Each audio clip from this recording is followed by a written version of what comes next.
or the Check one, warrant two. rather via ballot.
Good evening. Welcome to the March 15, 2022 Budget Finance Committee Select Board Budget Review Session Number 2. I'd like to start off by calling this meeting to order. And first order of business is to approve the Budget Finance Committee's meeting, our last meeting, the organizational meeting. So I'll be looking for a motion from the Budget Finance Committee.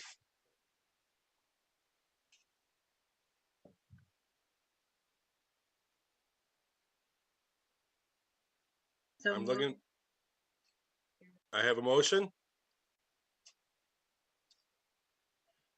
We're reviewing the minutes from our last budget finance meeting. Can I have a second? Second. Abby. Thank you. All those in favor? And you now have a quorum, Mr. Chair. Yes. And any opposed? That motion carries. We want to next approve the minutes for the combined meeting following our organizational meeting.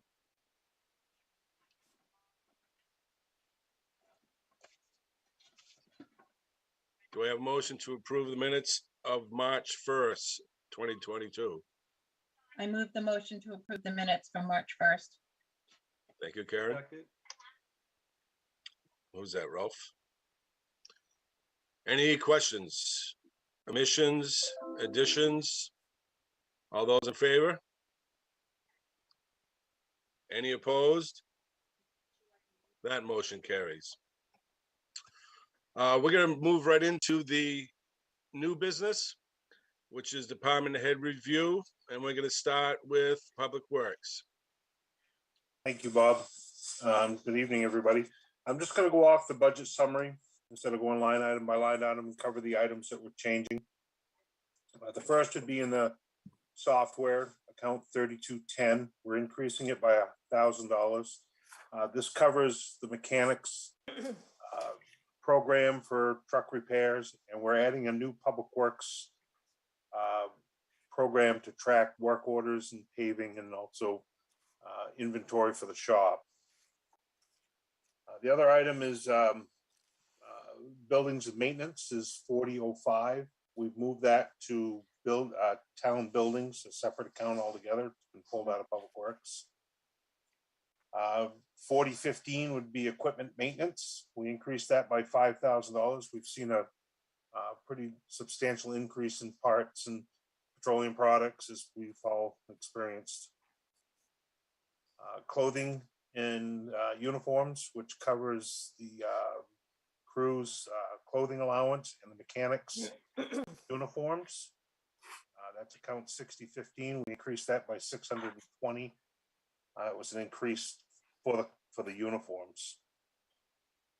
Street signs, account 6082, went up by $1,000. Again, we've seen an increase in materials. Mostly the signposts is where that cost is. Account 6083, road salt. We're going to increase that by 17,000. We're currently budgeted for 1,300 ton per year. We're looking to go up to 1,600 ton per year. We've seen a substantial increase in traffic and the way the weather's coming in. The salt's a very important part to getting the roads cleaned up and keep them clean. Currently, we're with the DOT salt bid. We separated from GPCOG several years ago. It's been fairly stable. We're at $54 a ton. I bumped it up to $55 a ton, anticipating an increase for next year. Utilities went up by $1,000. That's to closely reflect the spending. That gives us a total of $7,500 in the Public Works operation budget, not including salaries.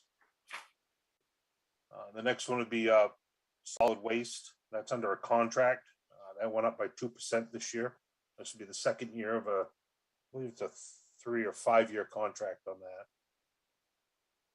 The recycling disposal fee, we adjusted that down from last year to reflect what is actually going on with that right now. I think we're gonna be okay on that. We'll see how the market falls on that. Any questions on the operating, Public Works operations? Floor is open. Go ahead, Abigail. I noticed that the line for gas and diesel went down from in the proposed year, and I'm just wondering if that still makes sense given the state of gas prices. When I put the budget together, we lowered that to better reflect us. We were a little on the high side. We were still operating on what we anticipated to spend when we took over the plowing. We didn't see the increase in fuel until after the budget was put together, and we don't go out to bid on our fuel pricing until June. So we made a call to the company that we go through for our fuel. I did not hear back from them before this meeting, so hopefully by the time we get to voting time, we'll have a better answer to what's going to happen. I really don't have a good answer to that. I'm hoping it goes back down, stabilizes a little bit. Without really crystal ball, I don't know.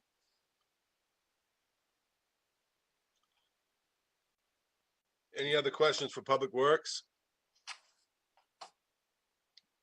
Going to CIP? Sharice has her hand up, Mr. Chair. Sorry. Go ahead, Sharice. Oh, it's basically just a formality in that I had sent today, well, actually some on Friday, some updated budget worksheets. And that was for the CIP program to include the 75,000 for the fire truck. And tassel top I sent to reflect accurate calculation of FICA. And the FY22 budget and year-to-date revenues were not accurate, so those have been corrected. And library, these are the ones that were sent on Friday. I did not include $1,000 for mileage and training as submitted by Allison. Now today, I had sent updated budget worksheets for revenue. The state revenue sharing projections have been published as of yesterday. So I initially had budgeted 395,000, and yesterday's publication was 505,000 for a projection of state revenue sharing. So that's up 110,000. Animal control was a slight reduction. What we determined, Dawn and I met with Jessica today, in looking at the budget submission. Casco's Refuge League assessment was included in their budget. That's shared equally between Casco, us, and Naples. So that has been removed. So that's a slight reduction there. And then we received the actual assessment from the county. So those are updated budget worksheets as well as the appropriations summary. So I'm not sure who has or has not received it. So that was my question for you, Bob, if you had gone ahead and forwarded that on. I think I sent one document forward to the members. But you know, I work all day. By the time I get home and check my mail and get ready for the meeting, I didn't have time to go through everything. Okay, no problem. I can do that if you like, tomorrow, if you like. And then a couple of action items from the last meeting which have been provided was the balance in the Raymond Community Assistance Fund. It's a little over 44,000. So it's a very healthy fund. We've had some substantial donations. And there was some discussion on the Maine Small Business Health Insurance Premium Relief Program, and that was actually geared to the employees that contribute to their share of the health insurance plan that they sign up for. So those have been reviewed, adjusted, and refunded, and new biweekly deductions have been made as of last payroll. So I think that was it for me. I believe Dawn was going to talk a little bit about the TIF, since that was a budget we talked about at the last budget committee meeting. But I also wanted to ask, when we get to the recreation budget, the Raymond Rattlers, the snowmobile club, they typically ask for $2,000 and I did not reach out to them, neither did Joe. So just looking for direction from the selectmen to see if you want me to go ahead and reach out to them. They didn't submit anything. Not sure if we should just assume that, you know, we're gonna fund them, or where do you want to go with that? Question real Teresa, quick. yeah. I'm a little lost, Therese. I guess you're kind of jumping over a lot of them. Last time, I must have just missed something because we were doing public works and you just jumped on a bunch of different things. That's why I'm a little lost. Yeah, so today I sent updated budget worksheets. Right, right. Yeah, But so some of the stuff that you just went over is like animal control and the provider agencies. So when we get to those, that's when you can add that in. So Okay. I'm looking around through my paperwork, I think is what it is, trying to figure out what you were just talking about and jumping Yeah. around. So I want to make sure I didn't miss something. So, Yeah. all So I right. can do that when we get to those particular budgets, but you know, we have already talked about revenues. We've already talked about employee insurance. That's why I wanted to touch on that a little bit, and the request for the Raymond Community Assistance Fund balance. And we can talk about those others and the CIP for the fire truck set aside, not, it's fire apparatus, but it's a 75,000 specifically for ambulance replacement. So those were some budgets that we talked about last meeting, and the others I can touch upon when we get there tonight. Sorry about that. No, it was all of a sudden I'm looking down going, wait a second, what am I missing? Okay, Yeah. all Nate, right. Can I say one thing, Bob? sure. Yeah, sorry for the confusion. We had hoped to start off with a summary of the changes and some additional information. So we didn't mean to confuse the Public Works presentation, but we're happy to do that at the end or wherever it's appropriate. So sorry about that. It's okay. Nate, do you want to continue? All right, we'll go into the CIP for Public Works. First line item be equipment. We're adding $10,000 to reflect the increase in equipment and repairs. Out of CIP, we purchased our new equipment and major repairs on the equipment that isn't in the maintenance stuff. For instance, on the major repairs, we had to put a motor in one of the dump trucks this year for almost $40,000, and that came out of CIP. The plan this year is to replace the 2004 Chevy pickup and rehab the 2009 International dump truck and replace the 2009 Cat excavator. The pickup's been ordered, won't be here until after July. We have not got any pricing on the rehab or the excavator. We're going to try to fit that into what we have for a budget. Municipal facilities, I'd like to add 50,000 for a one-time expense. Right now, we're in 3 different facilities, 47 Main Street, 389 Webbs Mills Road, and the 170 Plains Road where the sand and salt building is. Joe and I, the Parks and Rec Director, share the office down here at 47 Main Street.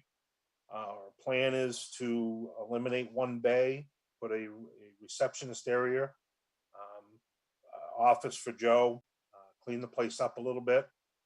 It's going to be renovated on the outside, make it a little bit more. We're kind of looking like the ugly chicken in the village down here.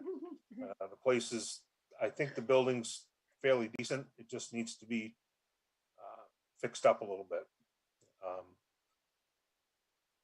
Roads and paving, I'd like to add $100,000 to that, again, to reflect the increased cost of paving, anticipated increased cost. Our plan this year is to do an overlay on Mountain Road. We rebuilt the further section from Coneska Road to Tenny Hill last year. And we did the section from Tenny Hill to Spiller Hill probably about 7 years ago. And I'd like to get a surface on that before that goes beyond repair. We also got to do the Shaw Road surface on that. That was rebuilt last year, or 2 years ago, I'm sorry. And start the repairs on Coneska Road. Cost on that Mountain Road and Shaw Road combined is about $300,000. Coneska Road, I'm figuring about $100,000 in construction, and any unanticipated repairs that always come up would be about $35,000. That brings us to discussion to consider. we've been tossing this around for a few years, and I guess I decided to put a number on it. And an opportunity's come up that we're not gonna, I think we really need to take advantage of. We're gonna end up with Jordan Small School handed back to us in 3 to 5 years.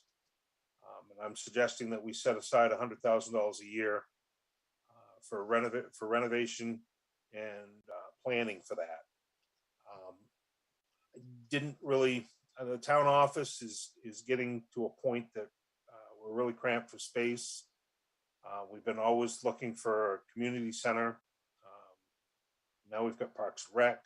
I think this is a tremendous opportunity for the town. We're going to have the property back, but I think we need to start planning for it. And the other item would be $100,000 to go towards a public works facility at the 170 Plains Road. Again, this is just a suggestion. I needed to put a number on it to get the discussion out there and talk about it.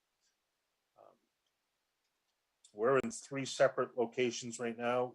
It works. It's a pain in the butt, but it does work. Our garage up to the maintenance garage is small. We knew that going into this. Well, I knew this going into this when we started building up the department. It works. It's tight. If we got to work on a dump truck that involves dumping the body all the way up, the truck has to go outside or down to the sand salt building in the old building. So this is stuff that I think that we need to start looking at, and I put the number on it to open it up for discussion, and that's it. Does anyone have any questions for Nate? Go ahead, Teresa. What happened to the $35,000 for playground? Is that you or is that Joe I have to go Nope. after? No, we still have that in the budget. That's number's going to stay the same. The 35,000 in the CIP for playground equipment and playground upgrades. I'm sorry, I was looking at 2023, yeah, proposed, so yeah. Yeah. So, all right, and I do agree with especially because I don't want to be behind the ball when it comes to 1 is the public works facility and 2 is Jordan Small. Take advantage of it and start getting prepped for it now. I don't know if $100,000 is the number where it needs to be at, but it. Shut up, Nathan. Okay. Sorry. Joe, you had your hand up. Joe. Joe, go ahead. You're muted. Okay. I think it's too early to be setting aside that kind of money. If you're going to be renovating the Jordan Small School or building a new facility, you'd probably be better off bonding something like that instead of setting aside all kinds of funds. I'm looking at this budget and we're throwing a lot of money around already. And to just continue to throw money on this, aside and saving it, I don't think makes sense right now. We're going to have, there's still a pretty good increase in this budget right now. And just setting aside money for the sake of setting it aside doesn't make sense to me right now. I would rather look at capital projects or bonding, especially a renovation of building like Jordan Small or building a new building. Bonding makes sense when you do that. My thought behind it, Joe, and like I said, that's a big number, and I picked it out of the air, to be honest with you. For the public works part of it, I needed a little bit of money to. I'm not going to go out and re-engineer a new building. We've got neighboring towns that have put up public works garages, and I think it's sensible to go build something like that and make it fit. But I need money to do the engineering and the design to fit that property. And the same with Jordan Small. My thought was we're going to need money to hire an architect to change it and do that. I wouldn't suggest anything but bonding when it come down to it. And that number may be $25,000 a year, but I needed to put a number there to start the conversation and start looking at it. It is 3 to 4 years out, maybe even 5. It was just a spark to get things going. But without money to start looking at engineering and design, we're really doing the same thing we've done right along, just talk about it and push it down the road. Well, If I may, I think we're jumping the gun here on Jordan Small. We don't know that that's a definite yet. I would have agreed with you, but I talked to Bill Hanson and he said, yes, that's their intention. So, well, yeah, you're right. It's their intention to give it back to the town. Yeah, and that's 5 years out. 2026, Joe. That's when they're going to be going into this new school, Okay, if 4 everything's years on out. target. It's 3 to That's 4 years yes. out. Yep. It'll be But here. until you have a vote for both towns, you honestly don't know where you are right now. What do you mean a vote for both towns? Well, you have to approve the new project. You have to approve the signing of it. You have to approve giving back Jordan Small back to the town. From their school board? Yeah. Okay.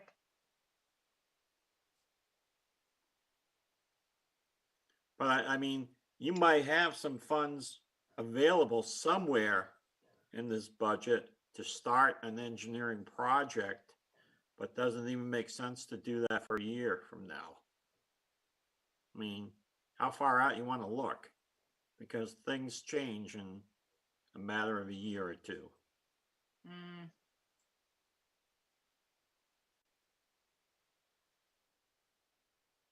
Just my thoughts.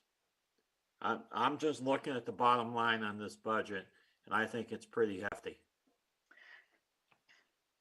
We've added a lot, and we've done a lot, and the town is growing, and I feel we need it. I do.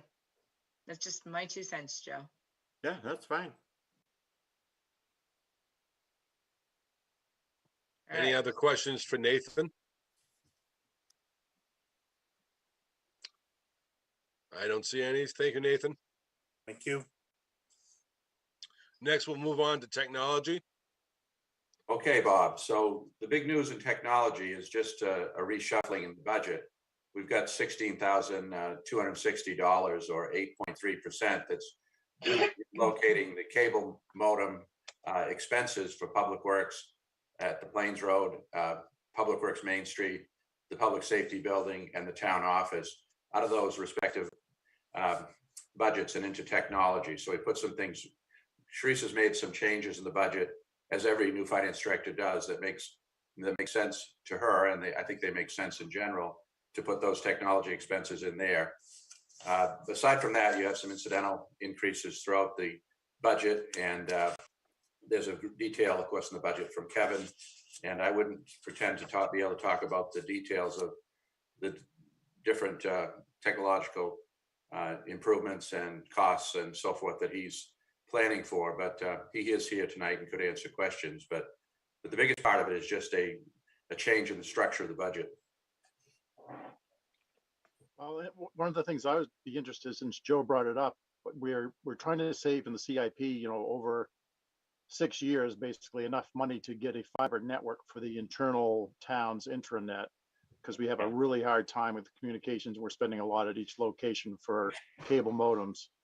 But our biggest concern is backing up from the public safety building, offsite backups, and having the offsite backups from the town office going down there. We just can't get it done in the time allotted because the line's so slow. But is that something you said, Joe, that bonding would make more sense than doing this over a 6-year period and like at $100,000 a year? Actually, CIP? That's actually in the TIF. I didn't touch on that because I thought we'd talk about that separately, but I think we moved that expense to the TIF, Sharice. That is correct. Yeah, I in talking with Kevin as well as a representative from Bernstein Shore, because the public safety building serves the TIF district and they're part of this fiber network infrastructure project, that we could prorate a percentage of the total cost of the estimated total cost of the project to the TIF. And so, we thought maybe 10 to 20% of the total cost and allocate that from the TIF funds. The other thing, in talking about Jordan Small School, we might as well touch on it since the topic has come up, in that, and I know it's preliminary and kind of maybe premature, but in talking about the Jordan Small School, I believe we're possibly looking at having a community type facility, community building or community center. And if that's going to be serving the general public, then that could also be an eligible use of TIF funds on a prorated basis, of course. But that's just another thing to add to your thought process when, looking at Jordan Small School. To me, on that, I'll just weigh in and say that I think it's a blend of what I've heard. I think that we want to do some pre-planning, but perhaps this is too early. And as Joe indicates, I mean, things are going to change. Maybe the engineering doesn't change so much, but the cost of what we're planning will change. So I think, maybe a year or two in advance, when we have a better idea about where we're going with the former school and the conversion into a town office, community center, and maybe a library, if we end up voting to make the Raymond Village Library a town department, then I think, there'd be time enough to do it a couple of years out. And then I'm 100% in agreement that something like that is absolutely a bond. And same with the Public Works facility. I don't know about the timeline on the Public Works facility. That, may have a different timeline, a more, urgent timeline or closer timeline. I would look to Nathan on that. I know he's making it work right now with these various buildings and so forth, but I think that's something you've thought about for quite some time, Nate. Yeah, that's been something that we've been talking internally for quite some time. And like I said before, what we're doing right now, it works. It's a scheduling nightmare sometimes. Through COVID, it was wicked, trying to keep track of everybody and where everybody was. We had people reporting to 3 different locations. But I think the biggest part of it is the same thing the fire department ran into 20 years ago. The equipment's getting bigger. It's harder. You back 2 plow trucks inside the District 2 building. You got to walk over the front of the plows to get to the other side of the building. The guys are all used to it, and I mean, we've made it work. But yeah, it's coming up. We've got works with Naples and Casco. We're working, trying to work with them on maintenance and combine maybe 2 or 3 towns into it. So we're looking to grow. We're looking to and cover the cost from other towns, cover our costs from other towns, some of it. So yes.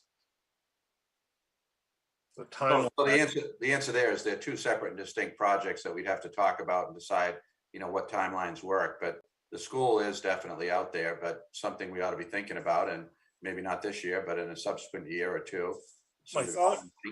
Yeah. My thought was with the school and the public works garages, you'd be able to do 1 bond instead of 2. And I don't know even if that's feasible.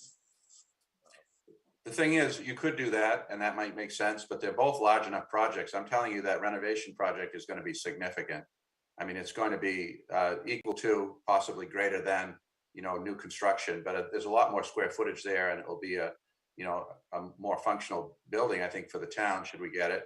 And as far as the public works garage goes, that's also going to be a order of magnitude project that would stand on its own as a single issue bond. Yeah. That's not to say it wouldn't make sense to put them together if they came together, but they're big enough so they could be apart. Yeah. My opinion, anyway. Yeah, Joe.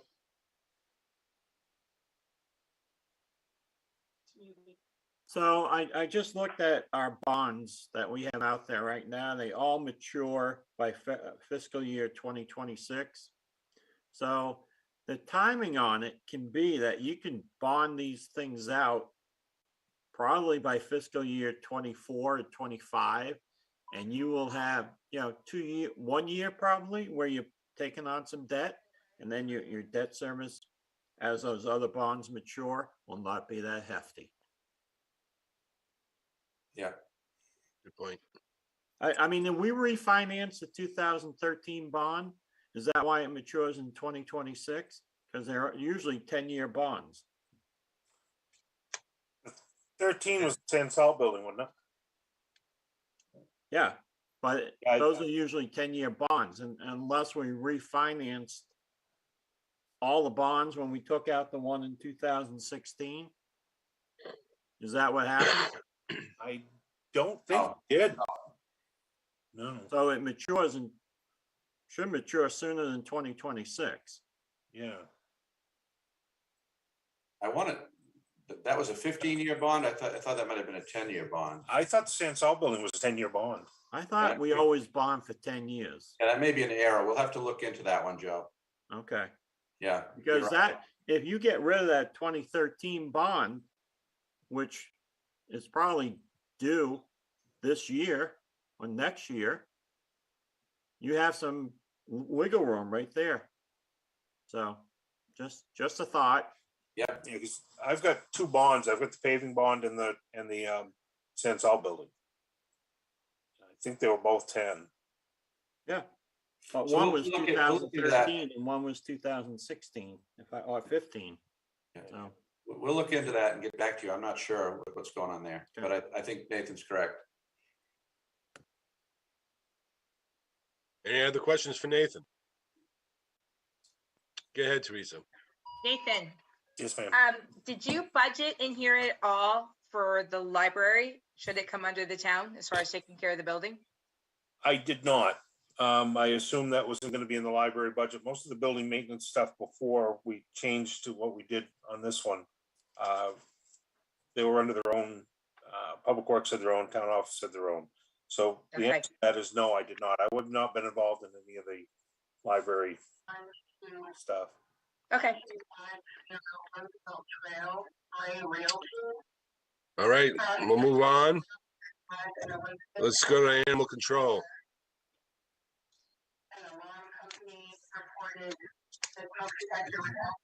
Hi, Jessica, how you doing? You're still muted.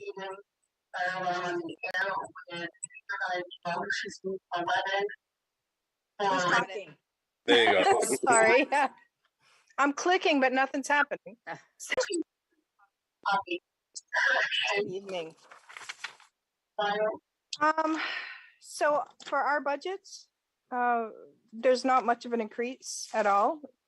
If anything, basically what I've done is moved some of the money around so that we have better access to training and whatnot. I've asked for less money for the assistant ACO. So we could offer a larger stipend and for 19 weeks during the summer when we need them most. The situation that I'm running into, they want to work in the winter and then they quit in the summer. But basically that's really the only changes here.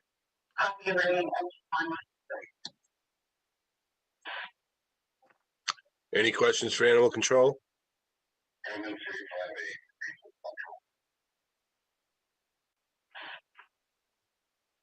Go ahead, Teresa. I think we just got a new vehicle for you, right, Jessica? Yes. Yep. Okay. So, and then Yep. we're gonna split that. Sharice, I think, is billing the other 3 towns. Correct. That? Yep. Okay. Yep. I appreciate that. Thank you. Yes, once we get it outfitted with the cage and the laptop shelving and whatnot in the dog cage, Mhm. then I'll invoice the other 2 towns for Perfect. the new vehicle. Great.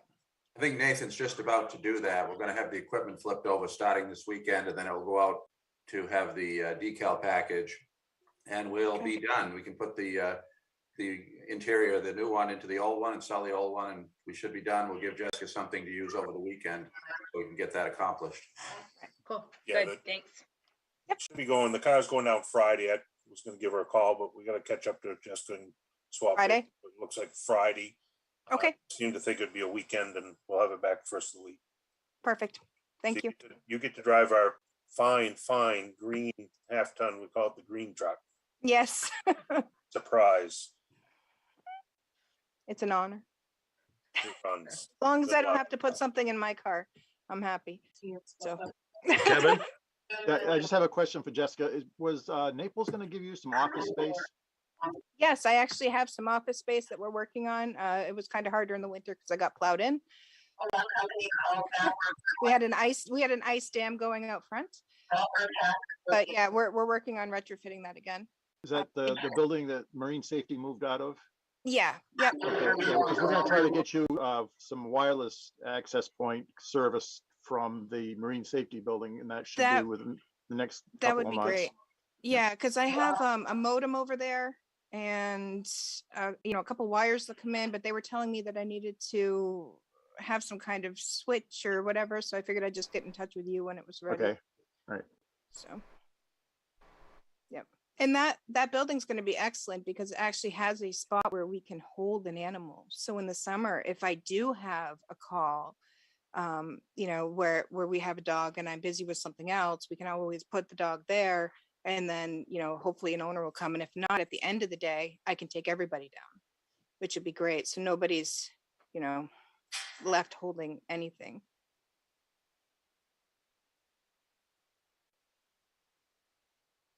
Any other questions for Jessica?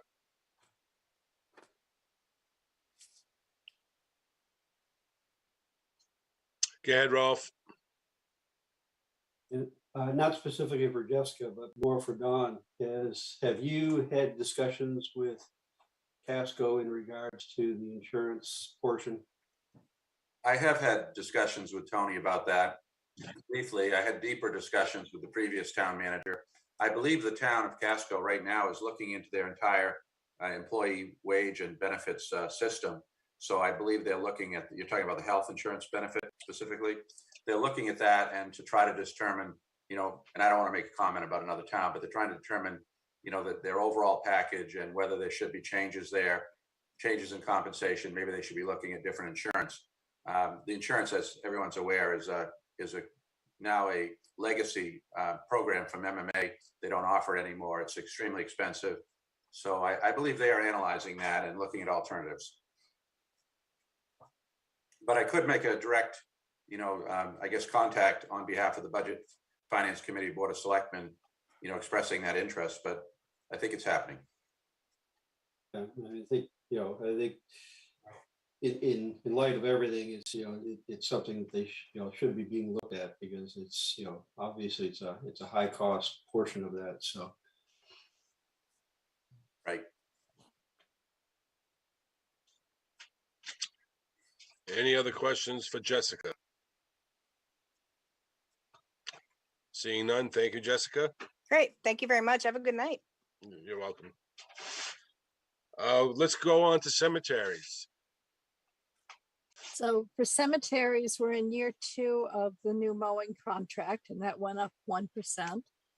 And I'm asking again for $3,500 to continue the repair of old stones and straightening of them and cleaning of them and whatnot. I don't know if any of you have had a chance to go out and visit the village cemetery, Riverside, or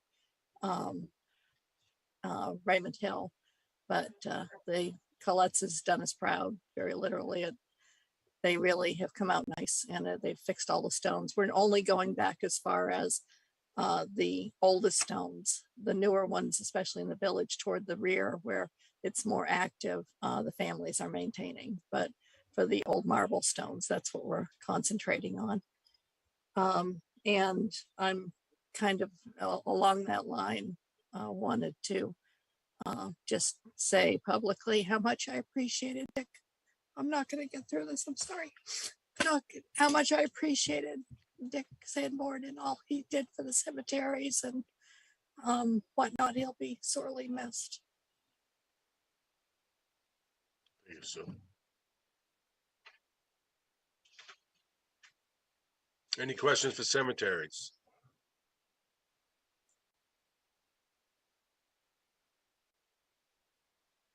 Seeing none. Parks and Rec, Tasseltop. Joseph? Hello, everyone. I'll start with Parks and Rec. It's 40-12-10. I'll go through the changes. 3005, the contracted fees and services, that's going up. For a couple reasons. One, I extended the use of porta potty time at our parks. So we extended that a little bit further into the fall, which seems to have made a lot of our travelers and tourists very happy. So that's why there's a little increase. Also, IDS contract got moved from Public Works to there. So there's an increase in that line. The next increase is 3230 travel and training. That's just because we've added a parks foreman. We're going to also look at getting him certified, and also have additional trainings and conferences they can go to keep learning and growing his skills. 3235 dues and publications, again, just one more person, so we're gonna have to increase that to cover the additional dues. Raymond baseball, we've zeroed that out as line 3315. It says move to special revenue. It's really going to be the maintenance of it is going to be rolled to projects and maintenance line 4025. And if we do run a baseball program, then that would be run out of the special revenues account, and any other additional equipment needed for the maintenance of that would be there. The reason why that's also zeroed out is that was a 2000, I guess, sponsorship or donation to Raymond Little League. The board voted to merge with Great New Gloucester into a combined Little League. So they will be taking all the registrations. I'll do the maintenance for the Raymond residents for the T-ball and coach pitch at the Sherry Gagnon Park. The Raymond Rattlers line, the 3320 that I think Charisse just mentioned in the beginning. Raymond Recreation is still going to be the 2000 for Camp Agawam field rental.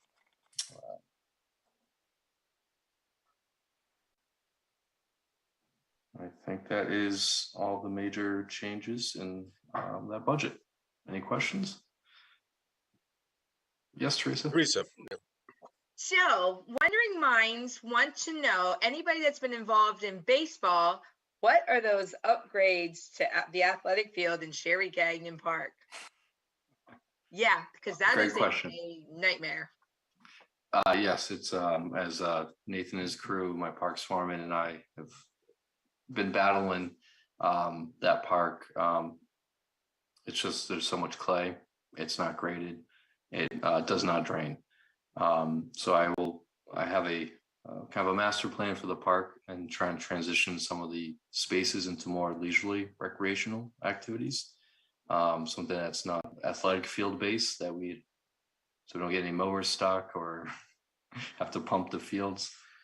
So in my initial needs assessment, I think the outdoor tennis court and pickleball courts would be a very good venture for the town. So that's my would be my first proposal for those changes. You got to touch base with Marshall because he wanted something else, and I think it was God, yeah. I'll have Marshall text you. Pickleball. Huh? Pickleball. No, it wasn't pickleball. It was something else. And he's really wants him on that field down there. So I'll text Marshall and find out what it is and let you know. But yeah. So things are going good. Joining all the recs. Yes. All the programs and events. Well, that was previously run by Raymond Rec Association. Besides the ski club that got canceled right between the Omicron coming real fast. So we've gotten everything going. We've added extra karate session because our first one maxed out. We got the Raymond Running Club going back. That already has 22 registered. I just opened that up last week. So it's a very nice thing to see the activity from the community. And I don't know if everybody knows on here that we now have a bus for Raymond Rec. Paint it green. Yeah, whatever. It's supposed to be bluish green. Yeah, it's what. It looks great in the sun. Just don't look at it on a cloudy day. So, which is really good. And I'm hoping to see the ski program. Great job, Joe. Thank you. Now, did I hear earlier that you're planning on adding a receptionist?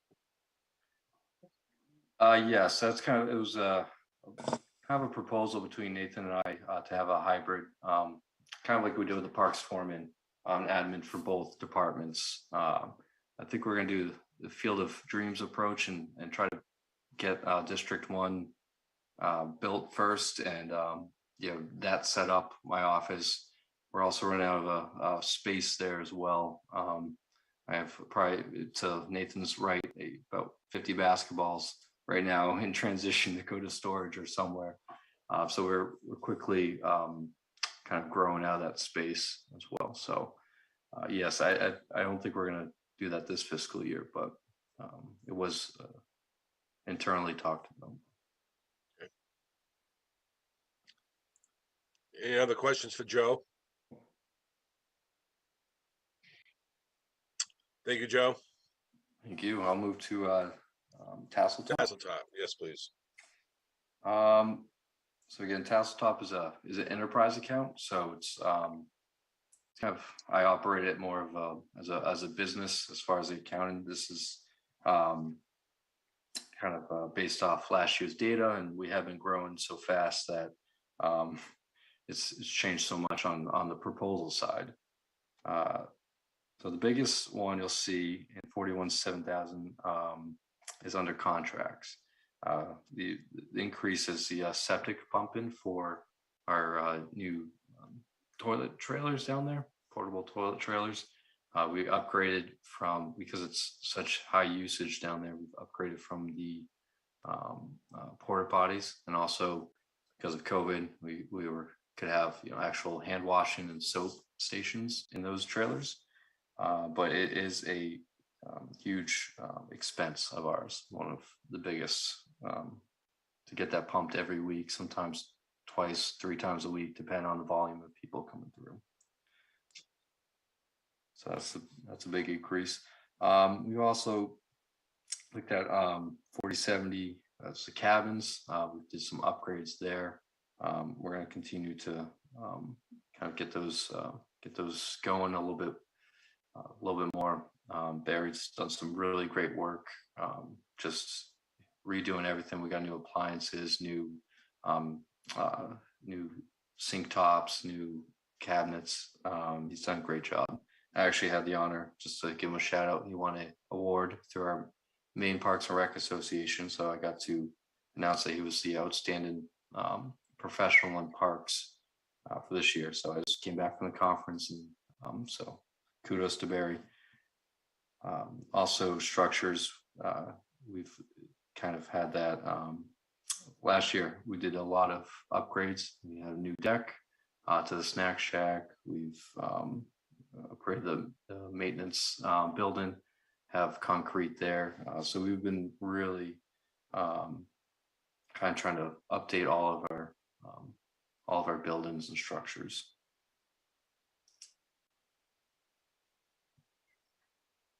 Let's see. Joe, what was the name of that award again, please? It was Outstanding Parks Professional Award. Thank you. Yeah. So when he comes back, we'll give it to him. Any questions on the expense side of things? I don't see any.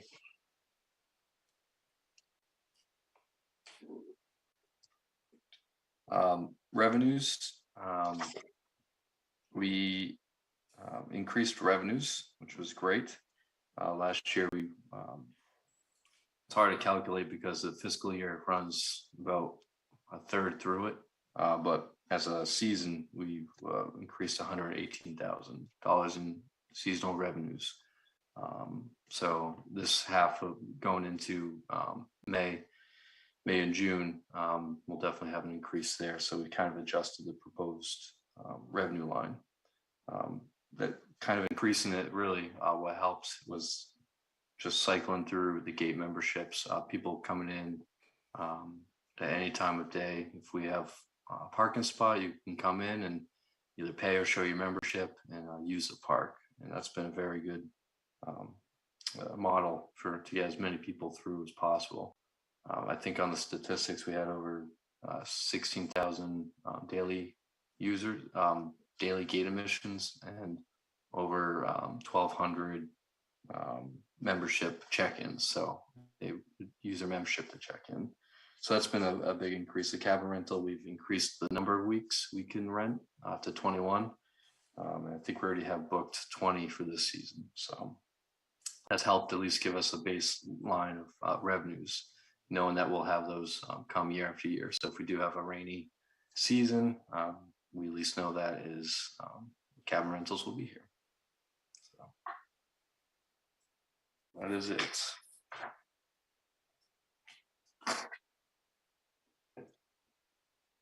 Any questions for Joe? Ralph? Yeah, on the snack shack, you, year to date for this year, we're at 40,000, but your budget for 23 is only 12,000.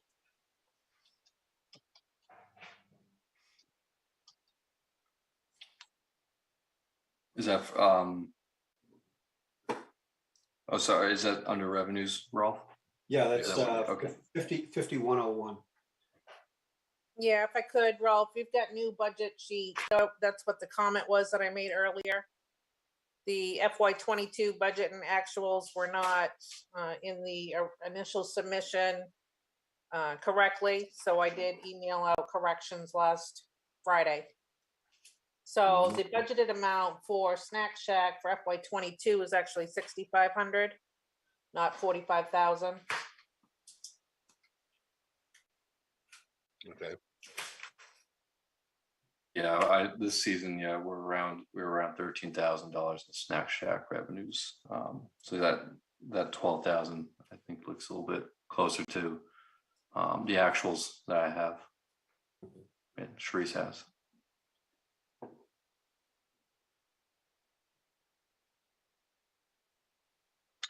Any other questions for Joe?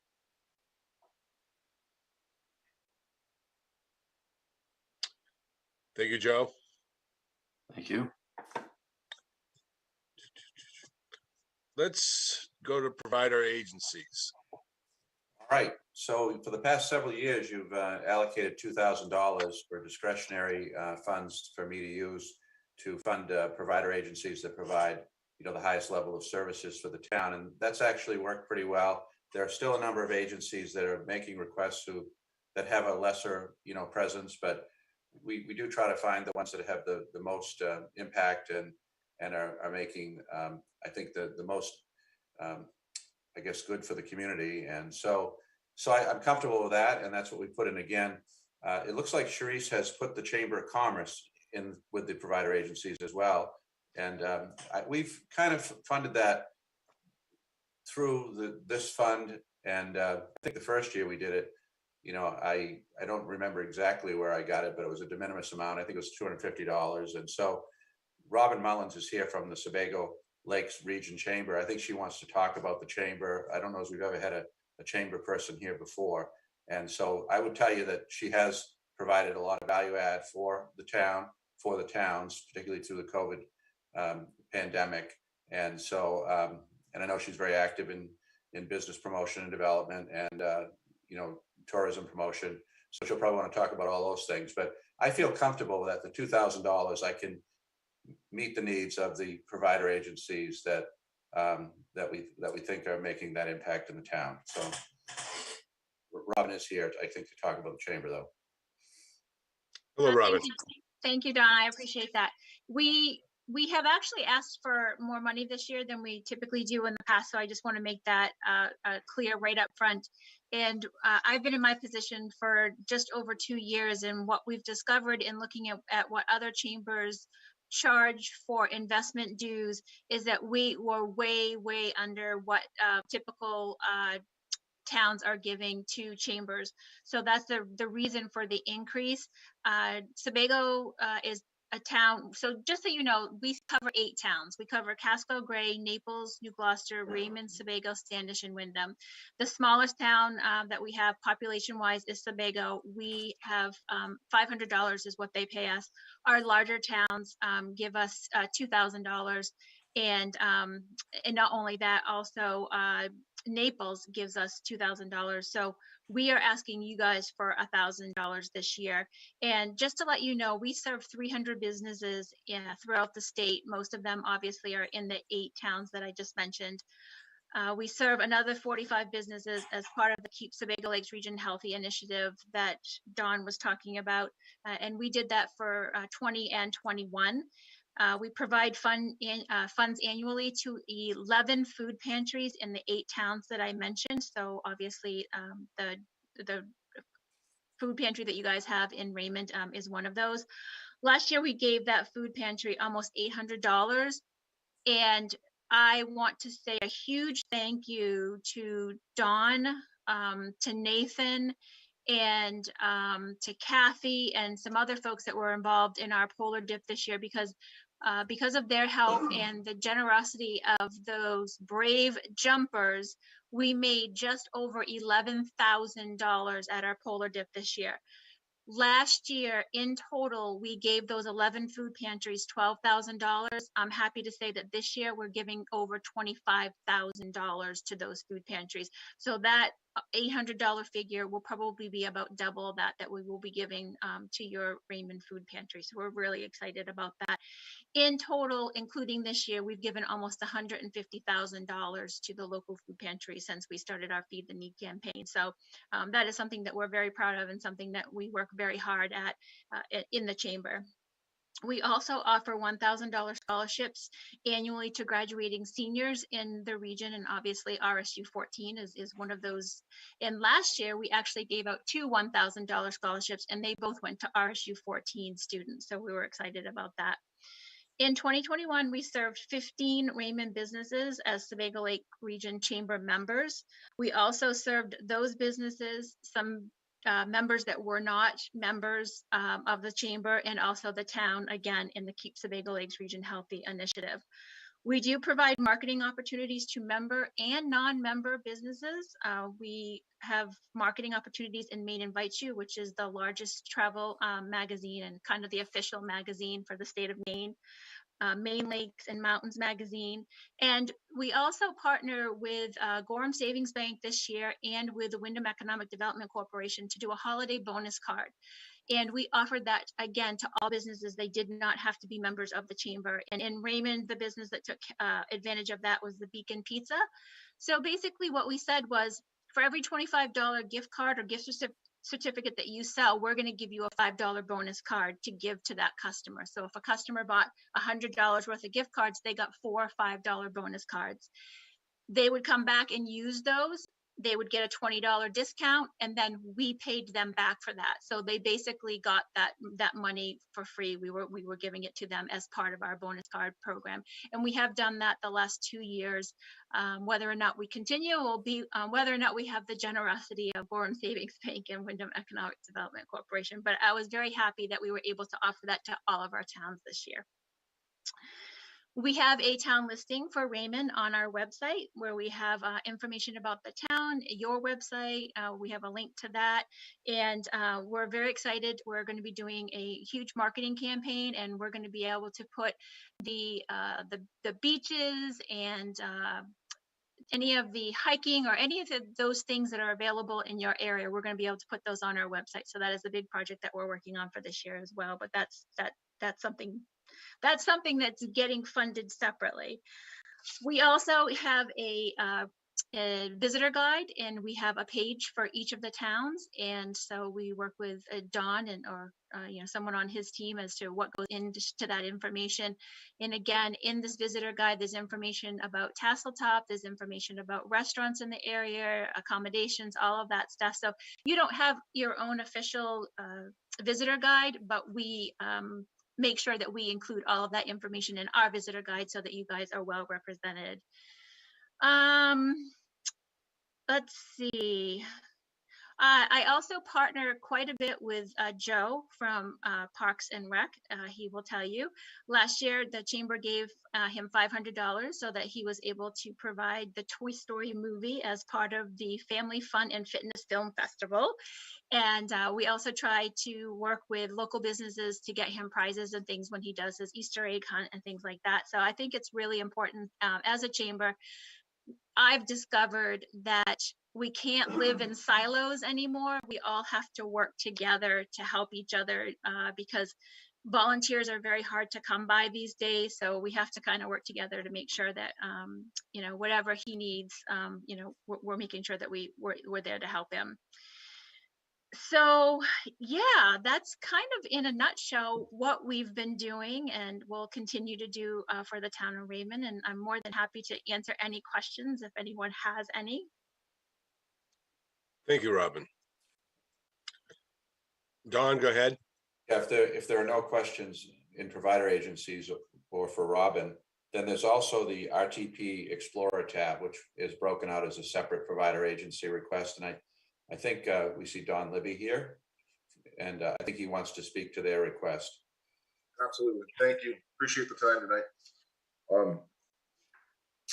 We are requesting the $8,500 for fiscal year 2022-23. It's the same amount that the other towns of Bridgeton, Naples, Casco, and Wyndham are providing. Service, we believe ridership's going to be up this year, especially with the increase in fuel costs. We're getting a lot more riders, especially in the last week, 2 weeks, than we have in previous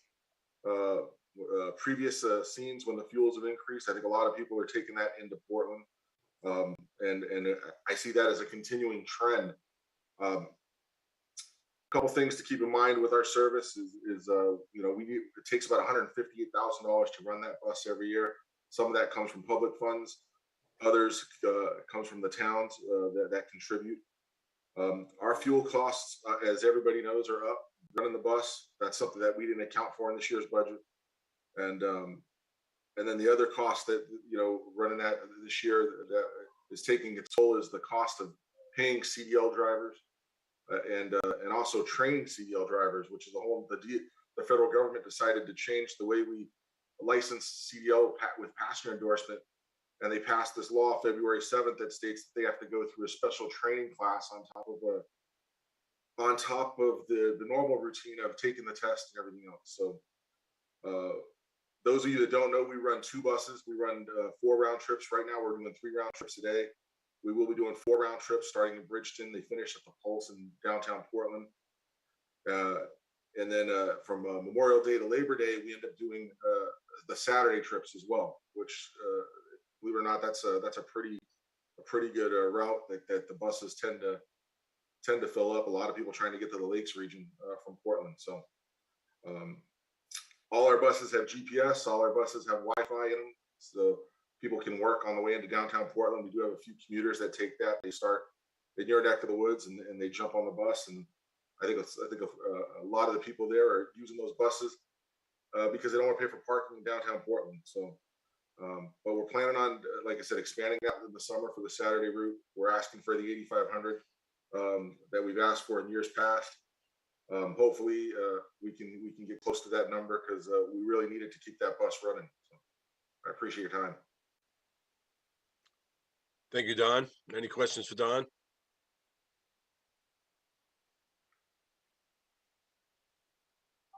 Teresa. I don't have one for Dawn, but I have one for a different agency. And I know Sharice was talking about the Raymond Rattlers. Is that where this would go?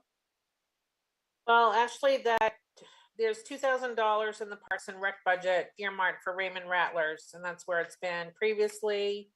You know, that's the snowmobile club, and that was the one that I was looking for direction. They didn't make a submission, but I did not reach out to them either as an outside agency that we provide funding to. So I'm looking for direction whether or not you want me to contact them directly. Just an oversight. I would. I think we've done it every year. I think we should still put it in there. So I thought that was under provider agency. So my apologies. No. Hey, Teresa, so I had a question from David through chat, but the same thing. Raymond Baseball, before the Parks and Rec department was formed, and I think the same with Raymond Rattlers, was under provider agencies. And then somehow when the Parks and Rec department was formed, I think those then fell underneath the Parks and Rec department. So there was not a donation. They were actually provider agencies. So I just want to clarify that. Ralph? Yeah, the point of clarification on that, the Raymond Rattlers, the money that goes to them essentially is the pass-through of the registration fees that for the snowmobile registration fees. So it's not per se a provider agency that way.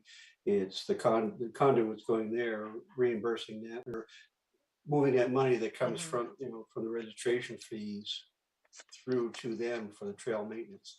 And they're maintaining the trails and the town has full access onto those trails. So it's a little bit different than say the baseball or something like that, because it's there's an income side that is offsetting it. So where should it go then?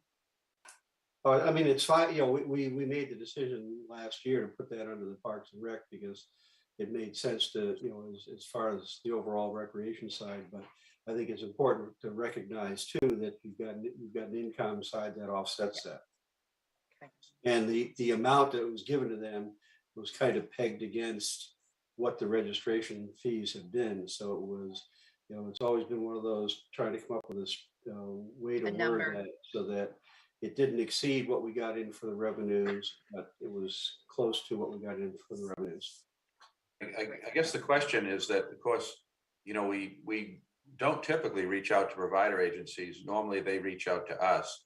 And so I think Teresa is saying that she didn't do that. She's wondering if you want her to do that because they have traditionally been in the budget. I think we should just count them in normally. Joe? Yeah, they have been getting this money for 30 something years. Yeah. It does come from snowmobile registrations. We put a cap on it for $2,000. Some years the registrations amount to $2,400, and we still cap it at $2,000. Now, they're just Raymond people who get together and groom the trails. They probably don't know anything about having to apply to the town. Have they even gotten their money this year? I don't even know if they have.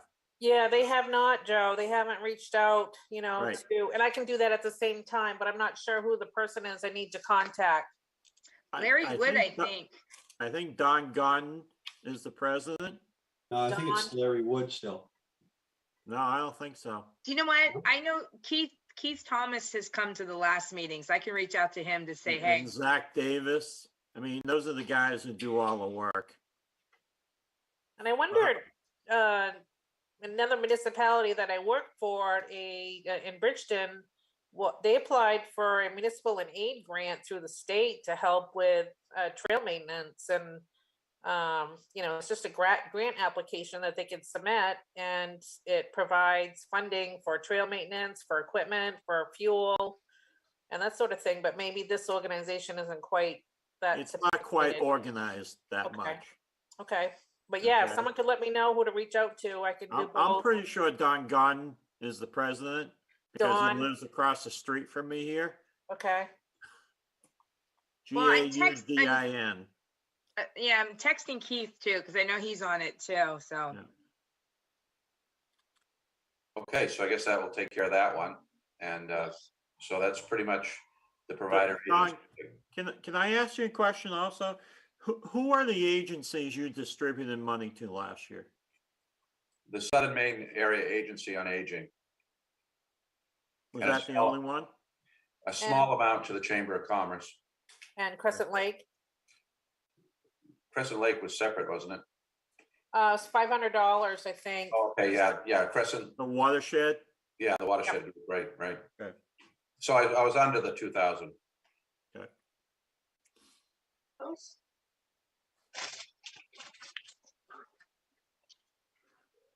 Any other questions for provider agencies?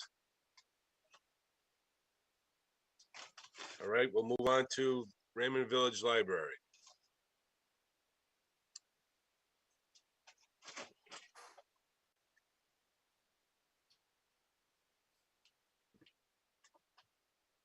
Sorry, I had a little trouble getting the video started. I'm Allison Griffin. I'm the director at the Raymond Village Library. I believe our board president, Deb Hutchinson, is logged in here tonight as well. As you know, this year we are submitting 2 separate proposals for consideration, one with the library as an official town department, and one in the event the library remains an independent nonprofit organization. Under the independent nonprofit scenario, we would be requesting the same funding as the previous 2 years of $66,000. This would allow us to maintain our current level of services to the town of Raymond. And it would basically cover about approximately 44.2% of our total estimated budget for the upcoming fiscal year. Currently, our staff continues to provide in-person walk-in services along with no contact and home delivery options for those who are still not comfortable coming into the building. We've had a really successful year with fundraising and grant writing, which allowed for some recent changes. Most notably, we were able to increase our hours. We're now open, I believe, 37 hours a week instead of the 28 previously, including our senior hours.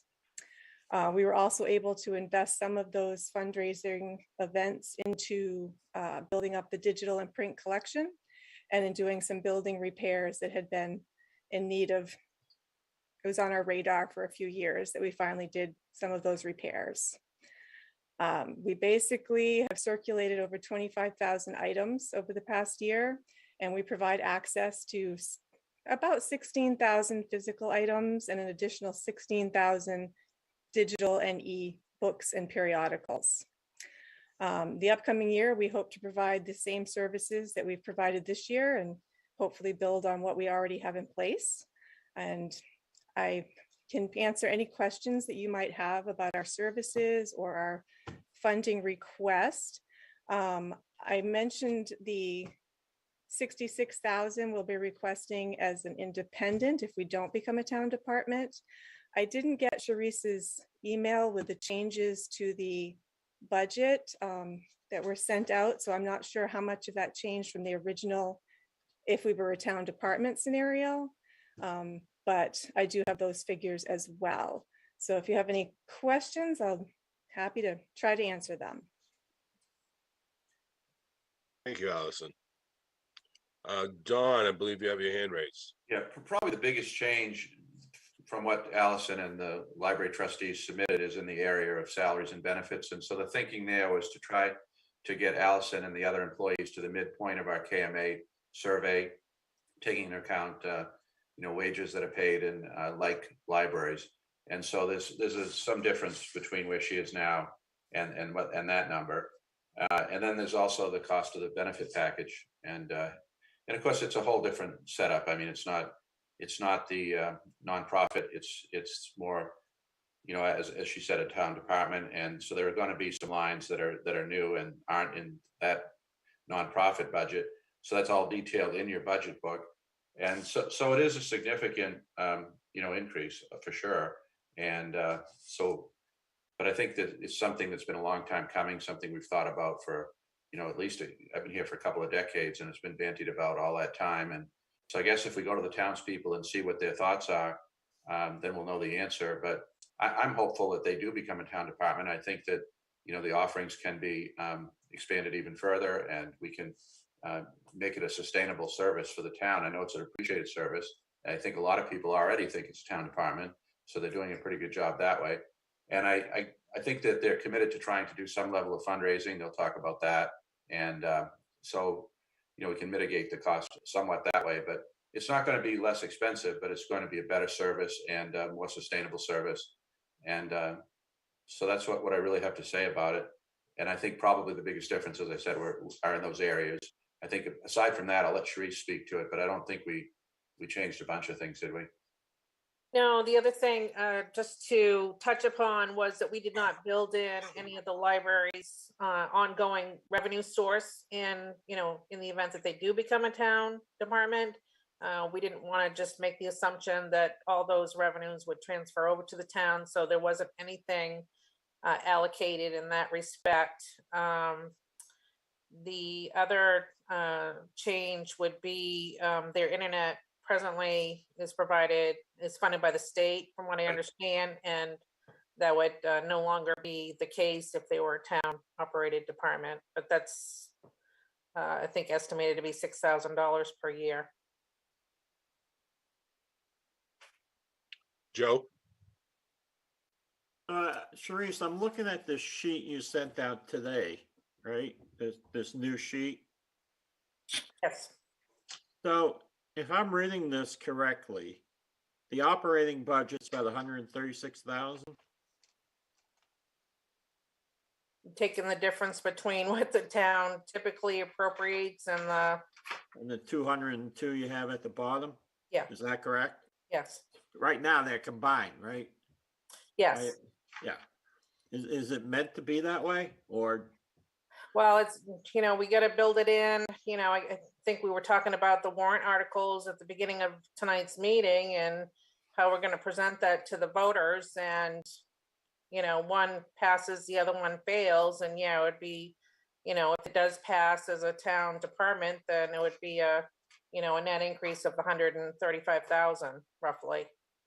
But again, we Well, did wouldn't not. it be a net increase of 70,000 because you take the 136, you subtract the 66, it's really an increase to the town of 70,000, Mhm. right? Am I doing that right? Because we normally put in 66,000. Right. Yeah. So what happens to the library's money that they currently have in their fundraising and certificate of deposit, which I know is, from what I remember, over $100,000. Is that correct? That's gonna, go ahead, Deb. Well, we have to, when we wrote the MOU with the town, we really laid out how those finances would be transferred to the town. So it really depends on how that all goes through. Isn't that what we said, Teresa and Ralph? We said that. Because most of that money is gonna stay with the library. Well, Not most of it, no. Not with the library, but No. essentially under the MOU, there are certain costs that, the library would have to decommission from its 501c3. Right. To cease that and set that up as if they want to set that, there was talk, they're going to set that up as a separate fundraising area to be able to raise additional funds for the library for special projects and things like that. But the money that's essentially in the bank and in those, that, under the MOU, that transfers over to the town to be designated for use for the library. So effectively it would, you impact there where that money comes in, but it's only going to be used against the library. So for use as a part of the operating budget or for use as, I mean, it'll be designated, the MOU says it would be designated for library use. So that can be used. But what does that mean? Oh, the memorandum, someone's asking memorandum of understanding. It's kind of like It's a an contract. MOU. Yeah. Sorry. But I'm trying to figure out what does it mean it's for the library, but it's not part of their operating budget, right? It can be used toward operating, can be used for maintenance, can be used for, but it can't, essentially what it was saying is you can't take it and use it to, use that money to parks and recreation. Right. That was. Right. It's only for the library. Yeah. Right. But no defined purpose. Like, is it used for capital improvements or nothing defined? No, there was no designation against that, only that it could only be used for the, for the library. So that could be maintenance, it could be operations, it can be whatever, but it can't go to other town departments. Because people donate specifically to the library and want the money kept with that library. And then they're also looking to have friends of the library to be able to do more fundraising. For capital improvements or buying books and whatever. Right. Right. Or any special programs that we want to do or anything else. And to help offset it. Yeah. Yep. So we're looking at a cost for the town of about $70,000. To have the library become a town department. Yes, because we normally budget 66,000 anyways, and we're adding that 136 for people that don't understand. And how much is in that other fund with the library right now? Allison, you would know that. Yeah, I'm looking for that sheet. I'm gonna have to pull that up or ask Nick to provide that, but I can get it to you. I thought I just saw, That current figure that you asked for, Teresa, yeah, that's what I'm looking for right now. it was 400 and, Well, that's the net worth of the whole library is 400 and some thousand. But Right, that that's includes the building, That I includes, assume, that and the includes the land. building and Everything. the assets. yes. Yes. I'm just talking about the cash. My recollection was it was about, you know, in the order of, you know, between 100 and 120. It's Right. it's actually my phone is frozen, so it's in Nick's notes that he just gave us for the meeting for Thursday night, I think. I mean, you know, but If I there's, can pull there's that up. issue, you know, but out of that money that's there, there's some that has to reside to do, you know, for the transitioning and whatnot because of the changing over to the 501c3 and changing that over and things like that. Right. So We you know, said, you know, the full amount that they've got in the bank wouldn't right. come over. It'd be- We- it's we not were- minus some. We just requested 15,000 for that. Just to keep for startups for the others, for the friends and like postage That and money. stuff like that they would need. What I'm seeing is approximately 141,000. So Bob Jones has been trying to raise his hand here. Yes, Bob. According to the financial statement or financial position as of December 31st, they had total bank accounts of $287,574. Yeah, but there, what's in there Who does? is money that also is accrued towards that was a grant that's Who? in the process of being spent down. Right. Isn't that right, Deb? Is that the capital fund? There's the capital fund, but there's they had received a grant. Yes, that's going to be used up towards this year. And I can't remember what the project is, but you know, so money that's in the bank is part of that is that grant. So that's not Wasn't it available because that's going to be this, spent down. It was the Stephen King yes. $30,000, and we had a state grant as well. Mr. Dave- Chair, we also have a member of the public that has a question. Yes, David Prezone. You're muted right now.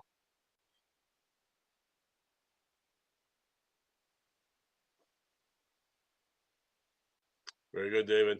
I'm sorry, can you hear me? Yes, we can. Yeah, no, so I put my hand up quite some time ago, so we talked quite a bit about this.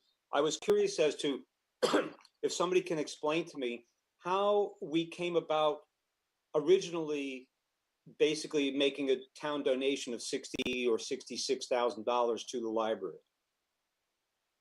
Was it, I mean, it's a separate corporation, has nothing to do with the town. So how did that come about?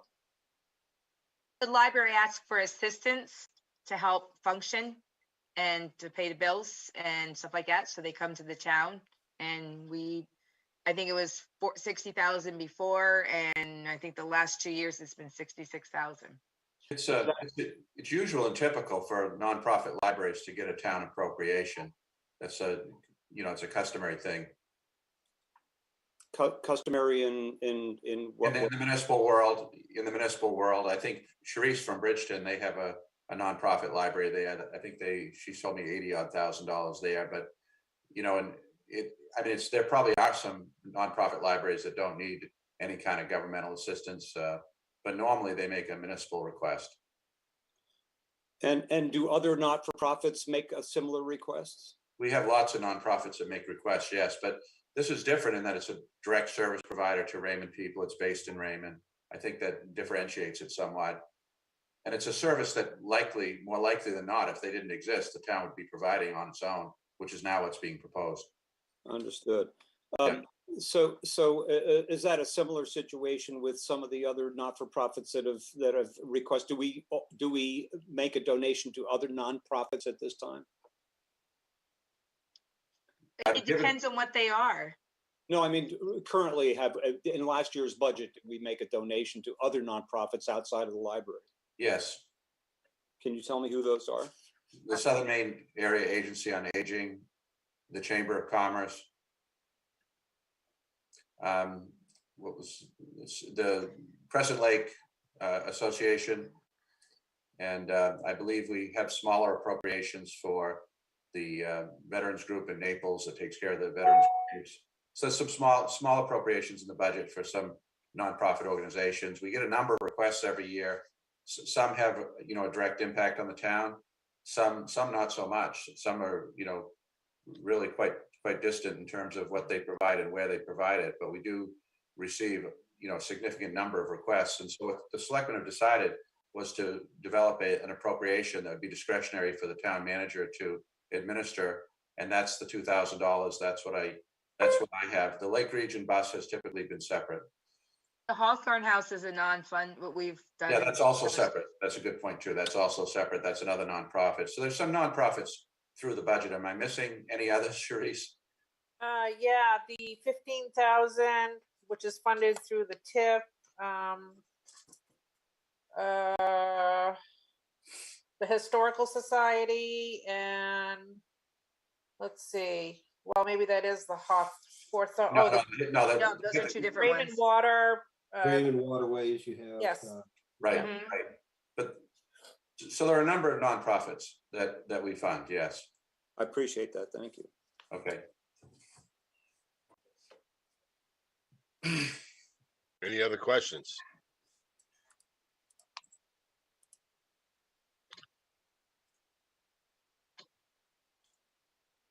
I see no other questions. I do have one other thing I'd like to bring up if we're getting towards the end. We are. That is, there's not an appropriation in this budget for a consultant for the comp plan. And I'll let Sue speak to this issue. We've had a really hard time getting anybody interested in that. And I don't know if we're going to be up and rolling, and if and when we're up and rolling. And so if we were to do that, we would at some point need to engage a consultant. We probably can go for some period of time, an information gathering and with a volunteer committee. But that's something that sort of we've talked about, we've advertised for it. We haven't got much interest unless something's changed. So is that one that would properly flow under TIF? Yeah, I think that could go on to TIF. I mean, I would hold that off and work that under there. Okay. Rather than funding it separately. We've actually had a rash of, I don't know if that's the right term, of requests to get on here. And I think partially thanks to the Roadrunner pieces that Melissa has put in, we've had people understand a bit better, I think, what it means. And we've had a few folks that haven't been on committees before say they're interested. So we're up to, if I'm just doing a quick look at the people who've requested, we might have 9 or 10 different applicants. So I was going to put it on the next agenda for you folks to consider possibly appointing. Okay, I stand corrected. Last I knew, the last up I got was a couple of people. Yeah, it was just within the last 3 or 4 business days. So like the end of last week. So the Roadrunner works. It does. People actually read it. It's cool.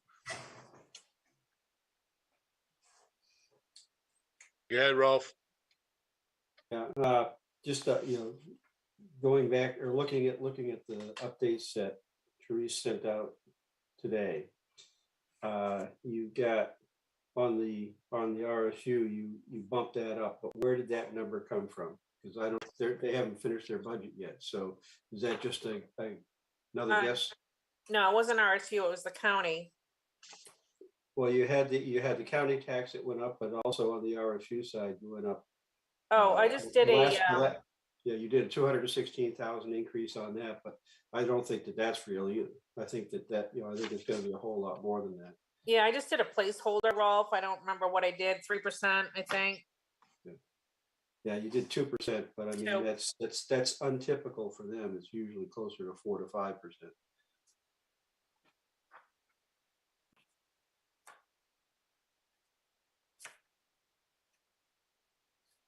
And on the county tax, did that go up because our valuation changed, or is it a combination between the valuation change and the increase in the budget? Yes, combination. Yes.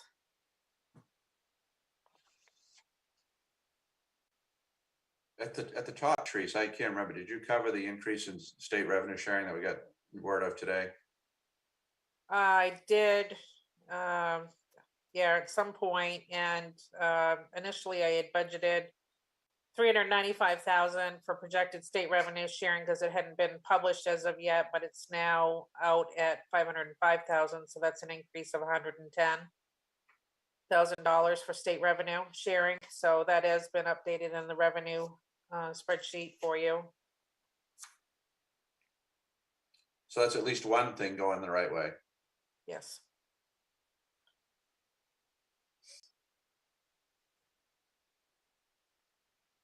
Any other questions? Any public comment? Go ahead, Bob. I'm brand new on the committee, and there's a lot of stuff that has been sent out over the past week to members that I don't have. Yeah. How do I get it? I'll send it to you. I just got notification that you were sworn in yesterday. Yes. So I haven't been able to update my mailbox yet, but I'll get that stuff out to you. Thank you very much. And if there's anything that's missing from the town, Bob, you could check with Sharice, see what you have against what she sent out. We'll get that to you. Okay. Okay. Yeah.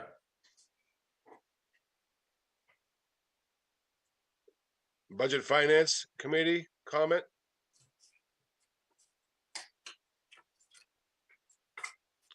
Select Board comment. Oh, Bob?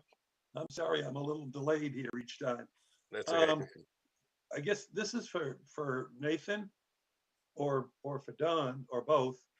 I have seen that Casella is pushing Wyndham to go to an automated trash pickup and recycle pickup service from the current, I guess they bag it and throw it.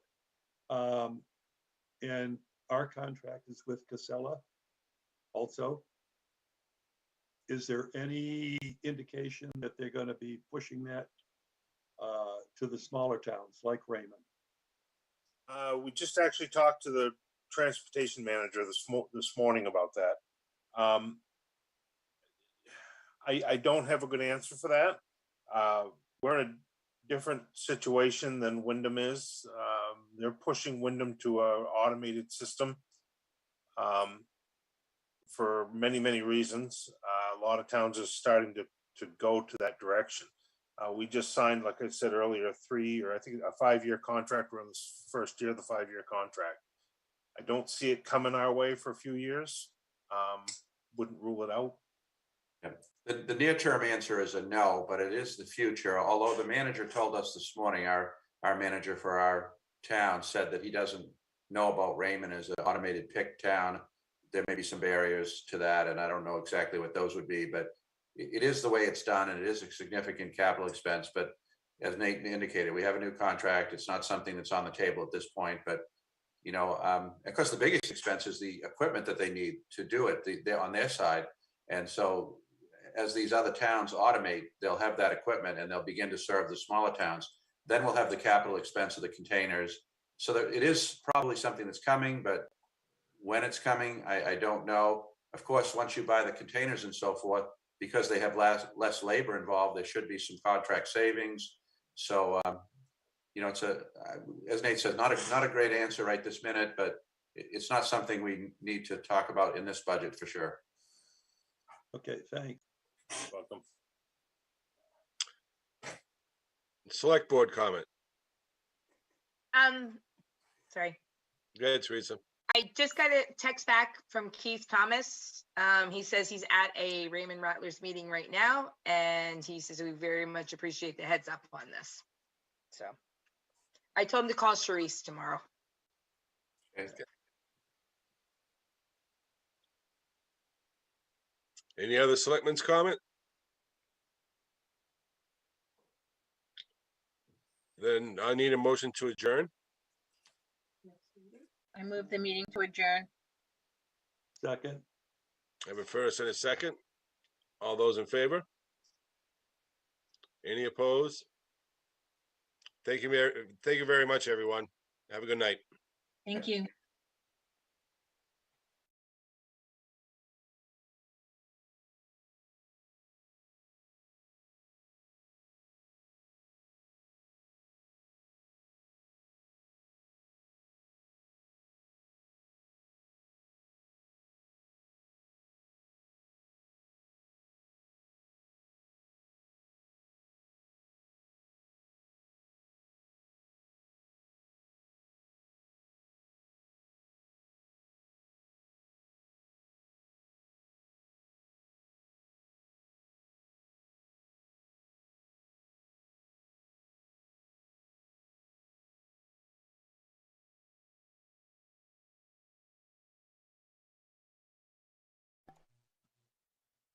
Good evening and welcome to the Board of Selectmen meeting.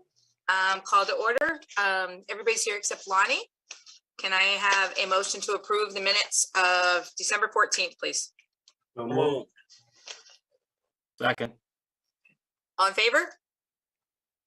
Aye. Aye. Aye. All right. New business, consideration of adding a special revenue account for Raymond Parks and Recreation. Sharice?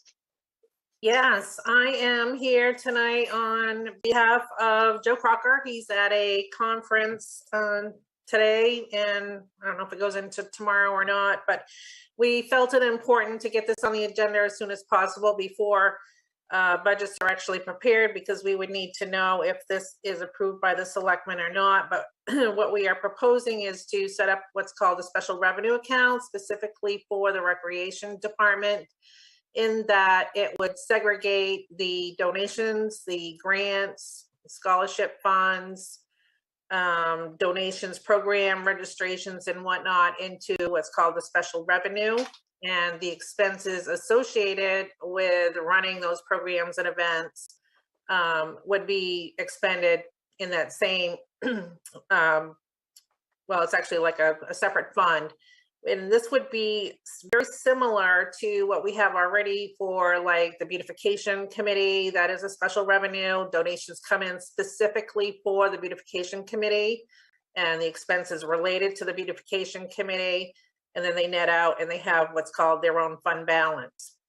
So this would help him in, keeping things a clearer picture and being more transparent as to the profit and loss and sustainability of the rec department, having a special revenue account. And we'd like to start that with the start of the new fiscal year, July 1. And this is a form that most communities employ, is it, Sharice? A lot of communities do it, but it depends on if they have a full-time rec department or not. I did solicit a few of my colleagues with the Maine Tax Collectors Treasurers Association, and I have a couple that said they do, a couple that say they still maintain it in the general fund, and a couple others actually have what is called an enterprise. But this really shouldn't be treated as what is referred to as an enterprise account, because it's not really in a status quo of having its own assets and liabilities per se, where it would be operated like its own little business. This is more to just isolate the revenues that come in specifically to the rec department and isolate and segregate the expenditures for the rec department. And that's the purpose of the special revenue. And it is a lot of auditors do suggest doing this for their rec department. And they are familiar with having it done that way. So currently they, excuse me, they don't have their own account line? They do have their own account line, Joe. So under their account line, you would just put a special revenue fund? Correct. Okay. So these are monies that are outside of what is raised by appropriation. Right. The other issue. Yeah, so what are you going to do then with Tasseltop? Because Tasseltop right now is an enterprise. That's correct. That would stay as its own enterprise. Why wouldn't you bring that under there then? Or does that have to be an enterprise because it's the lease, or it's the state thing? Yeah, I believe that's because of the state lease of the property. I don't think that's a requirement, but I think it makes a lot of sense to keep it segregated, because we have always tried to operate the Tasseltop Park based on the revenue stream, and it's been revenue neutral to the town. But another thing Joe told me about the special revenue account issue is that, particularly during the startup time, it's pretty difficult to project your actual expenses for a lot of these programs. And so this gives him a little more flexibility. But as Sharice pointed out, it's something that's pretty common. The auditors are familiar with it. It's something that's auditable, and it's something that, it's not how we treat other funds within the town's chart of accounts. But given the nature of the rec department and the revenue streams that it has and the programming he's trying to create, I think it makes sense. I mean, you can revisit it at a later time, but I'm definitely in favor of it. And and would recommend it. But I don't have a problem with it. I'm just wondering why. I mean, if we're looking at doing the rec, the rec is a department. Tasseltop falls under that. Why wouldn't we want to? I mean, you can still segregate it under, line item under there, but now you've got everything all in one place. Otherwise, we've got part of it over here, part of it over here. Well, I think you could. I'm just saying that we have always kept Tasseltop separate. I don't know as you have to. I don't think that's a state requirement at all. Well, we kept it separate because we didn't have a rec. I know. It's your choice, I think. Although, unless there's something enterprise fund wise, what do you think, Cherise? Well, it's you're commingling funds basically. Tasseltop has that is not a recreation program per se in the scheme of things. It's not the ski program, it's not the basketball program, and that's what he's trying to do is segregate his recreation programs, whether it be baseball, basketball, soccer, whatnot, into its own fund. And then it will, at the end of the year, it will net out and create its own, what they call fund balance, and to show whether or not his recreation department is profitable and sustainable. And if not, he needs to, find out why it's not. And, I think it would be easier for him to track his purchases, based on his revenue sources, as well as, future budgeting for expansions. He's, looking at different things to bring to the rec department going forward. And, Tasseltop is specifically, Tasseltop in that, we take gate admissions, we have the snack shack, we have the cabin rental, and the expenses related all to Tasseltop stay within that particular enterprise. And the point that you made. Go ahead. I have to agree with that, only because I look at Tasseltop as its own business. And then Parks and Rec is all the volunteer programs that he's going to be doing, all the different activities, all the sports, all of that. So because Tasseltop is self-sufficient is what it is. Whatever, you know what I mean? But on the other hand, is any monies that have been transferred over from either basketball or rec or baseball or whatever, those will go under the Parks and Recs for the sports and that type of thing under the programs. But I don't know, I guess I always saw Tasseltop as separate. The concern I would have is the issue that she spoke of at the top, the transparency issue as we're starting this new department. It'd be very easy to see what we're doing in terms of programming and revenues generated. It's not going to be revenue neutral though when you factor in salaries and whatnot for the rec department. If you bury it or combine it with Tasseltop, Tasseltop is an income producing machine. And, I mean, it would be one seamless, I guess, rec, accounting line. But I think that many people might question, what's happening with the rec department and want to see it in a much more open way. And I think that's why towns do it that way, so they can see what they're spending, what they're doing for programming. Well, special revenue accounts are set aside for income that does not come under a normal appropriation.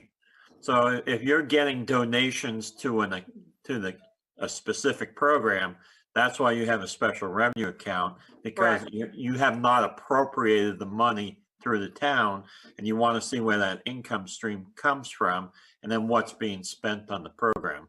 So I think it makes perfect sense to do it that way. What way? Like Therese's? Like what she's saying? Yeah, set up a special revenue account for basketballs. Yeah. I don't think we have skiing, but soccer and all those things that people donate, like registration fees and all that stuff. That would go under your special revenue account.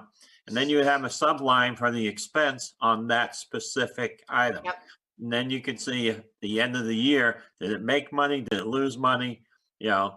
That's why you have special revenue accounts. They did have a ski program this year, but I think It got canceled, right? Yeah, it did. It did. So I'll make a motion to adopt the special revenue account for Parks and Recreation. Second. Okay, everybody in favor say aye. Aye.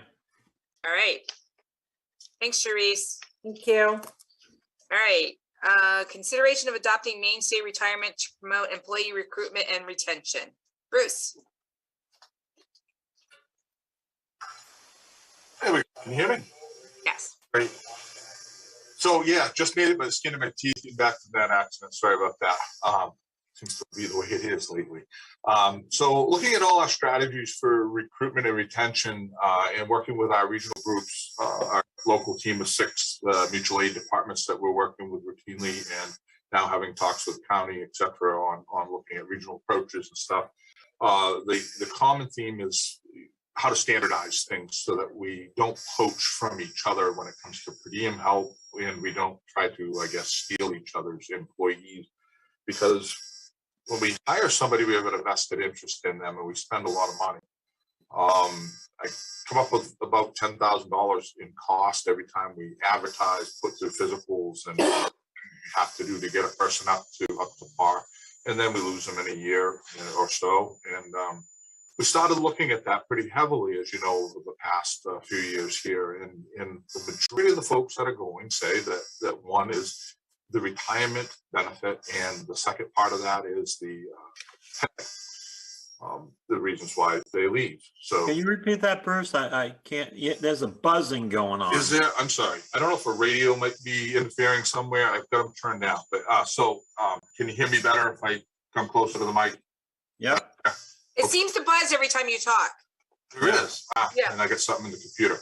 Anyways, so we're looking at methodologies for recruitment and retention, and knowing that our folks leave because of retirement benefits that aren't the same as others or that are greater elsewhere, and pay obviously is another point of interest. But we're looking at the retirement, and I know that I could tell you that in this contract that we're now meeting on, retirement through the state, Maine PERS is one of the things that they're asking for.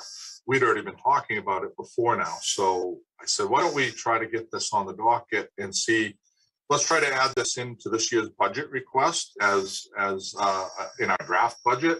Let's open up some real good conversations between the board and the budget committee and our department and Dawn, and see what we might be able to accomplish with this using it as a recruitment retention tool.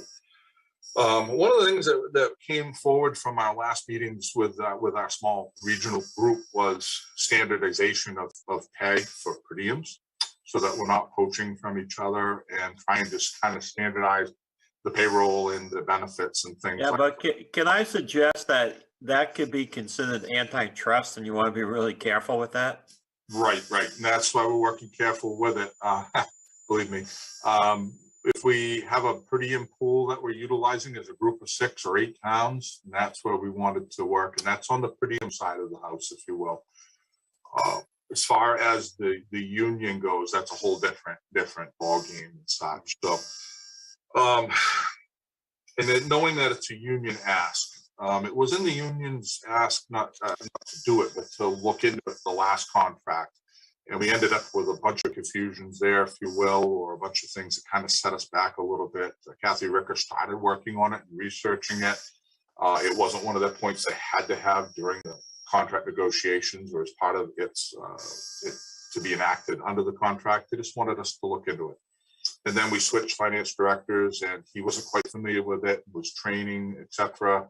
And now we're with Sharice, who's very familiar with Maine PERS. And I think that now we're able to get some more data and things like that out there. So basically, as a recruitment tool, and because the union's going to ask for this in their contract, I thought it would be a smart thing at this point to see if one, you would entertain us putting this into our budget as in our draft budget, to start looking at it, to start opening these honest conversations across the board, and taking a hard look at providing this benefit so that we are more standardized with most of the towns around us. As far as the IAFF goes, their towns they represent, there are 2 in Maine, is what I'm told by their vice president, that do not have Maine PERS. We are one. Gray is the other. So in looking at that, it obviously would be more attractive elsewhere with the 2/3 retirement at no wage at 20 years with the COLA, things like that are being offered for someone to go there versus a 457 type retirement account. And I think my concern is, and I expressed this to Mr. Willard, is that, you know, as I said in the beginning, we hire somebody, we advertise, we bring them in, we orient them, we train them on each piece of equipment carried on that equipment, and train them about the town, our procedures, all the stuff. And we have $10,000 easily invested into a person. Now we lose them at the end of a year and a half, 2 years. I think that speaks volumes as to what our investment is in people when we lose them. And I think that maybe we should be trying to do something that would retain them and keep them here. They're more valuable if we keep the trained person here to respond. So, basically, that's it in a nutshell. What I would like to do is to have an alternate, you know, build the budget as we normally would, and then to put together a proposal showing you exactly what Maine PERS would cost, and, you know, have that discussion. And it's not going to be less expensive, by the way. And, you know, we can get into that later, but it's something that came up, as Bruce said, last time around. This time it's an actual ask. And it is the predominant retirement program of, you know, firefighters, paramedics in Maine. And that's the first question they ask, you know, do you have it? And that's not something that helps us with, you know, trying to attract and retain people. But we do have a retirement plan, don't we? We do, but it's not competitive to what that would be. So the question is, if we're going to offer Maine PERS, sorry, Joe. If we're going to offer Maine PERS, then we're going to be offering it to every employee or just the fire department? Right now, the discussion is just about the fire department. We can't, the rest of us, many of us are too beyond the time where that would be of any interest. For the younger people, I think it would have interest, but it's a special program for firefighters, paramedics. It's not available to administrative employees. People who would be in the public works department, for instance, wouldn't be eligible for that. They do have programs that we would be eligible for. They're not as, you know, good programs, but they are something that is a pretty standard offer in a lot of communities. But a lot more expensive. But a lot more expensive, yes. Absolutely. What's the vesting schedule? I'm sure. What is the vesting schedule? I think it's 5 years. I think 5 is the initial, yes. Yeah, 5 years. So how do you think it's going to help you retain people if the vesting schedule is 5 years? Well, because right now you don't get them to begin with. And if you get them and they like the environment, which they all say they do, they say they like the environment, they like the town. But when they discover that they can get a 20-year retirement by moving, a lot of them do that. And so I think, you know, part of it is the retirement program. The other thing they like, obviously, is they like the Maine municipal health care as well. And they like the fact that they can get better wages. So there's a lot of things working kind of against us in some ways. So we're mixing apples and oranges here a little bit when we start throwing in the medical and whatnot, because half of it is they don't understand how the medical plan works. And the fact is that, you know, they go to the MMA and, you know, they end up paying more out of pocket than they do if they make the full use of the HRA. So I mean, you know, some of that is an educational thing and whatnot. But I'm not saying it's rational. Yeah, but on the ones that are asking for, how many are they all contributing fully to their full contribution that they can? No. For that, I don't know. I think that's an important element, because it goes to the heart of, you know, do they want us just to pay everything for them, or are they willing to step up to the plate too? I mean, part of your retirement is planning for yourself too. You know, you can have your employer plan a lot for you, but you know, if you're not taking care of yourself, then excuse me, you're not really taking care of yourself. So I think that, you know, the proof has got to be in the pudding there. If they're not doing full contribution, it really is saying they don't care about their future. So this is also for all of them, not just the union ones, correct? This right now is for the union full-time members. They're all in the union. And how many full-time, wait a minute, how many full-time union members do we have? There are 8.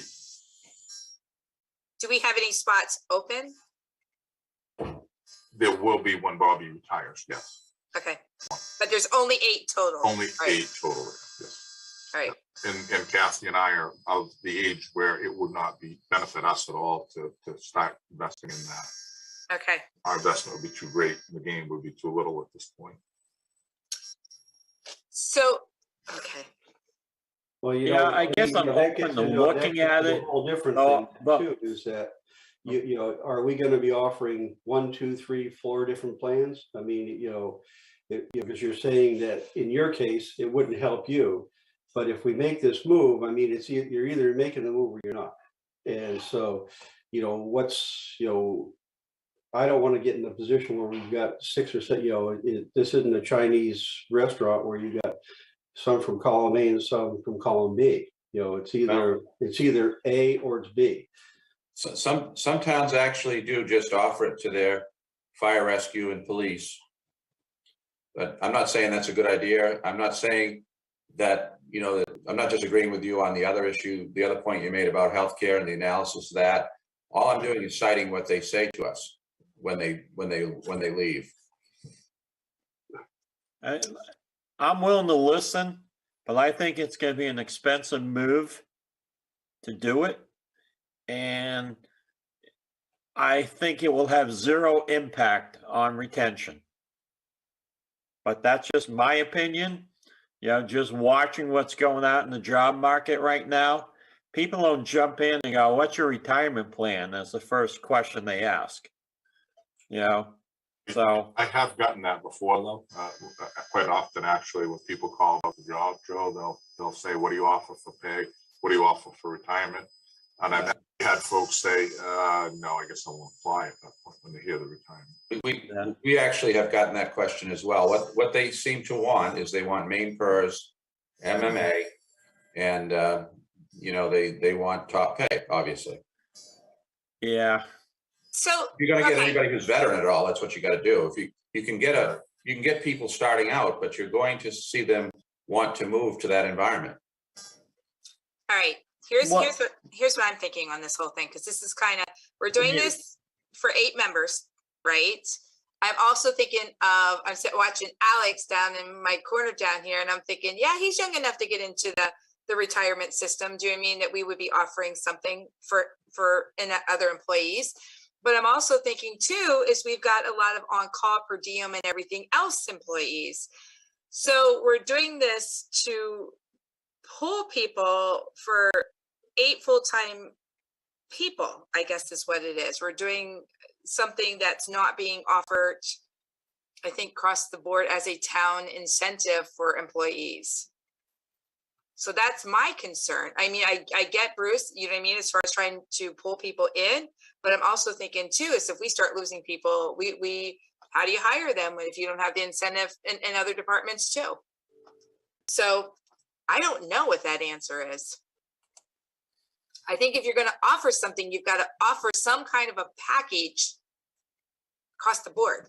And I understand this is specific to fire department. I get that. But I'm also thinking too, is you've got to have something for the administrative side of it and stuff like that. Am I wrong? I like equity, but I don't know that that's our top goal right now. Our top goal is trying to attract and retain people and stop the constant churn in you know, the public safety department. And I'm not saying, you know, this is something that, you know, it's a fait accompli, a done deal. I think it's something that you want to look at and see what you think. And that's all I'm asking. And it is, as I say, not going to be cheaper, but you know, it's fair. Some people say it won't work. It won't help. That could be true. I'm just telling you that we do hear it, and young people are looking for the full package if they can get it. Once they get their training and experience, they want Maine PERS, and to a lesser extent, the other things I've outlined. Not pay, of course. That's always top of mind for them. Is there numbers? Therese, do you have any numbers for us on this? We do. Or is it something that, how soon do you need an answer? The question is, did you want an answer tonight? No. All we're asking about tonight is, will you consider, I say, put the budget together the way it normally would be, and then have a separate analysis of Maine PERS and have a discussion during the budget. When they ask about retirement, do you say we have a retirement plan? We do. This is our retirement. We plan. actually have a sheet we give them so that explains all the different things. Yeah. I've never heard of me personally, sorry. Yeah. Well, you're not a state employee. Or a school teacher. Or a school teacher. Or, Oh my God, stop nitpicking. This is a rough crowd. There was a time, I mean, years ago, when I first started out, the Maine State retirement system was on the rocks, you know, and so that's changed, and it's a pretty well-funded program, pretty well-known program. All right, I say bring the numbers. We'll have a discussion and see where it goes. You know what? We'll have budget finance in with that too. We'll see some numbers, and yeah. And that's what we guys good with that? I mean, we can't make the decision on something this, you know, sweeping. And so all we committed to the union was to see if the Board of Selectmen, the Budget Finance Committee would at least look at it. That's not a guarantee of approval. That's we'll look at it. Yeah. The wording in the contract said that it would be looked at. It didn't say that a decision would be made. It said it would be looked at. That's right. And that's all we're trying to do is to say that we brought it to the elected bodies and they've looked at it and they've, you know, analyzed it and come up with a decision. Okay.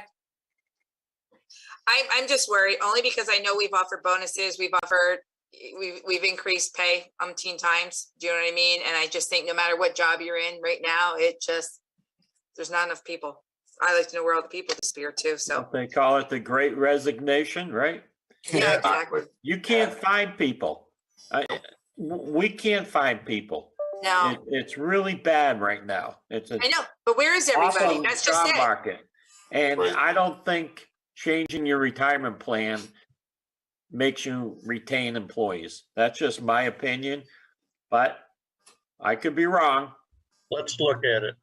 I'd like to see the paper numbers. Well, right, and I don't mind looking at it, but I think again, you're right. And I'm lucky right now, but I know like right now, a lot of these school kids are getting notes in the morning that says if your child rides bus so-and-so, there is no bus driver. You have to take your kids to school. And that's right here in our own RSU. So it's happening all over the place. So where this half of the world has gone, nobody knows, but I don't know. Those bus drivers are covered by Maine PERS, by the way. But not the same program as the teachers, I don't believe. Oh my God, moving on. All right, so bring it, we'll bring the numbers and we'll see what they look like. We'll have a discussion. Thank All you. right? Yes. All right, thanks Sharice and thanks Bruce. All right, moving on. Report from the planning board pertaining to a recreational marijuana ordinance. Alex. We gave Alex the direction to go back, to go to the planning board, and he's gonna give us an update. Yes, good evening. So yeah, the planning board is in the process of reviewing ordinance amendments for 2022. And they discussed at the December meeting a list of ordinance amendments. One of them was marijuana. And the conversation essentially was the planning board feels as though they're going to need a little bit more guidance from the select board on what specifically the town envisions for a marijuana ordinance. And, you know, we did reach out to the attorney and got a few samples from some other towns, and it's set up as a standalone ordinance. So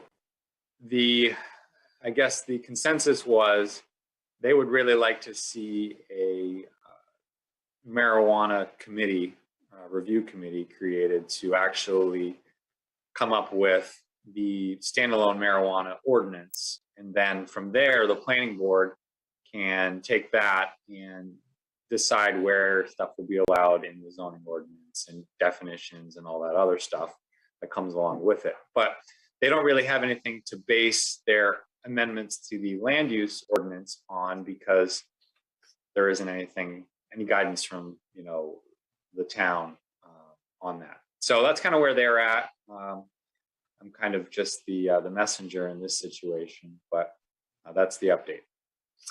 So in this case, I did see that meeting, and yes, they are looking for feedback. So we are you guys up for having maybe a workshop next month with the planning board to kind of throw some ideas back around?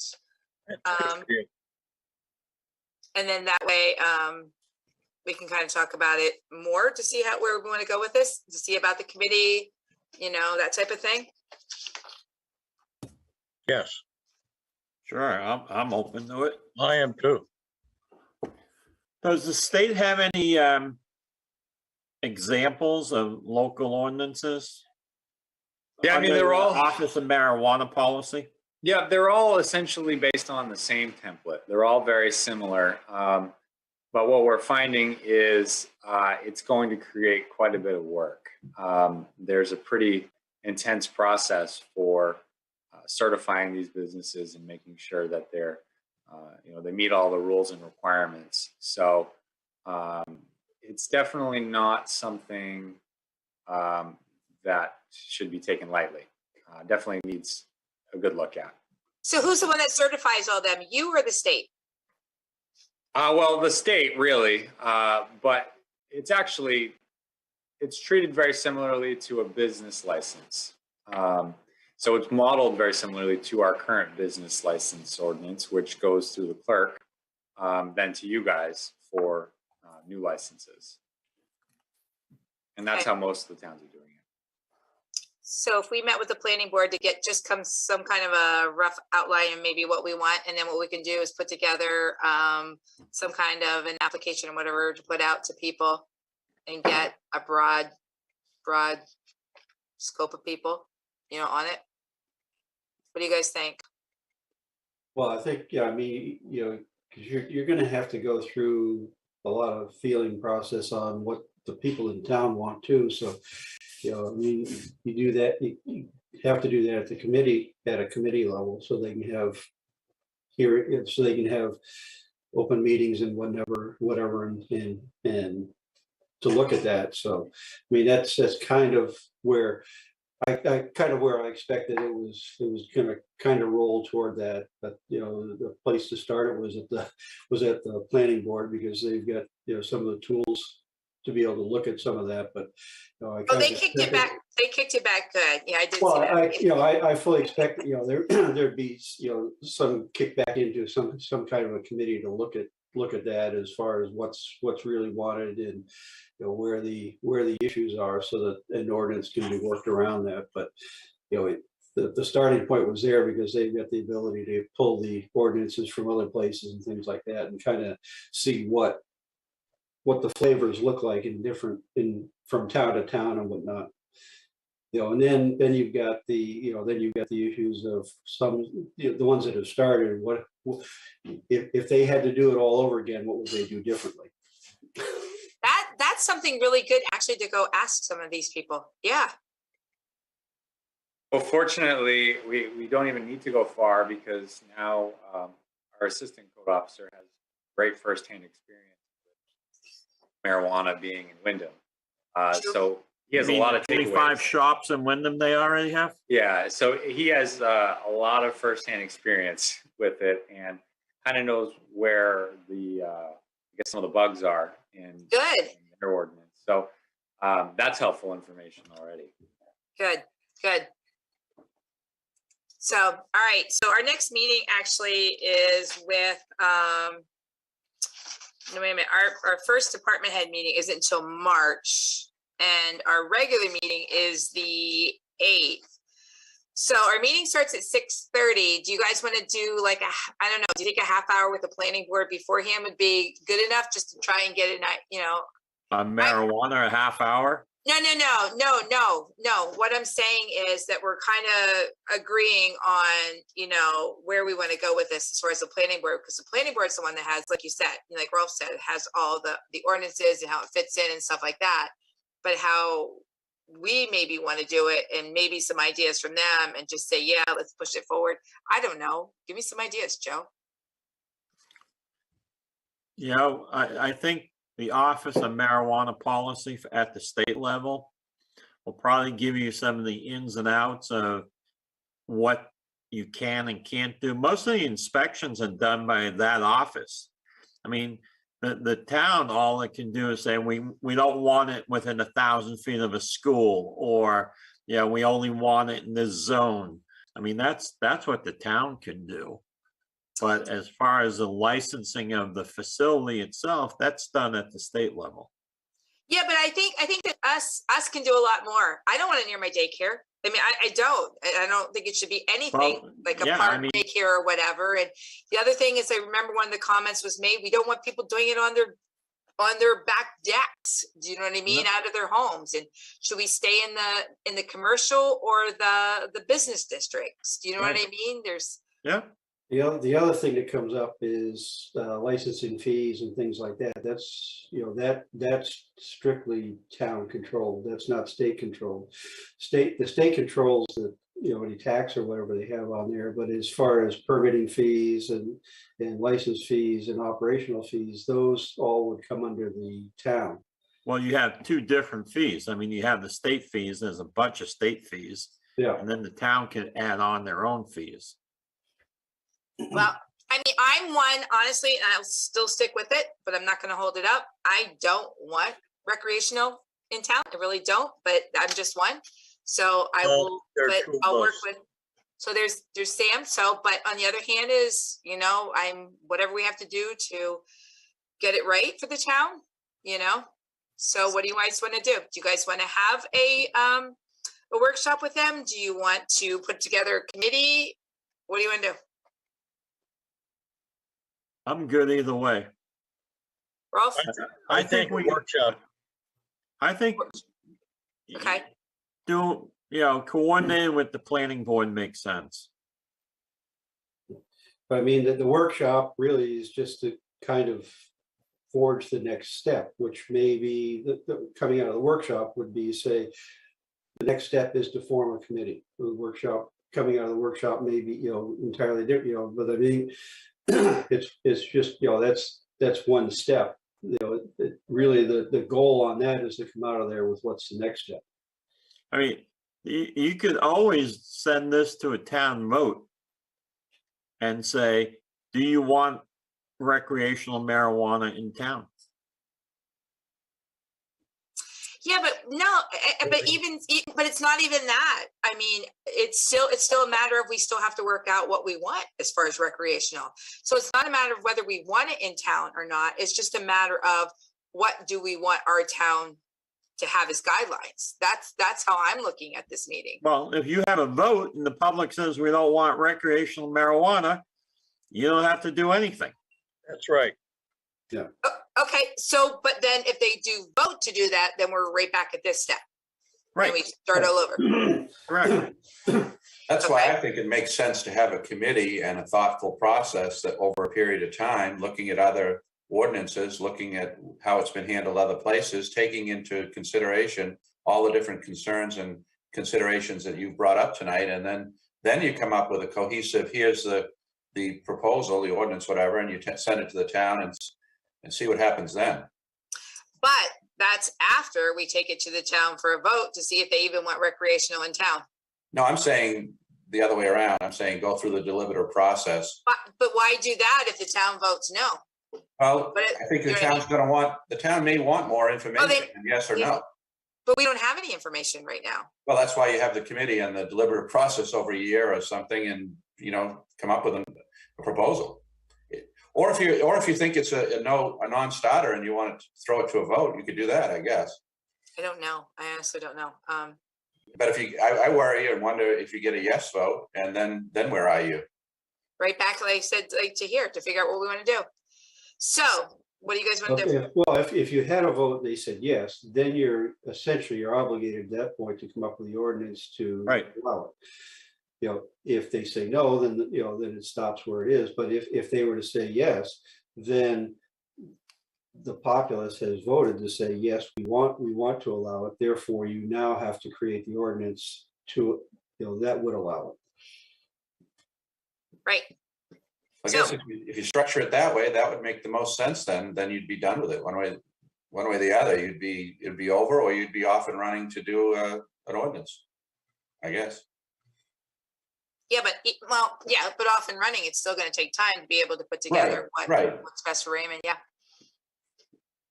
So, I mean, and like Alex says, I mean, you want to think long and hard, right, Alex?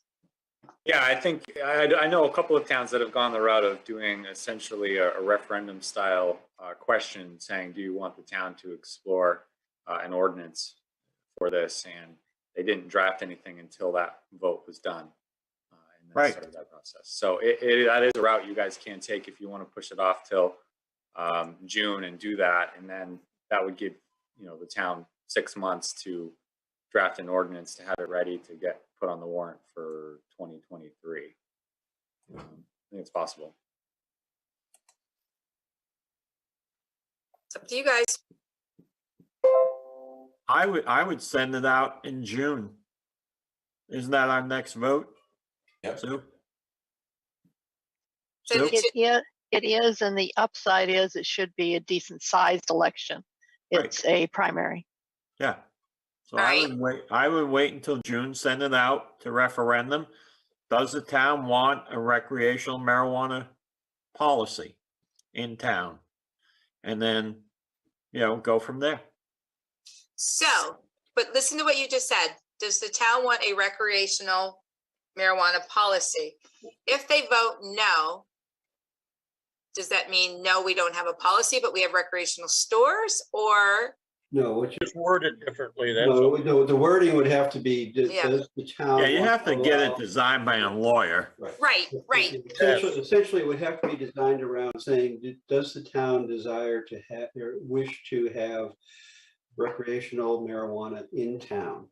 And then, and if the vote is yes, subject to the formal ordinance. If they say yes, then it says you now have to create the ordinance. If they say no, then it says that no, they did not want it, and therefore it's a dead issue. Okay. All right. I mean, the actual wording would have to get, worked out, specifically on that. But I mean, essentially what you're saying is, do you want it? And if you do, then an ordinance would have to be created. So it's not that if they say yes, it starts the next day. It says that if they say yes, it says the next step is an ordinance has to be created, which then has to have town meeting approval as well. So, so it's a whole new process then after that. No, the issue is dead. If it's yes, it just kicks it to the next step, which says you now must create an ordinance which has to be approved by the populace. Okay. All right. So Alex, if you can go back and let them know that. So we're not going to have a workshop with planning board, and we'll get the write up for whatever the wording is for that and put it on in June. Excellent. Thank you. All right. Thank you. All right, so moving on, consideration. Madam Chair? Yes. Could I read back what I've put in just to make sure that I haven't screwed something up? So consensus is to send the question of whether or not the town of Raymond wants to allow the sale of recreational marijuana, subject to the adoption of an ordinance, to referendum vote at the June election in 2022. Correct. Okay. Thank you. Do we just lose Sam? No, he just doesn't have video right now. Video. Okay. All right. We've only lost his face. Yeah. All right. We're good with that? Good. All right. Now we can move on. Consideration of adding the Juneteenth federal holiday to the list of paid holidays. Dawn. Okay, so Sue has done a little research and put a paragraph, I guess, in the packet, which I can read for folks at home. So Juneteenth, this is a federal holiday that has been or is in the process of being added by most Cumberland County municipalities. I should go back and say, of course, federal holiday already approved, and I'll get to that. Also, the state of Maine has approved this and added it to their official holiday schedule, which is something that historically we have, I guess, used here. So Juneteenth, officially Juneteenth, National Independence Day, and also known as Jubilee Day, Emancipation Day, Freedom Day, and Black Independence Day, is a federal holiday in the United States commemorating the emancipation of African-American slaves. It has been celebrated annually on June 19th in various parts of the United States since 1865. The day was recognized as a federal holiday on June 17, 2021, when President Joe Biden signed the Juneteenth National Independence Day Act into law.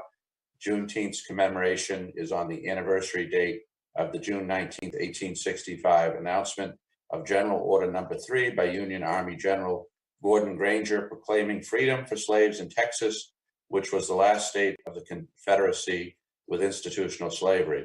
So that's a little background on Juneteenth. As I said, it's something that is pretty much, I think been adopted by most by now Cumberland County communities. There were a couple of exceptions that Sue discovered. I think a couple of small towns have not yet acted on it or considered it, besides us. I did a very small survey last Friday, and Casco has accepted it. Wyndham is voting on it tonight.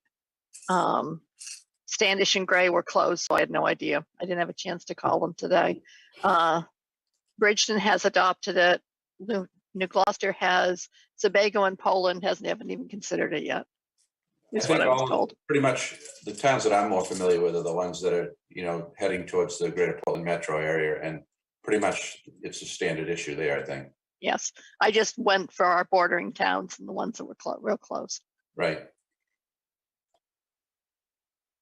I mean, it's recognized as a federal holiday, no matter what you feel about it. So I just say it becomes another holiday for the town. I mean, it's both a federal and it's now a state. So it's essentially kind of defining lines there. Right. I remember, I'm old enough to remember when Martin Luther King Day was also in the same position. And, most towns do follow the state of Maine holiday schedule. And I understand it's a generous holiday schedule, but that's what they do.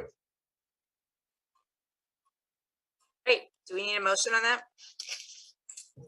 I'll make a motion that town of Raymond recognizes Juneteenth Day as a holiday for all employees. Second. Okay, all in favor, say aye. Aye. Aye. All right. Update on appointing members to a comprehensive plan committee. Sue. We only have 4 applicants right now, which would be a quorum if the committee was only 5, or even if it was 7, but we just barely have a quorum.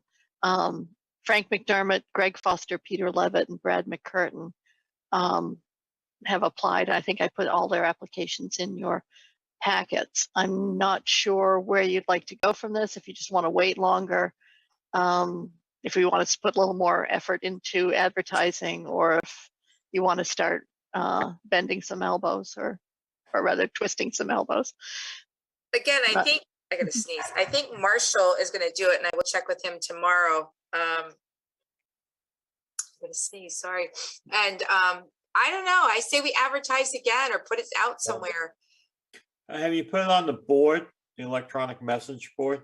Yeah, Been running there for about 2 months. Yeah. I mean, I think people recognize that there's a lot of work behind that. So it's, it's right. It's not one of those easy to get people there, and what my fear is with just this number of people, that it's going to have a hard time getting a lot of hard time getting things done. That being said, if we say yes, we say yes to those people if they get started, maybe that can help to generate some other interest, and they can bring some people in that way. It's just I don't I hate to have people start a committee that's going to get burned out on because of lack of people. It's very curious to me, these, and I guess it may say something about comprehensive planning, actually, because at the advent of this sort of exercise, that in my experience, having gone through several of them, it was something that many people wanted to participate in, great interest in it. Right. And I don't really see that now. I think they realize how much work it is. Maybe. The other thing. Am I correct that, I'm sorry. The other thing we could do, I guess, would be, I could get with, Teresa, if you all have ideas, you could brainstorm and give me some suggestions, and I'd be willing to reach out to people and explain what it is. The last comprehensive plan committee had what, 9 members or 11 members? It was Yeah. quite large. Quite large, yeah. You need it too. Right. Yeah, I think 4 is just not enough, not even 5. Yeah, I don't even think 5's enough. It doesn't give you a good, feeling for what the town really wants. Well, not only that, but if you look at it from the task standpoint, there's a lot of tasks in there. Yeah. And to put that on on 4 or 5 people is, no, I don't think it's fair to them, number one, because it's a volunteer committee. Number two, number one. Number two, it's prone to get burnout, and you get half the thing done, and all of a sudden you don't have anybody left. So does the state even require a comprehensive plan anymore? It doesn't require it, no. Yeah. There's not even the comprehensive department or whatever the department. Within the state planning office, they got rid of the state planning office. Right. So, I have no problem. I have no problem in approving the people that have done that. But the real question is, do you want them to start without some more people? I don't. I think 4 is not enough. So if we don't have enough people, do we take those people, maybe put them with us as a board and break it down into sections and work on it? Just have meetings like as a select board, maybe even the budget, finance, and these extras, because that would bring a lot more people together and just hit sections of it. Well, I mean, if you look back at it, so why did we ask for this committee to be formed? Because there was questions from some of the people in town. Should we do this again? Yeah. And so the answer was, yeah, it can be looked at, but if all you're getting is a response from 4 people that are willing to serve on it, maybe the desire from the town is not there. Not there. Right. Right. And honestly, I think putting, yeah. I would say you continue that, you start a new advertising campaign. And if you don't get at least 9 to 11 people to apply, I just don't, you need a cross section of the town. Look at the people who are applying. It's the same old people, which is great, who are driven to make this town better, but it doesn't offer a diversity of opinion of anybody new who might have moved to town. Yep. So I just think we got to get more people to apply. And if we don't, then maybe when we have town meeting this year, we can have a call for people to do part of the comprehensive plan and see if there's any interest there. Maybe, what about if we did something for the Roadrunner that kind of in a concise way said, this is what it is and how it relates to the town's future, do you want to be a part of that? Kind of make it simple so people can understand what it is. Many people may not know what it is. I mean, comprehensive plan committee, unless you're an old person, and as we've been told here in Raymond, they were all old people. We know about this because we've been through it. I think younger people may not know what this is even. Yeah. Right. I like that idea. Something in the Roadrunner. Yeah, that sounds like a plan. Good. But simple, something simple, so that people can get it. That's you, Dawn. Simple, yeah. No. But at the same time, I would reach back out to the ones that put the applications in and let them know where their things are on there, so that because you don't want to get in the situation. Well, I applied for it, but no one ever told me anything, and it's died on the vine. So at least that they're getting the feedback. That, at least let them know where we stand, that we're waiting for more members to apply. Well, and that's why I didn't wait to bring it to you folks, because I didn't want them to just languish that long. Yeah. The other thing that may be hampering us too, folks, is the worldwide pandemic. A lot of people have gone to ground and like it that way right now. For good reason. Volunteerism throughout the country is way down, unfortunately. Yep. So that too. So, all right. Good, we'll do that. You, Dom and Sue, and you guys will work on that. All right, discussion of select board meetings format for the foreseeable future. That's me. I'm gonna call for Zoom meetings. Sorry, I am under serious direct contact with so many germs right now that I do not want to bring them in. The other thing I'm concerned about is people are just going out and not even telling anybody that they're contagious or that they have COVID. I mean, anybody can walk into that broadcast studio and be a direct contact and infect everybody in there and not tell anybody. They don't have any obligation to. So the question is, I will not be able to make meetings in person. There's just no way, you know, and I have all of us in my own house right now walking around with masks. It's pretty sad. It really is. Because we're direct contacts. And so I say, would like to see us do Zoom meetings for a while. But how do you guys feel about other meetings being in the broadcast studio? Because again, it's the same way. If we're going to keep this down, we've got to, I guess, limit contact. Well, I think we left it up to the committees to make their decision based on their people, what they want to do. So it'd be the same as, you know, I mean, I think for us to say to them that they have to go to the Zoom mode versus they have to see what, you know, what their people's comfort levels are. It'd be, you know, it's the same as if we did it the other way and said, no, you can't do Zoom, you just have to do live meetings. You know, I think that's, you know, that puts people at a disadvantage too. So I think your best thing there is to say that, you know, this is what the select board is going to do. It's up to you as the committee to decide what you want to do. And they all signed on to that forum, that forum or whatever, the meeting forum that said that they could do that.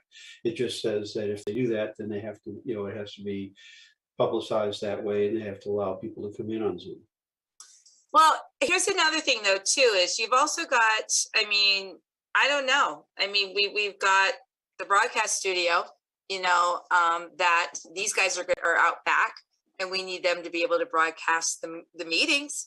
So if people are coming into these meetings and anybody is carrying a COVID thing that they don't even know they're direct contacts, that also puts them at risk. But all you have to do though, Teresa, is walk out in the world and you don't know who. I know that. I know that. And trust me, I get that. But look, I've been exposed to thousands of people. Thousands. I get that.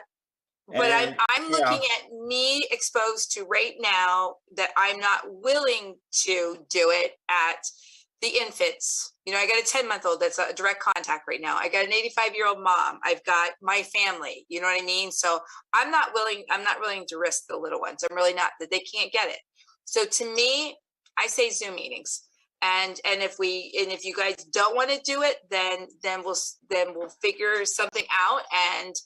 But right now, I can't. I'd be coming there next to Sam every day with germs. Huh, Sam? I'm in total agreement with you, Teresa.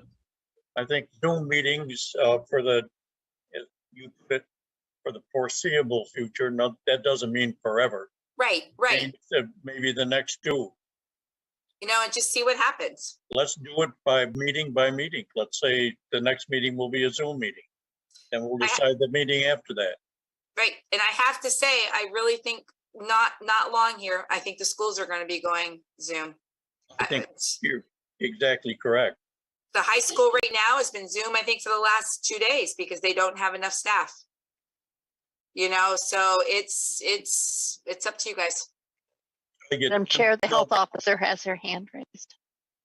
Oh, I didn't see her. Oh, sorry. Yeah, Kathy.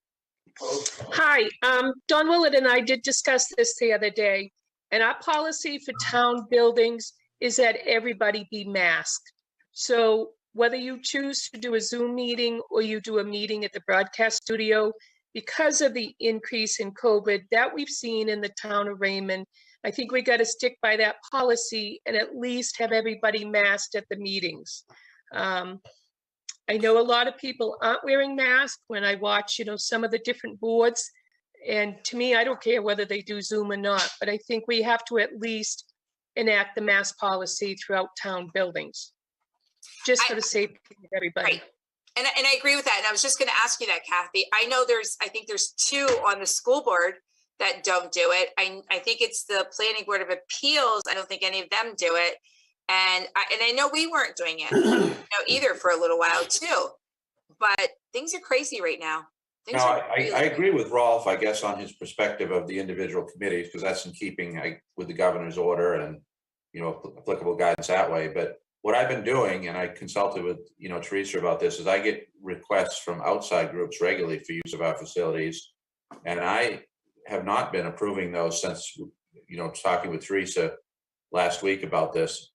And, I don't know as we have an obligation, but I think it's something that is, good citizenship, good behavior, to model good behavior. And I'm not sure having meetings of outside groups that we really, and we can't even control our inside groups as far as masking goes, if they absolutely decide they're not going to wear a mask. So I haven't been approving those. So I guess I'd look for some guidance that way. I think it would be better to minimize the in-person contacts, whether they be committees or, external groups. But as far as the internal committees, let them decide, I guess, one by one. But if they do decide to go ahead, they're going to do it with masks, in my opinion. So if each department does it, that's fine. But like Kathy just says, our policy right now is every building in the town of Raymond then has to have masks. Are we going to send a notice out to each of these committee members? You know what I mean? And like boards, so they know what the rules are when they go in there? But they know the rules. Yes, I think that's a good idea. No, they don't.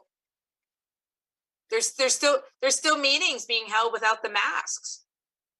And that was even us, like last month. So Kathy, when did it go masked in the buildings? We put that in, I believe, October. Oh. As it started clearing back. We've been following a mask protocol of some kind since the onset.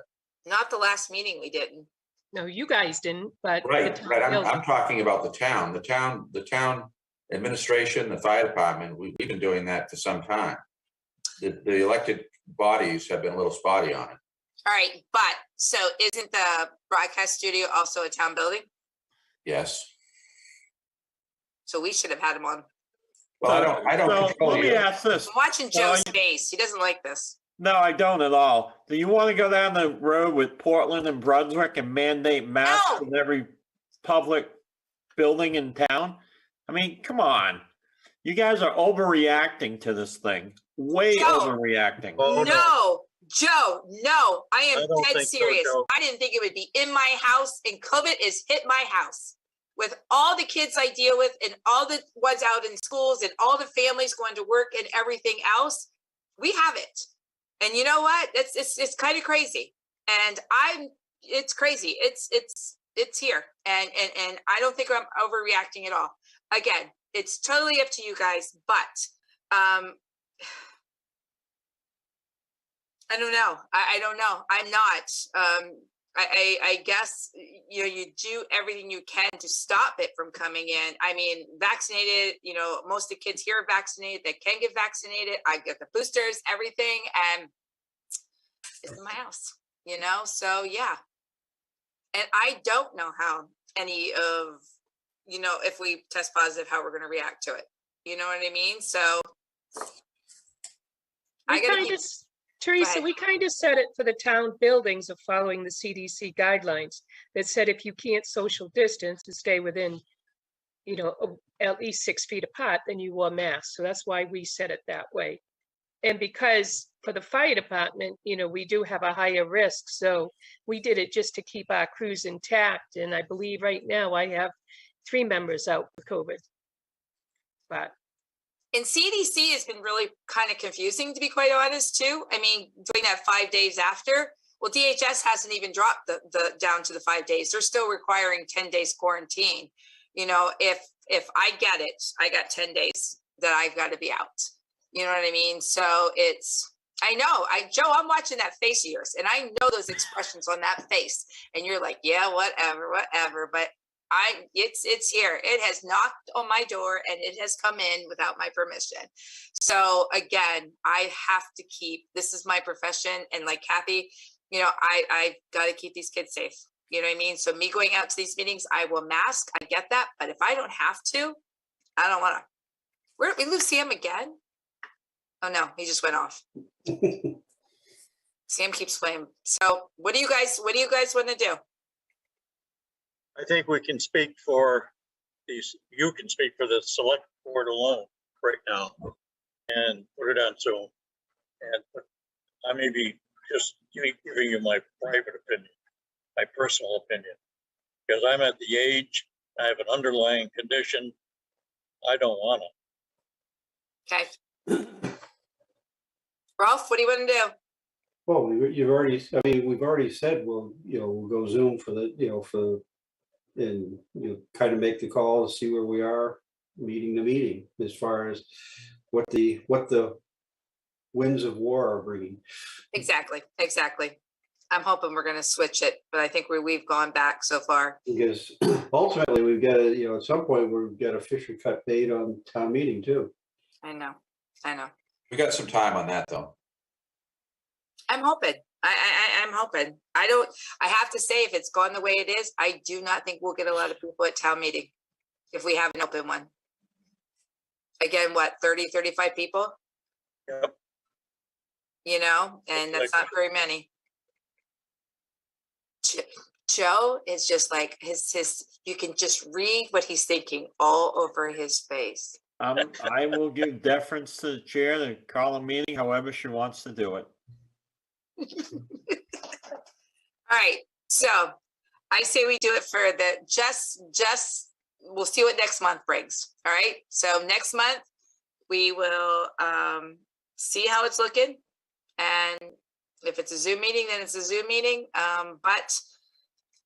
And what do you guys want to do about the broadcast studio regarding masks? You already have a town policy. Yeah. That's the town building. Right, but we haven't enforced it at the broadcast studio, only in the town office and the public safety. Because they're sitting closer than 6 feet to each other. And they're in the room more than 15 minutes. So put a sign on there, masks are required to enter the building. Why don't you do what most places are doing? If you're unvaccinated, you must wear a mask. You know what? I have witnessed somebody fully vaccinated get COVID really bad, and I have witnessed somebody unvaccinated get COVID. So I say you just wear the masks. You know? I know. It's only in the town buildings. It's not all over town. Portland has it in every building, everywhere. Ryder has to do it. And Ryder's in Portland, where Kent works. So it's every business right now has the masks. I'm just saying town buildings, if we're going to have a meeting, that they're going to be sitting close to each other. Rolf is Madam Chair. Yes. The health officer has her hand up again. God, I keep forgetting to look at that. Hi, Kathy. I think it's very hard for any of us to be the mask police. So I think we post the doors that we prefer you to wear a mask, especially if unvaccinated, and go with that. I mean, you're gonna, I don't want to say piss off people, but you're gonna get some people really upset. But, you know, we can write it in consideration of others, all, you know, everyone please wear a mask, or just say unvaccinated must wear a mask. But I think you at least have to post the door, tell the boards what our policy is, and let them go from there. Because we can't police it. I could, but I'd just be mean and, you know, Oh, nasty. we can't police it, but I think we can. I mean, I'm not opposed to that, but I think we can send a stronger, you know, message. But we can't police it. That's for sure. No, and just out of respect for anybody else, you know what I mean? Please mask. It's required in all Raymond town buildings. What do you think, Rolf? You didn't say anything. I've said enough already. So. All right, let's do that. If we can do that, so we'll just send the committees. We'll just say, you know, if you're not masked, if you're not vaccinated, you got to wear a mask. And Yeah, all right. We know how this is gonna go. All right, moving on. Public comment. Let's see, who's here from the public? Would be Kathy. Mrs. Goslin. Yep. Clay, Kathy. I think she just forgot to put her hand She down. just probably didn't put her hand down. Oh, she's gone. Oh, no, she put it down. All right. Selectman comment. Do, do, do, do, do, do, do. I like to give praise to the Public Works Department for the job they're doing on the roads. I think they're doing a great job. I leave early in the morning sometimes, and after an ice storm or sheet of ice on the road, and I have not been afraid in the town of Raymond. They've really done a good job. Oh, good job. That's great. Cool. Thank you. I know, man, they're out there for long hours. All right, anybody else? Nope. All right, town manager's report. Okay, got a lot of dates here from Sue. So we'll start with our confirming dates for the upcoming regular meetings, February 8th and March 8th. Everybody good there? Yep. Yeah. Okay, so now here comes a raft of reminders of upcoming meetings, budget schedule. February 23rd, town manager submits budget to select board and budget finance committee. March 1st is our first department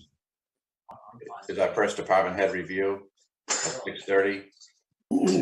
March 15th is the second one, also at 6:30. I guess she's got 6:30 throughout here, except when you get on the bottom. So anyway, we've got a budget workshop on March 31st budget workshop, April 5th, select board warrant review and approval. April 12th is the budget finance committee budget article recommendations.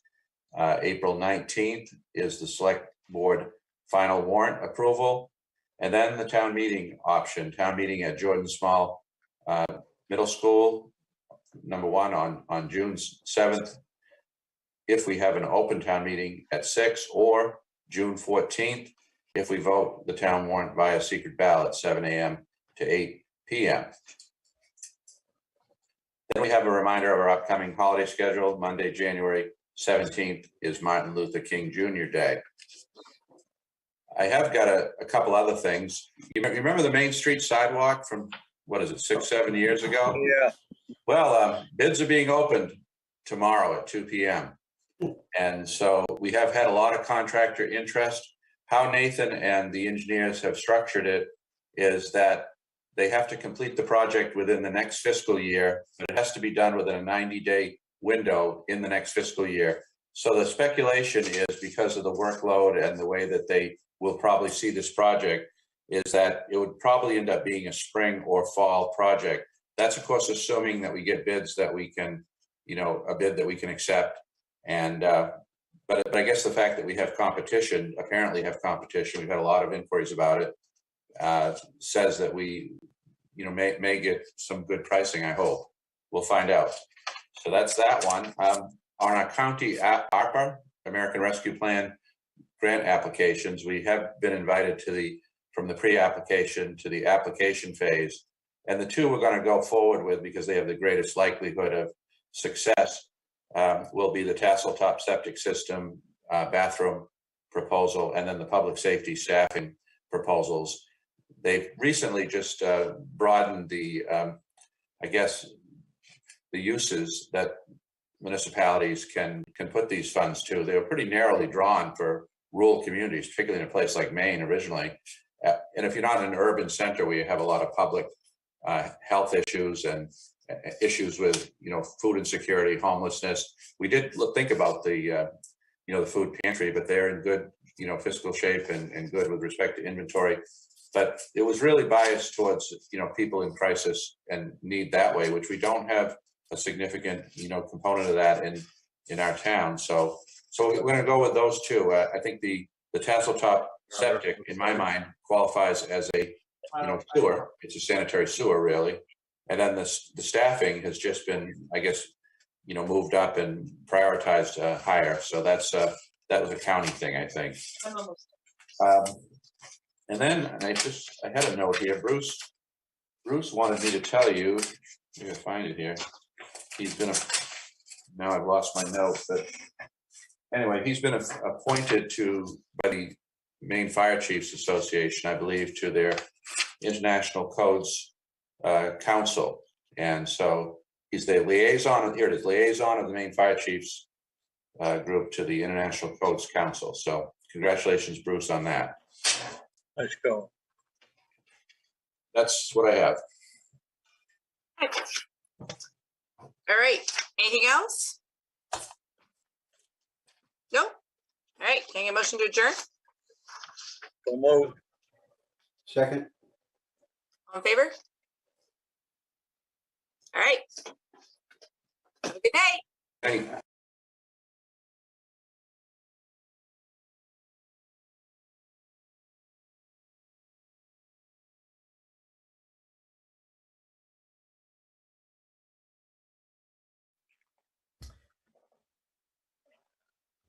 Welcome to the January 12th, 2022 Planning Board for the Town of Raymond.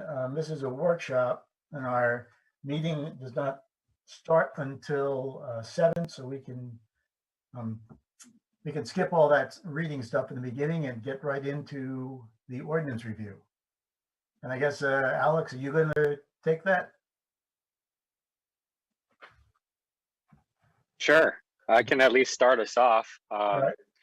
if you'd like. Does everyone have the PDF? I do. Yes. Okay. Yeah. So, and I can leave this up and kind of, have it there as reference as we go through, but it would be hard for someone to read it off of this, I think, as we're going through it. But so the first one on the list is probably not a great one to start with because it's kind of a complicated one, but basically, this has come from the Zoning Board of Appeals. They have had a couple of situations come up in the last year where they've struggled reviewing variance applications because our ordinance actually allows for a variance and it allows for a setback reduction, which according to the town attorney, that is totally fine. However, it kind of conflicts with state law somewhat, but there really isn't a whole lot of substantial case law to say that we can't do it.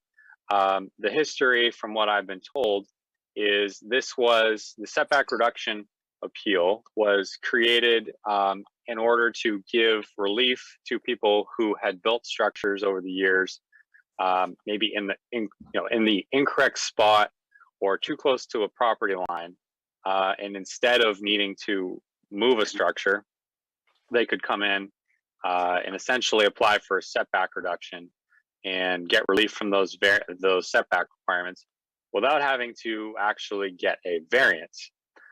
So it's more liberal with the requirements and easier to obtain. The problem is the way that the ordinance is written, it doesn't really say if you can't qualify for this, then you can do this, or start here and then go there. It basically just gives you the requirements for both and allows people to essentially say, I'm going to apply for a setback reduction or I'm going to apply for a variance. And then there's also a section in there that kind of conflicts. It doesn't really say flat out that the ZBA has to review a setback under the variance criteria or vice versa. They almost kind of seem to exist on their own independently, which is kind of confusing. So their thought is, let's just get rid of the setback reduction since it's not even in the state documents on variances, the manuals on how a ZBA is supposed to function. It doesn't even really exist there, and this would kind of get them in line or get us in line with state minimums essentially. That's their thought. I did run this one by the attorney because it's kind of an unusual one, and he said, he seemed to agree. He think that it's fine, and really, it's really up to you guys to decide if it goes forward. as it exists or how it is now. So literally it's striking everything out from both the land use ordinance and the shoreline zoning provisions. So Alex, it does not do away with setbacks. It just does away with requesting a reduction to the setback. Is that correct? Yeah, it still allows for people to get a variance from the setback requirements. However, I'll be completely honest, it's going to make it harder. It eliminates parallel paths, one through the planning board and one through ZBA. Is that what this change would do? It basically will require that, for example, in the shoreland zone, in order to get a variance to do a setback reduction, you don't need to meet hardship criteria. But with the setback reduction criteria removed, in order to get a variance, you now need to meet the hardship requirements, which is, it's pretty challenging to do intentionally. It's written so that it's, you know, not supposed to be easy to get. Yeah, I've been there. Is that you, Greg? Oh, you can hear me now? Oh, God. I'm having trouble getting online here. So Greg, you've been through this process? This process once in Mechanic Falls, and it didn't come out in my favor, which didn't make me very happy. It'll make you happy, Greg. Yeah, well, there were good reasons for me to exceed the minimum setbacks, and I was unable to do what I wanted to do. Having some latitude, I think, is good. And I missed Alex earlier, the earlier part of this, because my audio wasn't working, so I may have missed more of the reason for this than you guys did. So Alex, under the hardship, if you're going for a variance, is it true in Raymond, I think it was in Gorham where I used to work, that you couldn't get a variance if you caused the hardship yourself? In other words, if you were the owner at the time the building was built and you allowed it to be built too close, well, then it's too bad you can't get a variance. Is that how it is here? Yeah, basically. Yeah. So it seems to me that if that sort of interpretation is leaning towards what state law is, and plus, instead of having sort of two routes to worry about, the appeals board would be easier dealing with just one, even though it makes it harder. Maybe that's how it should be.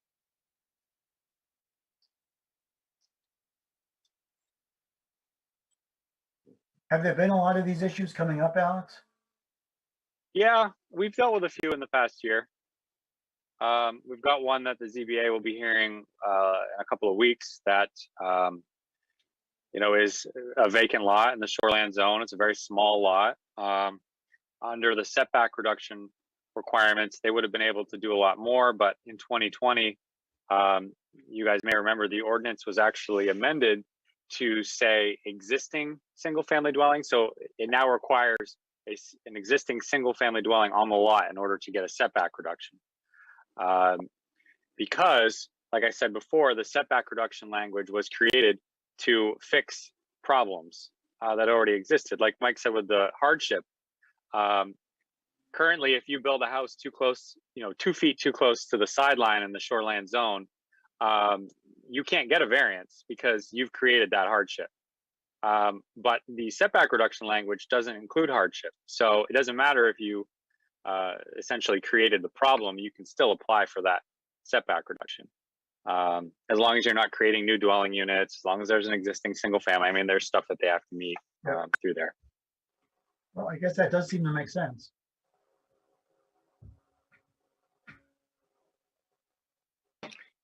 Anyone else? Any thoughts? I mean, I don't think we work with this. The Zoning Board of Appeals works with it.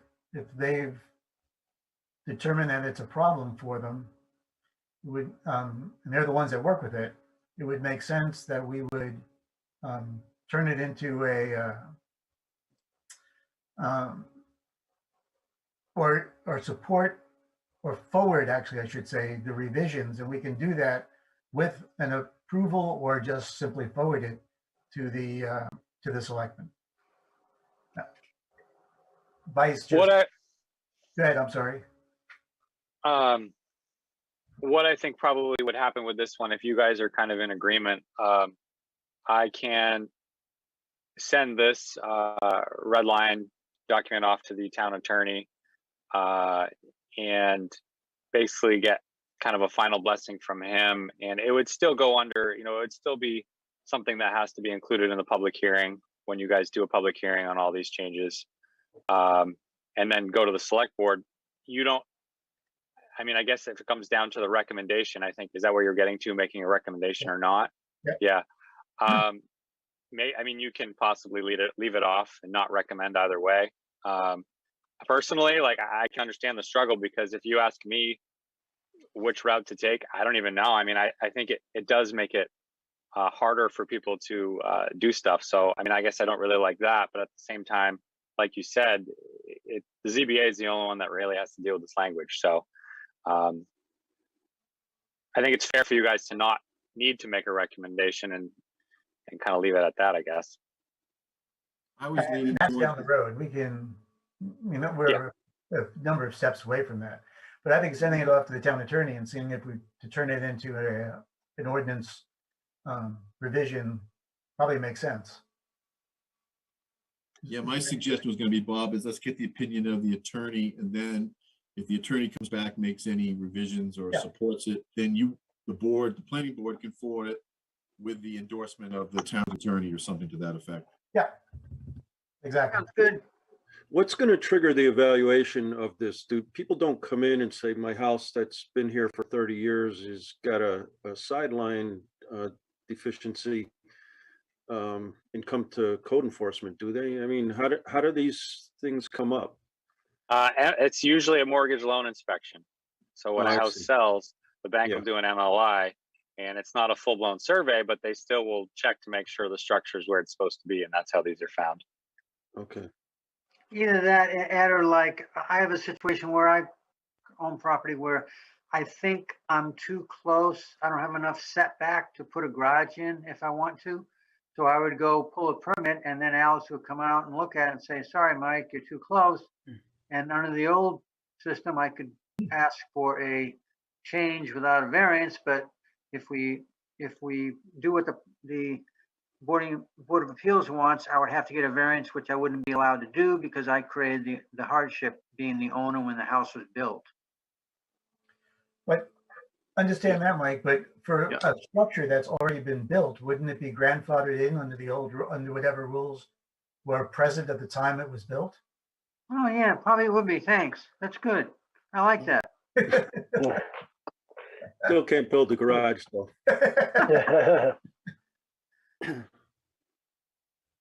Well, what are the minimum setbacks? Like we have 30 feet in the front, 20 in the side, and 20 in the rear. Well, let's see, what district is that? Rural residential. Are those our standards, or are they a minimum standard set by the state? No, those are set by the town. If we went by the state minimums, would they be the ones, the 15 in the front, 10 in the side, and the 15 in the rear? That is a good question. I'm not sure what the state would have. To be honest, I don't know that. I think that's what they are, but I'm not sure. I don't like to confuse myself with setback numbers because there's so many to remember already. Yeah. It seems reasonable to grant this kind of variance, I don't know if that's the right word, to people who are, just trying to sell the property to another landowner. Yet I don't agree with having it so people can build a porch or a garage that would violate the setback requirements. I think if it's just for a mortgage survey, then I'd be in favor of granting that kind of a variance. What else are you going to do? Tear the house down? It's been done.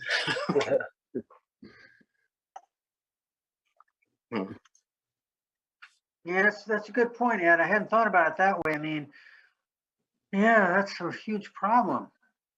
And I don't recall in Gorham that ever coming up, how it was resolved.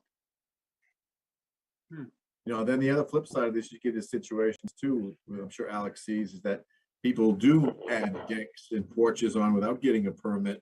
Then they come back after the fact and try to slip this in. So it kind of can go both ways. So Yeah, I don't have any sympathy for those guys, but no, you don't. yeah, But if somebody's selling a house, I can see, you know, they could get trapped there. And I guess that's the question, is under the variance, would that be, I can see what this one might be able to go through as a variance because that's a condition that wasn't created by the owner. Yeah.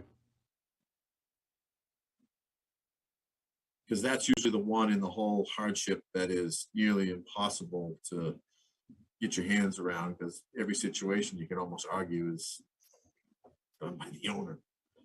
Yeah. Well, it seems like maybe the attorney. You guys want to vest this through the town's attorney and see what the feedback is before we. Yeah, I think that's the best way to go. Yep. Sounds good to me. Sounds good to me too. Okay. Done. Jim, I'm going to let you take this one. All right. This one is in response to solar energy systems. Alex, if you can just kind of scroll that up a little bit. Thank you. You can see we have a purpose here, which is, you know, obviously we're being driven now by green energy, state subsidies, federal subsidies, which are pushing for these solar systems. So we've had a couple come through the town. Actually, you've seen one. Alex and I have kind of seen one because it actually happened in Wyndham, but the entrance was in Raymond. So this is trying to get some standards in place as to how we would review these. And we gave exceptions to those that are used for private use, private energy systems like single-family homeowners, or even a business if they wanted to put something on their roof, or a ground-mounted system where it was for their own private consumption. But if they're doing it for commercial purposes, then this ordinance would apply. And just kind of scrolling through here, you know, this would come under site plan, obviously, and we'd want to have it reviewed for electrical, fire, you know, general compliance with our site plan ordinance. And basically, a lot of this would be based on the surface area of the arrays, if you want to call them that. And what do we got here for? The biggest thing is if it's a certain size, then we're going to want a decommission plan. And that comes out of the DEP. It's not nothing that we're kind of creating here. The DEP kind of had reviews a lot of these because they get into a size where they're required to get a DEP site location or stormwater permit, depending on the impact of the land. But all of them are starting to require now a decommissioning. And I think Alex circled the section there that applies to that, which is, we saw it on the one we did up off Dan's Drive, where there has to be a bond set in place that is for the decommissioning, which is basically the taking away of the panels and any equipment and return back to its original ground state, which would be earth and plants. I don't think it includes any planting. It really just implies removing the equipment and just letting nature take it back.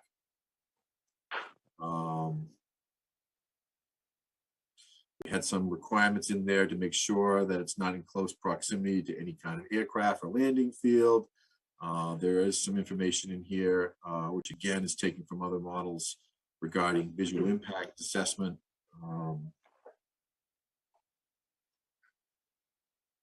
It's just not visible from public viewpoints. And I think, you know, the one that we had actually went through this, pretty much followed this model ordinance.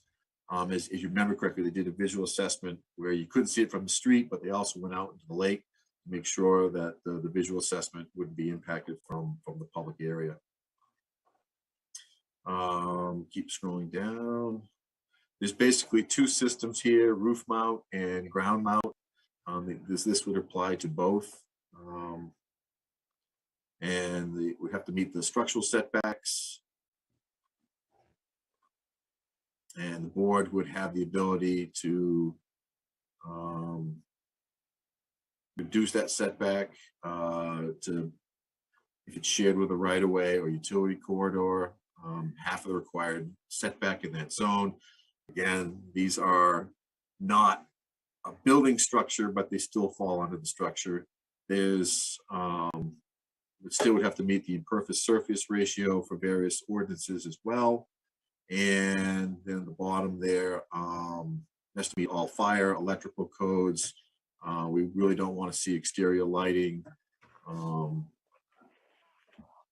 think under the last one, E, keep scrolling down. I think we want to try to get as much of these underground if possible. But obviously there's certain situations where they may have to get a waiver. And the last section has to deal with the whole decommissioning, which again is really set by the DEP. That's language that we just endorsed from their model. Is there anything in there for the structure, the weight, if it's on a building? Does it decrease the snow load capability? So if a building is already not designed for it and you put this on top? That would fall, yeah, that would fall under the, I believe, the building permit requirement under Alex when they come in for that. I mean, they still have to come in and get a building permit. So that would be part of the requirement because this ordinance does make them meet all building fire codes. So that would fall under the building code section. So is this going to apply to anybody that wants to put up a solar panel on their roof? No, we made an exception. I think if you go back to the very beginning, we made an exception for private individuals and individual businesses that might want to do it for their own personal business. Okay. Once they sell it, you know, as a commercial entity. Thank you, Alex. Got it. Thanks, Alex. Idea is obviously you want to promote, you know, we don't want to get in the way of people trying to, you know, put these on their own homes for their own energy consumption. The idea is that, you know, we're trying to get the big commercial uses.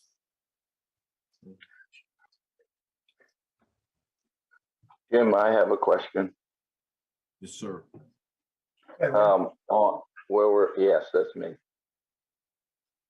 Where we're not addressing the individual solar systems, there are some fire code requirements that apply to those. How are we dealing with that? Again, I believe that that would come through the building permit process. Alex, am I correct? Yeah. Yeah, regardless of, you know, they still got to come in for a building permit. It wouldn't require a planning board permit, but they still have to come in for a building permit. Okay. Do we actually have that stated in our ordinances somewhere that if you're putting on panels on a roof, you have to get, I mean, maybe electrical permit, but is there anything that states, you know, how these things have to be designed or put in place? I didn't do that for, I mean, the commercial ones, obviously, they go through the whole process. And again, we state that you have to apply for all codes. Under the ones for exceptions, we didn't, we just accept, you know, made the exception for them. So I don't know, Alex, how do we handle that now with various building apparatus and things like that? Does the Uniform Building Code have anything like state, anything like that? No, that's a good question. It probably would. Right now we treat it as a structure, and typically all of the solar companies are really good about submitting a spec sheet that shows all the information on if it's specifically if it's roof mounted, they'll show that. We have required someone to submit something from an engineer to confirm that a structure was capable of supporting the additional load. And then obviously if it's a ground mounted system, then we simply just refer to it, we just call it structure and has to meet setbacks and stuff like that. I mean, I don't know if we can add a phrase or something in there that states that all, you know, again, solar panels or solar energy systems, regardless of use or operation, will require a building permit from the town. That's probably a good idea, I would think. Mhm. Because it's not just, you know, electrical energy, people putting on, you know, heat, you know, piping up on their roof to gather, you know, solar heat. Right, right, good point. No, we can add a sentence to the purpose or to the very beginning of this where we state about the exceptions. We can add something that regardless, you know, all systems must require a building permit meeting all codes of the town of Raymond. Yeah. Does the town of Raymond have codes for solar powered? Fire code. Yeah, fire, building, electrical. Yeah. In there.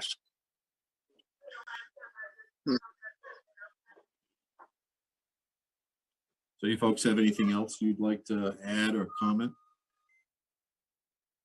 Looks good to me. Me too. Let's So move on. we'll add a section to this about everybody has to get a building permit. It's just one thing, Jim. I noticed some of the language talked about the fire chief. Probably should be fire chief or his designee. Yeah. Okay, the next one is another amendment that came from ZBA. It's another one that's a little bit funky, which will need a little bit of input from you guys before we can really go too much further. But essentially, they had someone come in for a conditional use application to do outdoor sales and service in the commercial zone, and the conditional use requirements state that the conditional use must take place within a structure. And there's no definition for outdoor sales and service. However, it is allowed as a conditional use in our ordinance. So we did speak with Phil, the town attorney, to get a little bit more clarification from him on what he thought outdoor sales and service meant. Was it the sale indoor of stuff to be used outdoors? Or was it literally outdoor sales and service outside of a structure? Because if that was the case, it doesn't actually even meet the conditional use requirements. However, it's an allowed conditional use. So it was kind of a dog chasing the tail kind of thing. So they asked if we could first create a definition for outdoor sales and service, and then possibly also include it in the conditional use standards, which you have here as an Article 9 minimum standards conditional uses, that outdoor sales and service may take place outside of a structure as long as it still meets all the other requirements. Because you can see here all aspects, number 3, all aspects of the conditional use will be carried on within the structure. And that's kind of the hang up that they hit. So there's really 2 options. And the first one would still require the use be carried on within a structure. And the second would allow it outside and also update the conditional use section. I don't know if that made any sense, but if you guys have any questions, let me know.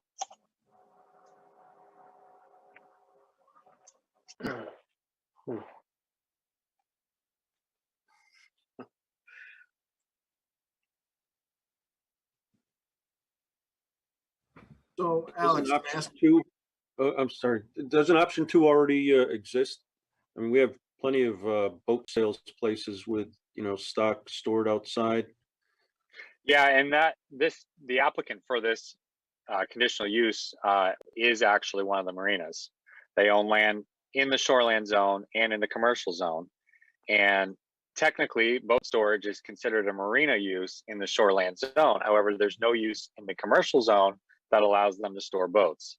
So they came in as a conditional use for outdoor sales and service because boat storage and the marina use is outdoor sales and service, but there's no definition for it. So if they want to continue that marina use in the commercial zone, then they needed that approval, which they did get. And you're right, they exist everywhere currently.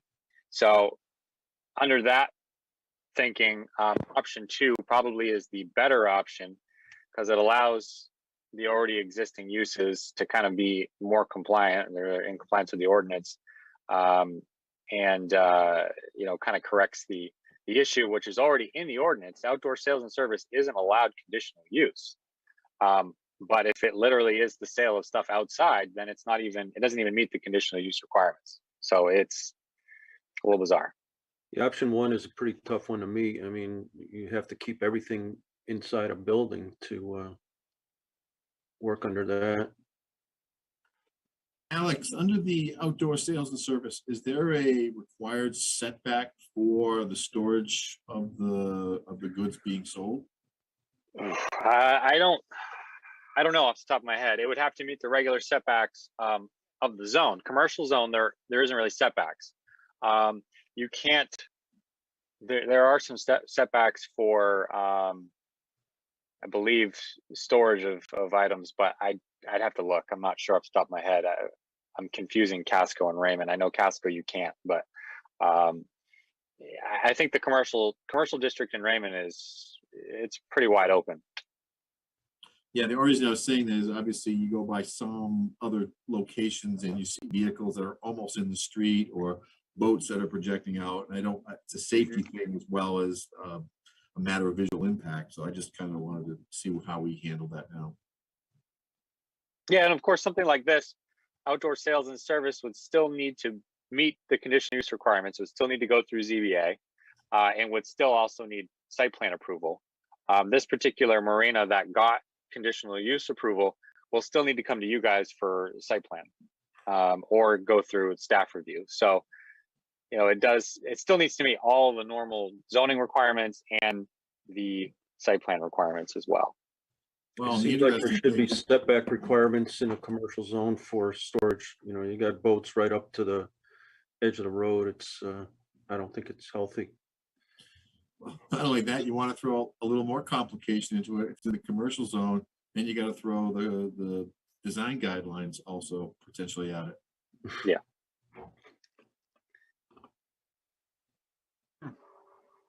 I don't think there are any setbacks in the commercial zone. Oh. It says there will be no side yard setback or rear yard setback. I don't know what it says about the front.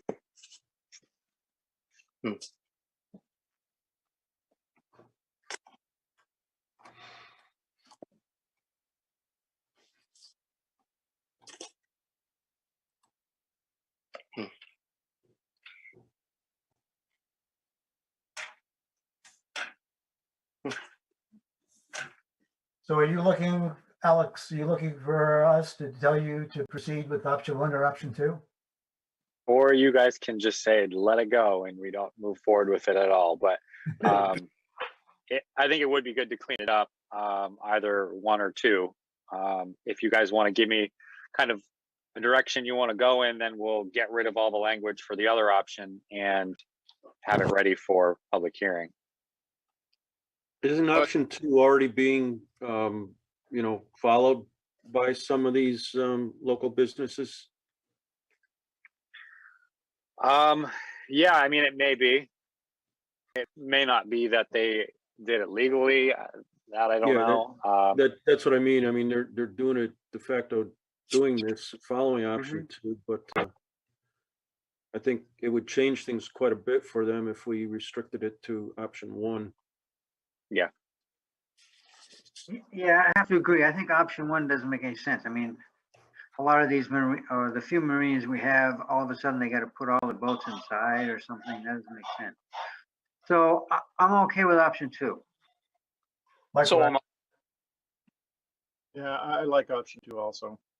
Yeah, I agree. Maybe think about some kind of setback from the front, some front setback, but other than that, the rest of the commercial district stuff should be okay. All right, so we'll get rid of the language for option 1 and kind of keep that one going. Let's see. All right, this one is kind of an interesting one. This one is cleanup, essentially.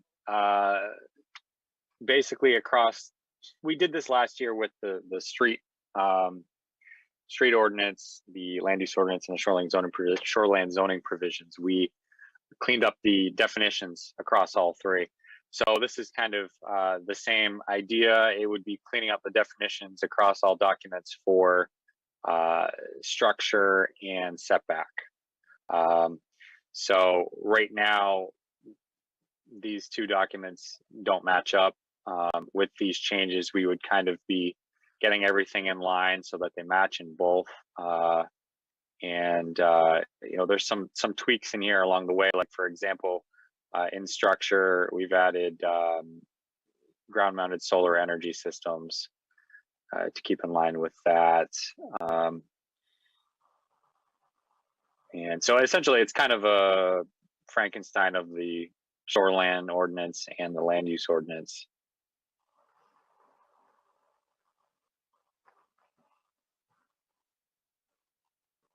So it's basically trying to make sure the language is the same wherever it appears throughout our ordinances, right? Yeah, like for example, the land use ordinance doesn't have a definition for setback, which is kind of odd and concerning. The shoreline zoning provisions do have a definition for setback, so it would basically be taking that definition and applying it to the land use ordinance. And what I've done here is matched up the two. These could still probably use a little bit of tweaking. I don't know if Jim, you've looked at the structure stuff. I don't know if you looked at the setback changes that I put in here. The only thing I would have in the setback would be how do we stand on corner lots? You know, because typically some towns say it's going to be 2 setbacks. Some towns say, oh, front setback off the primary right away. It's a secondary street, then a side setback would prevail. That's the only question I would have is how do we want to do that? That's a good question. I'll look into that because this has come up a couple of times since I've been in Raymond. And I did actually spend a little bit of time last year with the attorney on that because I had someone who wanted to put their driveway on their sideline and keep their road frontage from a different line on a corner lot. And they were able to do that based on our ordinance. You know, some towns say that your front lot line is where your driveway is. So yeah, I can look at that, Jim. That's a good point. It might be helpful to lump that in on this. I think some towns actually have even the definition of a corner lot and how you take that setback off a corner lot. The only thing is, Alex will tell you that I get a hang up on is a little bit is the infamous retaining wall and what is that? Is that a structure? Is it a fence? Is it a border wall? I kind of look at it, it's a little bit, it's a hybrid thing. You know, if we get into a situation where somebody builds a 20-foot high retaining wall right on a property line without a setback, you know, what are we asking for? Because that is a structural engineered design structure, but you know, it's kind of a no man's land within a building structure or setbacks. Building. And most of the time, these, you know, when you do put a retaining wall up, you know, people try to get it as close to the property line as they can to maximize their lot usage. So I don't know if the worst thing happens is we come out with a separate retaining wall definition, but you know, I get what Alex is trying to do here, and I think this is a great first step, and I don't want to pollute it with my issue with retaining walls, but it is something that, you know, could come up down the line. Yeah, and I mean, obviously you guys just got this today, so you can definitely look over it until the February meeting, and we can kind of, you know, go through it again there to see if you guys have any more feedback too. Okay.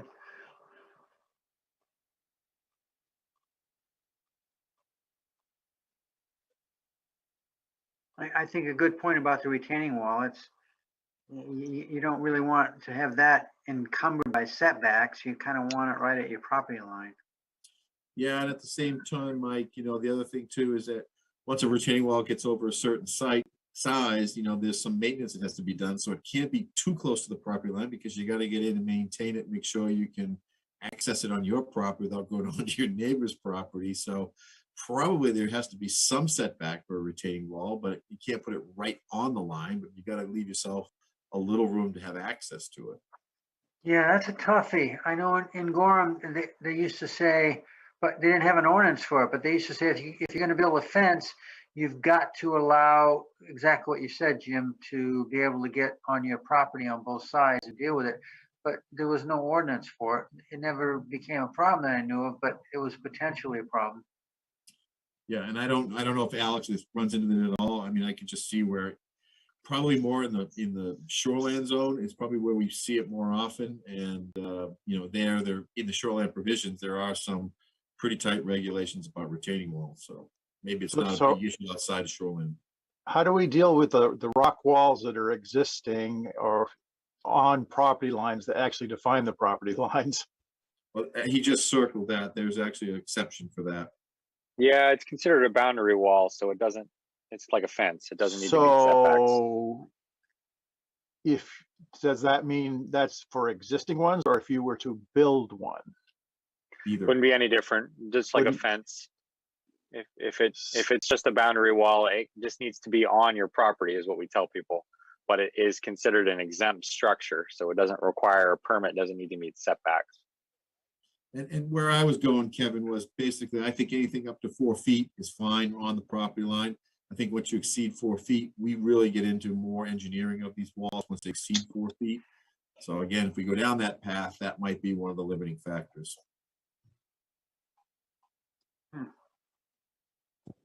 We only got 12 more minutes, so we might want to at least get to the point where we can introduce all of these. And then we.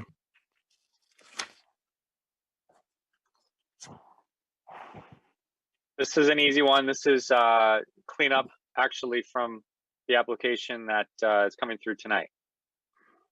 We discovered that there's a little bit of a issue with this one. It says, I believe, 24 or less, and then more than 25 or something like that. So it actually leaves out 25 by the way it's written. So this is just a cleanup for that one. Good catch. All right, so this would be an update to the entire Article 4 and Section 14, which is the allowed uses. So this one's kind of important. It would decide where you guys want to allow solar energy systems and outdoor storage, which we haven't gotten to yet. Right now, I have added in, both of them added in every zone, just so that we could remove what you guys don't want. At least it's all in. So that's one that you guys, I mean, we can talk about that at the next meeting if you want, once you've had a chance to kind of digest all of this stuff. And we can figure out where that stuff's going to be allowed. One of the things that Jim and I talked about earlier today with solar, I think originally we had talked about not allowing solar energy systems in the shoreland zone, but like some of the larger summer camps on the Cape, like kids camps, do have, actually a couple of them already have solar systems. And I could see that being something that maybe they want to do more of. So I did put it on here as an allowed use through site plan. But if that's something you guys want to take off, if you don't feel as though it's an appropriate use in the shoreline zone, we can always do that as well. Yeah.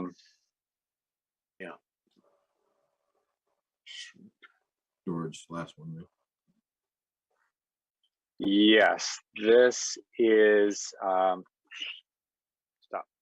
this is for outdoor storage. Basically, there is. Sorry, my 3-year-old is, I guess he has rabies or something. Can you go, please? Outdoor storage. This is similar to outdoor sales and service. However, it's specifically for storage. We've had some people come in over the last year, and they have interest in possibly doing outdoor storage. Maybe it's at their house or on a vacant lot. And they would like to explore that option. There's not an allowed use for outdoor storage. So the idea here is that it would be treated separately from outdoor sales and service and defined on its own. But this is one that if you wanted to lump it in all as one, we could probably do that too. Yeah, I would be a little concerned about allowing this all over town, like in residential areas, because I can envision a whole bunch of boats scattered willy-nilly right next to a, residential setting. Not sure that's good.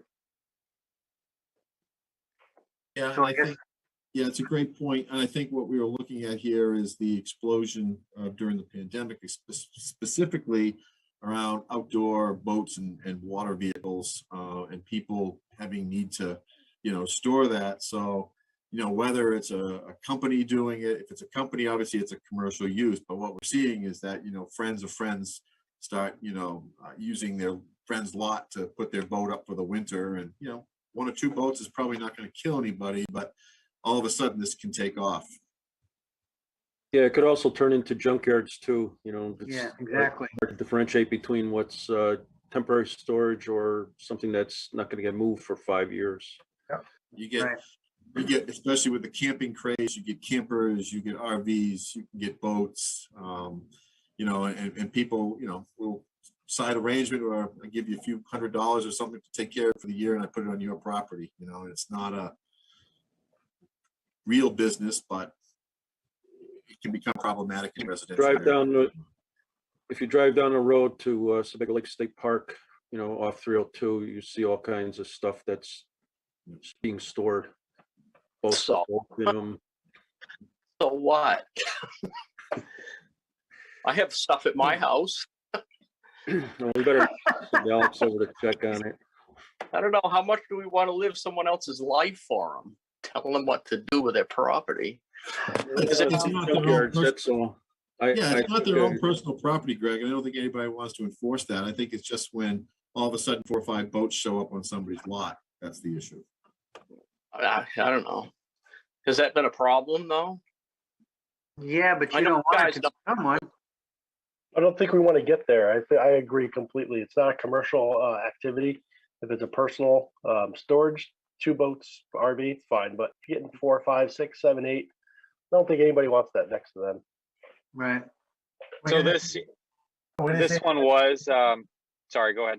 But is this going to say that the vehicles that are boats or vehicles need to be registered to the owner of the property? Is that? No, the intent here, I think that's kind of getting away a little bit from what this citizen wanted. They live in Village Residential and they want to actually store boats on their property for money. They want to actually be like a storage facility at their house. So and maybe, if this doesn't go anywhere, it doesn't go anywhere, but maybe it would be more appropriate for this to include something about it being for commercial use or, as a business and not just the actual definition of storing stuff. Because I can see how that would be confusing if it's just someone storing their own, vehicles, then that could be considered a junkyard. So the intent here was for this to actually be a business that goes through site plan and has specific requirements as a normal business would. But with such an arrangement, it can easily you can easily get around that. If you're you can put a whole bunch of boats that you're not storing the boats for money, but you're getting your gift card to the mail. There's no way to control it.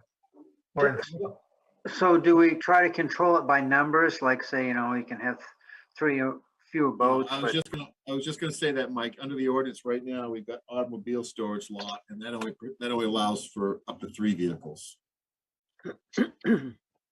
Yeah, that would be a good way to go. So I could be arrested. So what if your family has 4 vehicles? Are you considering that storage? Well, you could say vehicles not owned by people who reside there, and again, you start getting into enforcement problems. But so how do we police that, Mike? Well, exactly. No, I agree, but some things that some ordinances are hard to police, but you have them anyway to try to create a certain result. Yeah, under the We've got automobile- 4 vehicles and a Bobcat, you know, is that good? Yeah, but under the automobile lot storage, it's for vehicles that do not have a sticker or are not registered. Okay. Oh, okay. That's easily solved. But So I don't the know what happens. Boats are a different beast, you know. Mm-hmm. So a person has a Bobcat and a tractor and a couple other things. Is that an issue or? They're registered. I don't think it is. Well, you don't register those. Oh, true. Tractor you wouldn't, right? I just think it's easy to define it as your storage facility as a business function. I mean, it's that easy. If you have 14 cars on your property, I personally don't think that you should get in trouble for that. But if you're storing it for a business function, then I think that should be the definition. Yeah, that sounds good. Yep. It's your own vehicle, you know, God bless you. Have 100. You might be a classic car collector or something. Exactly. Collecting things. Right. Yeah, I mean, if it's yours, sure. But if it's a business, then I think that's where it crosses the line. Yeah. Okay. Alex, you'll make that change to add something in there about commercial use or business. Yeah, and you guys can also decide. I mean, we can keep these definitions in here, or put the definition in here, and you guys might not decide. I can't talk.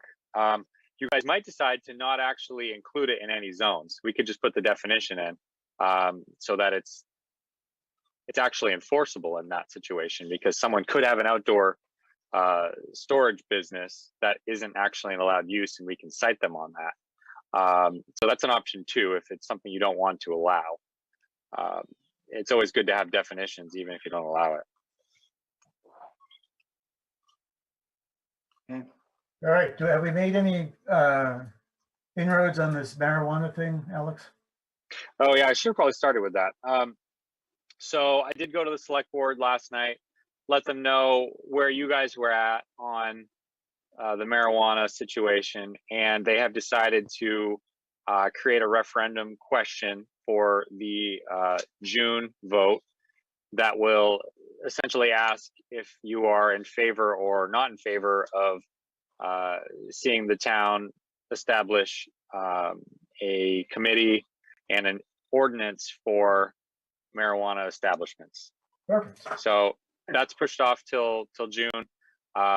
If that passes, then the select board will likely create a committee to draft an ordinance, which would involve you guys once we get to land use ordinance amendments. And then that would go to town meeting, ideally in 2023 for vote. If it fails, if this referendum question fails, then it's a dead issue and we keep things the way they are. Okay. So that's the plan now. I think this is the last one.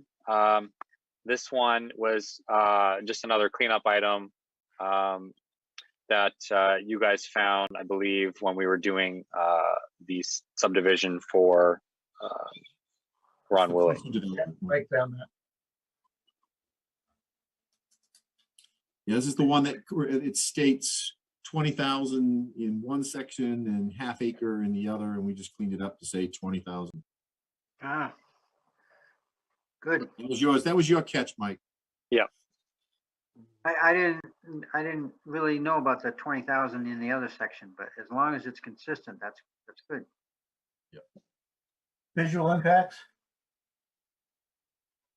Anything?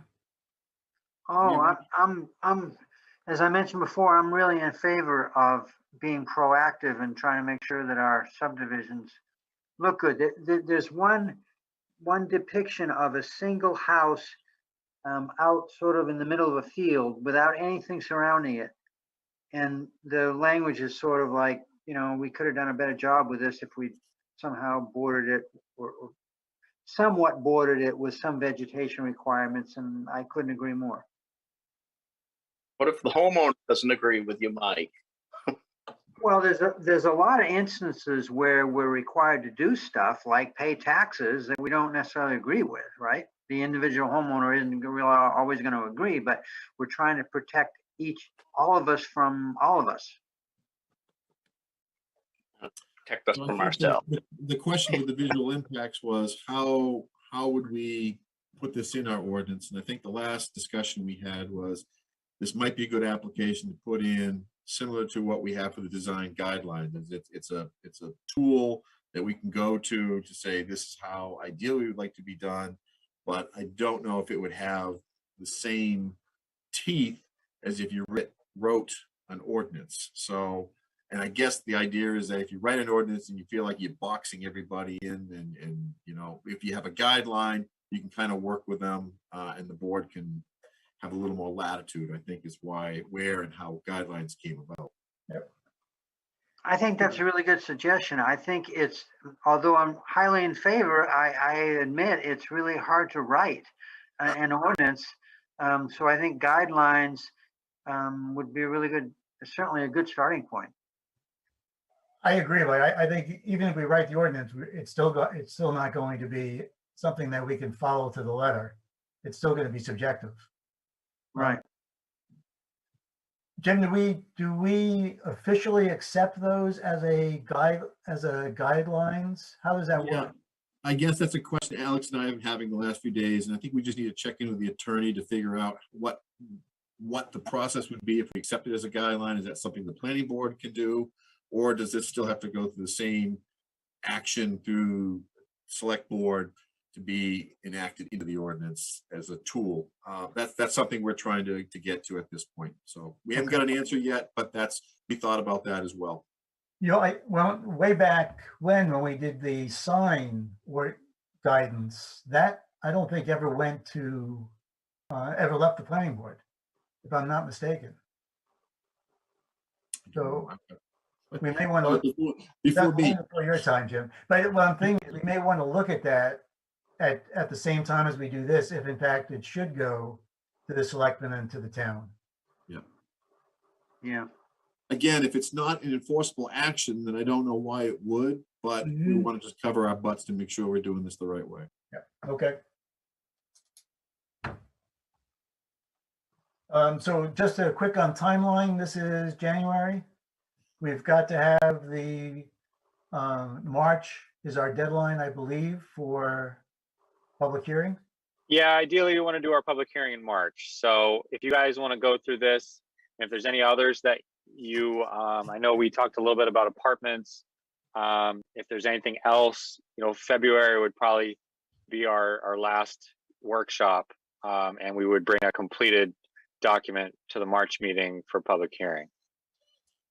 In that event, I just have one question, and that is can we have a workshop and potentially open it up for public comment? Because I'd just like to kind of get those out in front instead of just trying to get them in March and then trying to log jam everything in by April. Yeah. If we do get comment back from the public at a public hearing, is there any way to get the public involved at a workshop?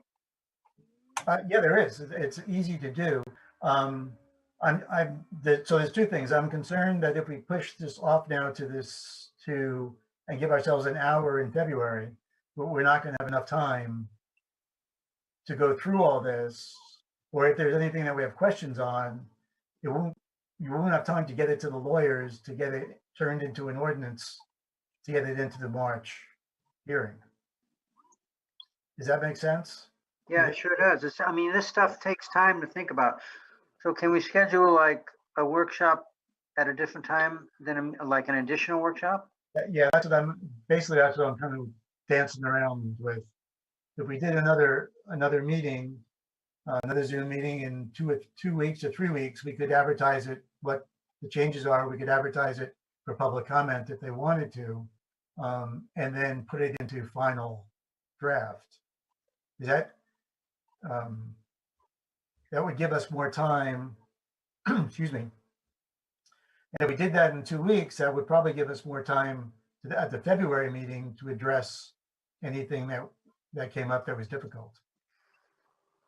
Sounds good to me. Yep. Is that, excuse me.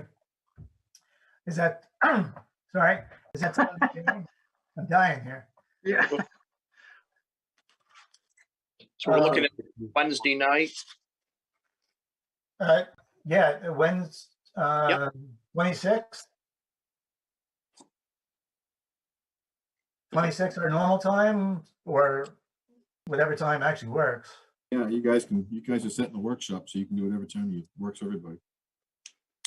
you want to start it at 6 like we have been, or drop it back to 7? 6 But- is fine with me. I'm fine. 6 is okay with everyone? Yeah, I think 6 is better in case it needs more than an hour. Oh, okay. Yeah, that's a good point. So can we set up in the workshop for the 26th? Now, the problem is I'm not sure that's going to give Sandy enough time to advertise it for well, she'll get it out. Sandy, are you there? Yeah, I'm here, Bob. I would have to get it, the paper publishes, I have to get it to them by a Friday for their publication. So, Okay. So we don't need it to be a legal publication because it doesn't have. right, we just need it to be a notice out there. So I'll get that off to them and get it in. Okay. Yeah, I do have a meeting that night, but I'm just one of the members. You can't make the 26th? Like that night, yes, the 26th. Well, it doesn't have to be a Wednesday. Right, how about the 27th or something? 27th work for everybody? Does for me. Anyone Good for not me. work? Yes. Hearing none? Okay. So let's move it to the 27th just because Greg can't make it on the 26th. You'd be better off without me, wouldn't you? Well, I didn't want to say that, Greg. All viewpoints. That's right, all viewpoints. All right, 6 o'clock on the 27th. I'll get that out to the paper. All righty. Woohoo. All right. Let's take a moment. And anyone else have anything for the workshop? Nope. All right, I got to go get a glass of water. I'm never going to make it through the meeting. So how about we take 2 minutes and 3 minutes and start on the planning board? Sound okay? All right. All right, right back.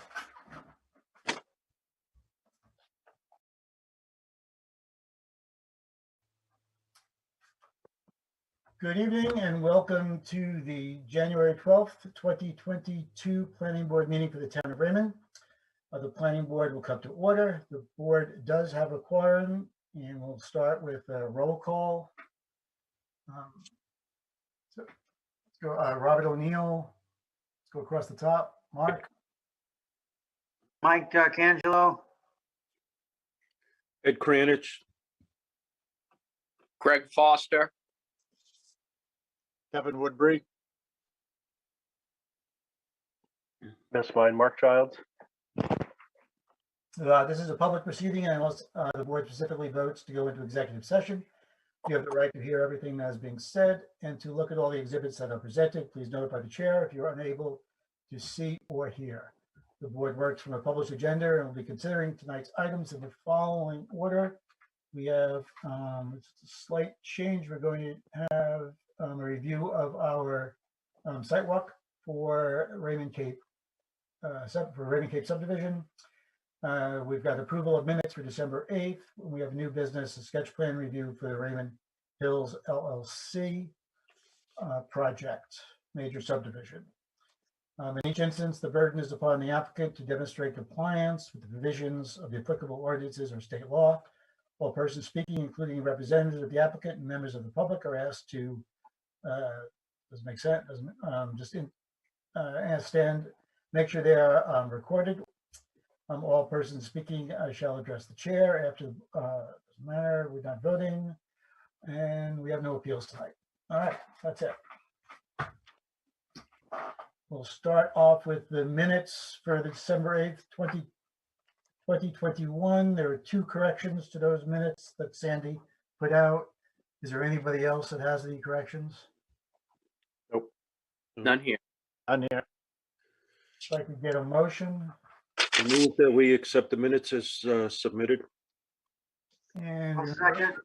And then second, any discussion? Nope. Has to, it's Zoom, so it has to be a voice vote. So Mark? Yes. Mike? Yes. Greg? Yes. Ed? Yes. Kevin? Aye. And I vote yes, so it's unanimous, it passes.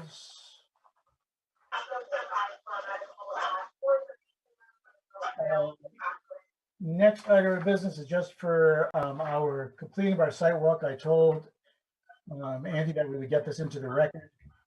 So the site walk was conducted on January 22 for the Raymond Cape subdivision. Those were in attendance were all of the planning board, with exception of Kyle. Also Will Haskell as our town planner at the time, and Wayne Jones from the fire inspector. After conducting the site walk and reviewing the conventional subdivision and the open space concept for the subdivision, the board concurred with the applicant that an open space, that he could proceed with an open space development for the project. And that's it. All right, so I'm not going to do a vote on that. We can do that when Dan is present and the project starts. We are up to sketch plan review for the amended plan subdivision submitted. Jim, do you want to lead us off? Jim, where'd you go? Here we go. You moved. I did. I moved out of the iceberg to the snow woods. All right, so this project is back to you. I'm getting feedback from somebody here. Anyway, all right, this is back to you again. This has been before you last year. They pulled their application and basically are starting over. What we have now is a development off of Webb's Mill Road on, it was originally 8.81 acres. Now they've acquired another 3.7 acres. And with that, they've increased the density of the development. So now we're looking at 25 lots, units basically, up the hill in this area that's really in the back area of the lot. This will require review by DEP as well as DOT for the entrance. I think we've gone down this path with the board previously, but just reiterate, with this new design, obviously, I prepared you a memo tonight looking at some of the concerns we had. It's a lot of units, they're fairly tight, and a lot of the site work is also very tight. Biggest concerns would be obviously the access road going into this, stormwater provisions, and the general layout is a loop road, as you can see. But one of the big questions that we had, and we did get a legal opinion on this, is if it's 25 units, dwelling units or more, under our ordinance, it requires a secondary access to another public or private road. So right now this is at 25. So under our ordinance, this would have to have a loop road. Currently, we don't have that. So the applicant will either have to figure out if they can get a loop road, or they'd have to drop this down to 24 units. Is the way that we've determined this through working with the town's attorney. So that's one big issue we'll have to kind of work through this evening or moving forward.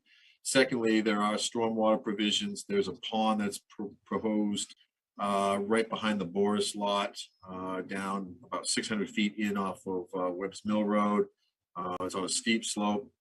Concerns that we have is, what are the conditions there? Is it going to require blasting? There's some deep cuts into that. If we get into blasting, obviously that's going to raise the concerns of some of the neighbors about vibrations, possibly wells and things like that.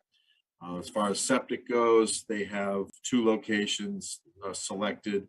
One is behind the units between the Goslin lot and those upper, I'll call them southern, I think it's southerly directed lots. I can't see the unit on that plan. Yeah, and then the other is down right there's one unit, and then the other one's up and back, further up and back. But anyway, we'll let the applicant describe how that's all going to flow and work. And then the other question I had is right there about the top of the hill when you first come in, they've got a dumpster location. The access road is around 9+%. I don't think that location is going to be ideal for a dumpster. The garbage truck will be on a steep slope, so we probably want to look at another location for that. This will, as I said, has to go through stormwater, through the DEP. There has been, my understanding is there has been an application filed with the DEP. We have not got into that yet, as we're still at sketch plan, but once we get through sketch plan, we'll take a look at that. And if there's anything in there that concerns the town, we can obviously address that to the DEP, through the town. Typically, the board does defer to the DEP for the stormwater management review. Again, this is on some steep slopes, so of course erosion control and things like that are concerned as well. So I guess at this point, I'll let Dustin make his presentation, and go on the board with more information if I missed anything. All right, thanks, Jim. Dustin, you're up. All right, thanks, Bob. And thanks, Jim, for that introduction. I think kind of summarized well, what we've been working on to get to this point. So essentially, the first run of road, the first few hundred feet coming in and the grades of the road coming up into the site here really haven't changed from what we had submitted as our last plan, which got preliminary approval. So what's the change is basically from this point here, once it comes into our property, this whole configuration of units. If you recall, previously we had a cul-de-sac design with basically just one straight road in, and we had a cul-de-sac in this area, and just basically units on both sides. With the unit count increasing to 25 as we've got it proposed now, we had to look at kind of a multitude of different options as far as layout goes, to site these buildings in areas that would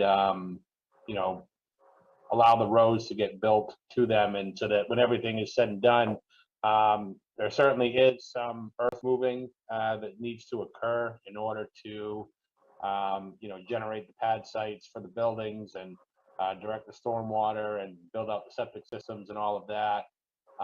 But once the site is graded to the design grades that we've got shown on the plans, it really is going to fit nicely up in this plateau area. The reason we put in this stormwater basin in through here is we were having some issues with trying to manage peak flows here where water was leaving the site at Route 85. It's been a long time coming, working with DOT on that driveway connection.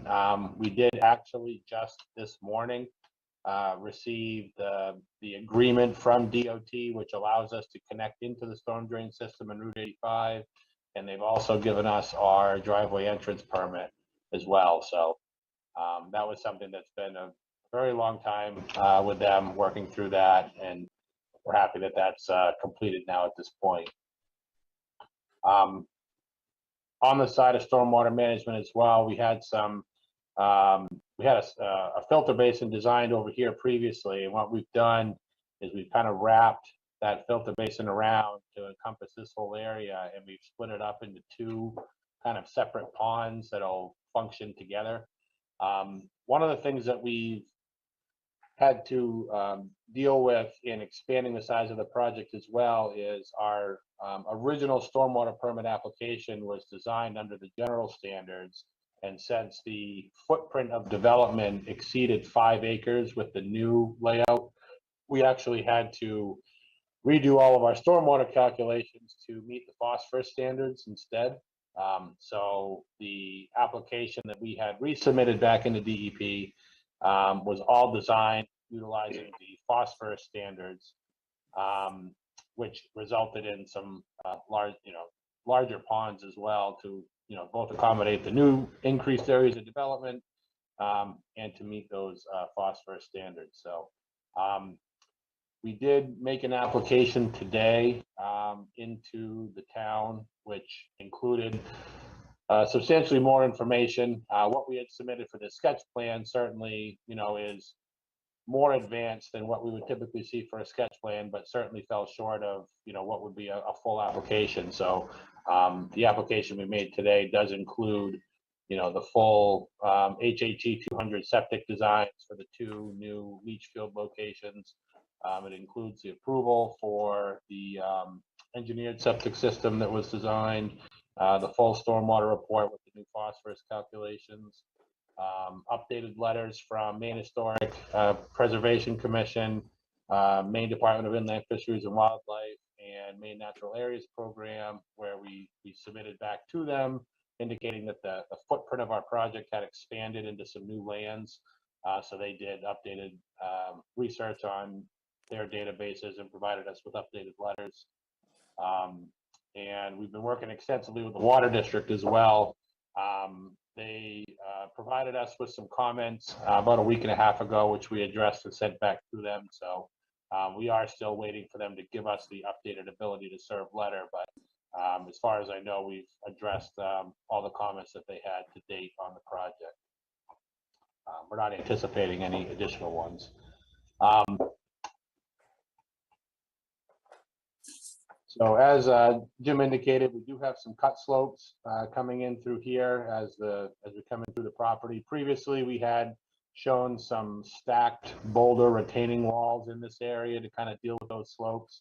And in addition to purchasing the 3.7 acres of land, Raymond Hills LLC is also acquiring this easement area, which allows the grading of the side slope, which will be a better long-term solution, just to create a slope along that embankment. And then it also allows for this stormwater pond to be constructed. So this is a general grading of the whole site. So we're, you know, this road basically kind of, you know, comes up and loops around. In essence, it's really just kind of a really big cul-de-sac.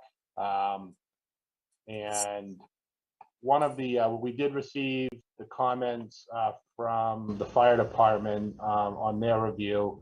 One of the items they asked us to do was provide some calculations to anticipate what the flows are going to be out of those hydrants, based on, you know, trying to achieve 1,000 gallons per minute at 20 PSI.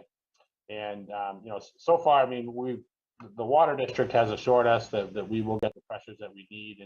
And the water, what the water district told us is that basically Raymond is, you know, supercharged as far as pressure goes, going down 302. So, but we understand it's our responsibility to provide those flows, and we'll run those calculations and provide some, you know, additional information to, I guess, get some better assurances going forward. The other question that came up was about a request to add a hammerhead on this little stretch of road here. The original revised sketch plan that we had submitted that was withdrawn had this kind of general layout arrangement of units. It did have a longer road. It was about twice as long as what we were showing here. And it had this dwelling unit was actually up in this area. So this road kind of went all the way out and almost touched the property line. In that case, we had this kind of longer private road that we felt, you know, we needed to have a hammerhead, which we did show on that plan. In this case, the length from, you know, this section of road to the end is only about 70 feet.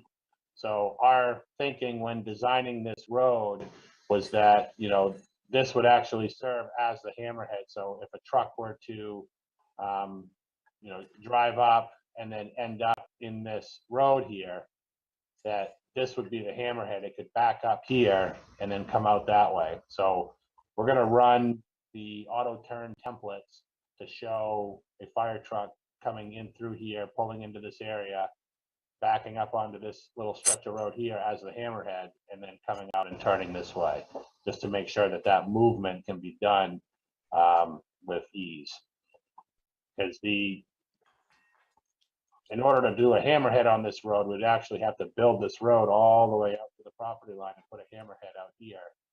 And we just think it's going to be more likely that all of this is going to be kept open for a turnaround than if we were to have this kind of hammerhead down off to the end of the road that, you know, even with signs and everything, somebody could decide to park in. We're very confident that this won't become a parking situation and this will always be cut clear.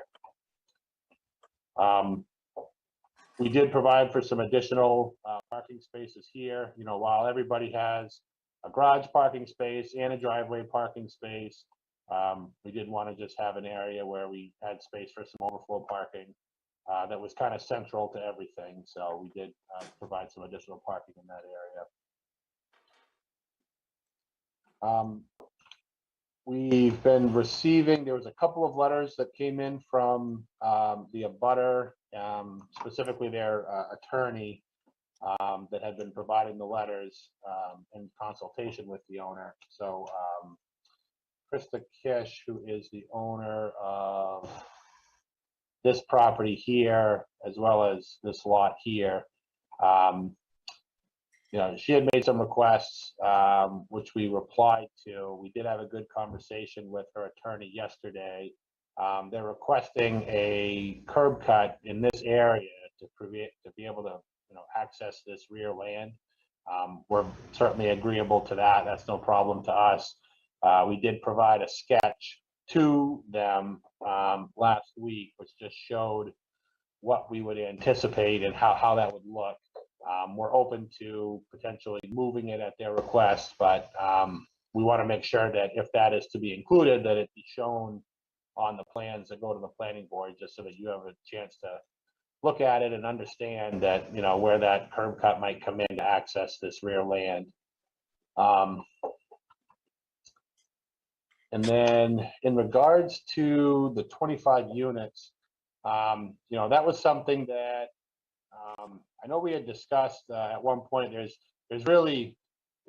three different sections of the ordinance which deal with you know, maximum number of units and dead end roads. In the street ordinance, there's a section which talks about, you know, maximum daily trips, with, you know, one road can serve up to 200 maximum daily trips for a project. And then in the subdivision ordinance, I'll just kind of put it up on the screen here. But I think this is the section that Jim was talking about. And what ends up happening is the actual, like, if you're proposing 25 units, you have these two different standards here, where, you know, this one here says that, you know, multifamily subdivisions containing more than 4 but less than 25 may have one dead-end cul-de-sac street up to 1,000 feet in length connecting with an existing public street. And then the second section talks about, you know, if you've got single-family subdivisions containing more than 25 dwelling units, then they should have, it requires the 2 street connections. So this deals with how long the road can be if you've got up to 25 units. And this one talks about the 2 street connections. So it's kind of tricky because it's, you know, it's really kind of one concept, but it's broken up into 2 or 3 different sections in the ordinance. So it's hard to tell what if they're actually trying to say different things, and one is clearly about length of a dead end road and the other one is clearly about number of connections. But that's what we took this to be, is that saying that less than 25 units was just saying that it had to deal with roads that were below 1,000 feet. So when we were looking at this, you know, this section in through here was what we were looking at as being essentially the road. And then, you know, the rest of this was basically a driveway, you know, going in and serving the project. I know we talked about the 1,000-foot length when we were in front of you for the preliminary approval of the previous plan, because that project had about 1,300 feet from, you know, measured from the road here. The end of the cul-de-sac was about 1,300 feet in. And my recollection of our discussion with that one was, you know, based on the fact that we were running public water in through the site, and that, you know, hydrants would be installed throughout, and that it was essentially not a street coming into the project, but there was a portion of it that was a street. And then it basically, you know, after we generate the frontage here, it becomes this, you know, a driveway into the project site. So I think we talked about it when we were in front of you previously for the last plan that got preliminary approval, but we certainly want to revisit that again to make sure it's not an issue. So I guess that would be the topic that, you know, we could talk about tonight, and, you know, we may, hopefully we can get to some sort of resolution, but if not, then we'll certainly work with Jim and the town's attorney on those interpretations so that we can present something to the board that can be approved, which, you know, may or may not include a waiver request. We'll just have to figure that part out. I guess hopefully we can have some more discussion on that tonight. So I think other than that, from there, I guess I'll just turn it back over to you, Mr. Chairman, and see what you guys have for questions. We'll answer those and hopefully get through a few of these discussion items. All right, thanks, Dustin. Does anybody have questions off the bat there for Dustin or for Jim? Did we have some concern with snow removal and the shoulders and people parking in the wintertime? I know you've added a little bit of parking there, but is that, you know, when things get closed down like that in the winter? Is there any?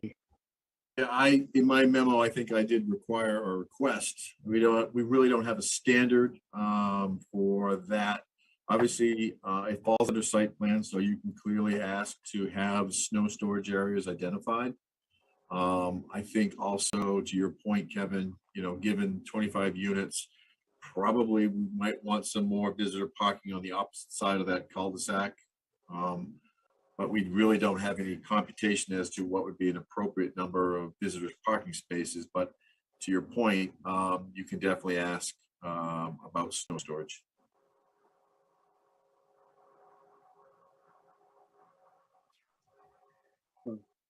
I have a question, because both for Jim and Dustin. If you're going to do a curb cut into a lot that will most likely at some point be developed, is that individual going to be part of the road association? And are they going to share in the costs of the road? Maintenance of the road? My understanding is that the main road itself would be under the owner of, Dustin, you can answer this as well. If these are going to be rental units, it would be under the owner of the development would be responsible for the road. And then any agreement for rights to cross would be between the owner and that party. They don't have to be part of the homeowners association, Bob, but they would have to have rights.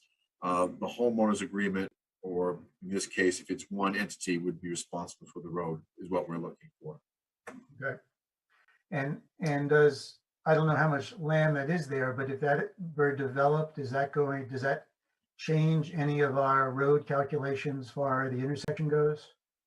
It could in the future, and it also could, you know, get into this whole double requirement for multiple connection points. So in the future, if something is added, clearly that's going to drive up the number of units serving off of this road. It would then kick that requirement to have some kind of loop arrangement. Yep. Okay. So that has to get worked into when we get to that stage, to our approval, that no additional. I think as we get, as Dustin said, you know, we've got to kind of work, and Alex, if you're on here, I believe you did get some correspondence from the town's attorney on this one, because it was just, it's bizarre how it went up to 25 and 25 and above, but 25 number itself was kind of this magic no man's land. So that's when I caught it. So I don't know. I mean, if there's aspirations to grow that area in the back more, and this is the only access it has, then I think the board should take that under consideration for loop consideration. If not, that piece is just going to sit there for a long time without development. I think if I remember correctly, the town attorney did answer Alex and said that it's 25.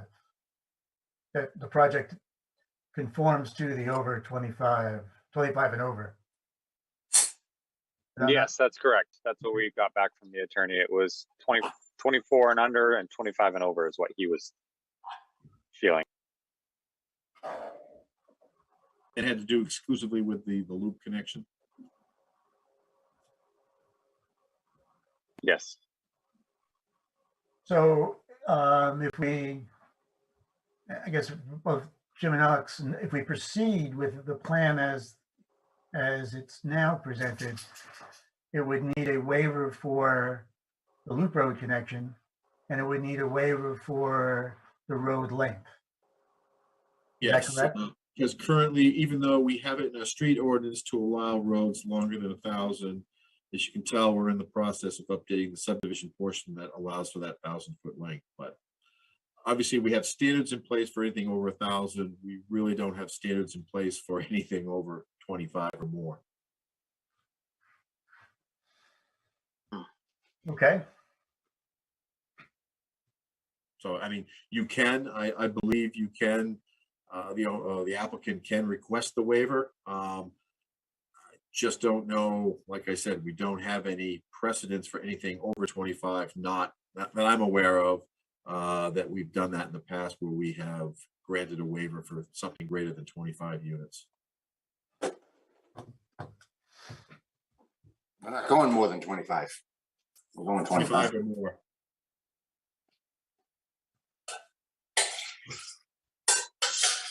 I'm just reading the language as it is. The town's attorneys interpreted that it's 25 or more. Okay. Are both those standards waivable? I know we've waived the road for. I believe those street requirements are waivable. Again, we can confirm with the town's attorney. I'm guessing we're probably going to have a couple conversations with them on this one anyway, along with some other ordinance language. So we can verify, but I do believe you have the authority to do that. Okay. If we don't grant a waiver, what has to happen in order for this to comply with current requirements? The applicant either has to provide a loop road, another secondary connection to another private or public road, or they need to reduce their development by 1 unit. Oh. What it is, this unit number 17 right here is the 25th unit. So what would happen if we were required to go down to 24 units, then we would have to just remove this unit from the plan.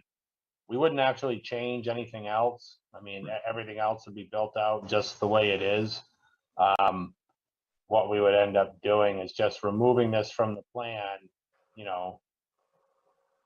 hopes that maybe we could add it back in at some point in the future. But so the reality is you'd have the same length of road, the same layout of the development. It would just be that one fewer unit. And it does really make a difference to us. I mean, we've been working the numbers on this project and, going from 25 units down to 24, is gonna take a hit for us, as far as, balancing out all the costs for the earthwork and everything like that. So hope the planning board can kind of consider all that, and hopefully from a public safety perspective and access where nothing else is going to change, that, serving this project layout with 25 would be, the same as if it were 24.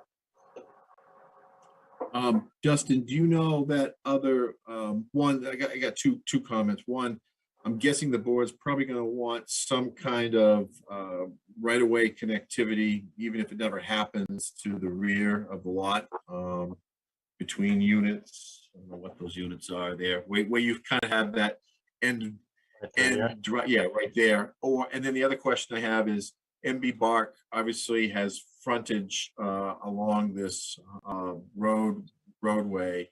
Are they prohibited to access rights to this, and do they have access by another means or another road on this on that property? So who are you asking if they had access over it? MB Properties, the one that's where you have the stormwater pond. Obviously, they're going to have frontage on this roadway. Do they have rights to this? And if they don't, do they have access over another road on the edge or boundary of their property? So this remaining land of MB Properties is going to own the road. So basically, this property that we're developing just has a right of way to cross over this to get to the property. So what we're doing is we're building the road at our expense, but MB Properties, or the owner of this land here, they're going to continue to own the road. So they have rights to be able to use it because it's not an exclusive easement that only goes to Raymond Hills. It's a right of way to be able to pass over the land. This property, the Kish property, actually has rights over that right of way as well. You know, and it basically goes all the way up to here. So this right of way provides access to this property as well as the Kish property, even though they have their own curb cut out here. So that's why we're accommodating a driveway area here, which, I mean, as far as I know, they just want that to be able to, you know, like if they're doing yard work and things in the backyard, that they'll have an access point that they can use that road to get in and out of the back part of their property. I'm not aware of any plans to actually develop that lot. I mean, that would be up to them, but they'd have to go through and look at the ordinances and figure out if they can do anything back there. We haven't looked at that at all. But as far as this, what we did is we laid this out so that, you know, we don't know if at some point in the future, you know, if this road would come out and curve and go into this lot, if it would go uphill or what it would do. So it didn't seem appropriate to push a right of way out in any particular area, just because we don't know where it's going to go. And really the only rights granted over this project are just for the water main. The water district, basically, they looked at it and they said, just give us a right of way to loop this system around. The water district didn't want any other connections at this time. They just said it was, you know, where we've laid it out so that there's a logical place where this road can be extended. We felt that was really as far as we could go with it right now. Any sort of right of way would be pretty speculative, and we wouldn't want to imply that there's rights to kind of get to any other properties out here just because we don't know what anybody's intents are. We don't have any interest in any of those other lots. And what about MB Properties? Do they have rights or are they restricted to use this for residential? Nope, they've got full rights to use this road for anything a town road would be used for. And they will continue to own the road as well. So they can use it and it's going to be on their land. So would they, okay, two questions then. One, they would have to be part, most likely, of the homeowners association. And two, if they do have rights to further develop that, yeah, we're going to get right back into this connectivity thing again, because even if they put one lot out there and you do 24 or 25, you know, that's going to be another future subject issue of a loop connection. Right. Yeah, I mean, that's going to be the scenario. I mean, for this to get developed, it really needs that second road connection. There's no doubt about it. And do you know if that property borders on any other road access? Not that we could see. You know, we did some research on the property itself, you know, just doing some due diligence, and I didn't see anything in the deed where they had a right of way to access over any other properties to get back out to Route 85. That's not to say something couldn't be worked out with one of the adjacent landowners, but right now this is the only actual frontage for this property is in through this new road. So it's not unrealistic to assume, since they're going to own the road, that there's going to be considerably more development going on, maybe on either side of that road, accessing onto 85, well over the 25 units. Yeah, I mean, who knows? I think, I mean, a previous owner had proposed something on that lot with a contract zone, you know.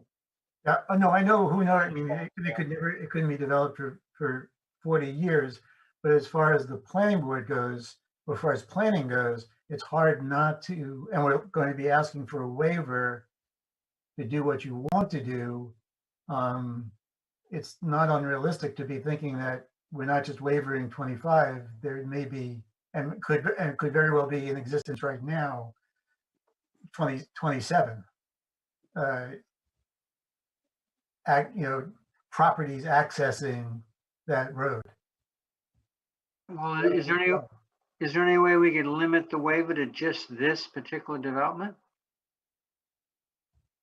Well, they have a right-of-way easement over the other property, short of in some kind of deed restriction, which I'm sure that a butter is not going to want to do that. We're kind of at the mercy of both sides here, playing to 25. Mm-hmm.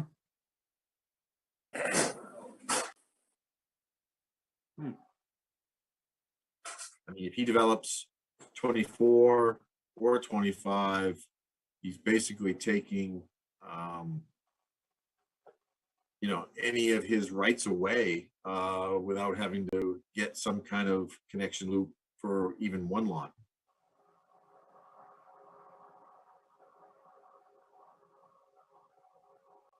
I mean, it's not uncommon for these back lots that don't have, enough frontage on a public road to have to deal with these kind of hardships. If they want to do some development on their land, where it is a flag lot, it's backland, they'll have to work through that process. Justin, the way you've got that, not to minimize their opportunity, but the way you've got it designed as well, I mean, that's an exceptionally steep section that's going to be on that side up against MB, right? So are they aware of the design practice you have for that lot? Yep. Yeah. I mean, when we did the purchase and sale for the 3.7 acre parcel and this, that P&S, that the exhibit that was included with the letter of intent included a layout of this road exactly as we're showing it. So it was essentially this plan. Yeah, but did it include the grading impacts that you'd be imposing on the project? I mean, you're giving them I guess the question is, you have an easement, right, over that. Do you have it over the entire frontage or just It's just in through here. So we have a stormwater easement to be able to build a pond in this area and to do all the grading in the back. So what amounts to all the frontage for this road is all easement. and the section between the stormwater easement and your property line where there's a right of way, you have rights to grade within that to what you need? Correct. Yeah. I mean, we can grade within here for the road, but the way the easement's currently written, I mean, we had no rights to alter the land outside of that 50-foot wide right of way. So we had to get more easement to be able to grade in all of this back slope in through here. So that's what we were getting in this area. So now all of our land disturbance, you can see the tree line here. That's what's going to be cut. So all those land disturbance activities where we're going to be grading is all contained within either within the 50-foot right of way that we have access to, build the road and alter the grades, and then this through here. I mean, the grades really aren't changing all that much in through here.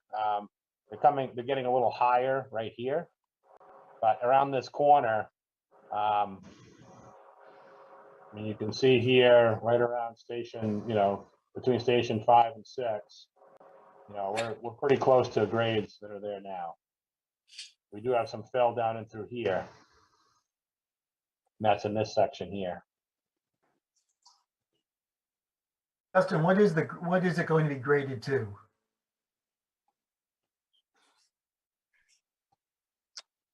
Yeah, so we've got a little over 9% for that stretch going up the hill now. No, not the road. The area that's the embankment.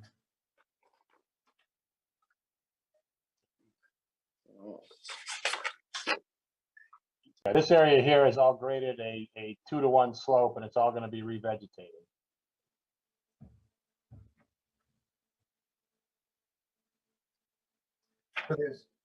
So that's a.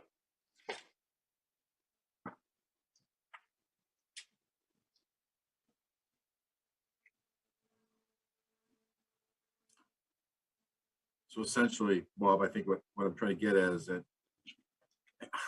you never say never, but with the design that they have, it's going to make it almost impassable for that lot owner to gain access. Yeah, I agree. That was what, Yeah. What we envision, so here, we've got this curb cut that we're gonna be building right in through this area. The idea was that this would be, because this is so steep, and because we're basically building the road up into this area, that this would be a better spot to kind of come back out and get into this right away.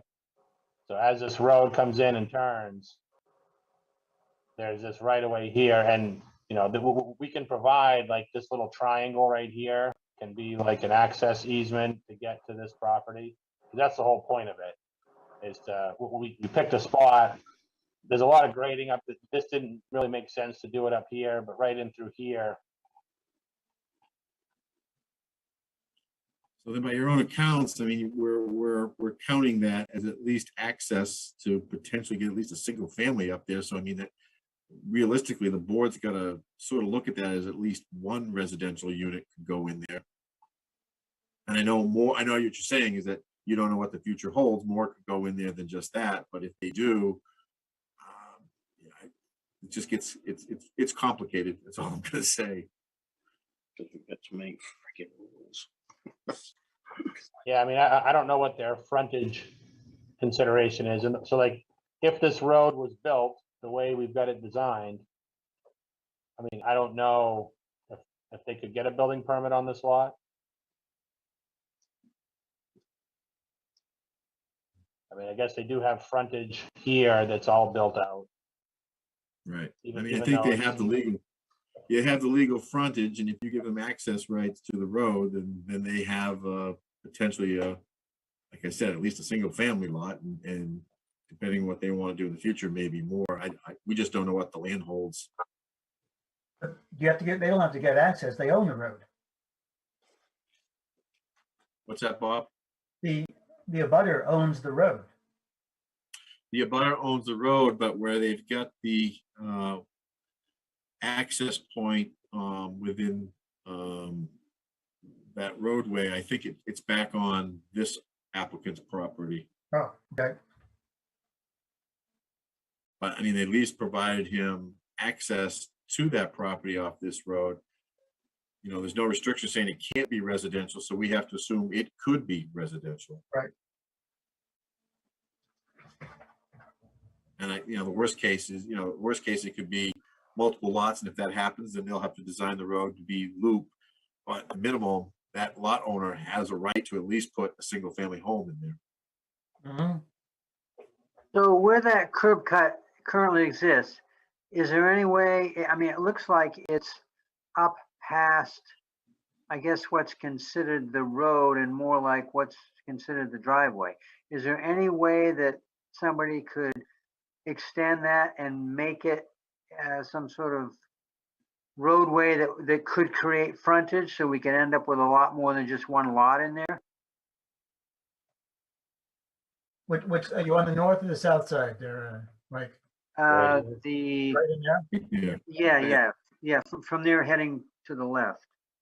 So in other words, Yes, that could come down to- I'm just that could come concerned down to- about if we granted a waiver, it's, I guess, bad enough to do it for one additional lot, but what if we ended up with a whole new subdivision in there and we had a waiver and they were able to use that waiver? Yeah, and that would all be subject to whatever the access easement or deeded language states. Yeah, well, I mean, I think we would only request the waiver to the 25 units. I mean, it wouldn't be a blanket. We just throw the standard out and now it's as many units as you can get in there. It would only be for the number of dwellings that we're requesting. Right. But what I'm saying is that if you do 25, say you do 25, you have 25 units and we give the waiver for that, the second that MB Properties comes in here and doesn't want to pull a building permit, everything's out the window. Or he's got to have to design an access road for a loop road. He comes the threshold tripper. Well, I guess then, I mean, would the planning board be willing to basically say that this price, so Honey Hill Lane is built to provide access for, 25 dwelling units as shown for the Raymond Hill Village, and also, one single dwelling unit for the remaining land of MB Properties. And we could just list it that way on the plan, saying that this road is being built and being approved for 25 units here and one additional dwelling unit on that other land. That way it keeps it open if they want to put a house. But if they wanted to do a development and split lots or do anything like that, then that would have to be its own project, and they would have to come in and talk about their own merits for a waiver or provide a second road connection. If the board were to agree to the waiver, I don't know where the board stands with that. Yeah, I would think, Dustin, if we're going to grant a waiver, we're going to grant it for 25 units. Okay. Grant it for any additional units that may or may not be built. And if No, any, yeah, that's fine. I was getting the impression that the board was worried about not allowing a house on the other remaining land. no, I think the board, or at least I'm worried about what happens when that property is developed or wants to be developed, and has then with access, and now they actually own the road, but we're going to be telling them you can't develop your property on your using your road, using property that that the road on your property, because there's a 25 unit subdivision right to the, right down the road from you on the same road. Right. Yeah. So there's a road across your land, and because that road is there, you can't build on your land. Exactly. I mean, that doesn't sound, doesn't Yeah, I pass. don't know. And it would come down to, Bob, what were the legal arrangements for the rights that they gave to Raymond Village? Did they reserve the right to do what they want on their property? And if the Raymond Village impedes that, does that void their agreement? I don't know at this point. I'm guessing, like I said before, we're probably going to have to go down the path with the town's attorney to get some feedback on this one. It's unique and complicated for sure. Yeah. And what we'll do too is we'll work with the MB Properties. We'll make sure there's documentation that shows that they're aware of what they're signing up for and what they're giving away. That would help. We'll work with them and make sure it's all black and white so that they're not surprised later. Yeah, I don't think we have an issue with them having rights to access their property for other things, but the second you have a residential unit in there or something that implies a lot of daily trips, then I think,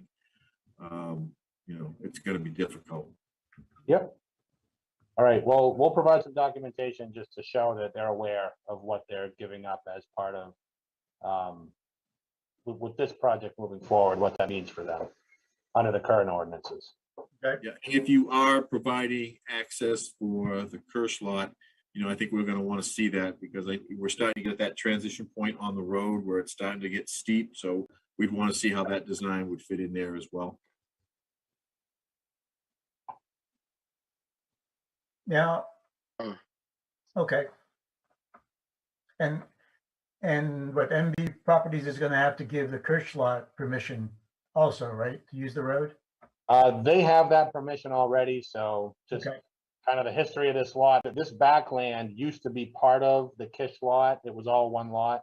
So when that backland was separated from the Kish property, it was given, when this right of way was created, it was to benefit that property that's now Kish and the backland that's now Raymond Hills Village. Okay. So And Dustin, while we're on the point of access, I think the other points of access that we're going to want to take a close look at is make sure all the stormwater ponds and all your septic systems have adequate vehicular access for maintenance purposes. Yep. I know we got some tough grades in there, especially on the end units. With that stormwater pond, the grades are really steep up against the units. So I'm not sure how and where you're planning on being able to get into all that infrastructure, but it's tight. Yeah. This one, we have good access from the road. This one here, what we've got is, we've got this dash line here. This is going to be built out as the access roads and to come all the way out and around and down the property here. So we found some relatively gentle slopes that we can work with along this backside here as an access road, and that'll get us all the way down here to the spillway area, so that if any maintenance needs to be done down here, we'll have this road that comes right up and around. This road, I don't think was shown on the sketch plans. This was something that we added while working through DEP's comments. Okay, good. As far as the septic system goes, I know, do you have the grading plan where that's being located? Because I'm guessing that the abutters above may have some reservations about where exactly that's going to be located. And again, same thing, make sure we got access and everything. Yeah, so this is one new leach field here, and we've got one new leach field here. The rest, I mean, this is the big engineered system that we had approved originally. That didn't move.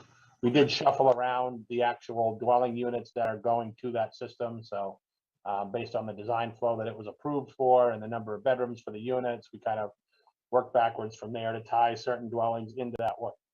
But we had, these are the two new fields here. And does this, I believe this falls under our open space development. So is there a provision for open space?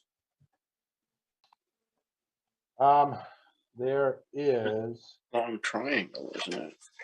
I think it's that new triangle, right? Yeah, I mean, what we can do is just dedicate this whole 3.7 acre triangle as open space. Yeah, we just need a path or some access to that as well for purposes. Yeah, there's already a pretty decent path right here that kind of goes up this hill. I know there's all kinds of trails through there. So there's a pretty good identify, make sure they have adequate access.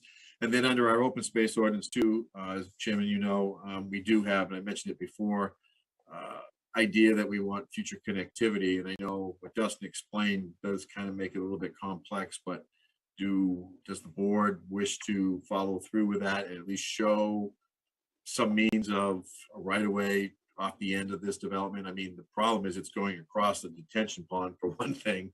I don't know how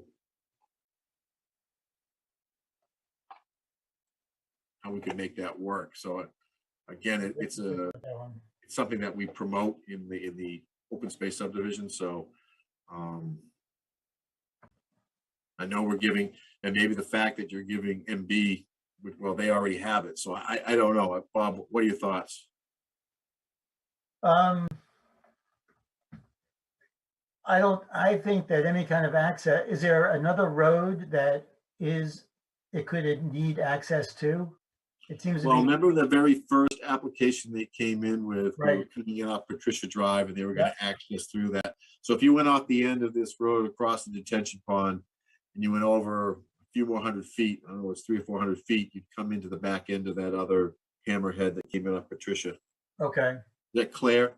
Claire Lane, yeah. Well, that be the case, we're not going to go over that retention pond. Right. No, doesn't look like it. I mean, what you've got is, these are all existing single family lots that have houses on them. So Claire Lane is just beyond this. So this lot here and here and here are all, single family homes that have driveways coming in from Claire Lane, and these are their backyards. Okay. So I didn't envision any road coming through any of these three lots.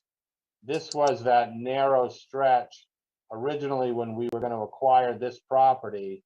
That was where the road was going to come through. The GIS maps showed this being a wider connection point. When we actually had it surveyed, it was only 30 feet wide. So it was going to be tricky to come through there. So honestly, our thoughts were that if this road were to ever get extended to provide a second connection, it would either come back down through this property and come down to 85.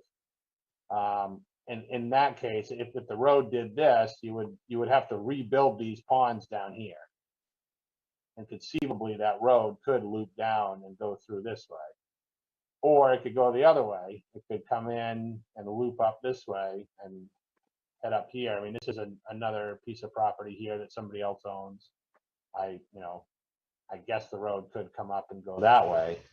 And then this pond would have to get reshaped to kind of come up here a little bit further, or they would have to do, more of the Filterra units like we're proposing down below that don't have such a big footprint. So there's going to be trade-offs. If this road's going to be extended, I mean, obviously it's going to cost money to extend the road, and part of the cost to extend the road is going to be to relocate these stormwater ponds. The other argument is that, there is connectivity to the MB property, but again, we're at a conundrum here on the number of units. Yeah, I mean, this seems like the logical direction that a road extension could go if that second means of access were to be secured. So that's why we've got this curb cut here and putting the culvert in and just getting that all done ahead of time so that it's, that would be the spot where this road would come up and, could go into that property. But there's a lot of figuring out that needs to happen before that's even pursued. That's something that they going back to the open space, would you make sure that it's duly marked as open space land? Yep. And Dustin, isn't there a power line that also cuts across there at the very top? Yeah, that's the edge of it right there. So yeah, basically runs right through here. Kind of just clips the upper corner here and clips a little bit there. Yeah, it runs through here. And that's just an easement, that's not ownership, correct? Correct, yeah, it's just an easement for a power line. Yeah, there is a road there that comes off from 85 that goes partway up the power line and then onto the MB property and then onto Burnham's. Right. I don't know if that's a right of way or anything like that, but I've driven it. Woods Road. Yeah. It's a little rough, but it's there. It's been there a long time. Yeah, so I think that's the balance act you as board members have is, how do we look at this development and look at the potential for another lot? I mean, we're not reviewing this other lot, but it's there. It's a white elephant in the room. So. Okay, before we, I just want to pivot here where we let all that sink in. I know that you got the letter, but the board received a letter from Mr. Kennedy representing Krista Kirsch. I think you've answered this, Dustin. The first point was the road cut, which you've answered. The other things I think are addressed in our ordinance. I just want to make sure that we cover it. Concern for the preservation of unique established trees. Concern for the overburdening of the Christian Kirsch's easement. The stormwater permit is Department of Environmental Protection action. Financial and technical capacity, that's in our ordinance already. Construction plan for noise pollution, I think you answered, Dustin. Am I correct in assuming all that? Yeah, and some of that was answered in more detail with the more complete application that we had submitted today. Okay. So there's more information there, like letters from the banks on the financial capacity and addressing some of those other things. What about the trees thing? The unique trees, is that a? So that was something that came up, and what our understanding is that they are adjacent to our shed. So this is the shed here. We do have some significant, some grading that has to happen in through this area. So once we get over into here, I feel like we do have some room. We're outside of that riprap slope area. So this is my understanding is this is where those big trees are located. And what we offered to Mr. Kennedy when I spoke to him on the phone is I know Ms. Kish is out of the state right now, but I just offered if there was somebody that she could use as a representative to show us where those trees are, I offered to meet with them on site so that we could flag those trees and determine where they are in relationship to the property line to see if there's a way we could just work around them. Okay. So that's, I think we're just waiting to schedule that meeting, but we're. Yeah, Mr. Chair, I think when we walked the site walk, those were those pretty tall deciduous trees that were through there. Yeah, they're black locust. Locust trees, correct. Yeah, they're pretty substantial. And they're but invasive, and the state wants us to get rid of them. question I guess I have, and I don't know what the legal parameters are, though, is if the tree is on the property line, but then the road damages the root system, and where do we get? And the last one of their, all those previous plans, Dustin, you've had encroached upon her property. Has that been fixed? Yes, so what it was is kind of this wiggly line right here, just the way it was drawn in order to make the text all readable and everything. That wiggly line at this scale was on, kind of meandered on this side of the line a little bit. So we made sure on all the drawings that it's clearly on our side of the line. And we've added some notes as well that just basically says that prior to any tree clearing, that we're going to have this lot line surveyed with silt fence staked by the surveyors, on the line. Okay. So that any tree clearing is going to be very obvious which side of the line it's on. Perfect. Okay, Yeah, so I think that answers the mail. Yeah, and I think in the erosion control plan, Bob will also have to be very cognizant of the fact that they're right up against the right-of-way line with the grading and everything. So we're just going to have to make sure they do their best during construction to keep dust and disturbances and noise and everything like that down during construction. If you remember correctly, there was like I think there was a big rock pile right on that property line. Yeah, right there. Yep. Yep, so that rock pile is going to get, taken right back to the property line, and we'll have to basically just stabilize that side. So we're going to have to remove some rocks in through here. The grade's going to come down in this area, so that's why we basically have a riprap slope along this whole edge. Fortunately, the road's going to be down substantially lower than the grade, so this actually kind of works like a fence buffer between the road and Miss Kish's property. And then these are, I believe, are the trees that she's concerned about. Okay. And Dustin, I did see on your plan and profile, you've got some deep utilities in some sections, and obviously the stormwater pond behind the unit there on the north side. Yeah, right in there.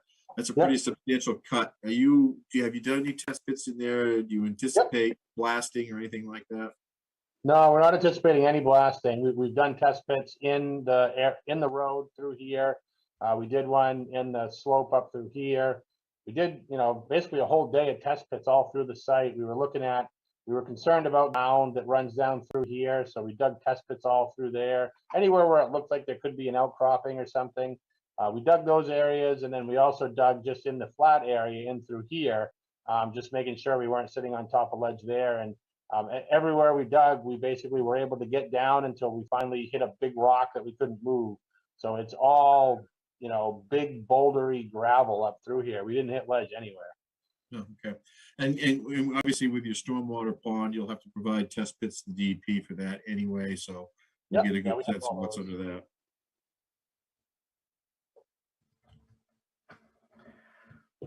All right, so I don't think, or at least I'm not prepared to even give you a straw man answer on our two waiver requests. I'm not sure what the board wants to do.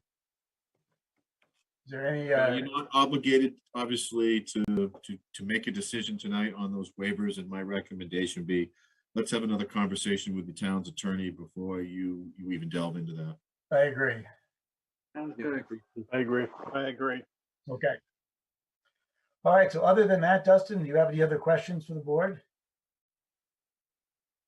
I don't believe so. I think that would be the biggest one for us. And again, I mean, it's just, it's really just about this one unit here. We really would like to keep it, but I think that's what it's going to come down to. We're not going to change any of the design of the road or layout or anything like that, whether it's 24 or 25.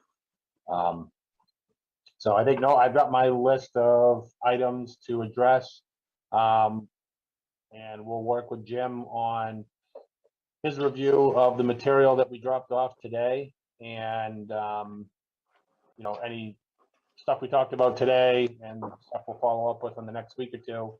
We'll button all the plans up and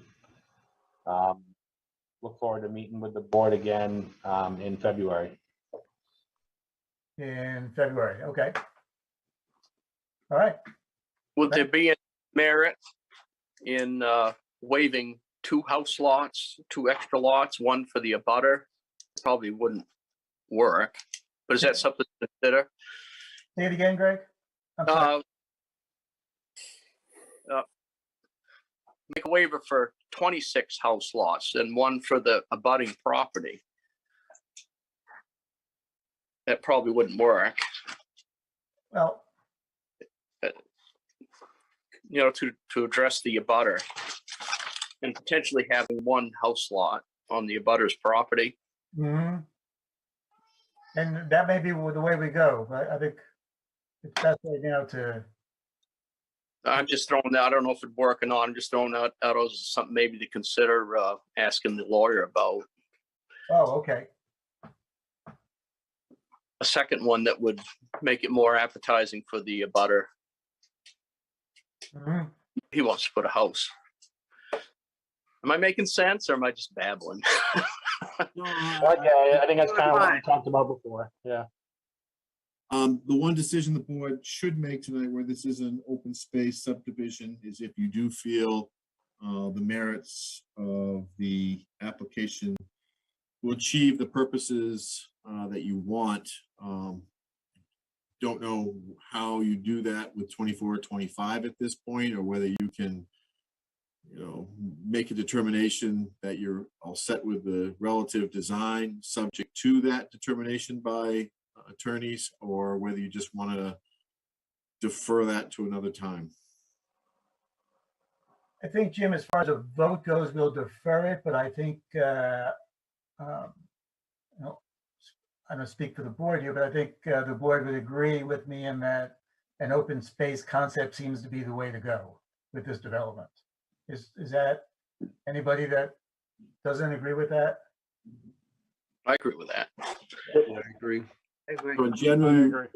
So in general, you agree to the open space concept, but you're reserving recommendation of the sketch plan until you have a little more legal information. Exactly. Yes. What we could do is, if we do get some determination of that, we can get it straightened out prior to us moving on to a preliminary plan. We could continue this discussion at that time. Yep. Before I would vote for a waiver, I'd like to know the logic or the rationale behind the number of 25. What drove that number? Why isn't it 30? Or, where did 25 come from? Is it because of the traffic flow, or what's that?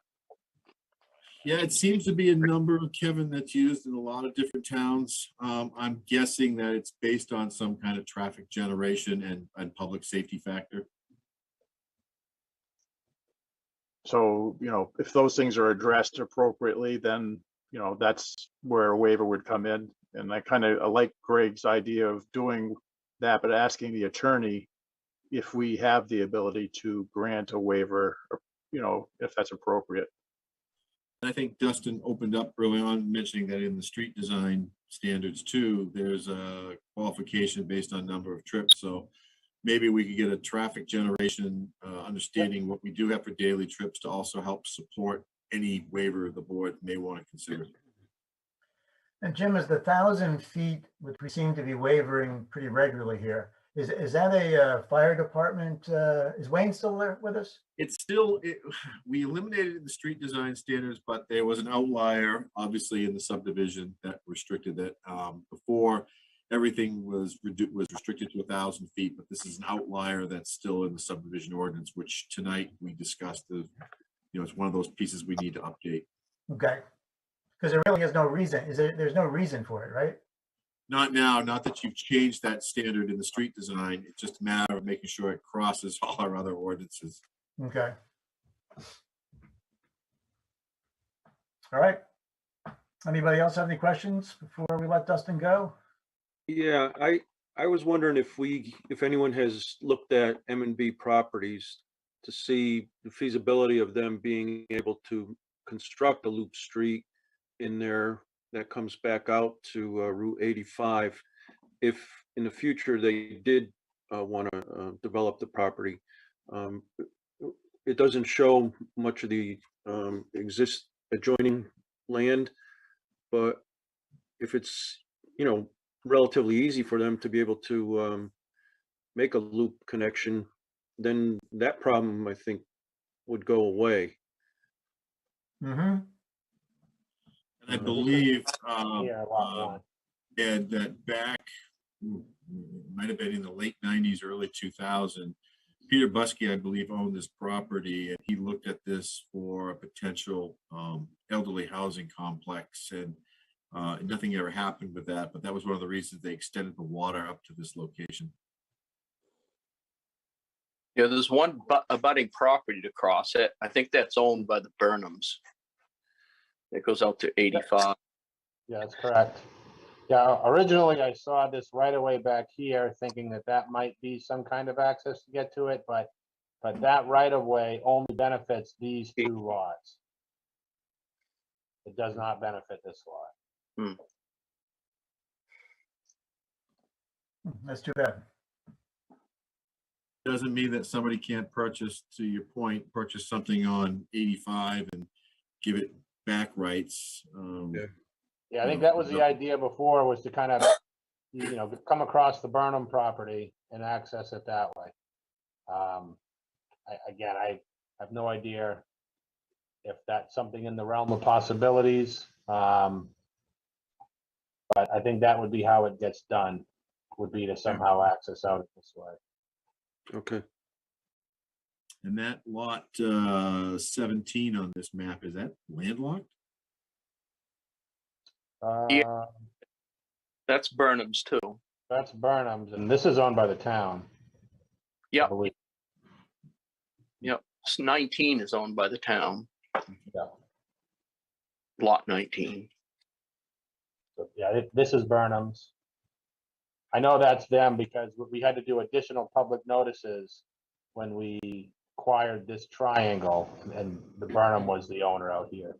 So I do think, Dustin, if you can work with MB and figure out what you guys can do, working with them, and see what they would accept or not accept for future rights in there, and what their development could be or not be, would be helpful moving forward. Yeah, just an acknowledgement that they know that, they need to, provide another way in, because that road would be maxed out under current ordinances. Right. Yep.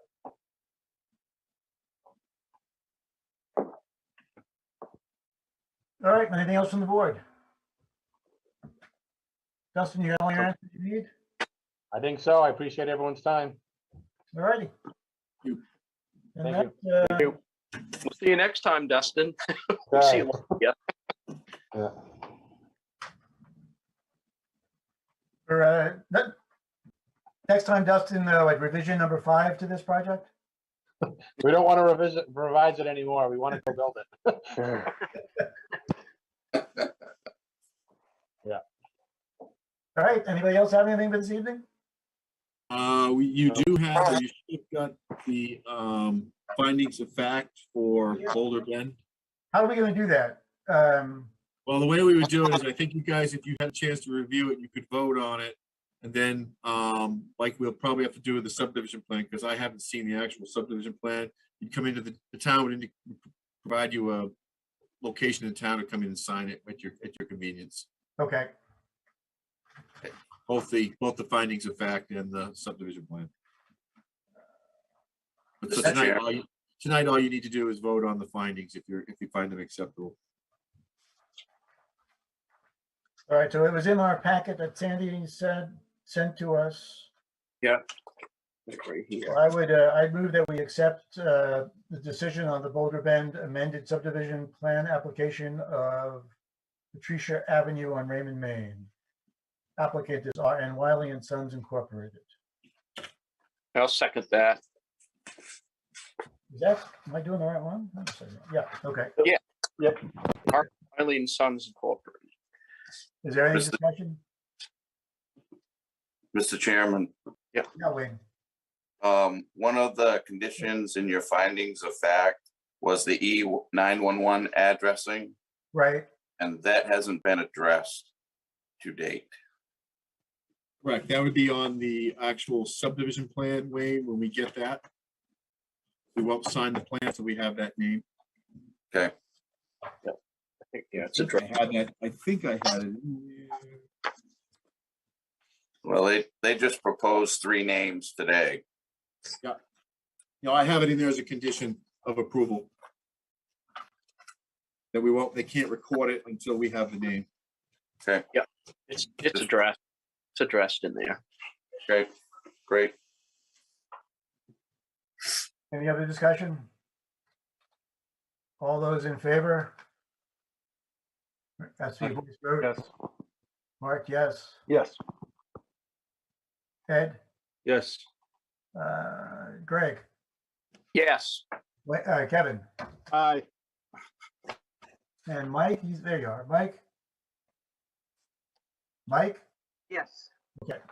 Yes, I vote yes, it passes unanimous. So when, Sandy, I know you're still there, when do you want us to start showing up to sign this? I would like to, if I can chime in real quick. Sure. I'd like to have us have the subdivision plan in place with the new names and these conditions on it before we have you come in, so we can do it as a one-stop shop, if that makes sense. Yep, so Sandy, you'll just email us out when it's time to go. I will do that. Sounds good. Anything else this evening? Move to adjourn. Greg, did you just move? I move to adjourn. Ah, perfect. Second. All those in favor? Aye. Aye. Aye. Passes. Thanks, guys. So see everybody on the 27th, right? Yep. Yep. 6 p.m. 6 o'clock. Sounds Yes. good.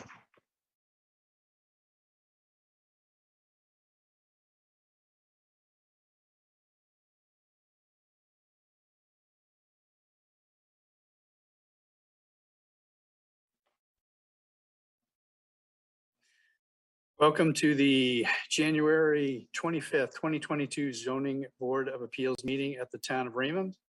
The Zoning Board of Appeals will come to order. The board does have a quorum. I am now going to go ahead and do roll call. We'll start with you, Tom. Tom Hennessy.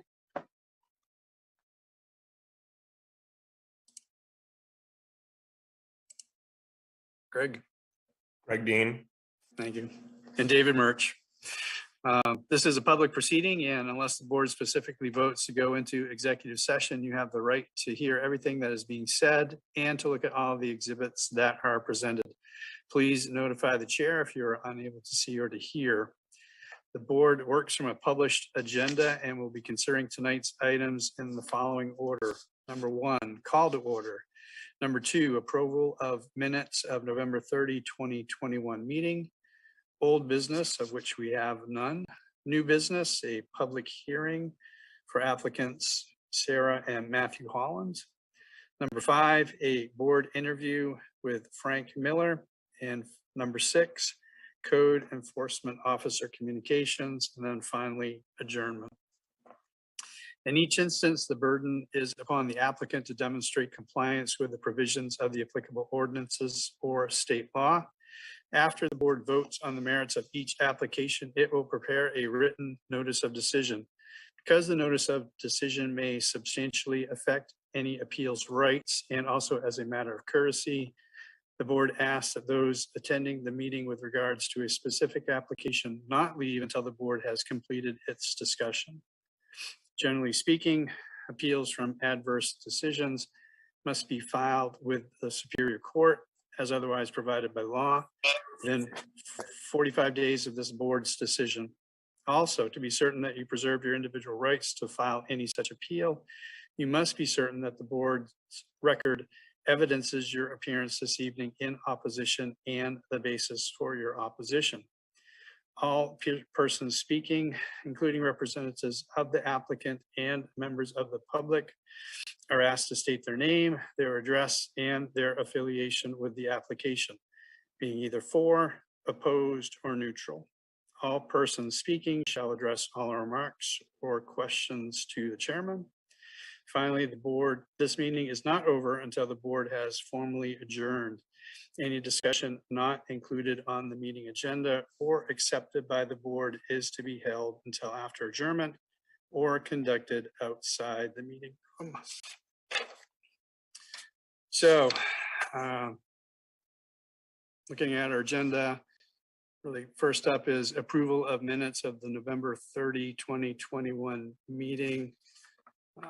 Because we're doing Zoom, we'll have to do a roll call vote on this. But do I have a motion to approve those minutes? I'll move to approve them. Do I have a second? So you muted yourself there, Tom. You went. Second, sorry. So again, we'll have to do roll call vote. Tom, in favor of approval, yes or no? Yes. Greg, in favor of approval? In favor, yes. David is also in favor of approval of the minutes, so unanimous on that. Old business, of which we have none. So moving on, next is our new business, a public hearing for applicants Sarah and Matthew Holland for property location at Jordan Lane, map lot 3510, zone LRR1. Description of the application is for a setback variance, both front and south sidelines.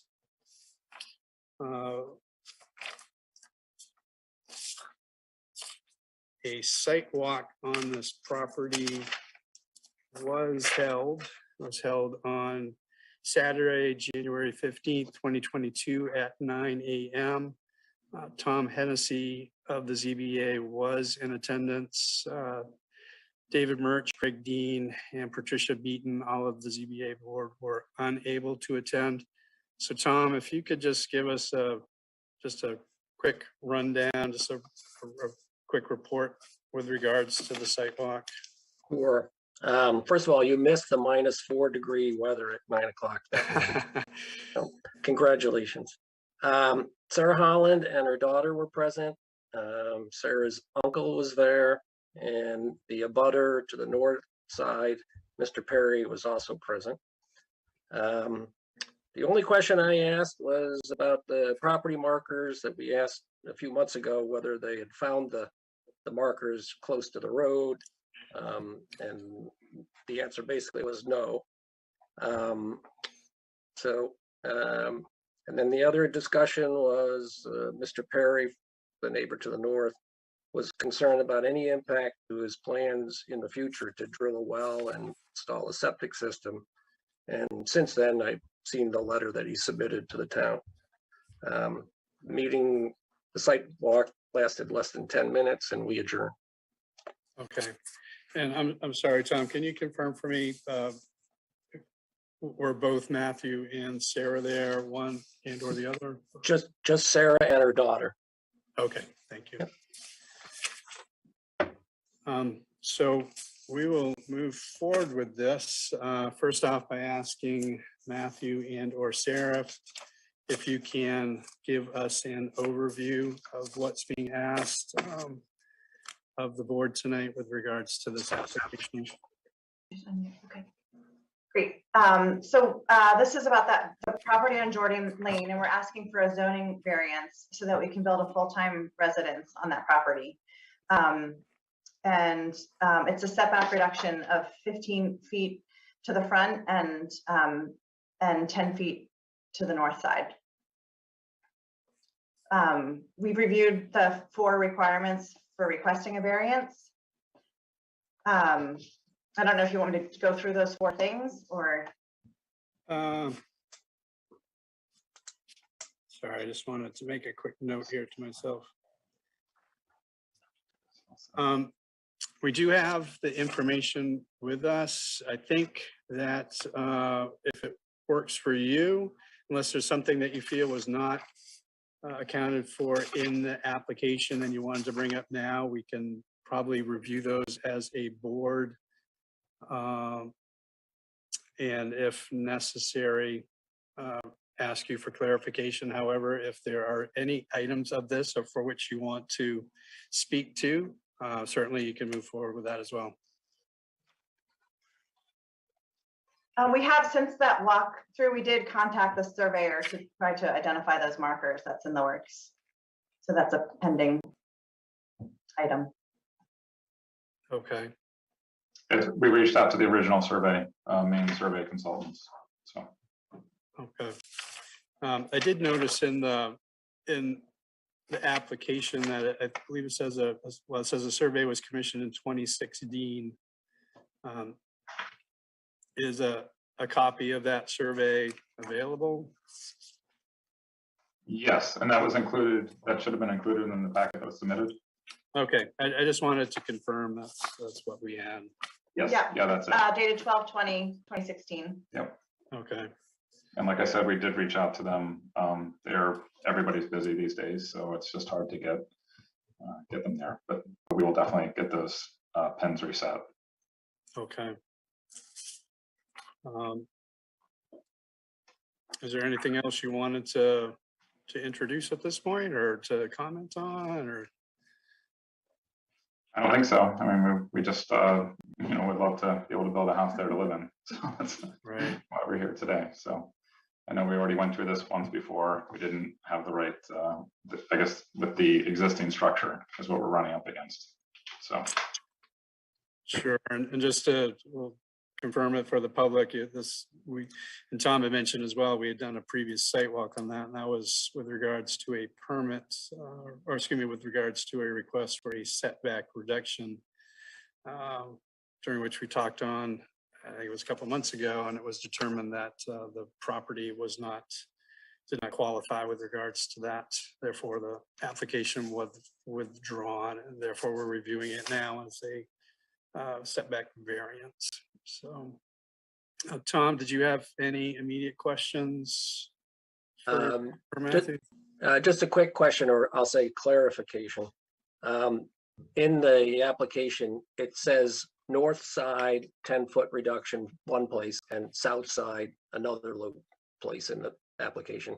And from what I understand, it's truly is the south side. It is the south side. I apologize for that error.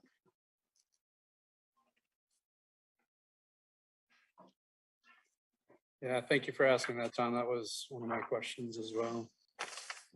Craig, did you have any immediate questions for either Sarah or Matthew? Another clarification actually is, it looks like it's signed by Daniel Wayland. Is that the co-owner of the property, or? Correct. That's my brother and a co-owner of the property. Okay, yeah, I recall from when we had this conversation before. We didn't have his signature last time. Yeah. So, and then just to make it really clear, so that there is some confusion and we're all remote. Can you just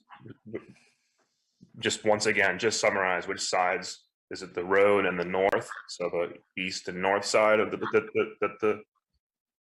reduction? Yeah, I'm very sorry about that error there. It is it's the road side and the south side. The road and the south side, okay. Yeah, so it's the side that's abutting Wyland, which is my parents. Sarah's parents, and Andy Wyland is actually, Nancy and Andy are on this call, but so it's not the Perry side. Okay. Just so to confirm, if we're looking at the property from the road, you're asking for a setback reduction from the side which would be on the left, correct? Correct. Yeah. Okay.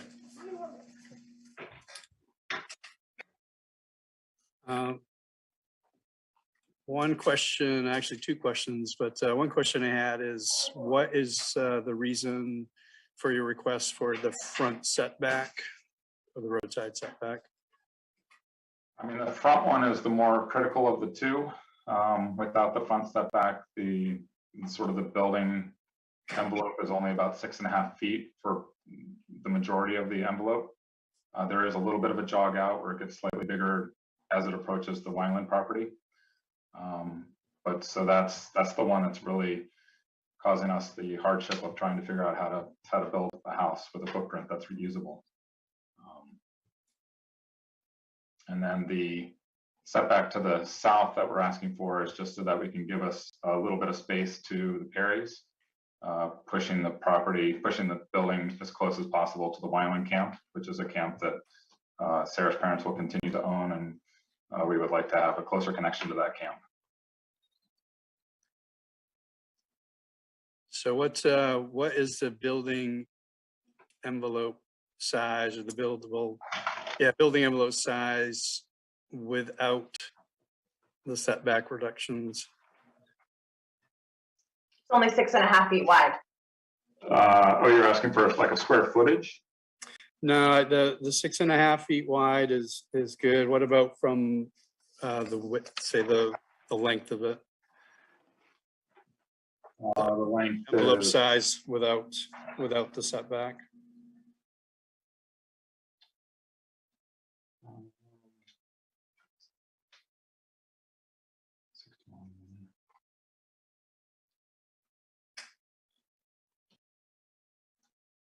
I think it's 90 feet.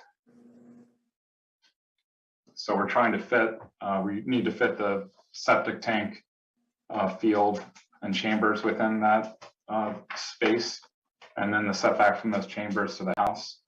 So that's eating up, I don't know, 20 feet to the Perry side.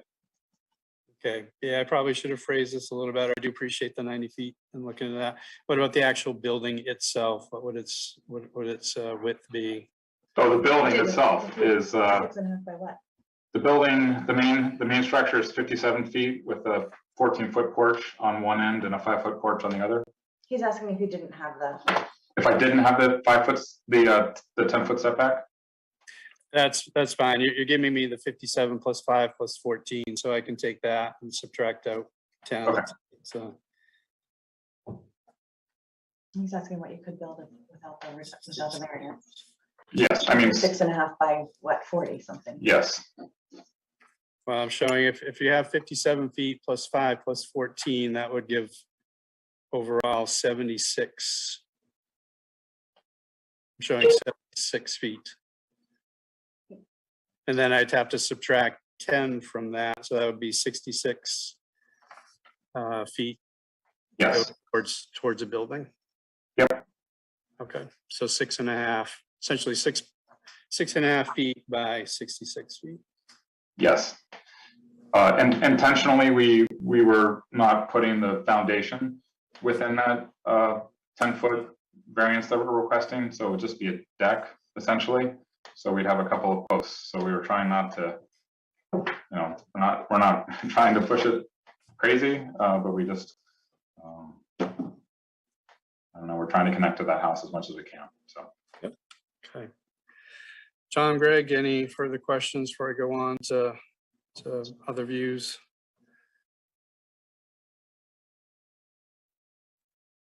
I think I'm good. Tom probably has something. I guess my only comment in looking at it was that the setback, it was stated that the setback has changed over the period of time that they owned it. And from my information, the setback numbers have been in place since 1994. And if Alex or Sandy can correct me, they can go for it. It's the I think they're referring, well, I'll let them answer, but. It's the change to having a requirement of the existing footprint or existing structure. So that changed it so that we couldn't just request the sort of more standard setback reduction. My comment is that the 30-foot setback from the road and the, whatever it is, 20 feet on each side apparently has been in place since 1994. Sandy or Alex, can you say anything? Yeah, I can maybe clear that up a little bit. I think what you're looking at is there was a surveyor in 2016 originally shows a 10-foot setback from the road because he is assuming, he based that on a section in the shoreline zoning provisions that allows a 10-foot front setback or a setback from the right-of-way of 10 feet if that property owner owns the right-of-way.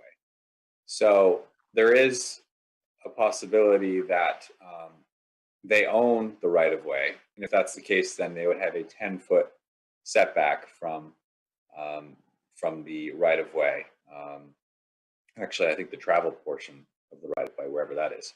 So that's on that original survey. If you look, it does show that. One of the things that's kind of unusual though is he shows the lot line not including the right of way.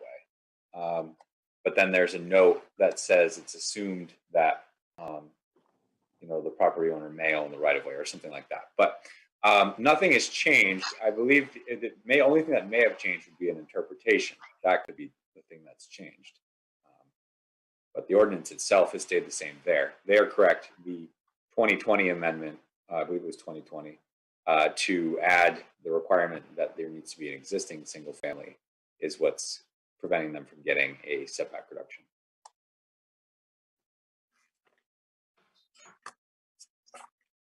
All right.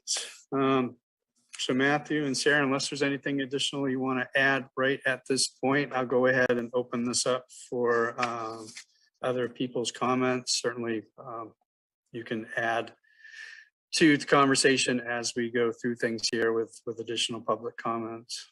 Okay. Okay. So at this point, do I have anyone here in the Zoom audience or by phone which would like to speak on behalf of this application as to being for it?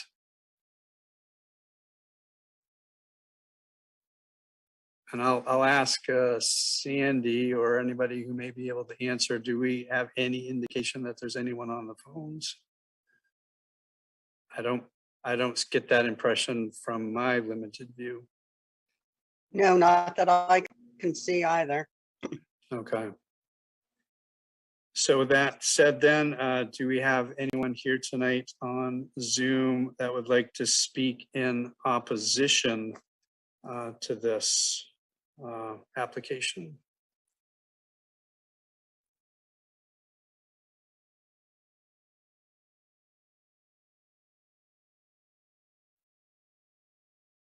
Hello?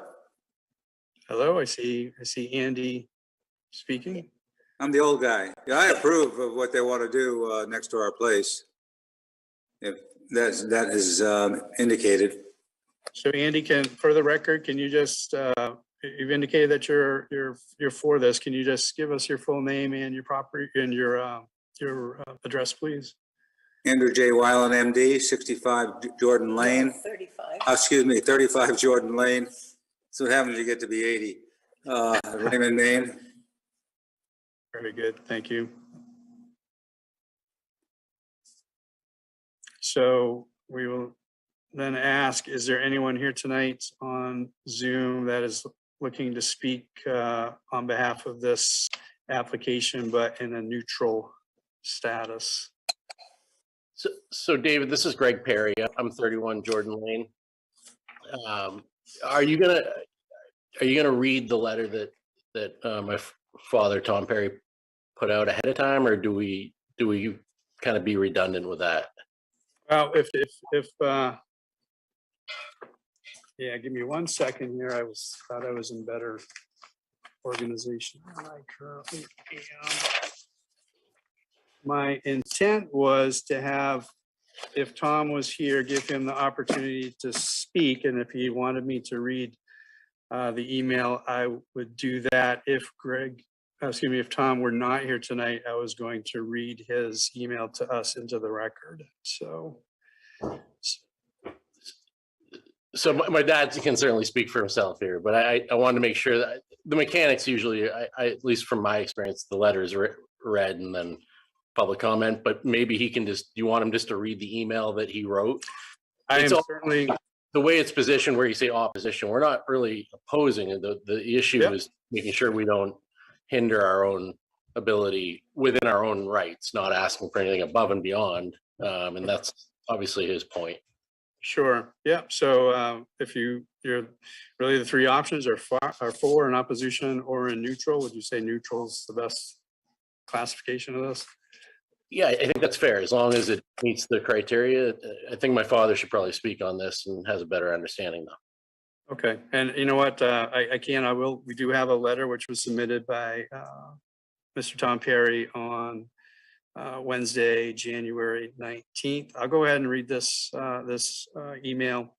And if, Tom, I do see that you're here, so if you wanted to add anything to that, you certainly can after that. So the email which was sent says, good afternoon, Ms. Fredericks and members of the Raymond Zoning Board of Appeals. My name is Tom Perry, and along with my brother Stephen, we own the land and structure at 31 Jordan Lane that is adjacent to and northwest of the Holland property on Jordan Lane.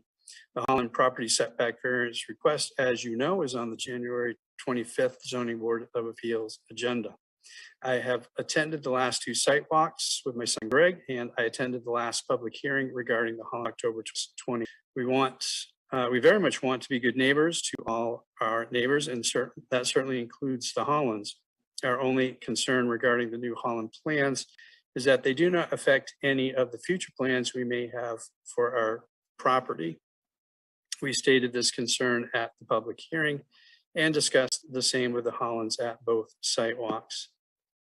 Just to clarify, it appears that the Holland site plan, it appears from the Holland site plan that their proposed sewer chamber is 10 feet plus or minus from our property line. And our concern is that this could possibly adversely affect our future plans to request and hopefully obtain approval for placing a foundation under our existing structure, drilling a well, and constructing a new septic system, all while under current setbacks and laws. It is my understanding that the current recommendation is that there be a minimum 100 feet between a well and a septic, and this clearly restricts the placement of both on our property, even without the concern of having our well be 100 feet from the Holland sewer chamber. Does this concern pose a potential problem for us as adjacent owners? Thank you very much, Tom Perry. Tom, if you'd like to add anything to that, certainly we can listen. Otherwise, I'm going to ask Alex to just provide some insight to us in regards to that.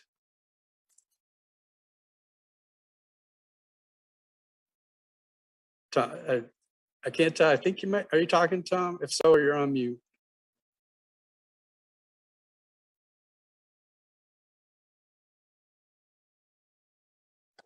Sorry about that. Oh, no problem. I've been talking quite a bit during this. I just realized I was on mute. No, thank you very much for reading that. I don't think I really have anything to add at this point. That is our concern.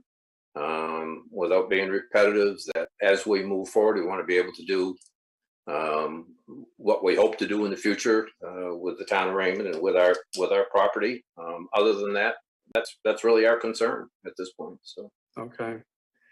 I am going to ask Alex if he can provide some additional insight. I will say that looking at this, I believe that the proposed sewer chamber that's being referenced is on the side for which there is no setback reduction being requested. So, but Alex, if you have insight for us, that'd be great. I actually have a question for the Hollands.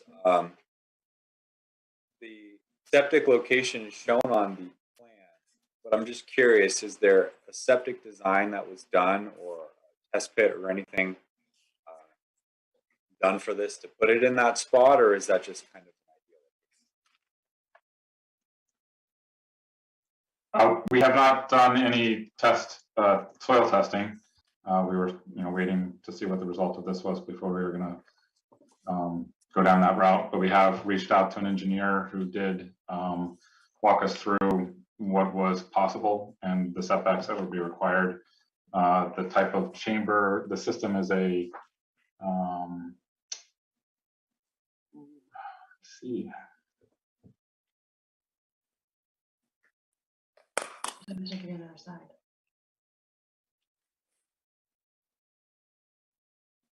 It's one of those sort of high-tech chamber systems that does the aeration, and so it's a smaller field than typically.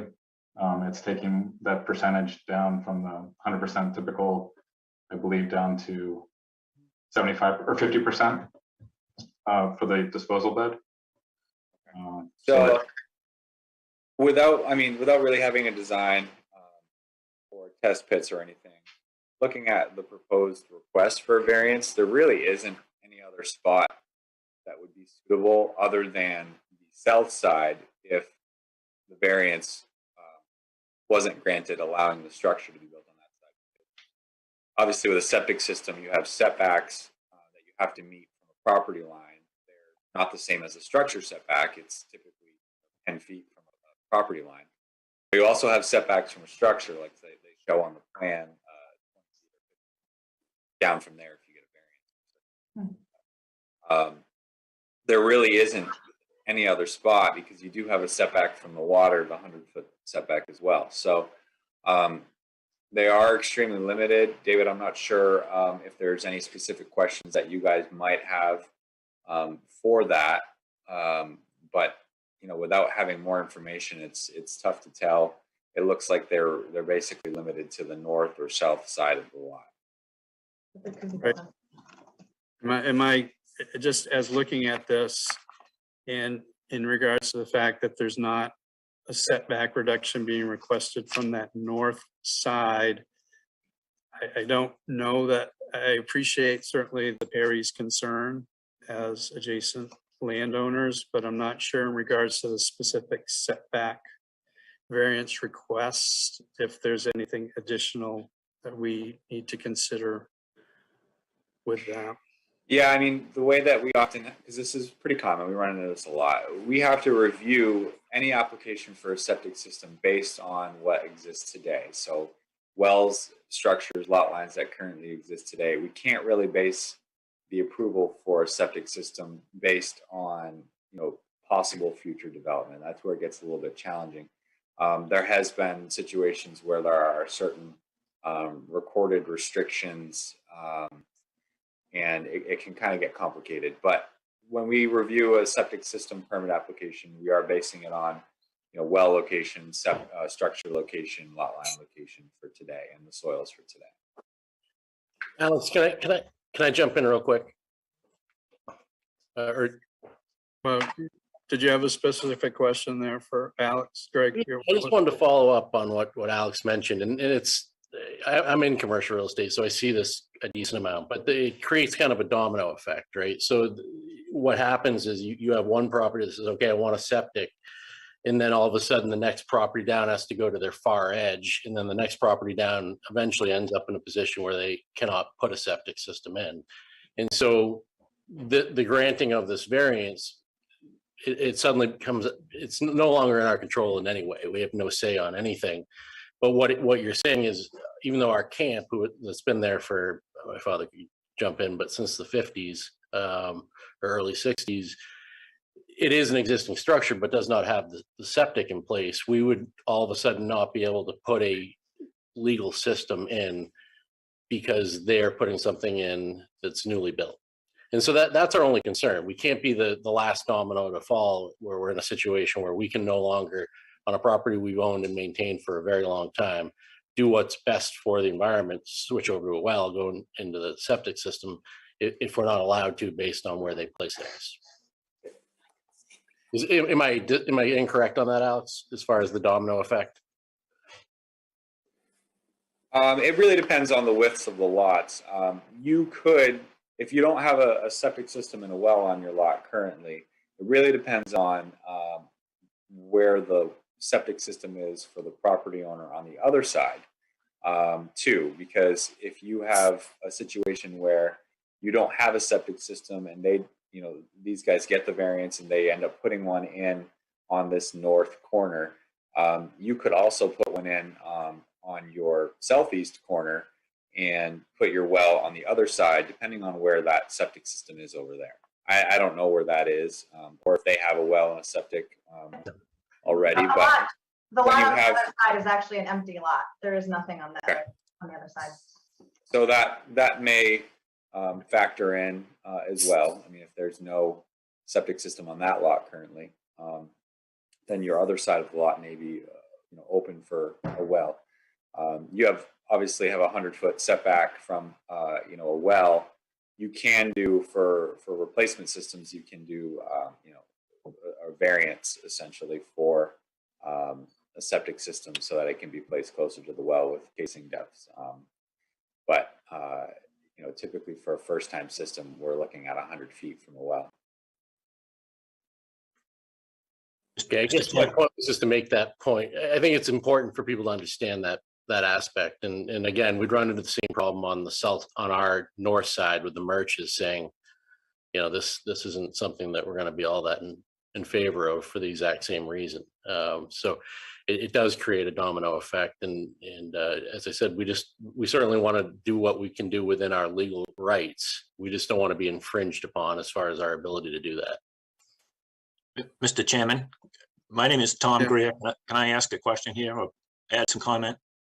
Tom, yeah, if you can just also state your address, please, and if these comments are being done in favor or opposition or neutral with regards to the application. Yeah, I'm in favor of the application. My name is Tom Greer. I live at Anthorn Road in Wyndham, Maine. I am Sarah's uncle.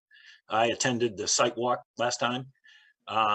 With regards to the septic system on that side of the lot, it's easier to get their septic system adjacent this one. Whereas if it gets flipped and they end up putting a well on that side, it's harder for them to get a septic system variance for the well that would go on their side of the property versus the septic system. So I think the site design as put together is really as favorable to the Perrys as it can be. Yeah, we will require a variance most likely. Your well would require a variance, but it's easier to get a well variance than it is to get a septic system variance. So putting your septic system adjacent theirs 100 feet back from the lake, you would put your well on the opposite side of your lot. It would be within 100 feet, but that's an easier thing to do versus getting a septic system variance to be 100 feet from the well if they have to drill their well on your side of the property. So I'm going to interrupt here just for a minute. I know it's kind of difficult when we've got Zoom here, but all conversations, as we stated in the beginning, need to be directed to the chair. So I appreciate there's some good feedback here going on, but any conversations really need to come to me first and then get redirected from there. I'll also bring up too that I do think these are all valid concerns from being property owners. I think as a zoning board of appeals, we're looking at this specifically as to can we grant a front setback and a south side setback for the Hollands, and if neither one is granted, they still have the ability to build on the property, and these will still be issues that are possible regardless of whether the variance is granted or not. So they could still, like I said, that north side doesn't have a variance request, so there is no setback variance being requested for that north side. So I think that the concern will still be there regardless of whether or not this variance is accepted or not. So Greg or Tom, do you have any further questions before I close out public comment? This is Tom. I guess one of the questions, and Alex can chime in, is the septic tank has a requirement and the leach field or chamber system has a requirement for setbacks. And I noted in one of the designs layout, it says the 15-foot setback for the septic chamber from the porch posts. But there's still a carport in there. So I assume the carport also has the port posts that should be designed into it. So it would actually cantilever out over, there's no support for it. The support's from the building itself. And I've talked with an engineer about it. So. Okay, so Alex, can you clarify what is the tank setback requirements and the chamber requirement? So a tank for a first-time system, the setback requirement's 8 feet.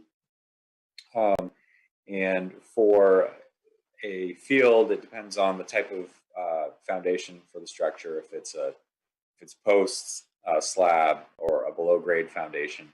So a below-grade foundation is the most strict setback. That's the 20-foot, and then for posts, you're looking at the 15-foot.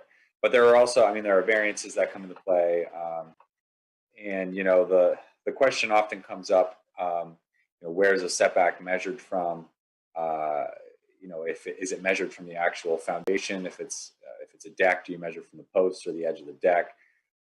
Those are all valid questions, but I don't know that it necessarily is important for this meeting, because that's something that's handled through the code office with a permit from the code officer. So I don't think you guys need to get too buried in the weeds on that stuff.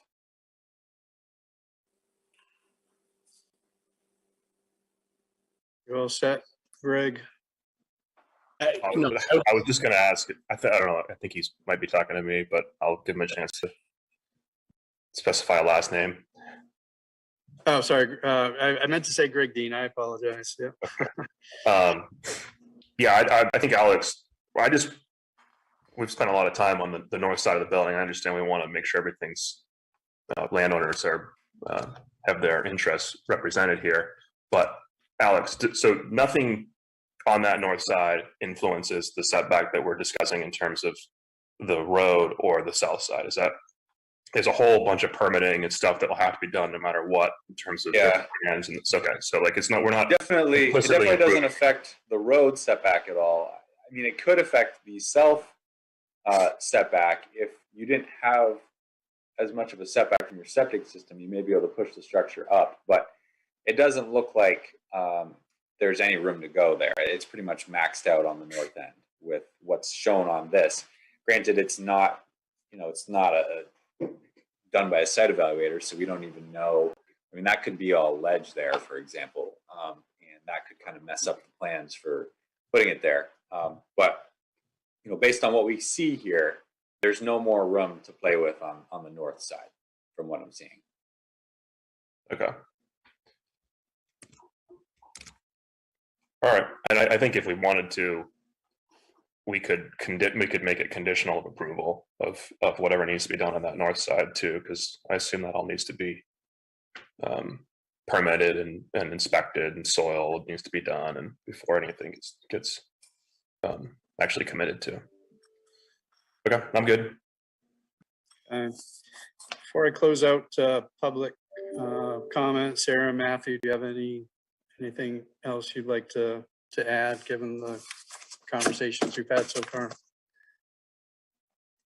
No, thank you for hearing us again today. Thank you. Okay, very good. So I'm going to go ahead and close out public comments. At this point, we as a board will need to review the town of Raymond's ordinances and see how they apply in regards to this appeal. I will say that Sandy Fredericks had reached out to the Maine DEP, Department of Environmental Protection, about this request, and their response from Jeffrey Kalinich, the Assistant Shoreline Zoning Coordinator, said, "Hi Sandy, this variance application is for road and sideland setbacks. The mandatory Shoreline Zoning Act does not establish minimum road and sideline setbacks for municipalities to apply. Road and sideline setbacks are determined locally. Thank you for submitting the variance application to the department for a project located in the shoreline zone." So essentially, Maine DEP is leaving it for us to decide.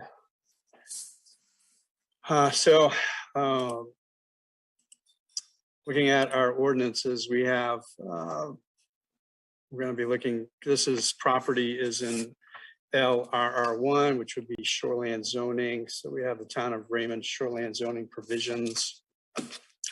looking at section 16 for administration, subsection G for appeals, further subsection 1, powers and duties of the Board of Appeals. The Board of Appeals shall have the following powers, and then section to this is variance appeals. So the Board of Appeals has the authority to authorize variances upon appeal within the limitations set forth in these ordinance provisions. So we as a board do have the authority to do that.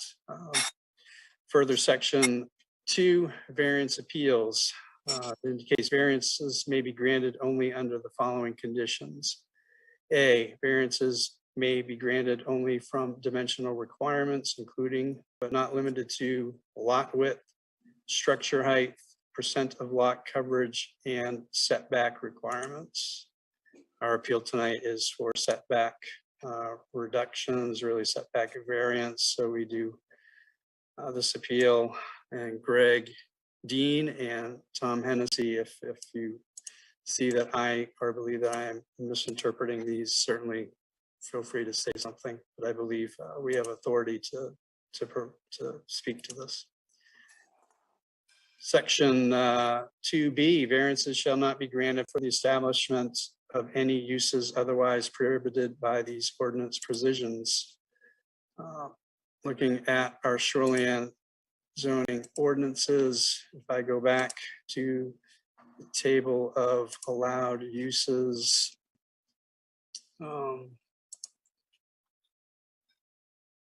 one of the tables of allowed uses is for a single family residential, which is what we are looking at tonight.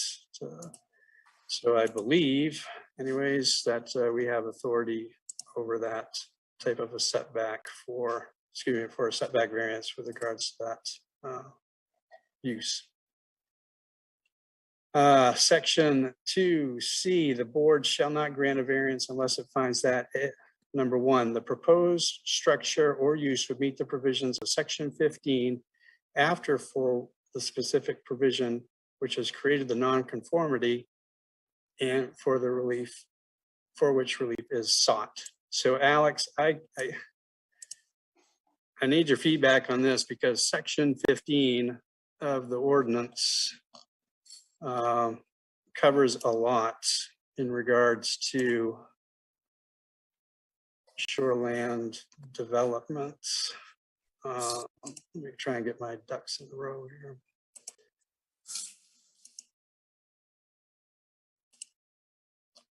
So if I go to section 15, if I immediately go to 15 land use standards, number A is minimum lot standards. And a minimum lot standard for LR1 is 2 acres. Does that sort of automatically block us from going forward? Or how do I need to look at this part of the ordinance, which says we need to ensure things match up under section 15?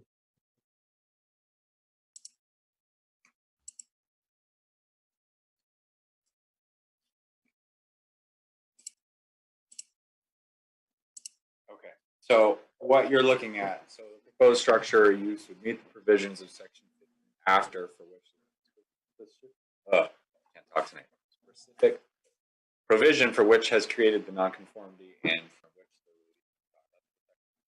the right. Yeah, and I'm wondering to what level of section 15 we need to look into with regards. So what they're proposing is to meet all of section 15 with exception to the front setback and the side setback. So you can realistically base your decision on the fact that they're going to get a building permit and they're going to comply with all the other requirements of section 15, but the front setback and the side setback. Because they have to get a building permit. So if I'm looking at this, then where section 15A says minimum lot standards and setbacks, lot shall meet or exceed the following minimum lot size requirements. Limited residential, recreational 1, 2 acres. I mean, this lot is not a 2 acre lot. Does this automatically block them from? No, it's a legal non-conforming lot of record, so it doesn't need to be a 2 acre lot. Okay.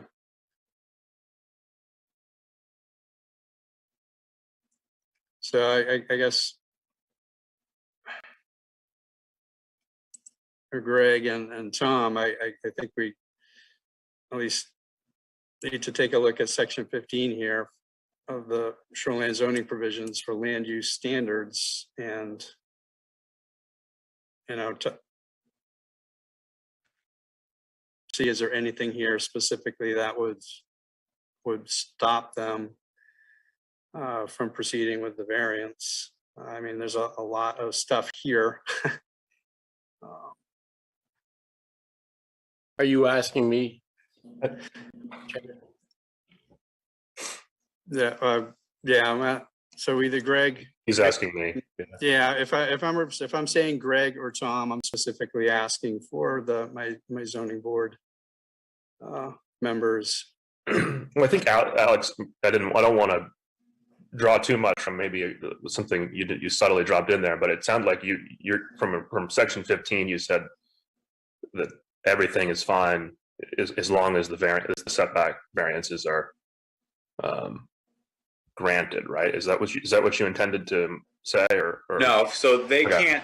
can't build what they want to build because they currently can't meet the setbacks. Right. So they're applying for this variance so that they can apply for a permit to build this structure, and they can't get a building permit if they don't meet the requirements of section 15. But they also have a non-conforming lot of record here, so they don't need to have a 2-acre lot, for example, in order to apply for a variance. So we, as the zoning board of appeals, what responsibility do we have towards section 15? Or is that responsibility more under code enforcement as part of a building permit application? I mean, I want to make sure we're doing this correctly, and if we need to go through aspects of section 15, I want to do that. However, if these are already going to be covered, or if I just don't want to get to the point where we're granting a variance and then come to find out we really should have taken into account some aspect of section 15 before providing that, or for granting that variance.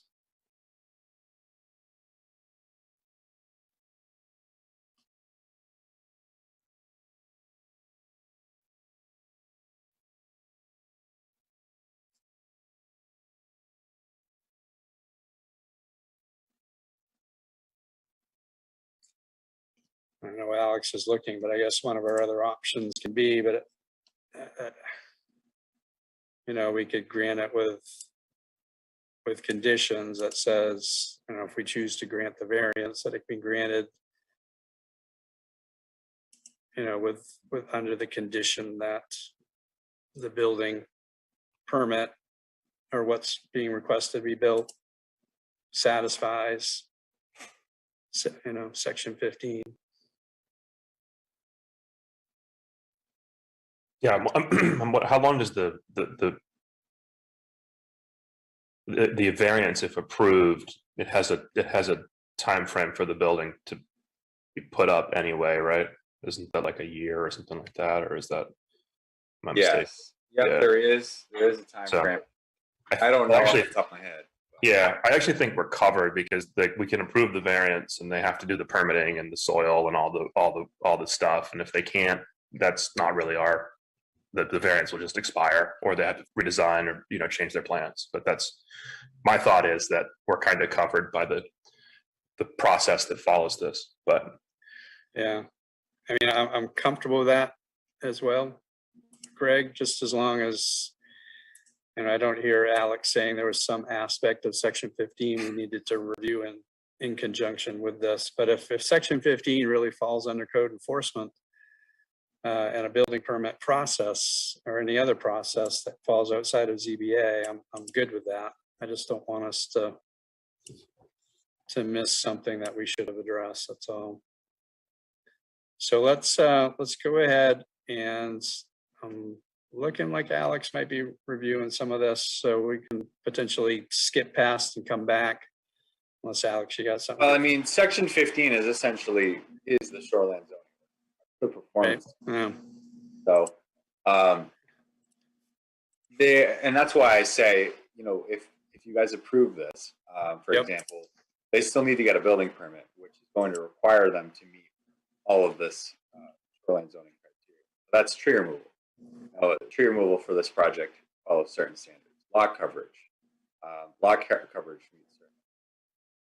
In order to build this structure, they're proposing to meet lot coverage, but they also don't show, you know, on that. They also don't show, you know, the parking area.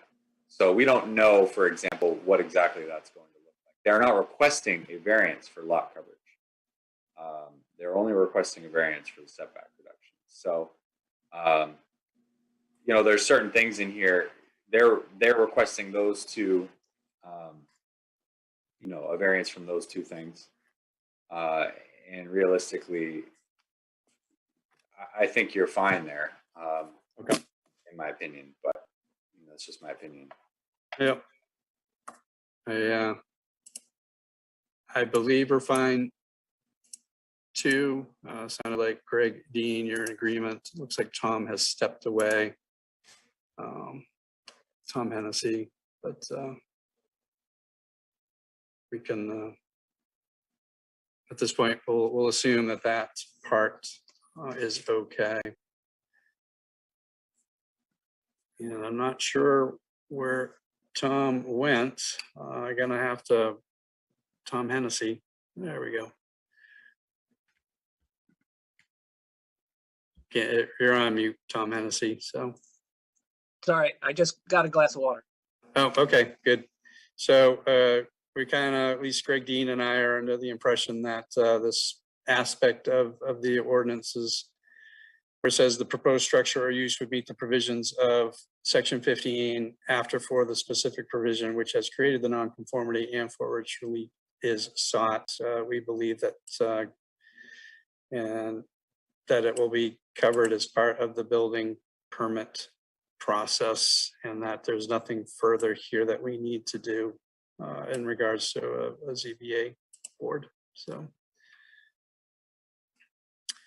So variance appeals, again, section 2C, item 2, it says the strict application of the terms of these ordinance provisions would result in undue hardship. And the term undue hardship shall mean there are 4 criteria for which we will go through. As we go through these, I'll read what our applicants have provided for feedback, and then we as a board will need to review these as well. I will note for both the board and the applicants,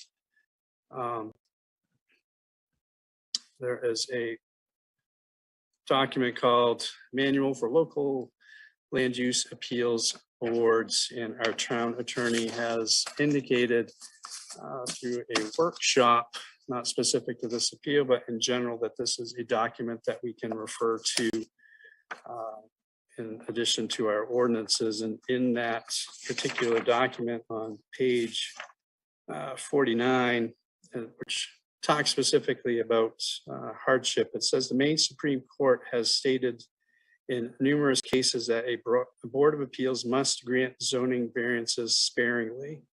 They are the exceptions rather than the rule. The test for undue hardship, which is outlined, is very strict and very difficult to meet, no matter how harmless the variance request may seem.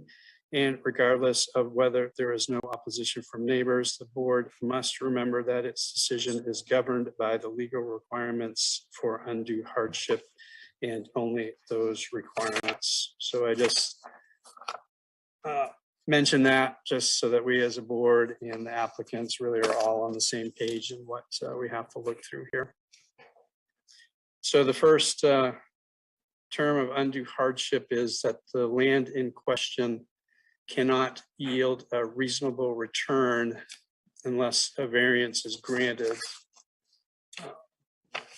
In the application, it was indicated with the following by Tom and Sarah. Says Yes, due to recent zoning changes, we are no longer able to yield a reasonable return as we can no longer build a full-time residence without a variance. At the time of the original purchase in 2000, the lot setbacks allowed for a buildable lot, and the purchase price reflected that assumption. We've also paid taxes for the past 20 years based on the value of buildable lakefront lot. It was always our intention to build a full-time residence on the lot. Now that we are downsizing and consolidating at the end of our careers with our 3 daughters in college. So Greg, Dean, and Tom Hennessy, we as a board need to look at that first item of undue hardship and discuss whether that aspect of hardship has been met. So I'll open it up to either you, Greg, Dean, or you, Tom Hennessy, for feedback. Well, I'll take a stab at this. I think that this is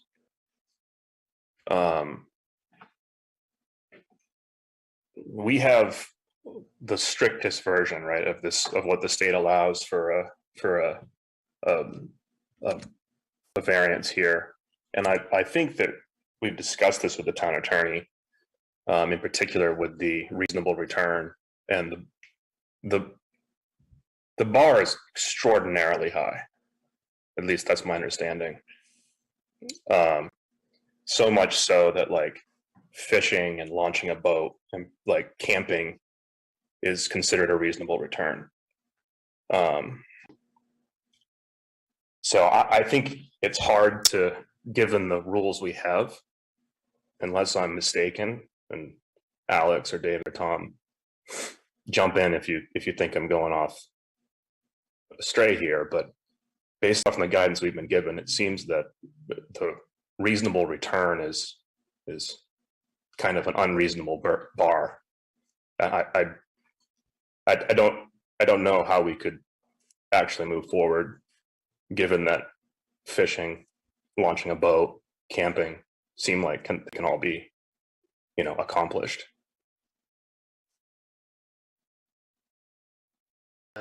This is Tom. I'll pick it up from there.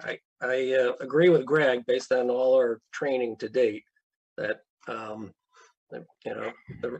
reasonable return just means that you can't use it for any purpose at all.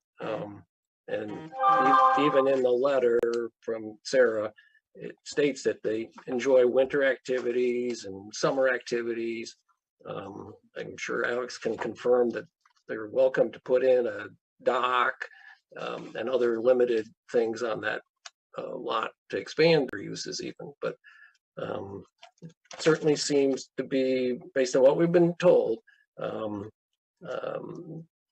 we are reluctant, I guess, based on the training, to make any setback reductions under this hardship clause.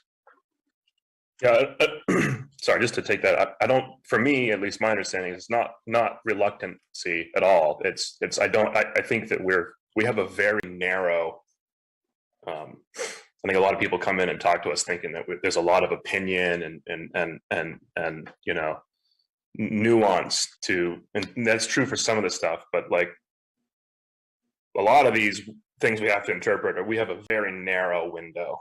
And I don't think that like we've specifically clarified this exact issue, and it's there's, I forget the actual terms, but there's a, we have, the town of Raymond has chosen to adopt the strictest possible kind of burden on landowners when it comes to these types of variances, and we really don't have much to go with other than the land can't be used at all.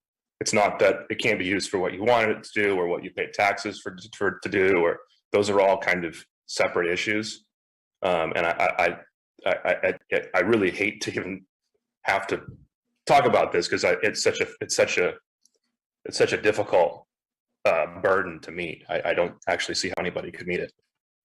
So given what the tools we have, that first one seems tough to get over.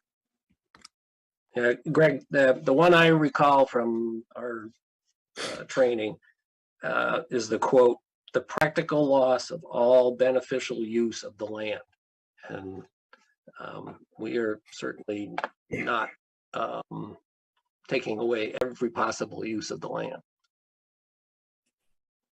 Yeah, and we've talked, I mean, we've specifically probed one of the town attorneys about like, well, hypotheticals. What if, you know, what if you can't build a house, or what if the only thing you can do is fish or tent or stargaze, and those are all reasonable uses of your land according to the statutes that we have. And I mean, it sounds, you know, exactly what it is. But. So yeah, I am in agreement with the two of you. I reviewed that, again, that manual for local land use appeals boards, and in section 4-1-11, it talks about reasonable return. This is the concept of reasonable rate of return has been defined in very specific terms by the court. To prove that the landowners will receive no reasonable return without the variance, they must show that they will be deprived of all beneficial use of the land. What the standard means is that they must show that the land is not suitable for any use permitted by the zoning ordinance.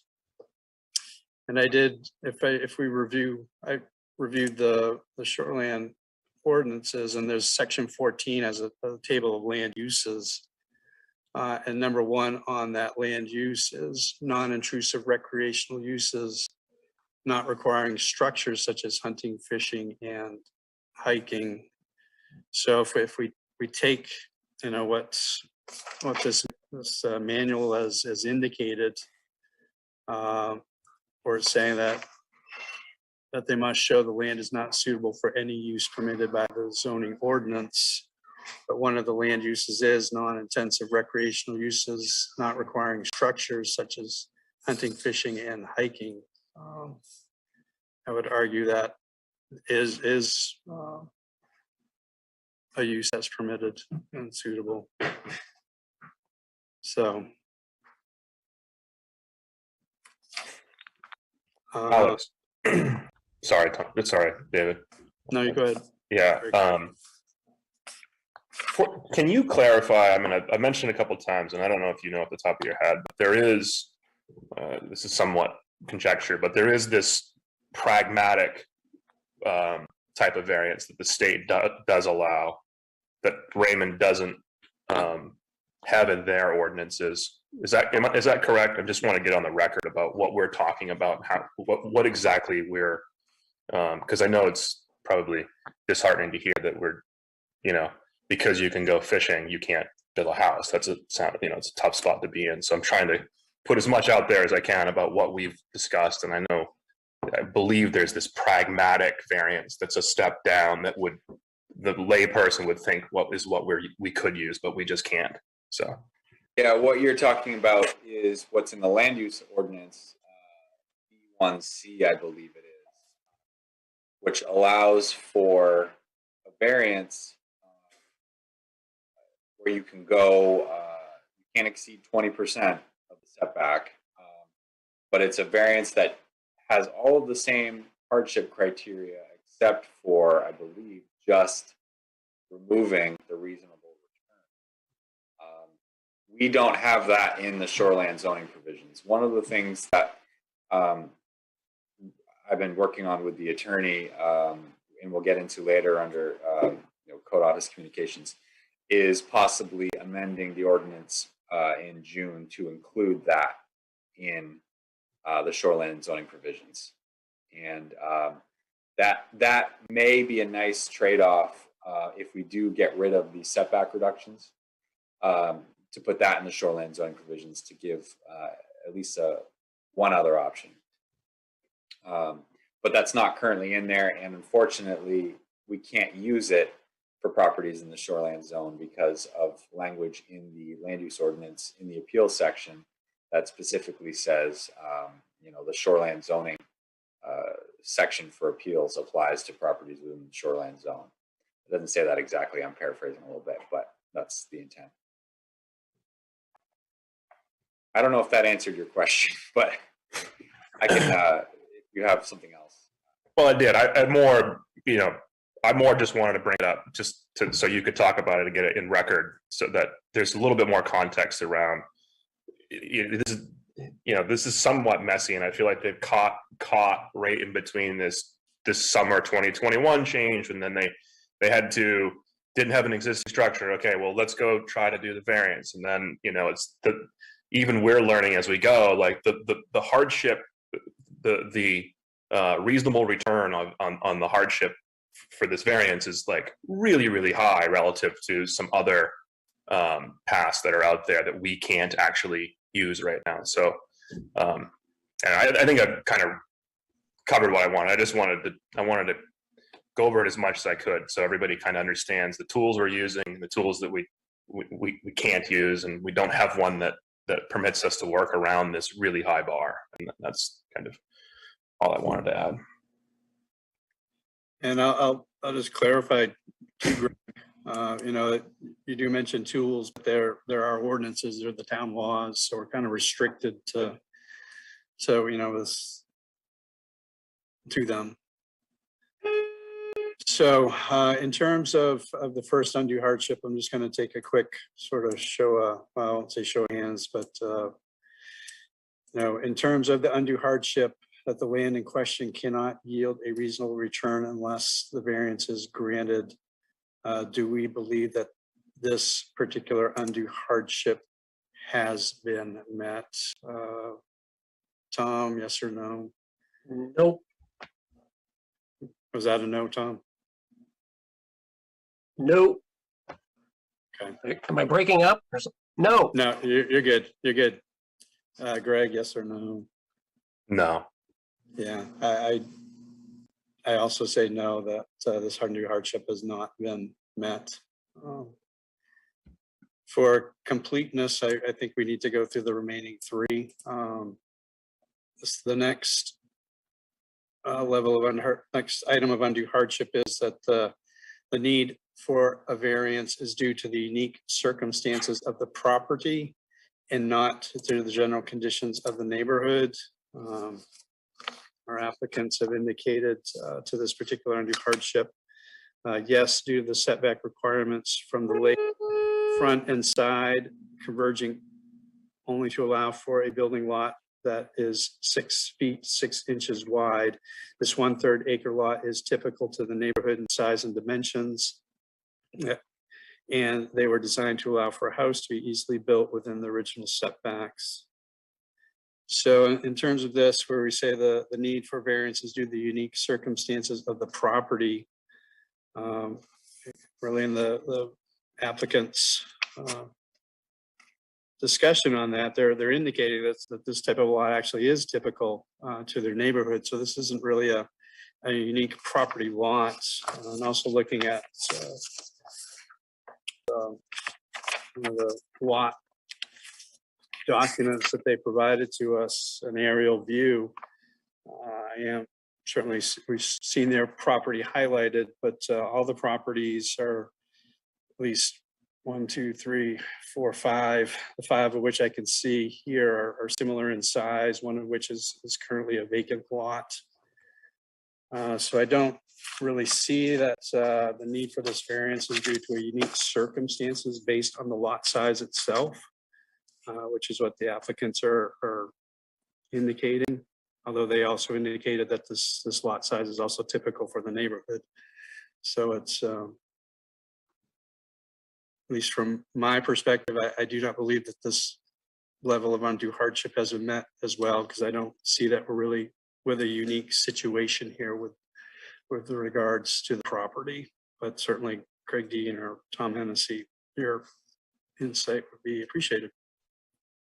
This is Tom.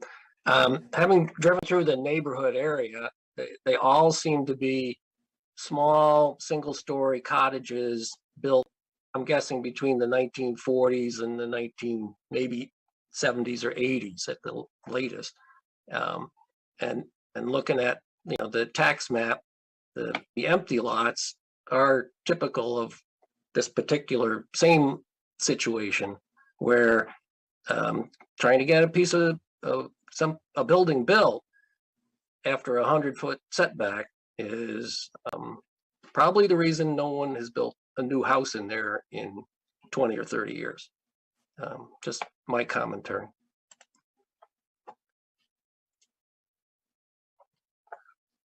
Yeah, it doesn't seem particularly unique to the lot. It might be unique to the neighborhood, but my understanding is that we're looking at unique to the lot relative to the neighborhood. It doesn't seem to be unique from my perspective. So looking at undue hardship, specifically the need for a variance is due to the unique circumstances of the property and not to the general conditions in the neighborhood. Tom Hennessy, do you believe that this level of undue hardship has been met? No. Greg Dean? No. David Murch also in agreement that this level of hardship has not been met. Undue hardship item number 3, that the granting of a variance will not alter the essential character of the locality. The only thing I can say, just in terms of what is being proposed to be built, this certainly appears to be a larger size residence, but in terms of altering the essential character of the locality, I would welcome any feedback the two of you may have in regards to that one. Oh, I'm sorry, I need to let you know what our applicants have stated. Yes, the existing character will not be altered as all of the existing homes reside much closer to the lake and to adjacent properties, as the original setbacks were less than the currently expanded setbacks. In addition, the neighborhood is changing from seasonal cottages to full-time residences, as many of the existing camps have been upgraded and expanded to accommodate year-round living. Our design intent is to create a house that fits within the current design characteristics of the existing cottages using building materials native to Maine. So Greg Dean, Tom Hennessy, any comments with regards to this level of hardship?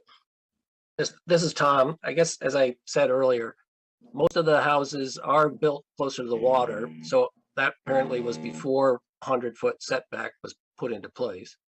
And they're all pretty much single-story, older cottages. As you said, this proposed structure is a much larger 2-story building, and it's would be, and if we said yes, a very close proximity to the right-of-way, which again adds, as Alex concerned, parking issues.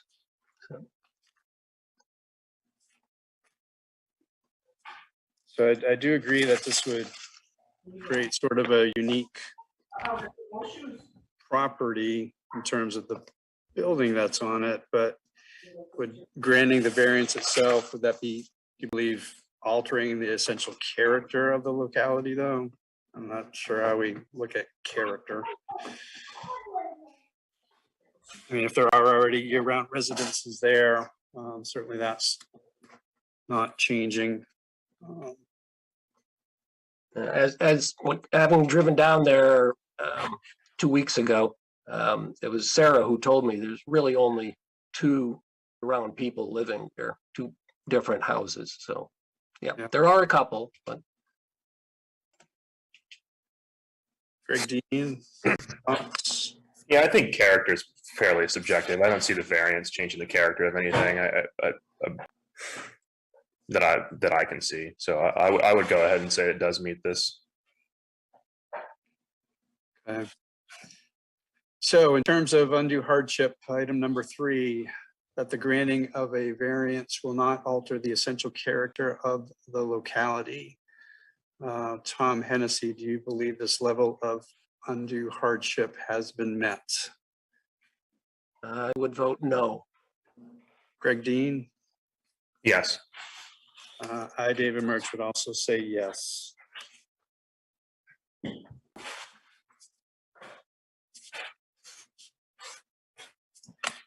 And our last level of undue hardship, that the hardship is not the result of action taken by the applicant or a prior owner. In the application, it was stated, yes, the hardship is not the result of our actions, but due to the expansion of the setbacks in recent years and a recent code change requiring an existing structure to be present on the lot in order to get standard setback reduction. So I would welcome any feedback on that one. I guess I'll say initially, I do understand our applicants and speaking towards the changing in the ordinances, but I don't know if changes in law are actually can be considered a hardship. So I just kind of put that out there, but Craig Dean or Tom Hennessy, anyone? Yeah, I think I kind of feel like that's the exact definition of this hardship, from my perspective. Is I think they probably applied for the setback reduction right around the time some externality changed the rules and caused them to have to come back to the table with this hardship. That's my thinking, at least. And I think it's hard to, it might be a little subjective what the causal nature of this hardship is, but I feel like having a material change in the setback reduction requirements is a substantial hardship that without that they wouldn't be here. So I do think that that's at least part of this, and that they certainly didn't, unless they voted for or petitioned for the change in rules themselves. I don't see how they could be held accountable for that. So I tend to think that they have the hardship is not due to their actions because of that. Now,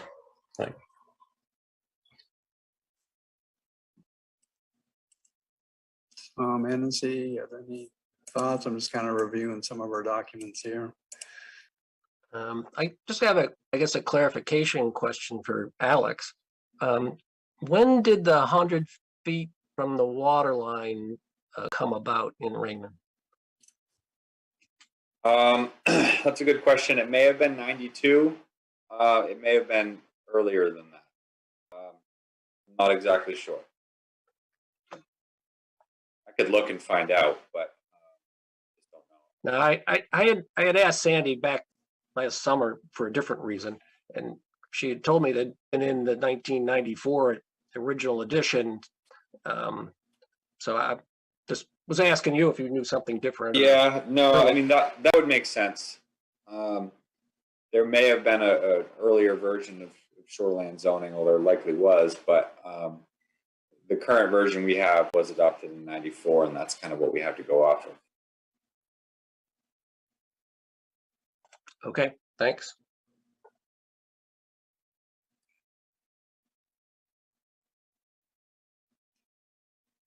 I'm reading that manual, and it says said in Maine, at least, the courts reason that there is no unnecessary hardship when the applicant created his or her own difficulty by acquiring land with knowledge of use limitations. So I guess that was a good point by Tom earlier, is that if the property was acquired in 2000, were the setback reductions at that time in place, as well as, well, the setback variances, I believe, were in place, but the setback reduction was there.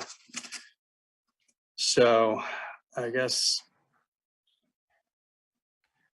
Craig Dean, as you've mentioned, this is, you're right, it kind of caught in a timing issue. I guess it was created by the town of Raymond itself, Roman voters, by voting that in. So I don't know how to look at that. mean, it's a law that the town of Raymond voters wanted, so I don't know if that can be used as undue hardship because that's a law change. But property was also purchased at the time of a different ordinances were in place. I don't know, Alex, am I hemming and hawing on this? Do you have any or insight you want to share? Not really. I know this is a tough one, and it always is. So I think I personally, I can see why you're conflicted because they aren't necessarily responsible for the ordinance change. So, I mean, 2 years ago, had they come in with this, they probably could have gotten it under setback reduction. So, right. Not their fault.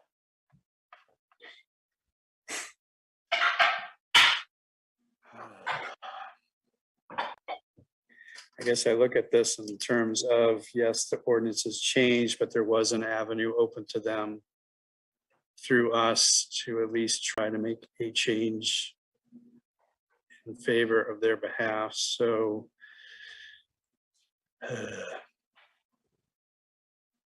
so I'm going to take a vote on this one. So this undue hardship of the hardship is not the result of an action taken by the appellant or a prior owner. Has this hardship been met? I, David Murch, am going to say yes, this hardship has been met. Greg Dean, I would say yes as well. Hennessy. I'll say yes. Okay.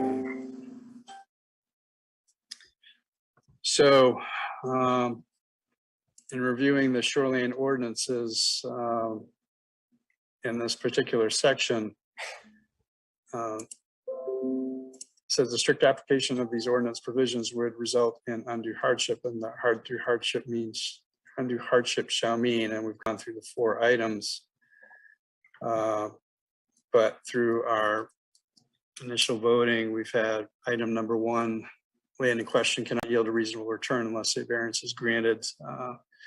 All 3 of us have agreed that this level of undue hardship has not been met, but the need for a variance is due to the unique circumstances of the property and not to the general conditions of the neighborhood. All 3 of us have agreed that this level of hardship has not been met. The granting of a variance will not alter the essential character of the locality. One of us has indicated this level of hardship has not been met. 2 of us have indicated it has been met. And finally, the hardship is not the result of an action taken by the applicant or a prior owner. All 3 of us have agreed that this level of undue hardship has been met. So keeping in mind that all 4 levels of hardship need to be met in terms of granting a setback variance, I believe we can take a motion at this point of, I forget how these should be proper. I think they need to be properly worded positively. The appeal for a setback variance is not allowed, is denied. How do I, help me out, guys? How am I supposed to?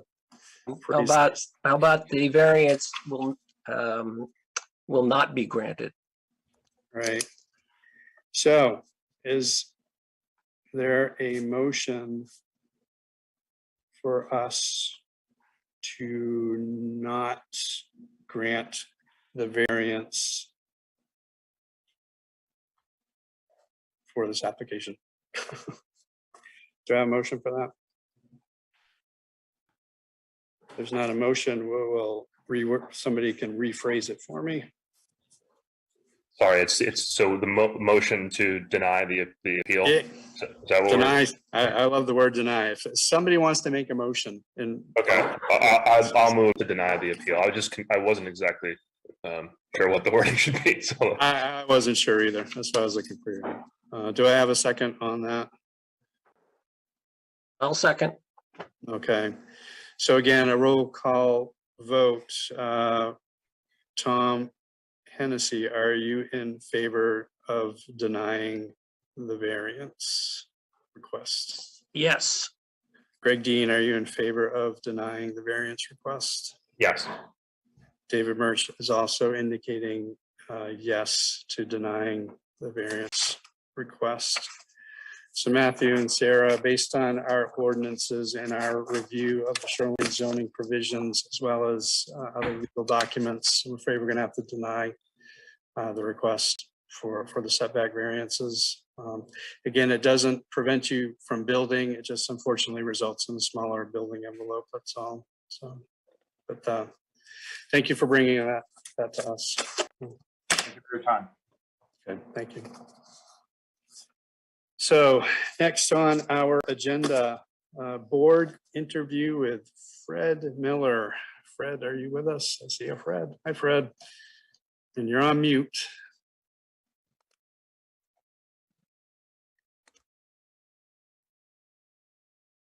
Still got you on, still shows you're muted, Fred. Good evening. There we go. Hey, how you doing? Good. So Fred, you have submitted an application to us, a volunteer application for the Zoning Board of Appeals. I've had a chance to review the application. I am sure the rest of our board members have as well. We had a chance to meet you at our last ZBA meeting, just informally for you being in the audience. But if you want to officially just introduce yourself to the board and let us know what led you to wanting to apply for the Zoning Board of Appeals. Certainly. Again, my name is Fred Miller. I've lived in Raymond pretty much my entire life, other than away a couple of years after getting married. I went to school here in Raymond, all through school, Raymond and Wyndham. I have a business here. It's Miller Flooring. I also am the road manager for Thomas More Terrace here. I've been, I think, going on 4 years, either 4 or 5 years. So dealing with Thomas More Terrace here, I've had the opportunity to work with several of the code enforcement officers, including Alex, Chris, Scott, also with some the water districts out of our Standish area for some issues, dealing with the road here, and a lot with Nathan White also on different road situations. So doing some research, I came across that the town was looking for some help with a couple of different committees. So I actually thought about it for a while and thought that it would be something to broaden my horizon too, also on what I'm dealing with here on a day-to-day basis of being a road manager, and give me some, like I said, more insight about what you guys do and what's actually out there for laws. Excellent. I appreciate the fact that you're willing to volunteer in the town.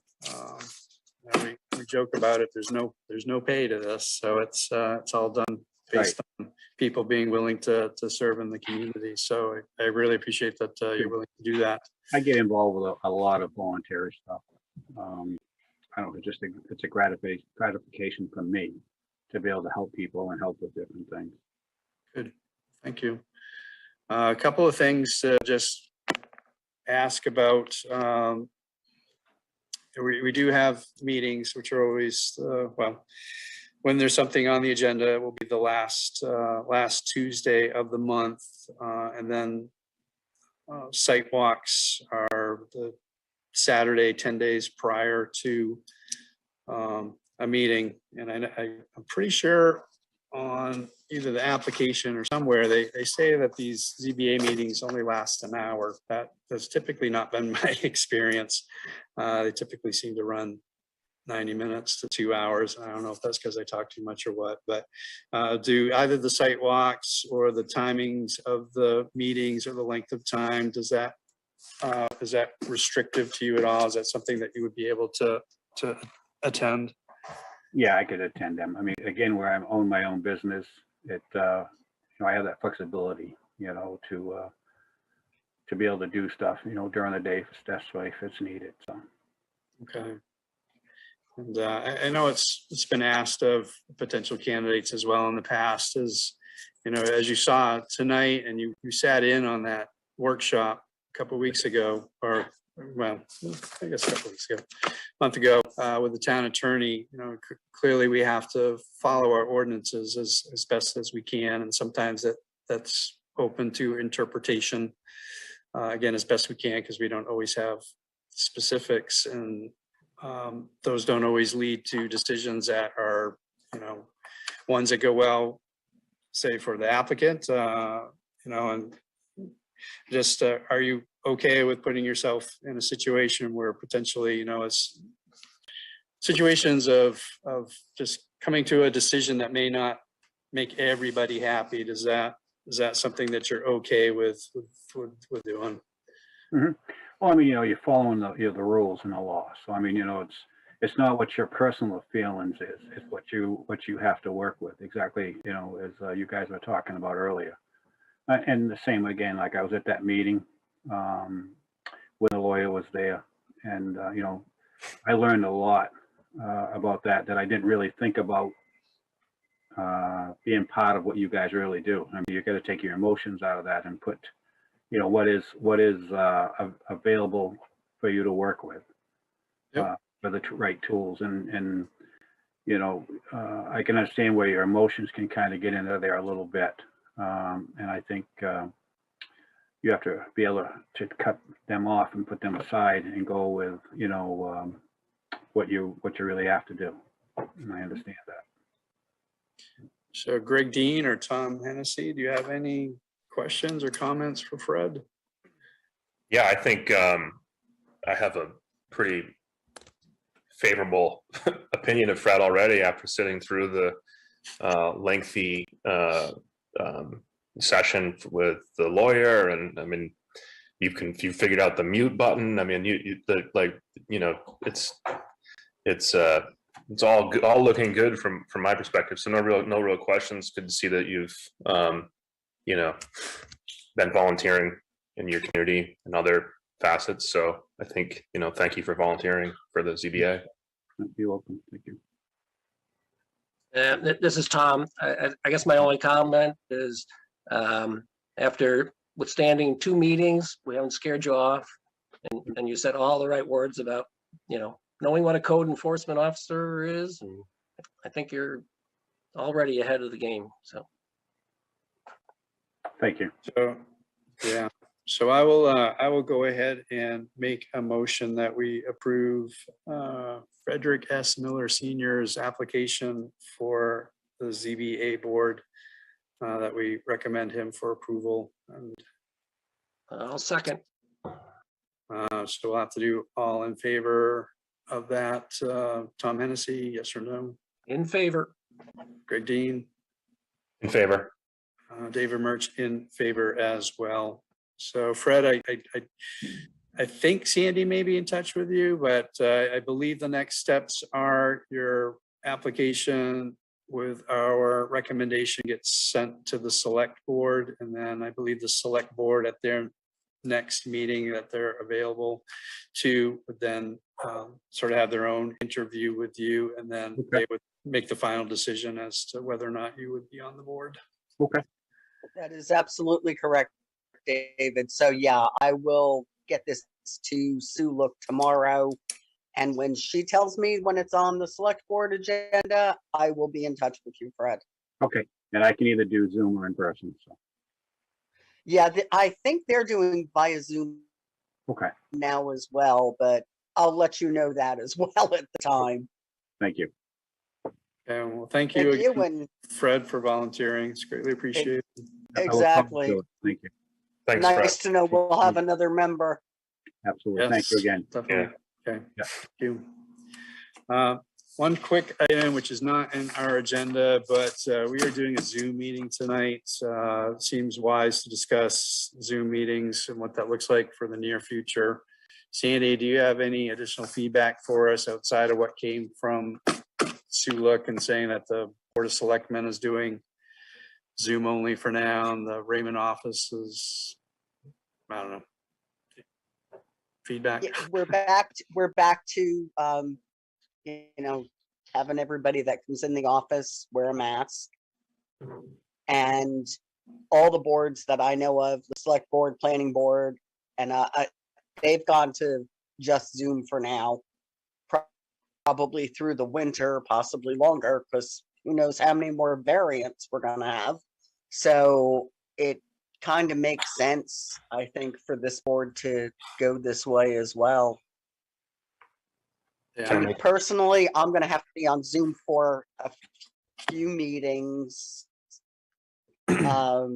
because I get a hip replacement on February 7th. David, would you, I don't want to get ahead of ourselves, but would you entertain a motion now to meet with remotely through Zoom until we change that again? Yeah, I have one quick question for Sandy. You said the other boards are doing it for now. What is their trigger to reconsider that? Oh, just until we see what changes. So it's kind of it's a for now, but indefinite at this point. Okay. So yeah, until something else changes and the boards make different votes, they're gonna continue.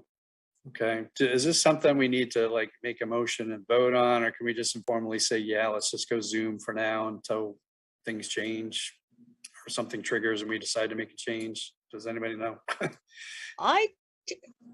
Alex, I don't think the planning board did it by emotion, right? They just said, let's do Zoom. So yeah, I'm sure as long as you guys all agree, that's all we need to know. Yeah. I'm Is good. that- Moving forward with Zoom. We'll vote without emotion. I like. I'm good with Zooming. Yeah. All right. So we'll informally say Zoom only for now, and then at some meeting or conversation. Right. When we'll I see. hear of anything that changes and other boards are going to change, I'll definitely fill you in. Okay. So Fred, we'll be optimistic that you will be on the board in the near future. So just be aware that we'll be doing Zoom meetings. Okay, thank you. Yep. And next to last on our agenda, Code Enforcement Officer Communications. To you, Alex. Yeah. One thing I did want to share though on that last or the appeal, I'll reach out to the Hollands just to let them know. I do believe I told them this in August. If they were to try and pursue a real estate attorney to try and investigate the status of that right of way, they may find it's an old subdivision. Anybody else having issues with Alex's audio? Sorry to interrupt you, Alex. No, he's broken up on mine too. Okay, sorry. Yeah, it kind of comes in and then it goes out, in and out. Maybe I'm too far away. Yeah, I think you're moving. Yeah. So one of the things that I had mentioned to them originally, which is now their next and only step, I think, to try and explore this, would be to see if they can find out if the road is still owned by anyone, or if it has just been, if it's a right of way and the ownership of the actual right of way is actually by the property owners on each side of the road to the center line. They may actually own the land under the right of way, which may allow them to do a 10-foot setback from the front instead of the 30-foot setback without needing a variance because of that funky thing in the ordinance. If that were the case, then that would open up the building envelope for them, and they could get a building permit to, as long as they meet all the other things, to put a structure on, a single family on the lot. And then if the setback reduction doesn't go away, for example, stays as is, they may be able to come in and actually apply for a setback reduction from the side to build that deck like they wanted to. So that's really their only option, I think, at this point. I'll probably reach out to him and let him know that, or remind him that that's something he may want to just look into. It's a long shot, but it is a glimmer of hope, I think, if they want to try to, pursue that further. Sure. Yep. Would that setback variance that we were considering adding? I mean, you mentioned it in, you might this summer when you change the ordinances. Will that also help them, or was I way off on terms of? Well, that's where I was headed next. You know, Okay, the sorry. planning board has been reviewing the ordinance amendments for this year, and you know, a couple of them were prompted by you guys. The first one, the big one, is possibly striking out the setback reduction language from our ordinances, from land use and shoreline zoning provisions. A big change. I kind of presented that to them at their January meeting, and they were, I guess, neutral on it, and basically said, you know, if that's going to help clear up things for the ZBA, then let's at least put it on. They likely will not make a recommendation. So for the warrants, they'll always either say, you know, the planning board recommends or does not recommend when it goes to the select board of the town to vote. In this situation, they're probably not going to make any recommendation because they kind of felt that, you know, it doesn't really affect them much. It really affects you guys. So they're not thinking of making a recommendation.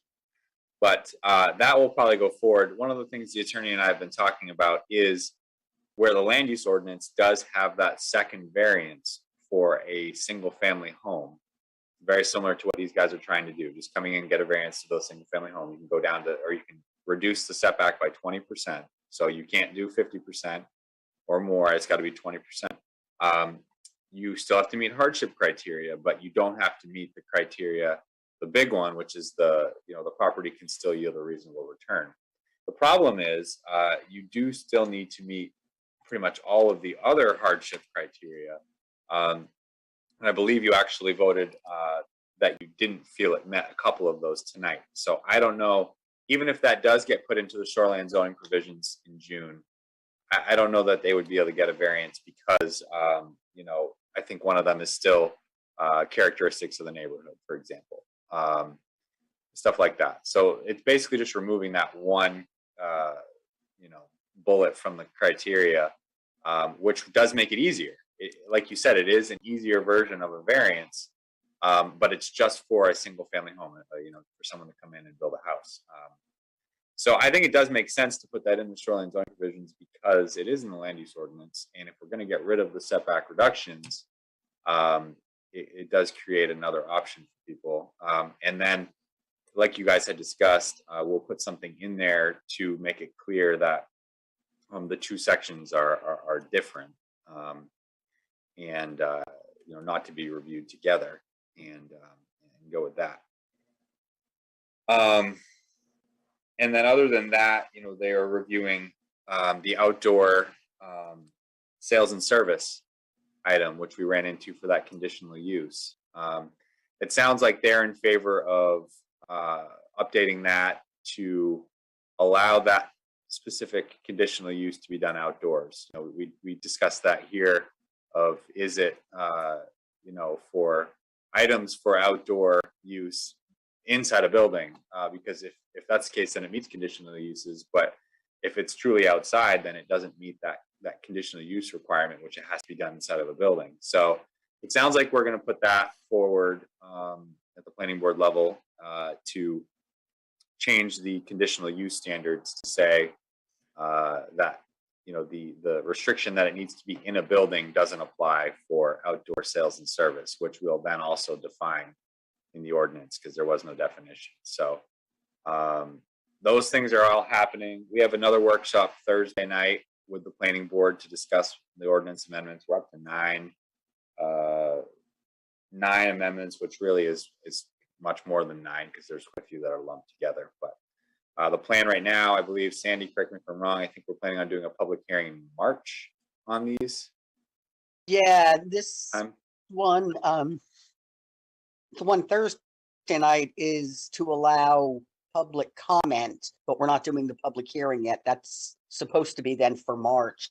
Yeah. I guess depending how everything goes in the, you know, the next workshops. So what's the difference between public comment and public hearing? Really nothing. A public hearing we're required to do, and there's notification that's required. We have to post it in the newspaper and all that fun stuff. Public comment was really just to make it clear that, you know, we're accepting comments from the public at this point. You know, if there's anything that people have seen or have thoughts on. That's pretty much it though. You guys will have, Sandy, we did get that appeal, that administrative appeal, right? Yes, and I And that's believe I already gone out? sent that out to you guys. Yeah, because I put in the memo how bizarre it's gonna be. Yeah, it's a So little different. basically, yeah, we'll have a meeting next month for that appeal that you guys are literally going to bring it up and table it. So that'll make up for some of the time tonight. You get that time back next meeting. Hey, Can we Sandy, just table it right now? a quick question. Hey, Sandy, will we see a copy of Alex's NOV before the next meeting? Yeah, we can get that out to you guys. Yeah, I can send that out in an email. Yeah, Thank just you. remind me, Sandy, to send that to you tomorrow. Actually, yeah, I'll send it to you tomorrow. You weren't copied on the emails for that. So it's actually, I can do it, well, Alex. yeah. That's fine. Well, we'll get it to you tomorrow. And the reason for that, I think they explained it in there, but essentially the town has agreed to work with them on kind of a mediation. You know, we're talking with them about what we want in the remediation plan, and they are willing to work with us on, you know, what we want done, but they don't want to lose their right to appeal. Because obviously if, you know, the conversation goes south, likely it'll end up going to court. So they're going to probably want to appeal to you guys before it goes to court. So that's kind of why that happens. So Right, because if they didn't appeal it by the 18th, they would have lost that right opportunity. So that's that. That's pretty much all I have. Sandy, is there anything other than this appeal which we'll need to table? Is there anything else coming up next month? Nope, nothing else came in. So that's why I say you'll get back a lot of tonight's time on the Very well. 22nd, I believe, is the meeting. Okay, Greg or Tom, anything else for tonight? I'll just let you know that I'll be zooming in no matter what next month. So, You and me both, Tom. and I'm hoping there's no site walk next month. There won't can't be because it's an administrative appeal. Yeah. Okay, thanks. All right, so I will make a motion to adjourn tonight's meeting. Do I have a second? Seconded. All right, in favor, Greg Dean. In favor? Oh, favor. Hennessy. In Dick favor. Rich in favor. Good night, everyone. Thank you. Good night. Good night. Yep.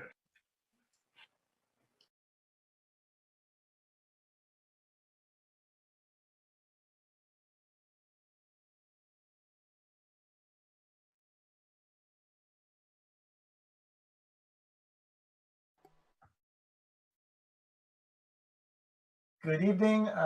This is a workshop for the Town of Raymond Planning Board on Thursday, January 27th, 2022. It is not an official meeting, therefore we're not going to go through the roll call or the quorum or the opening remarks. There will be a little banner up for anyone that is interested in the ordinances that are being reviewed. And we certainly would like your comments if you have any more questions while we go through this. Other than that, I think reduction of minimum setbacks is the first one, Alex. Are you up on that one? Yeah, I can start with that. Okay. So you guys should have the updated document I sent over this afternoon that's highlighted with changes from last time. Is that on the email? Yep, it's in the email that I had sent earlier today. Give you a sec to pull that up if you don't have it. I can screen share too if you guys want, like I did last time, if that's helpful or not. I don't know, it's tough with all the text. That would probably be good though, so people that are watching could see it too. Yep. Sandy, can you make me host again for a minute so I can change that? Yeah, Alex, I did not get it. You didn't get the email this afternoon? Nope. If it came from you? Yeah, that's what he was talking about a few minutes ago when he said the reminder, because I just said just a reminder, the meeting's tonight at 6. Well, let's see if it's, you're in my spam. Well, that's not good, Kevin. I'm going to spam. That's all right. Well, that's Bob's spam, not our spam. Yeah, I guess he's got a really good filter. So I'll report you as not spam. Yeah, that's probably a good idea. I think the term Kevin uses is whitelist me. You want to whitelist me. Whitelist. So, did you make me a host, Sandy? Looks like you're muted. She's got a bunch of stuff in spam. Okay. I'm trying to find where I do that from, Alex. It's the 3 dots, right? Yep, just hover over me and the 3 dots will pop up, and then if you click those, there should be an option to make me a host.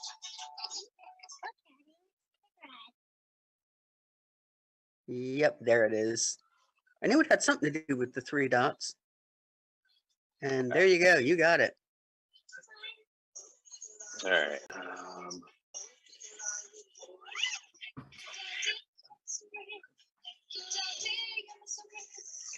All right, so I will share.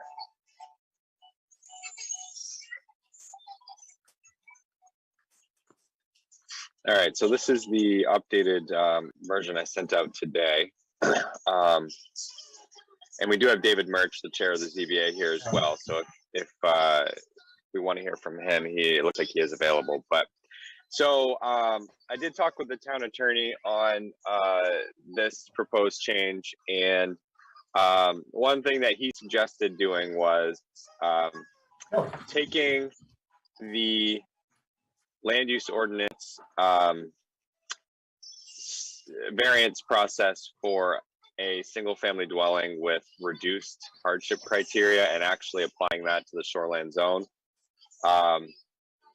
So what I've changed in this document from last time is 2 things. We've added that to the shoreland, but we've also added this section here, which is, you'll see it accepts Article 6B 1C, which is the other section, which really all it is, I think I explained last time, is it has one less bullet point you need to meet for hardship. It's supposed to make it easier for a single family dwelling. So I put that in here, and I did send this off to the attorney to look at once I've kind of updated these changes, and I haven't heard back from him yet, but that's kind of where we're at on this. Okay. So I don't think we really need any feedback on that one, because you guys said last time that it didn't really apply to you much, so it didn't really matter as long as the attorney was okay with the changes, and we would put it on without a recommendation, if I recall correctly. That was it. Let's go. David, well, actually, Bob, since we're allowing public comment, I don't know who we have here, but David, is there anything that you want to add to that? I know I haven't sent you this most recent change that included your other catch, the change to 1B, but I don't know if there's anything else you wanted to add. No, from what I'm seeing here, it looks good and would be beneficial to us on the ZBA. Okay, excellent. Okay. So next was the solar. And we talked about adding something in the first paragraph so that it was clear that all solar energy systems need to be reviewed, but they don't all need site plan review by the planning board. So I added this, which we can still change. It was just kind of a quick addition to that last sentence, which I don't even think Jim's seen that one yet. And then we also had some comments from the fire chief and fire inspector, and Wayne is here if he wants to comment on that, but we added in some text based on his input. It was clarification on that process, and just letting folks know that that water supply issue would be one of the items that we would look at based on the project. So that's what the chief and I came up with language for that section. And I think that was the rest of the changes for that section. If I remember correctly. Yeah.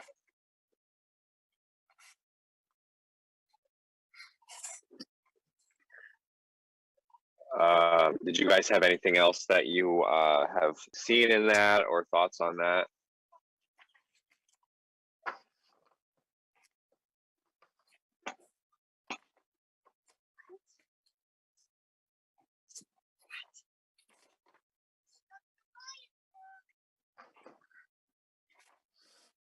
All right.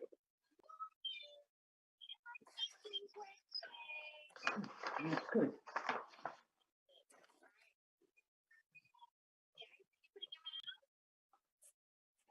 You want me to move on to the next one, Bob? Yes. Okay. So the, Sorry, I was next, reading. yeah, that's fine. The next one was the one that had two options originally, and I've gotten rid of that second. Well, got rid of the first option and left it with the second option. And Wayne did have a comment, and Wayne, I changed it a little bit. I actually just changed it to all conditional use applications shall be reviewed. All of the conditional uses in most situations, I'm pretty sure all of the situations, would require some type of site plan application. I'm not sure though if they all would, so I think it makes sense to just put in as part of the conditional use process, because this goes through ZBA, it doesn't come through you guys, that the fire department has the ability to, I guess, provide comment at least on this, because the ZBA is making a finding that it's not going to overburden those services, but without really checking in with the fire department, how do we know? Okay. And that's it for that one.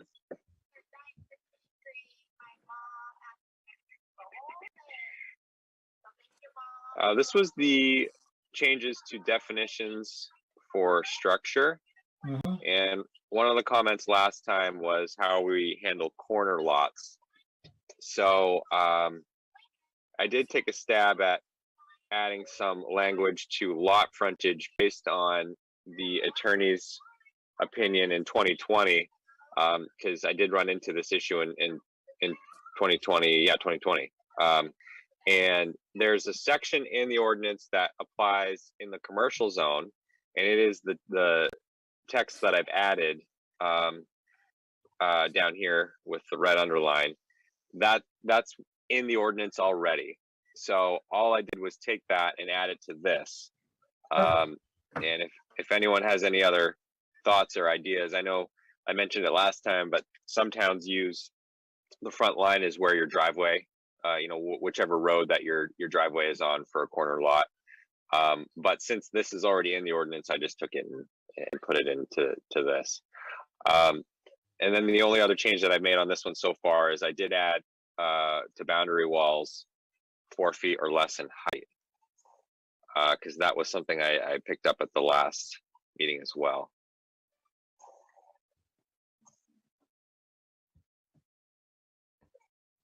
Any thoughts on those? Or yeah, Alex, I had a question on the lot frontage, and this is more of a code enforcement, I guess, jurisdiction. But if you have a lot and say it happens from time to time where you have a lot that, I don't know, it's horseshoe shaped, or so it has two different segments on a road, or a segment on one road and a segment on another road. Do you combine that lot frontage to determine the total lot frontage, or in the case of a corner lot, would you only measure it on the more traveled lot? For frontage, you mean? Yeah. Yeah, that's a good question. I believe there is something somewhere in here that refers to it as a lot line, not lines. Yeah, if you look at this definition, it uses line and not lines anywhere. So one thing that I've heard used in that situation is, that's singular. So it should be calculated as one line. But I think it might make sense. I think where you're headed with this is, do we expand upon that now while we've got this cut open? Right. And put something in there on that. I think that's a great idea. So Alex, I'm just kind of looking at this and thinking where the driveway is, that's typically where we're gonna, or how we're gonna address it. Like 48, whatever the name of the road is gonna be where the driveway is. And I'm just a little concerned about an emergency call if we're considering the front of the property on the other road. I just hope it doesn't cause confusion. No, that's a good point. I think for 911, they typically go to the side where the front door is facing or where the driveway is facing. But we have circumstances, and I've seen it before, where we have frontage on one road, but we might have an access easement through another property or through another road because it's just easier to gain access to the lot that way. So, but I think 911 and access and numbering is different than determining lot frontage. Yeah, and I'll actually use an example. We met with someone today in the office that's looking to buy some land from someone on Egypt Road, I believe, and the lot would be pretty large, and they would actually use Egypt Road as their frontage, but they would access where they would build the house through a common shared driveway. So Egypt Road would be their frontage, and their address would actually have a different road name because they would be using a shared common driveway, kind of like almost like a back lot, but not really. And so that would be a situation where if you use the line where the driveway would be, it would make things a little weird. It wouldn't be as clean, I guess you could say. Okay, makes sense. But for E911, they're still going to use that driveway. E911 doesn't really care where the front of the lot is. They just really care where the driveway is. Yeah, I think that makes sense now. Thanks.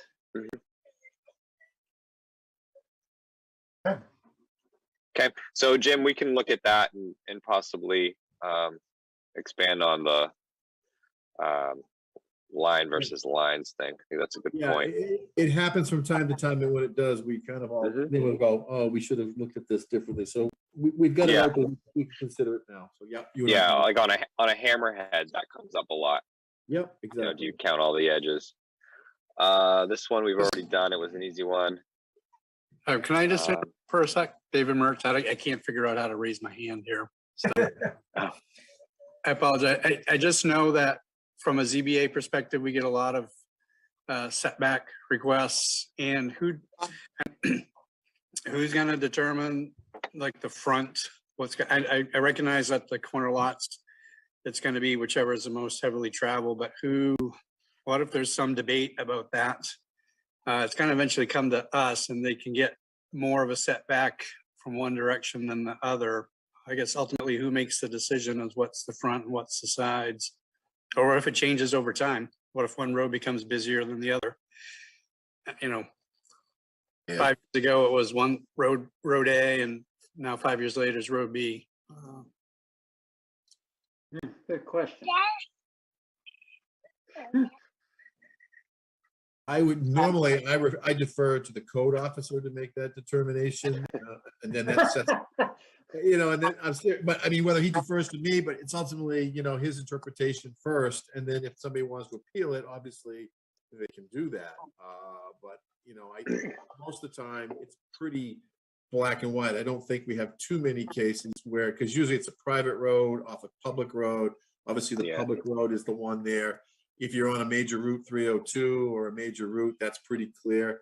It doesn't happen too often, occasionally, I guess, but it's pretty limited when we have two, I'll call them public roads of the same size and intensity, I guess, but. Well, I can think of an example, and David, thank you. You always catch these ones. And it is a good point. Rolling Brook, I could see, you know, for example, that subdivision, you have Rolling Brook Road and then you have Bracken Woods, and there are two corner lots. And I guess the question would be which lot is heavier, you know, more heavily traveled. And I would say Rolling Brook is, because it has more houses on it, I think, I'm pretty sure.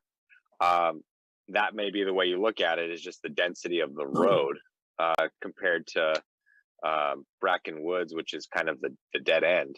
But that is a good question. I think it probably, in most situations, would end up being the code officer opinion determination. And then if an applicant doesn't agree, then maybe it would be, you know, an administrative appeal to the ZBA. But I think that would come up in variances. That would probably be, you know, if the side setback is less strict than the front setback, which most, all of them are, it might make sense for them to want to say, oh, that's a sideline and not a front line. When really it's not. So I wonder if the Department of Transportation has any good data on that sort of thing. Probably not on local roads, on like subdivision roads like this, but maybe on more connector roads they would. But I guess both Alex, Jim, and David, if both meet the road requirements on both sides, why do we really care? Well, it's about the front setback, I think, is what the issue starts coming from. Right, I understand, but then it would just be whatever really the homeowner wanted. Yeah. If both frontages are meet the requirement, then whenever the building permit comes in, it could be the homeowner that says, this is what I want to be my front, and this is what I want my side. Yeah, if it's too close to tell, basically you're saying they could kind of have their pick and which one they want. Right, and if it's not too close to tell, then it has to be the one that has the road frontage. Yeah, and most of the time, this is probably going to come up with new subdivisions where we have two roads. So I'm just wondering, I mean, typically on subdivision plans, the setbacks are established on the plan. Yep. Yeah. Okay.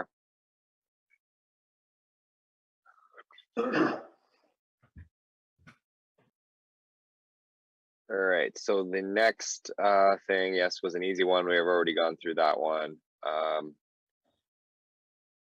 All right, this one we do need to kind of have, I think, a little bit more discussion on.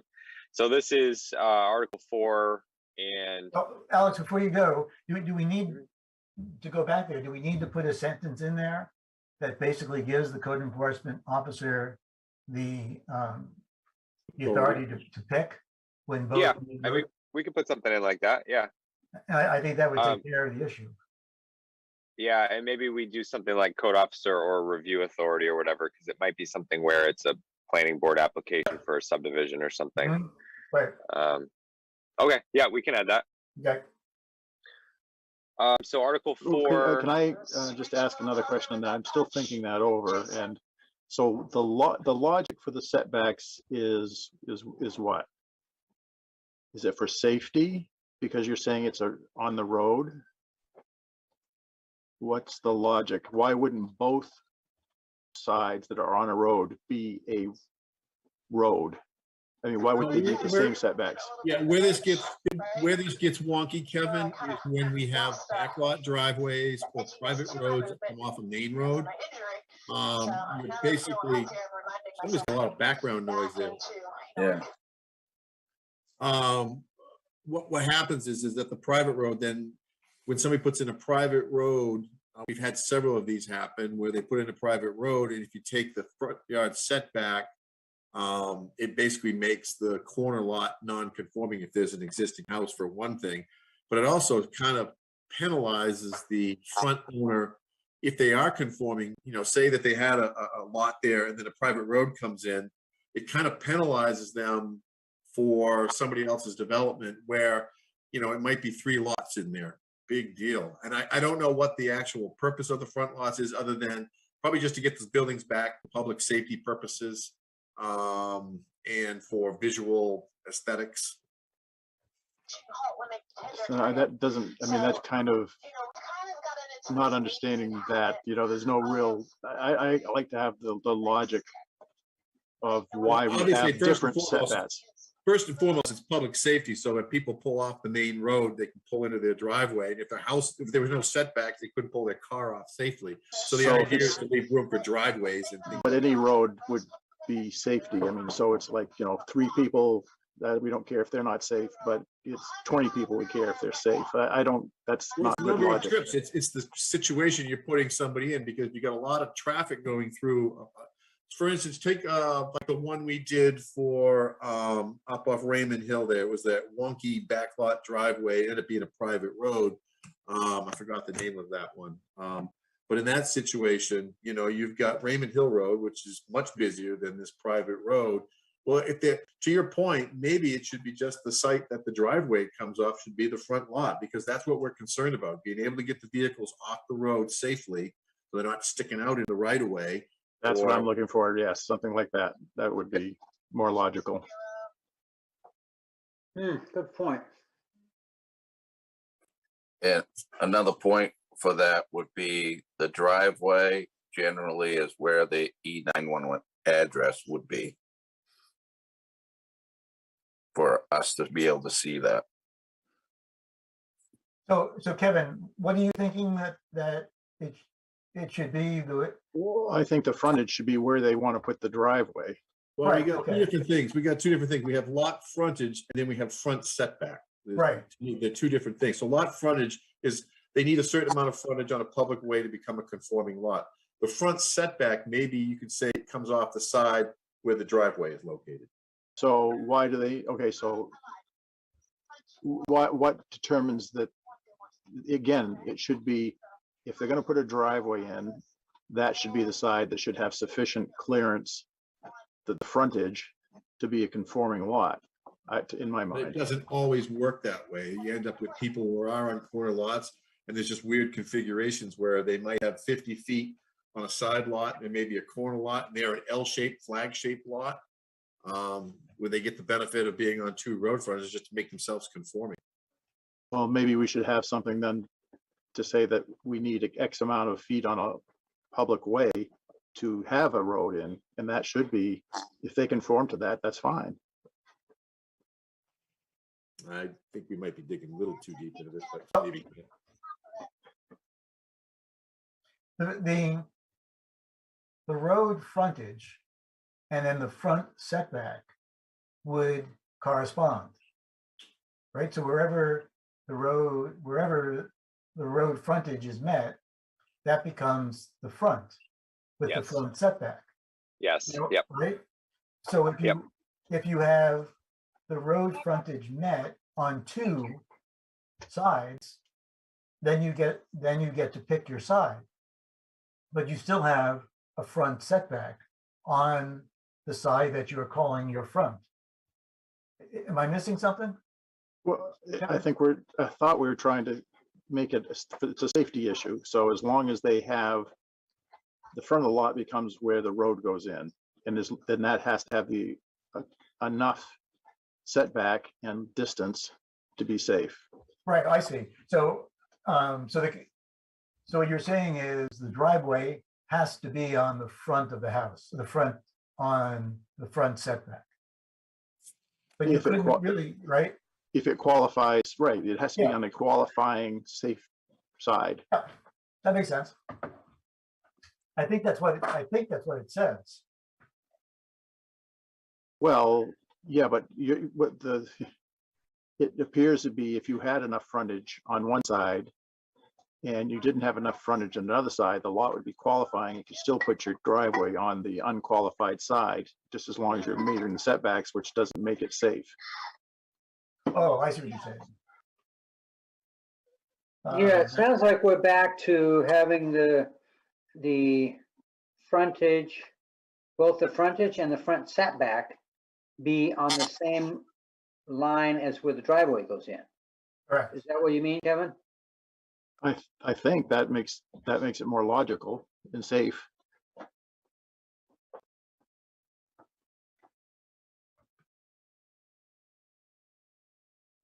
I can tell you in Casco, that's how our ordinance was written. I didn't have any issues with it.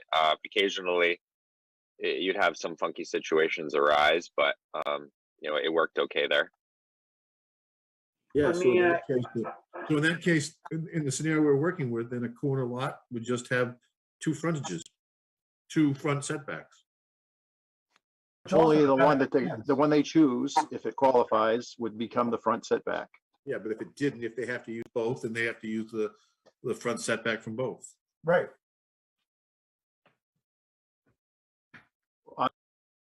I would say that only the one that they're gonna put their driveway on. But let's That one say it's just say this scenario, say the road frontage requirement's 200 feet, and they have 150 feet on one road and 50 feet on another road, so they have 200 feet of road frontage, but they don't have one dominant, you know, they don't have all of it on one road or the other. In that case, they'd have to have the front yard setback off both that's roads. interesting. Yes, but what's the distance that we're gonna say is safe to put a Be the front driveway on? yard setback, would be the front yard setback. No, in length also. There's no length. No, you measure. Yeah, the we have entire length. we have a minimum frontage requirement for each zone. You know, so like 225, 300 feet. I mean, I think personally, if I had to have, you know, my preference would be to have it be a single lot line so that you don't end up with short, you know, short corners and stuff like that. That way you have to have 225 feet on a single line, point to point, in order to have a legal lot with frontage instead of having, you know, jogs and turns and stuff like that. It just makes it a little bit messier, I think.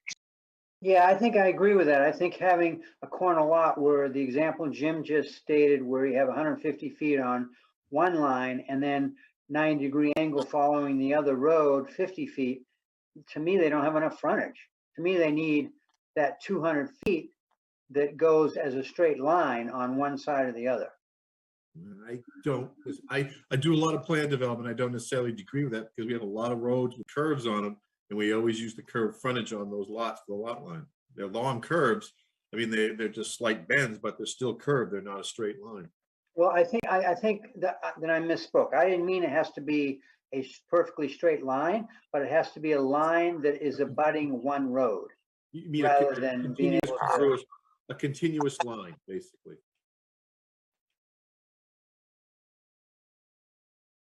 Kevin, does Yeah, that make more sense? It's Yeah, currently that in makes there. sense. Right now, it's currently in there. Yeah. Here it says irregular or curved front lot line, the distance along an imaginary straight line connecting the two ends. Yeah, I'm good with that. Yep. I almost think that, you know, the way we have it, we probably should just leave it. In that red section, we probably should just take out because it seems to be making more confusion than not. So basically, if you're on a corner lot, to me, if you're on a corner lot, the easiest way for Alex to handle this is just say both, you got to take the front setback off of both roads. And we can do that. Some towns do that.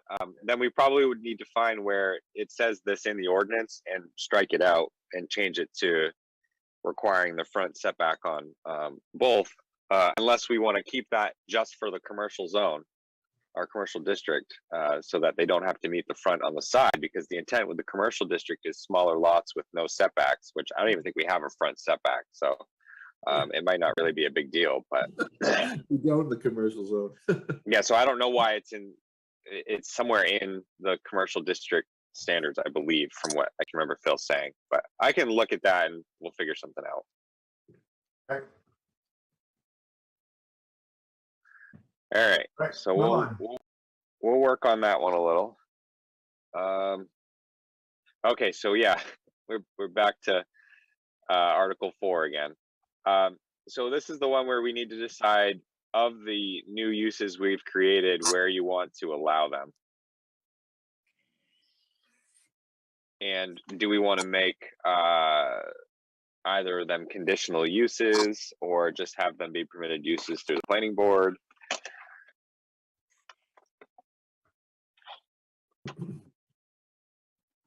I would think the one in the shoreline zone that we might want to make conditional is solar energy systems, just because the amount of clearing they take on a lot is pretty massive. So the way it works in the shoreland zone, that's the table. And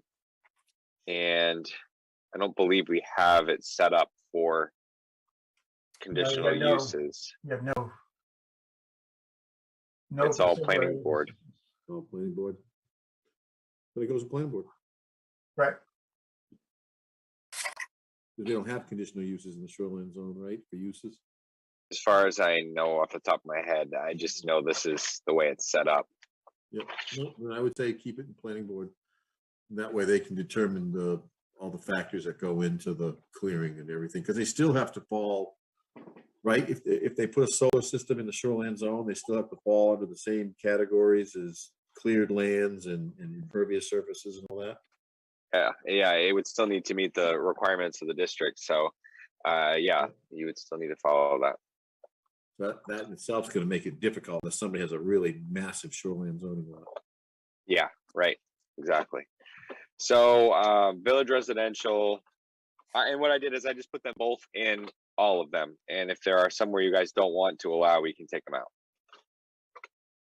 Or if you want to make outdoor storage not allowed, because one of the things we talked about last time was defining outdoor storage, which is different than outdoor sales and service. Outdoor storage we could define and not actually allow anywhere, just to have a definition. Have we defined it? There is a definition later on, yeah. Okay. Shouldn't that be? Or you, okay. My thought was that should be in the commercial and industrial zones. I don't know if it belongs in the residential zone, but there again, I don't know, if somebody's got an automotive shop or something in the residential zone, or I don't know if they got a small motor shop. I mean, is that allowed in the residential zone? I can't. No, I don't think it is. Well, to me, the outdoor storage should be ideally should be in the industrial and commercial zones. Yeah.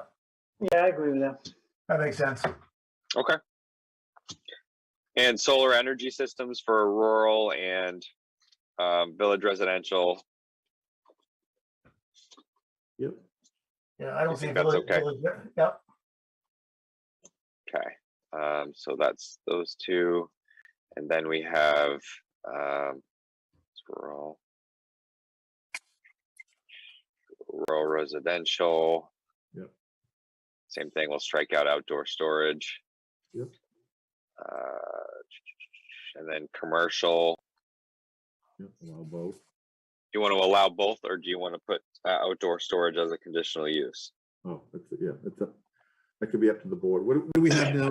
We have outdoor sales and service, right, as conditional use. Yep. It kind of goes with that to a certain extent, so maybe it should be a conditional use. Yep. I agree. So how is outdoor storage defined? I mean, what does it allow? Well, we'll get there. I can scroll down right now if you want. I believe it's the last one. 7. Number 7. Is it 7? Okay. Yeah, 7. Right here. Since last time I've added the words "be commercial" and "for a fee," because one of the things you guys really didn't like last time was having it be a definition that would apply to residential properties or residential storage of stuff for personal use, which is of course wasn't the intent. The intent was for it to be a commercial outdoor storage for money. So that's all I did on that. So how do we keep it from being like super junky or like way too much stuff? Well, I think if you get into motor vehicles, Alice can answer that. I think it's a limitation on motor vehicles before it becomes a junkyard. So, yeah, if they're storing vehicles, boats, RVs, they need to they can't be, they must be registered, they must be inspected, and they can't be beyond repair essentially. And there is a definition through the state that we have in our ordinance that would apply to that. I think you're right. It could get a little difficult. The lines could be blurred between outdoor storage and junkyard. But remember, if we're allowing outdoor storage, it's going to be a conditional use. And with that, you can put provisions on how to, conceal that or buffer that from public view too. Depending on where the use is. Yes. Yeah, it seems like we need to have something where we could protect exactly what Jim just said, protect the view. Well, that would fall under when you review it for conditional use. Okay. Yeah, so it would go through conditional use and then it would need site plan approval as well, because it's a non-residential use. So, at that point, all the site plan conditions would still apply, site plan criteria. Okay. So Alex, this is again where we would treat this like we are with the outdoor sales. Yes. As far as the review process. Okay. Yep. Which would be, that's where you guys would have your ability to chime in, because it would go through site plan like any other application. The fire department would weigh in on the application. And the other, you would in the conditional use approval process as well. and my other question is, I know the board had talked a little bit about containers. Is this going to be a permitted item in this outdoor storage area? We have a shipping container section already, and I believe they are allowed it might be industrial only. Can't remember.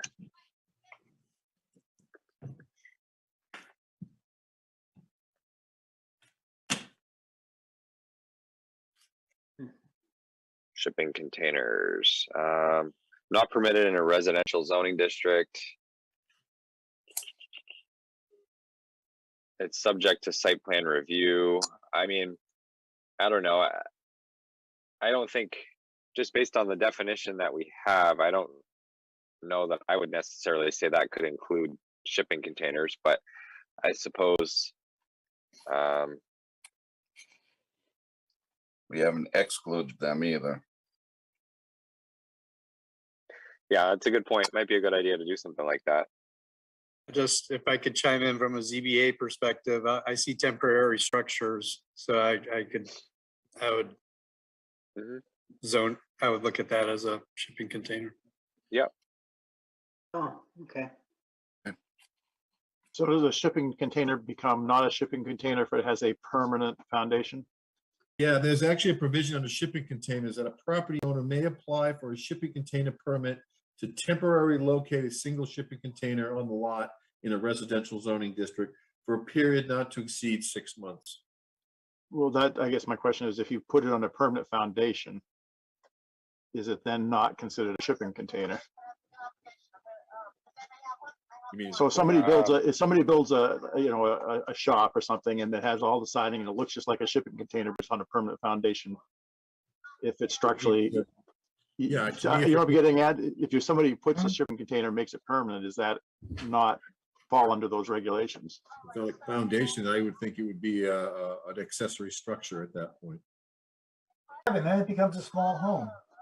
They could, because be they are doing that now. That's kind of where I'm getting. Well, I mean, at. it could be well, if it comes a home, it has to be in a whole bunch of different buildings. Right. But if it's an accessory structure, though, it has a door and it's a shed, how do we control that? I mean, somebody could build a box for a shed too. So, right. I mean, once it's on the foundation, it's a structure. Yeah.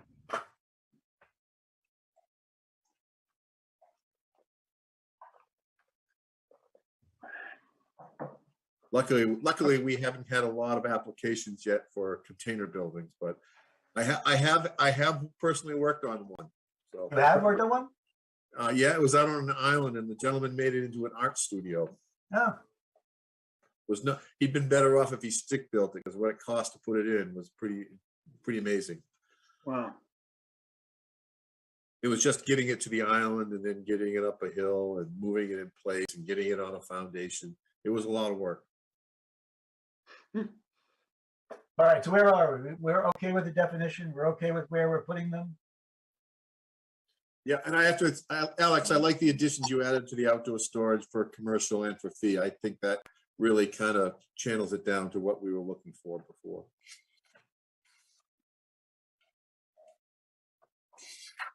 All right, good. Yeah, I think that is pretty much it. We talked about shoreland. Obviously, we probably don't want to allow outdoor storage in the shoreland.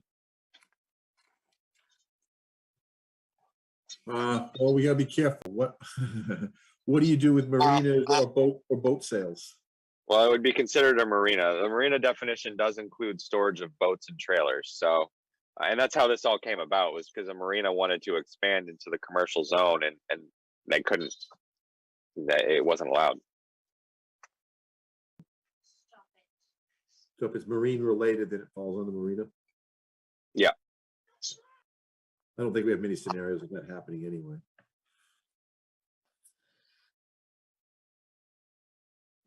I think the only other one we have, Alex, that we are still waiting on for Phil is where and how do we put the view shed scenic vista guidelines together into the ordinance, and we're waiting on him for that, right? Yeah, I did ask how that's going to work, or what he thinks. Did I copy you? I think I copied you on the email. Did I not? Maybe I didn't. No. So I basically asked what he suggests, what other towns are doing, how our guidelines should be amended, or if we could create new guidelines. I just basically asked what his thoughts were on that, and what he suggests we do. So I haven't heard back yet. I got his automatic reply that he was tied up with something, so I'm assuming I'll probably hear back tomorrow or early next week. Did you forward that packet of guidelines to him, or? I don't think I did. I basically led on that there is a packet that we want to essentially use, but I didn't send it yet because I didn't want him to get too into the weeds before he got back to me, and didn't want him to take too much time on it, to be honest. Okay. Just yet. No, that's fine. But you know, the sign guidelines fall into that same category. I don't know if we ever did anything officially other than say we're going to use it. Right, and that's the problem with the guidelines. There are things in the guidelines that our ordinance supersedes. You know, there's things in there about parking lots and pedestrian connectivity, but our ordinance already supersedes. Signs is another one. We have a sign ordinance, but there are recommendations in there for how we want signs to look. So, you know, I mean, these guidelines are what now? They're getting upwards of 20 years old. So maybe it's, you know, maybe to your point, Bob, maybe it's just time for a good old overhaul of the guidelines. Well, they don't really go through any process that I can remember. No, they're guidelines, and we just say, please tell us how you adopted them into your design, or you know, so that the board at least has some comfort level that you at least considered them. We don't have any authority to demand they meet the guidelines. Right. That's the problem with them. But yet they've been placed in the ordinance that they have to be addressed. So it's not really authoritative. We don't have any real hard, you know, enforcement of it. But would you please look at those and say you adopted some of those, please? And like you said, some of them are outdated and some of them are superseded. Right. So the older ones anyway, don't seem to be a working document anymore. I think the two areas where these guidelines are mostly used is with architecture and landscaping. I think those are the two areas that we really, because lighting, we basically adopt lighting standards. Signage, we have signing standards. Site planning, that is our ordinance. It's all based on site planning. So it's really architecture and landscaping are the two big components that we usually run into with the guidelines. So maybe it's time to move some of that stuff to the ordinance and delete out the guidelines completely. Yeah, and I think the other thing we've heard with the architecture is, you know, is everyone sold that we want exclusively New England style architecture, and what does New England style architecture even mean? Right. I think you can take things out of that, and I'm dealing with this right now in the town of Poland, where they've got their own downtown standards and they're facing the same dilemma. We want these things, but we don't want them so restrictive that we restrict people from coming in and wanting to redevelop in the commercial district or in that case their village districts. So how do we do that? And we want a blend of architecture and a blend of landscaping. But if you've got a beautiful building with great architecture, do you want to blind it with landscaping so no one can see it from the public way? No. But if you've got a slightly uglier building that doesn't have a lot of aesthetics to it, well, then you'd want to hide it maybe a little bit more. So I kind of thought that maybe the way you have to do that is maybe there's some kind of point system where you give high points if you do a lot of architecture, and then you can back off the landscaping and vice versa. If you have not so attractive architecture, you have to bolster it with more landscaping. And maybe there's a point system or something in there you can adopt. But I mean, that's something that's going to take a little bit of time to develop. I don't think we have necessarily the time to finalize anything like that. But to your point, maybe it's just something we have to run up the flagpole. I don't know if it goes to the, I don't know how this even got into. Was this through the planning board or was this adopted by the selectmen? Do you know, Alex? No clue. That's what I asked Phil was, there doesn't say anything in the guidelines on how they're amended, how they're added. Are they, voted on by the select board? Is it a town meeting vote? I mean, it's not an ordinance. So I asked for guidance on that. The guidelines came from a study that was done by a guy who lived over Terry in, DeWine. I'm sorry? Terry DeWine did. Yeah, that's it, Greg. Thanks, Greg.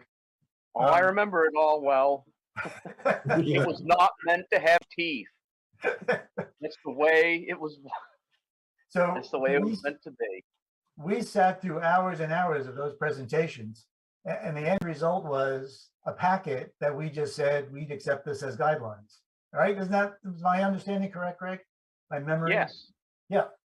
So we never did anything with it, really, other than that.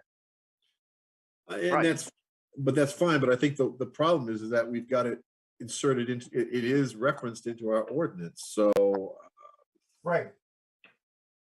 Like you said, I don't think we can deny somebody on it. So I don't know what the teeth is. I guess it's a suggestive tool, I guess, more than anything.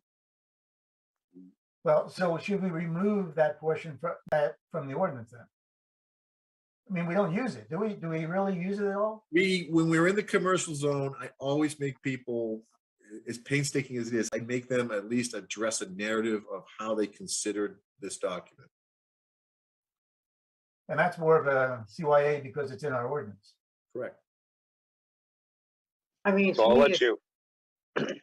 I mean, to me, if you've got guidelines that we have no powers to enforce, I mean, to me, they're just causing confusion. I almost think we'd be better off getting rid of any guidelines that we don't want to try to enforce and bring over those that we do into the ordinance somehow.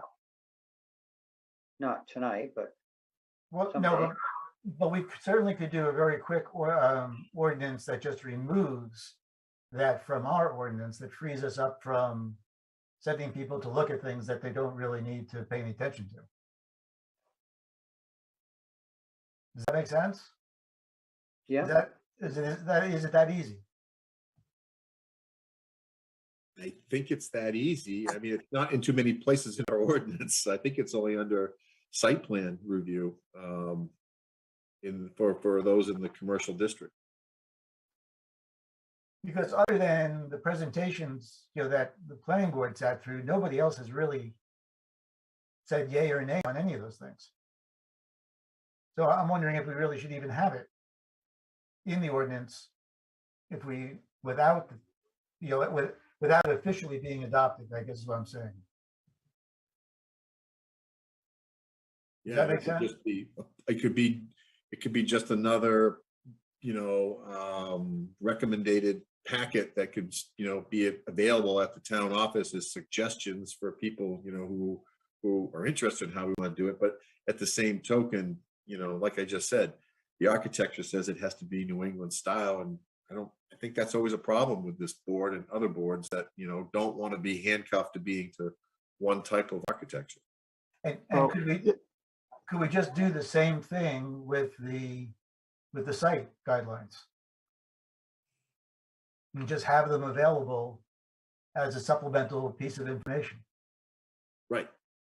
And I guess that's the question. But then to your point, Bob, when we get into a situation like you did, and we have to make a determination about, how did we meet a certain standard with regards to scenic impacts, what do we lean on as far as did we address it?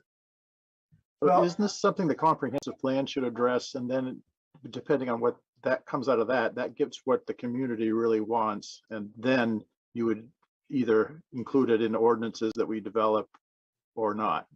To me, it's the comprehensive plan should drive something like that. Yeah, the issue with that is I think our comp plan is outdated as well. Well, they're trying to start one up right now, a new one. Well, yeah, okay. So you're basically saying defer it to the comp plan and let them lead the guide. I agree with that. Yeah. Well, that's basically what Poland did.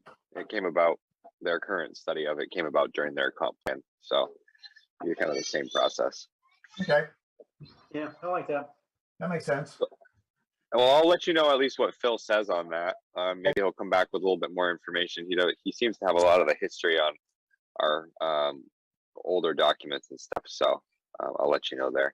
But on that, there was one more I was going to try and slide in to see what you guys thought. But before I do anything, I might maybe just ask you now and see if it's even worth looking into. But Aroma Joe's submitted a permit for their signs. And Jim and I have already kind of gone over this one, but basically they're over on what's allowed for signage if we include their menus as signs.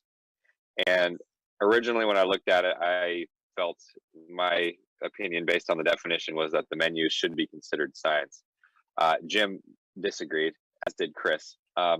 So of course I went to another code officer who agreed with me, and then I went to Phil, who also agreed with me. So the attorney's opinion is the menus, based on our definition, are considered signs, and they count because the way it's written in our ordinance, you can only have so much signage based on how much road frontage you have. Which then you factor in the changes to road frontage, that could also affect that down the road as well. But anyways, so I was curious if you guys had any thoughts on that. Do you want to try and define menu? Because menus are not defined in our ordinance. We could make a menu board. We have a sandwich board, but we could make a menu board sign definition and exempt them if you want, or we could leave it as is and they'll have to just deal with it and reduce their signage. I just have one question. When we have drive-throughs, because this only comes up when we have drive-throughs, what do we have for definitions of drive-through? Do we allow a menu sign board for a drive-through? I don't think we have a definition. Well, that's the only time it comes up. I would say from sitting through those sign presentations, I'd say that we really do want to reduce the size, or at least limit the size of signs along 302. So I would go along with what you say, Alex, is that it is the venue is included in the sign and they're going to have to reduce it. I mean, the way I looked at it was if that property abuts a residential property, typically the menus are going to be on the side or facing the sidelines. If that big lit up menu board is facing a residential property, there should be some screening there by site plan requirements. But still, I mean, at night they're going to have that lit up screen facing their, and now all the menus are turning into the LED screens. Right. So they're very. Yeah, I almost think that we should have a definition for drive-through signage because that's the only place we see these menus. But the other question is, okay, say you have like an ice cream shop or something, and you have the menu board posted on the wall. Is that a sign? It's a great question. It does happen. And I don't want to say I opened Pandora's box, but I kind of feel like that's what's happened with this one. I think I agree with Jim. I think we need a separate thing to address menus because like you're saying, LED panels aren't, if you don't say at nighttime, you got to turn down the, intensity or something, it definitely needs its own section. I mean, I guess I'm having trouble distinguishing a menu board, that the language, from a sign. I mean, what the heck is a sign? So to me, it's a sign, but maybe not. What you're saying is a sign is a sign. I think so. But I do. All right, can I help you, Alex? One measure, one. Yeah. Okay, let me ask this question then too, Alex, and I'm just trying to educate the board too. If you go into a site and they have wayfinder signs through their parking lot telling you go this direction or that direction, or the drive-through's over here, is that a sign? No, it's a navigational sign. It's considered one of our exempt signs. Oh, So good. that was the thought, was we could add an exempt sign, you know, like there are certain signs that are not, they don't count towards the square footage. We could add a certain amount allowed for menus per lot, per frontage. Kevin and I think, are on the same page. That if we do that, then we can also reduce the size, the intensity of the lighting and everything if we do define those. And, you know, with technology, you know, all these signs are just going to become more and more digital just as technology increases.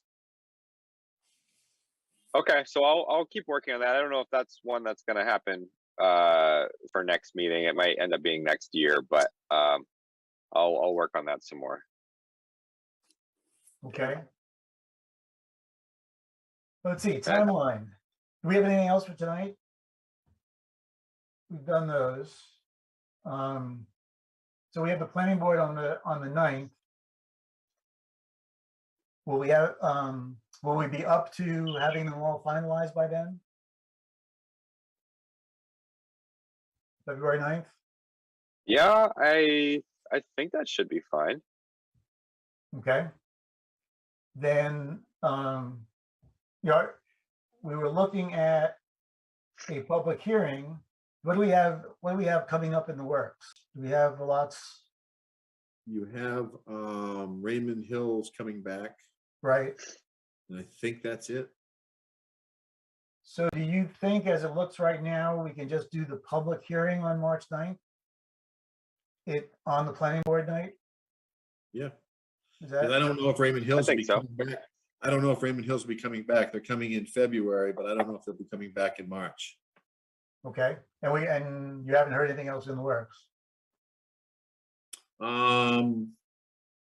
What about that one on Raymond Cape, the one that Sebago we're actually doing? I'm not sure. Yeah, I haven't heard anything on that one. I don't know if you've heard anything. I think they may be waiting for vernal pool season. I'm not sure.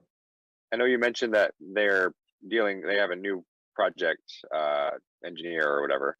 I don't think that'll be, well, I can't say, but I don't think it's on the schedule for anything in March. I don't. Okay. think. Okay. Okay, Sandy, I think we were saying March 2nd, right? I think was our fallback date. So I think we could probably do away with that date now. And just Okay. go with 9th.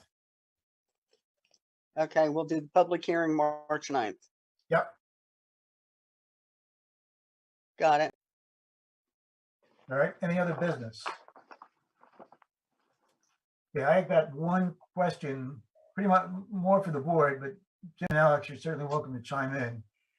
We have one member that really wants to stay on the board. I was gonna call you tomorrow about that. But has a very hard time actually getting to meetings. This is the third in a row again, Bob. Yeah, our bylaws say 3 missed meetings in a row, and the chairman, is supposed to contact, and I've done that, and done that twice. He's expressed a desire to stay, has shown up for a meeting and once right after that conversation, and then has now missed the series. I had the conversation again, and right after that meeting, he showed up, but has now not shown up again. So and we do, Bob, we have people that are qualified that have applied for being on planning board. Okay. Yes, we do. So my question, I guess, for the board is, should I go now and say, you've got your warning once and you missed and you showed, you got your second warning and you didn't show, and now Three strikes, you're done. Is that pretty much what you think, or what are your thoughts? Yeah, I mean, I think we have to have a quorum, and if some people occasionally can't be here, we need as many people to depend on as we can. So, yeah, I think it's time. Yeah, my thought is that I've run boards before, and if they're, it's kind of like your kids. If they're not, medically excuses, then you're absent, right? Right. I haven't heard of anything, or I don't know. In some cases, I don't know if he's even notified us that he's going to be absent from the meetings, right? No, not anymore. I used to. So that At least not me. right.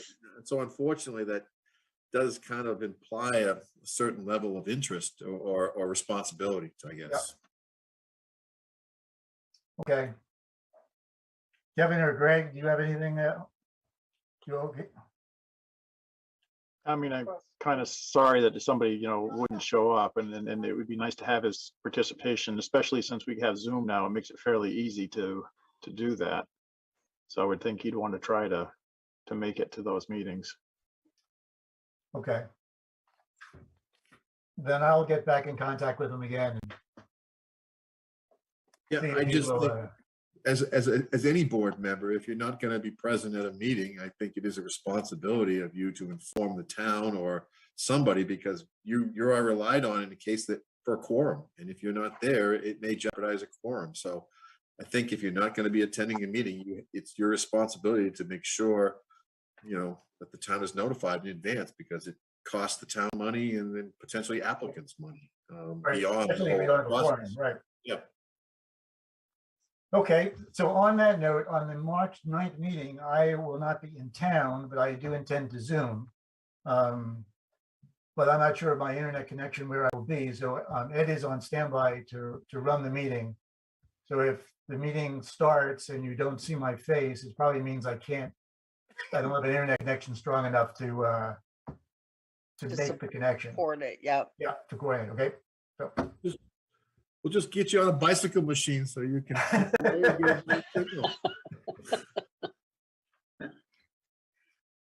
All right, is there anything else, anybody? We're all set? All right, thank you very much for attending. And see you see you when? Pretty soon now. February 9th. Yeah, February 9th. Okay. Good night, guys. What time, February 9th? Oh, good question. That's our normal meeting time, right? right. So I would think you would do that at 7. Yeah, let's do that at 7. Good question, Mike. All right. Okay. I'm making a note. Thanks, Yang. Good night, guys.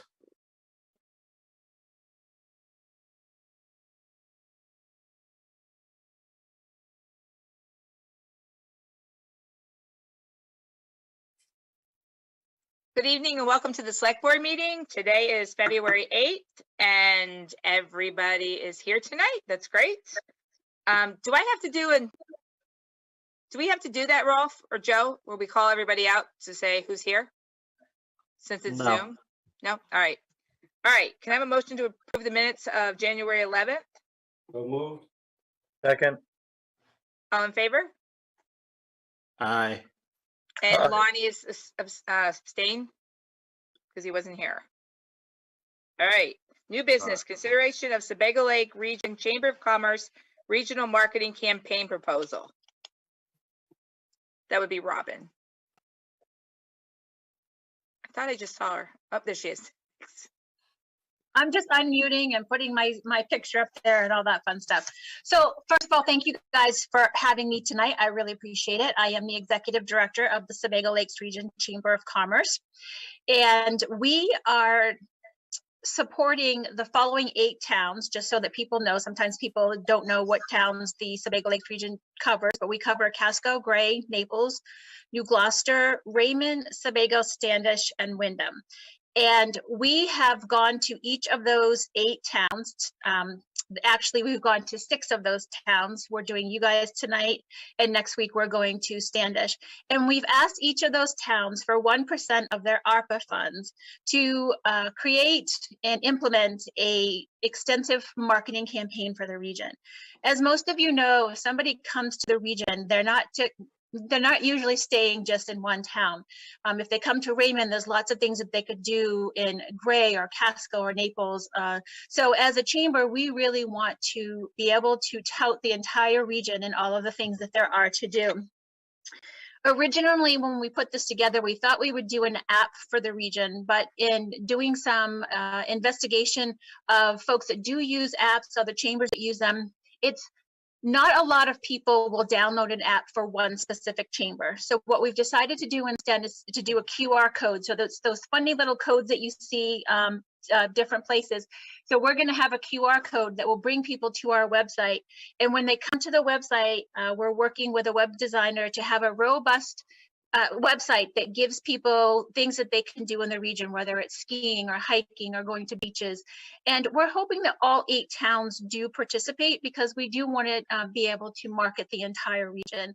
At this point, I have gotten the okay from the other 6 towns, but as you know, some of the towns then have to go and actually have it voted on by the members of the town. And it seems like each of you does things just a little bit differently. So I'm here tonight asking for 1% of your ARPA funds, or it comes out to about $1 a resident, so that we can take that money and use it in this fund. And some other things that we're doing as well, we have not we, but the state of Maine has a magazine called Maine Invites You. It is the Maine Association of Tourism's it's kind of like their Bible, so to speak, of what there is to do in Maine. And we have a 2-page spread in there, and the ads are quite expensive. It costs about $9,000 for a 2-page spread. And what we are doing is we're giving the businesses who want to participate in that a little bit of a break. And that money, again, is coming from some of the ARPA funds that we're hoping to get from our towns. And I'm super excited to state that the first time, I've been in my position for 2 years, the first time since I've been in my position, we have a business represented from each of our 8 towns. So it's great that we're able to utilize that and be able to have all of our 8 towns in that magazine. The other thing we want to take a look at is social media. You know, do we want to go and do Facebook and target like the Boston area, or do we want to do, where do we want to go to target to let people know what's going on in our area? And the last thing that we're going to do is we're going to do some ads, commercials. And what we're finding is that cable TV probably isn't our best bet. Maybe we need to do streaming. So some of you may get on your phones and you'll take a look at something, and all of a sudden a Hannaford ad comes up and you're like, where's that coming from? So we want to be that ad that people go, hey, where's that coming from? And it's like, oh, the Sebago Lakes region, let me learn a little bit about them and where they are. And so the plan is hopefully going to be a 2-year plan, because we are getting half of our ARPA funds hopefully this year, and then the other half would be next year, based on when most of the towns are actually going to be receiving those. I will tell you, the town of Wyndham has already given us both years. They just wanted to get it over with and just give us all of the money. So we already have some of the money to start. But it looks like, based on conversations with the other towns, they are going to spread it out over the 2 years, which actually for me makes more sense, because I want to be able to spread it out over the 2 years. So we don't have this nailed down by any stretch of the imagination. We're just starting the process. I can't say, hey, we're going to spend this money when I don't have a full okay from all of the towns. So, but we're working towards it, and we want to have a plan in place so that when we do get the funds, we're able to move forward. Does anyone have any questions for me? Hi, Robin. Cherise. Hi, Cherise. Hi, nice to meet you virtually, I guess. So I have a question. If you were successful in getting all towns on board and contributing the 1%, what does that amount to? $56,000. So we would have half of that, $28,000 for this year and $28,000 for next year. Okay, thank you. Yes, Don. I would also like to say that, I'm supporting this wholeheartedly. You've been great through the pandemic in your support of the town, and with the PPE and the meetings that we had. I think we were pretty much on every meeting, our staff. And and of course, one of the allowable expenses is for business support and development. So this is an appropriate use of ARPA money to help our local businesses. Yes, and Don is definitely one of my, this is being recorded, so I'm going to probably get in trouble, but one of my better town managers. He comes to things, he participates, and I really appreciate that. Do we need to make a motion, or is this all still in discussion, or? Yeah, probably should have made the motion first, but. But what's the dollar amount, Cherise, the exact dollar amount? Be $4,777 total. Bargain. Times 2 years? No, that's the total over the 2 years. Oh, so $2,200 a year or so, or? Yep. You only have 40,000, how many residents do you have? I didn't count residents. You asked me how many. You asked for 1% of the opera money. I think we're getting a little bit of a break that way. Oh, okay. So, I mean, we're a little conservative too, you know, Robin. We're gonna take the option that, you know, you guys too, we're gonna take the option that is better for us, perhaps, maybe. I gotcha. All right. I didn't know about the per capita thing. That's actually new to me. I thought it was 1% of the total, to tell you the truth. Yeah, I was told it was 1% or $1 per, which I don't know. Yeah, I don't think the federal formula works that way at all. Yeah. You know what? If you guys are willing to give me money, I'm not going to be picky. Yeah, I don't think the difference is that great, though. It may be. I mean, I don't know. Hold on. Well, the only reason I ask is because I was working with the New Gloucester town, and they were saying that I was going to get a certain amount, and I was like, that doesn't seem to make sense. And she was giving me 0.01% and not 1%. So our population is 4,606 according to the last census. So what was that again? 40?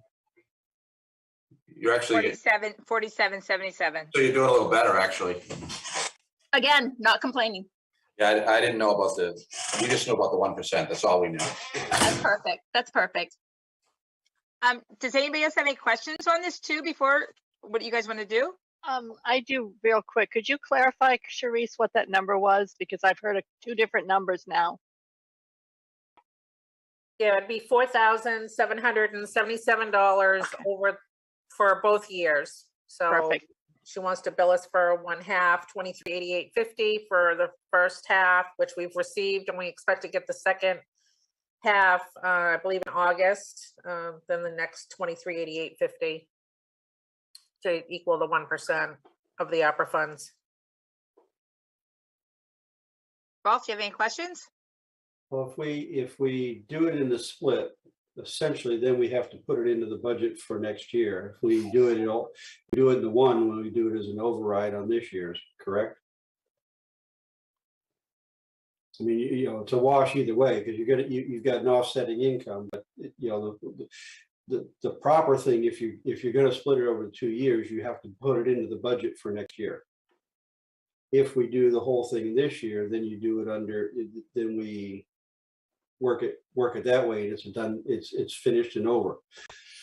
I don't know. Does the opera money have to be put through the town budget, Charisse? I'm not sure about that. Yeah, no, I'm not aware of that. I'm not sure either.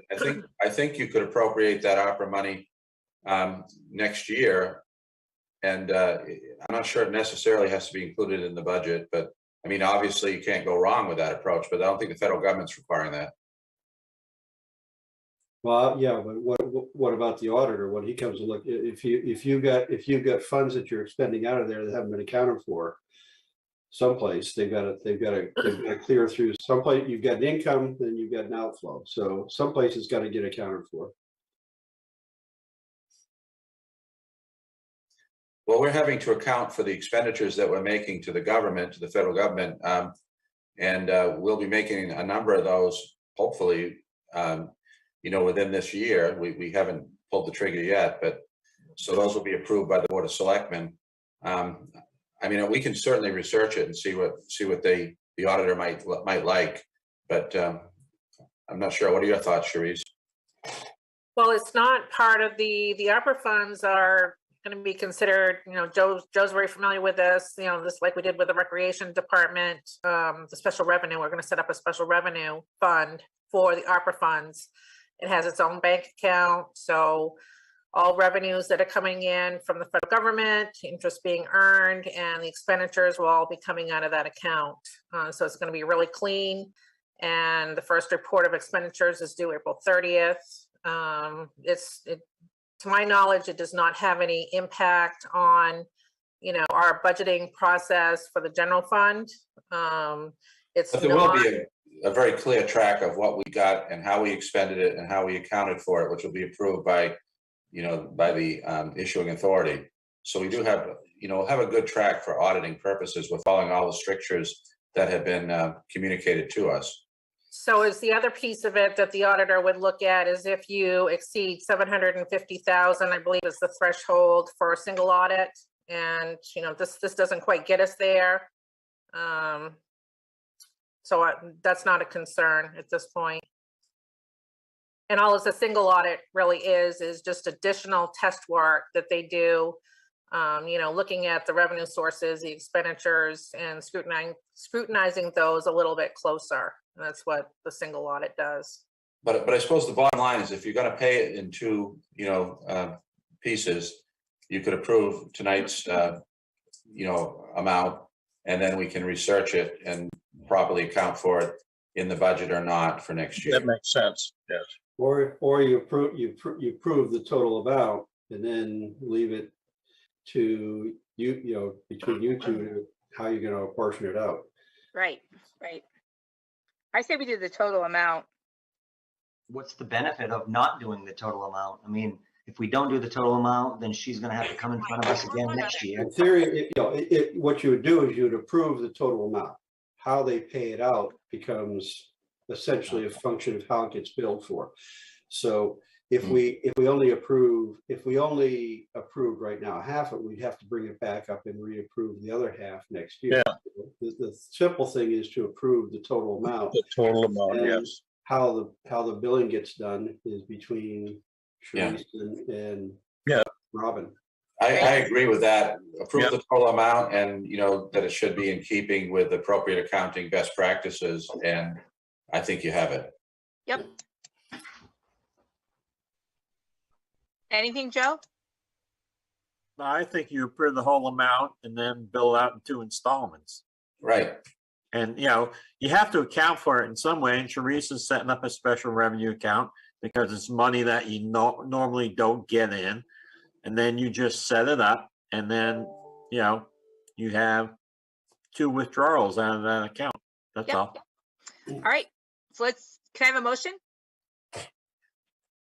I'll make a motion to allocate or appropriate $4,777 over the next 2 years to the Sebago Lake Chamber of Commerce. Second. Any discussion? All in favor? Aye. Aye. All right. Great. Thank you. No, thank you guys very much. And Dawn, I will be in touch with you, letting you know how the money is being spent and all that too, because I want to make sure I'm very transparent on what it is that we end up doing and how that money gets spent. But we'll talk about that when we meet in our town manager meetings. All right. Thank you, Robin. You're welcome. Thank you all. Have a great night. Thanks. You too. All right, next one, consideration of possible referendum question for the June election related to marijuana options. And whoops, we talked a bit today, and I guess I'm the sacrificial lamb to go first. At this point, we really need to know what you folks would like us to do, what directions you'd like us to go in. There's been discussion of a referendum question. There's been discussion of forming a committee to look at the ordinance. There's been discussion of having multiple different things. So we'll do any of them you like, but we just kind of needed a direction. I do need to say, though, that if there is going to be a referendum question put out in June, I do need to get going on that much sooner than later. So this was my issue. Put your hand down, Lonnie. I'm talking now. All right, let's hear it. This is my issue. Is there is a lot out there that I'm sorry, I am not familiar on. And what I just found out recently was an adult use facility where you actually go in, sit down like you would with having a beer and smoke pot, and then you leave and you get in your car and you drive. Am I wrong, Alex? So I asked Alex to be here to do some explaining of what's out there. Like a bar. What's the difference? Lonnie, Bar, like stop a alcohol minute. and smoke. Lonnie, stop. Alex is here to explain some of this stuff. Brr. Yes, I can do that to Lonnie. He's good. I mean, I'm definitely not an expert, I would say, on the topic. I have not worked in an opt-in town, so I don't have any firsthand experience. However, Chris Hansen has, so I've been able to rely on him for some of that. What you guys are looking at right now, though, is marijuana establishments in general. Since we haven't really narrowed down what it is the town is interested in having. So yes, that's one possible marijuana use. There's growing, there's retail storefronts, there's testing facilities, manufacturing facilities. I mean, there's all sorts of different marijuana uses that would need to be considered. Not in our town. Nothing in our town. Right now, no. All the other Listen, towns this are- is, but this is my concern. I'm sorry, I do, and this is me, and I know that this has been voted in, but for somebody to be able to come in and just be able to go into a place and sit and smoke pot, and I don't know if there's even limits or whatever, and then go outside and drive in your car. I mean, right now with police, they can check people who are drinking and driving. You Yep. cannot do that with marijuana. Of course you can. They have machinery that you are made to take, or tests that you have or they have that can say if you are under the influence of marijuana instead of alcohol. Maybe they haven't perfected them. Maybe it's the same situation as like a vaccination. That some people are skeptical, some people, but there is tests out there that police do use. No, those tests are unreliable and not accurate. So that's why they're not really using them. That's right, yeah. I think the question ought to be, do you want a retail marijuana shop in Raymond? Do the citizens of Raymond want to allow retail, recreational marijuana for sale in Raymond? That should be the question. That is correct. You should be. Okay, but wait a minute. I want to make sure. So when you're saying retail, recreational marijuana, it's not like a bar that you can go in and drink and smoke it. No. You go in and buy it, you go Buy it home. and Because bring you're it not home supposed to and- be smoking and driving at the same time, like Correct. drinking and driving. I mean, Okay. Just whether you want recreational sales, in Raymond. All right. I'm actually writing it. Okay. Lonnie, what were you going to say? I'm sorry. I'm writing. Sorry. No, I'm just saying that I know other states regulate it, that you have cameras at the retail shop and they are showing people, making sure that they are leaving with the marijuana still in the package that they gave them, stapled, and they're can't do anything like that, smoke it, look at it, other than when they're in the shop. They go out of the shop, they have to put it in their car or whatnot, and then they go home, you assume, and do it respectfully. Just like if you go to a liquor store and you try and buy a fifth, you're not going to take a shot of it in the driveway of the liquor store. You're going to go home and do it responsibly, is what we ideally want to do. But some people aren't going to do it. You got the 2% that are going to screw it up for everybody else. But it has to be controlled. The big thing with me is that, do you want to regulate or somehow make revenue from this by having it in our town?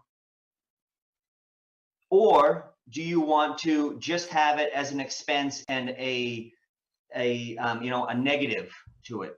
This is something that we need to embrace. It's going to happen. It's going to happen in our neighboring towns, and it's going to come into our town. If either way, it's going to come into our town. So why not be part of it and regulate it, have rules, make sure that these guidelines are strictly held. And to me, there's so many different ones out there, retail stores and all of that, that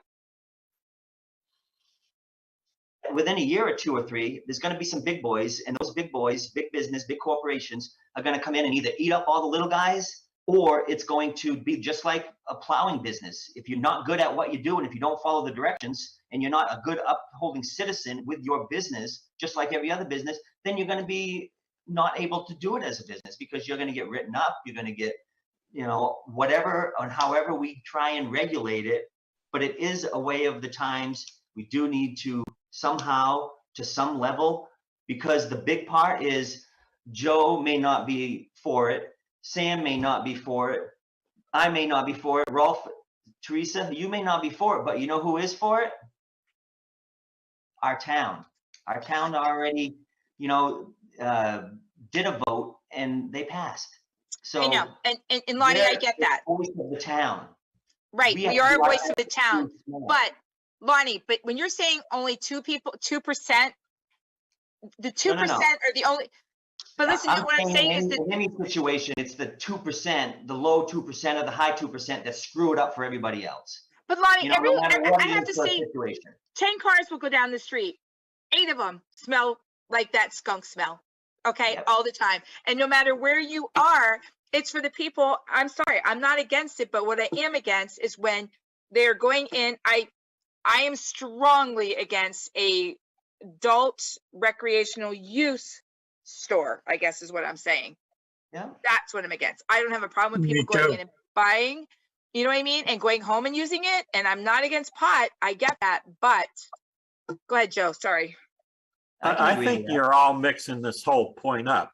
First of all, what you should be asking the town of Raymond is, do you want recreational retail sales of marijuana in town? That's the right. question. All the other stuff you're talking about is already covered under state law and state regulations. They determine how many cameras there are, who's allowed to buy, all that stuff. We're just asking the citizen, we should just be asking the citizens, do you want that retail store in town? And, you know, and if they say yes, then you have to develop ordinances that say, okay, this is where you're allowed to have a retail store. You know, you're not going to allow it in someone's house, you know, off some dirt road somewhere. You're going to probably want it in your commercial district. I mean, so the question just needs to be, do you as a citizen of Raymond want a recreational retail store in town? That should be the question. That's the question, yes. So what if it comes up later, as far as what a bunch of the ones that Alex just said? Do we deal with that later after we figure out what the referendum question is? Yeah, like, I mean, as far as the distributors. growing and all that, we already have people growing it. There's So, already a grow place in town, right? In the commercial zone. We did reach out to the attorney for some input on this, and what he suggested was doing a non-binding referendum, which basically says, do you support allowing adult use in medical marijuana establishments to operate in the town of Raymond? And We already have medical. We already have medical. It's actually not allowed. It's actually not allowed. That one came in before the state law changed. So that's an existing non-conforming storefront. So we don't allow medical storefronts. But the question would basically ask if they support it and then allow the development of an ordinance to regulate the location and operation of those uses. And then we could include an explanation that would basically say, you know, if this is, you know, approved by the town, the select board would establish a committee to draft an ordinance to basically describe where and what would be allowed. And that would have to go to town meeting as well the following year. Right. I'm all for town meetings. I think that that's when everybody in the town can speak their piece, or, you know, not meeting, but at the referendum, you know, vote and have the town vote for it. If the town votes it in, then great. If the town doesn't vote it in, then I'll stop being the preacher for the half of the town or whatever percentage of the town that wants it. Because I have friends that are totally into it, and I have friends that are totally not. So to me, I want what the majority wants. I mean, all You know, we're trying, but I want to be part of the positivity that can come out of it. The doing it the right way. Yeah. You know, doing all these things, but setting things so we can do it and do it right. You know, there's so many different things I feel that we can put forward to make sure that our town isn't that town that people are smoking pot on the corner or in their front porch or this, that, and the other, that you keep it to the back porch, you keep it out back, you keep it to yourself. You know, you don't want the young to know it or to think that it's the right thing to do, because again, it's part of all these unknowns that aren't. You know, I just feel that we need to move forward. Well, I think we're debating beyond what's on the floor right now. What's on the floor right now is we want to put a referendum out there that says, do we want to have this in town subject to an ordinance created by the town? That essentially is all. The rest of it is what's the ordinance going to look like? The fact is, what we're trying to get right now is, do they want it or not? If it comes back and overwhelmingly they say no, then the fact is it's done, you know, it's done, it's finished. If they say, yes, we do, subject to creating the ordinance and whatnot, then we start down that road. We create what we need to do to, you know, we get all the feedbacks and whatnot we need in order to create an ordinance that's going to work. Ultimately, that ordinance then goes to the town meeting and it's voted at the town meeting. So half of this debate is not germane to the question that's on the floor right now. Yes and no.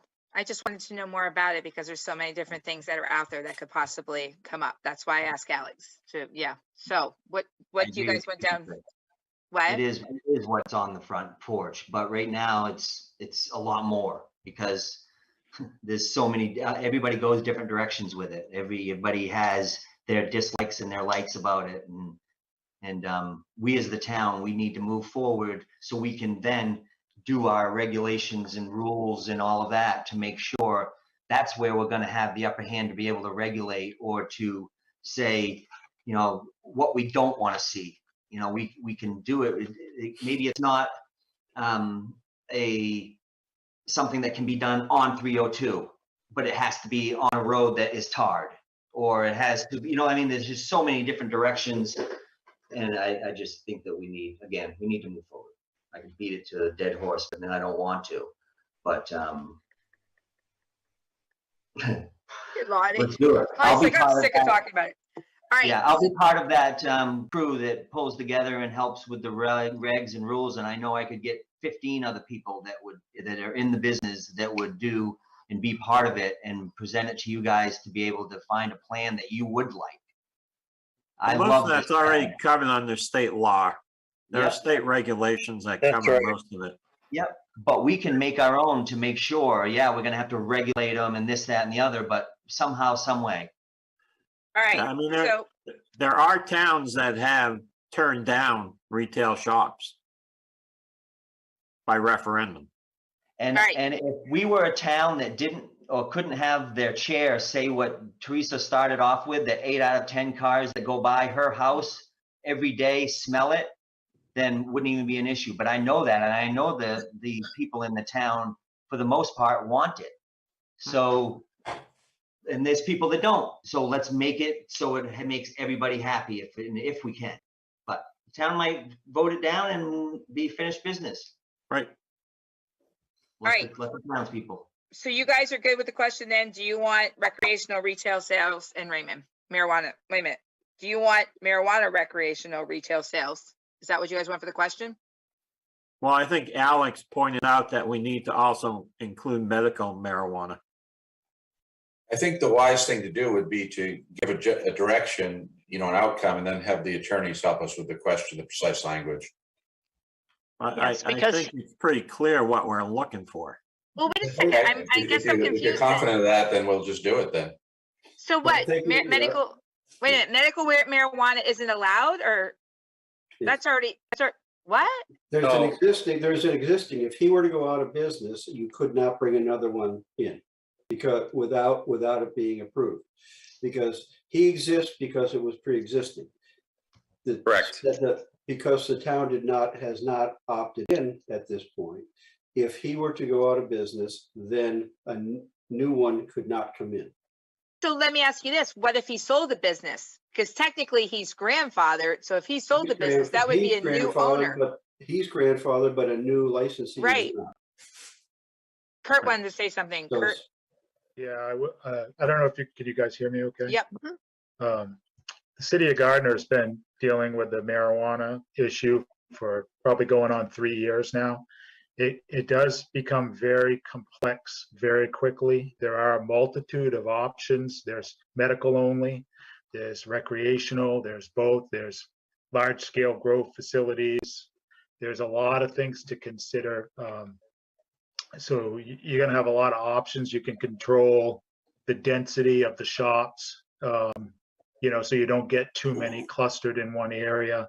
I would just say, expect that this could be a lengthy process. It seems like we've been dealing with marijuana in Gardner for a long time. And if you don't have, we tried to put some moratoriums in place so that we could deal with it. And, but it can quickly get out of control. So just, all I would say is, be very thoughtful with it and have some things in place so that if a vote is taken at town meeting, you have some controls in place so things don't get out of hand before you can claw it back. Oh, thanks for that. Good words, good knowledge. Very true. So what do you guys want to do? I'm sorry, I didn't understand that medical marijuana. I thought that was already out there anyways. Okay. What do you guys want to? I like Alex had the wording from the attorney that made a whole lot of sense to me. So I agree. Repeat it, Alex. Yeah, sure. Bill's suggestion was a non-binding referendum. Do you support allowing adult use in medical marijuana establishments to operate in the town of Raymond and the development of an ordinance to regulate the location and operation of those uses? And then below, explanation, this is a non-binding question from the Board of Selectmen seeking your opinion only. If supported, the board will organize a committee to draft an ordinance that will regulate adult use in medical marijuana establishments in the town to be voted on at a future town meeting. I like that. Okay.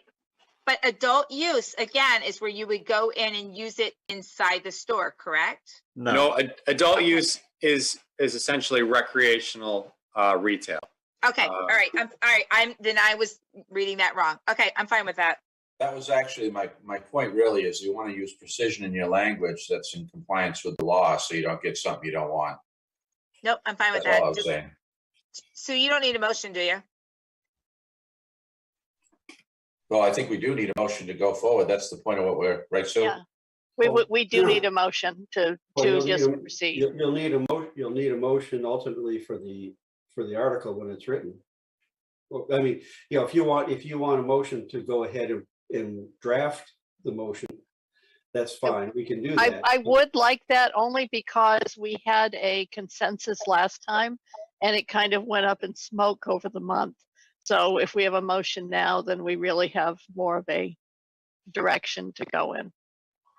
I'll make a motion that we use the language that Alex has from Attorney Saucier. Yes. Right. Second. All right. Okay, Kurt, go ahead. Yeah, Alex, is that referendum leaving out medical? Wouldn't you want to know people's opinions on medical and recreational since you're asking anyway?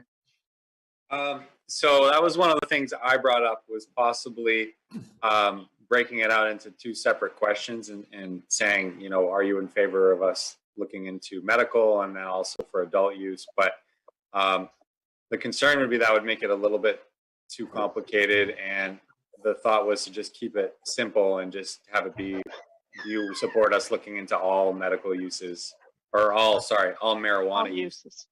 And then we can kind of take the year to figure that out. In a sense, to me, we're asking the town, do you even want this here? And if they do, then we'll develop the rules for how we want it here.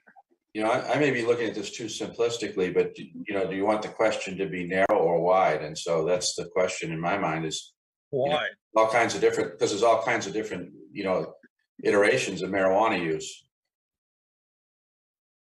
All right. Any other comments, questions?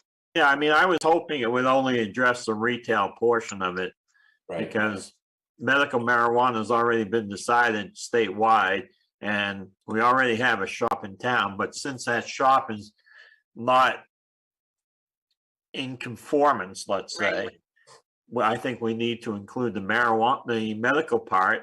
And once you include the medical part, the town is going to vote for it, but I'm okay with that. If that's what the town wants, we follow what the voters want. Or you can do the 2-question deal. No, I'm fine with what Alex just did and say, yeah. All right. We just don't want it to be confusing, right? The question itself, if it's too wordy or whatnot, some people. Isn't that the concern though, Alex, of the attorney, was that putting the two together was too complex? He, he said we could do it that way. But his recommendation was to go the first route, which is just, have it be all, marijuana uses. And I think the problem with two questions is that people might think it's an either or. That either I want this one or I want that one. Well, people aren't also going to understand that medical marijuana store is only there, you know what I mean, non-conforming. So they're thinking, wow, we already have that. So why are we voting it in again or whatever too? So, all right. I say we have vote a on motion this. on the floor. Yep. All right. Any more? All right. All in favor? Aye. Aye. Reluctantly. All right. All right. Moving on. Thanks, Alex. Thank you, Alex. Consideration Welcome. of tax abatements. Kurt Lavelle. Hey, everybody. I do have 4 tax abatements in your packet and one follow-up supplemental tax that relates to one of the abatements. They're pretty much just administrative in nature. A couple homestead exemptions that we omitted in error. A building that was accidentally taxed to the wrong parcel, so we've got to get it moved over to the correct parcel. And one other one where a property had a deeded access water rights. They had put it in their property expecting to sell their waterfront lot and keep their interior lot. And then the person who bought the waterfront lot didn't want them to have access, so they pulled it out. But we didn't find out about it. So we're just going to correct that. If you have any questions about those, I can help you answer those.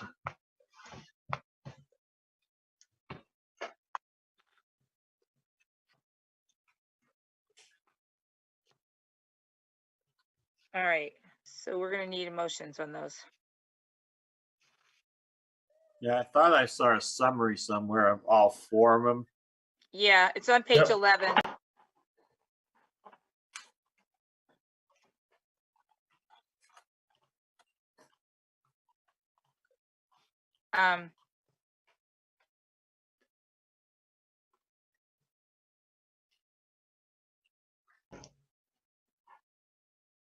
Did you find it, Joe? I'm looking for it. I had it on page 11 on my packet. Yeah, I didn't have it on page 11. You what? I got it. Yeah. All right. I'll make a motion to grant the abatements to lot number 008-018, account number 404, in the amount of $324.30. Lot listing 009047, account number 692, in the amount of $324.30. 012042C, account 1004, in the amount of $1,125.18. 054069, account 3082, in the amount of $126.90, for a total of $1,900.68. Second. Any discussion? All in favor? Aye. Aye. Aye. All right. And then there'll be one more vote issuing the supplemental tax, which is to the correct lot that should have got the $1,125 tax. Is that the 012042? That's correct, yes. I'll make a motion for a supplemental tax on 012042 in the amount of $1,125.18. Second. Any discussion? All in favor? Aye. Aye. Aye. All right. Thanks, Kurt. You're welcome. Thank you. Thank you, Kurt. All right, consideration of appointment to ZBA. Sandy. Andy isn't able to be here this evening, but Fred Miller is here, and he has graciously said he'd like to be on the ZBA, and the ZBA has talked with him and gone over his application, and they put it forward for you folks to decide. Make Oh, a you on motion to TV the other appoint, night at one of the meetings. I'll make a motion to appoint Fred Miller to the zoning board of appeals. Second. Any questions for him or anything to say? Ask? Nothing? Well, thanks for stepping up and wanting to do it. Always looking for volunteers. Absolutely. Yes. So, all right, all in favor? Aye. Aye. Thank you. Thank you so much. Oh, you're muted. That won't get you very Hi. far. Thank you very much. Thank you, Mr. I look forward to being there. Great. Great. Thank you so much. Thank you. Thank you. All right, consideration of biennial appointment of registrar. Sue, go ahead. It's that time of year, and if you want to keep me, then I'll need a motion. I want you. Yeah, let me think about it. Yeah. We move this to the end. No, So make moved. a motion to accept, to keep Sue. Second. All in favor? Aye. Aye. Aye. There you go, Sue. Thank you. Stuck with us. All right, public You comment. talking about the pay cut though? What? Oh, yeah. Just kidding, Sue. All right, public comment? Anybody? Sue, do you see anybody on there? I don't. No one with a hand up. All right. Selectman comment. I do. I just want to thank the Public Works guys. I sent you guys an email on this. That bad snowstorm that we had last, we were out in it at 6:30 at night, and honest to God, the trucks got us home, and when Raymond's roads were clear, they were absolutely clear. We came from Poland, and you could not see the roads, you couldn't see anything, and we hit Raymond, and it was so nice to follow a truck home. We passed quite a few trucks, the big ones, the small ones, and then the next morning they were back out there bright and early cleaning up. So a big thank you to them. All right, anybody else? Lonnie. I just want to take a second and thank you, our fearless leader. You've been chair in the past and you've done good, but I think this time around, you're really doing a very good job. And it just shows that as a leader, you're not just on blinders, no blinders. You see it all and you're doing a great job. And I've heard that from more than one person. So keep it up. Thank you. Don't get inflated in here. But other than that, inflate that, not that. Yeah, there you go. Thank you. Thank you. And yes, of course, we've had Rolf and Joe, but they're expected to be great. See, you just put me above them. I'm up here and you guys are all down underneath. All right, I'll go with that. Look at Joe. Joe's sitting there like, oh God, yeah. You're doing a great job. Proud of you. Thank you. I've learned a lot from you guys, so thanks. And you guys will definitely let me know if I'm doing something wrong too. So yeah. Count on that. Oh, no, we won't. We won't do that. Yes, we All right. will, Sam. Yeah. All right. Town manager's report and communications. Okay, here we go with the round robin of dates again. So our upcoming regular meeting dates are March 8th and April 12th. And then the reminder of the upcoming budget schedule, February 23rd. Coming right up, Sharice, we're going to submit the budget to the Select Board and Budget Finance Committee. March 1st, first department head review at 6:30. March 15th, second department head review. And of course, that'll be broken up as it has been in prior years with, basically the same departments that I think as last year presenting on those respective nights. March 31st, budget workshop. April 5th, Select Board warrant review and approval. April 12th, Budget Finance Committee budget article recommendations. April 19th, Select Board final warrant approval. Before I get to that, these are all 6:30 meetings.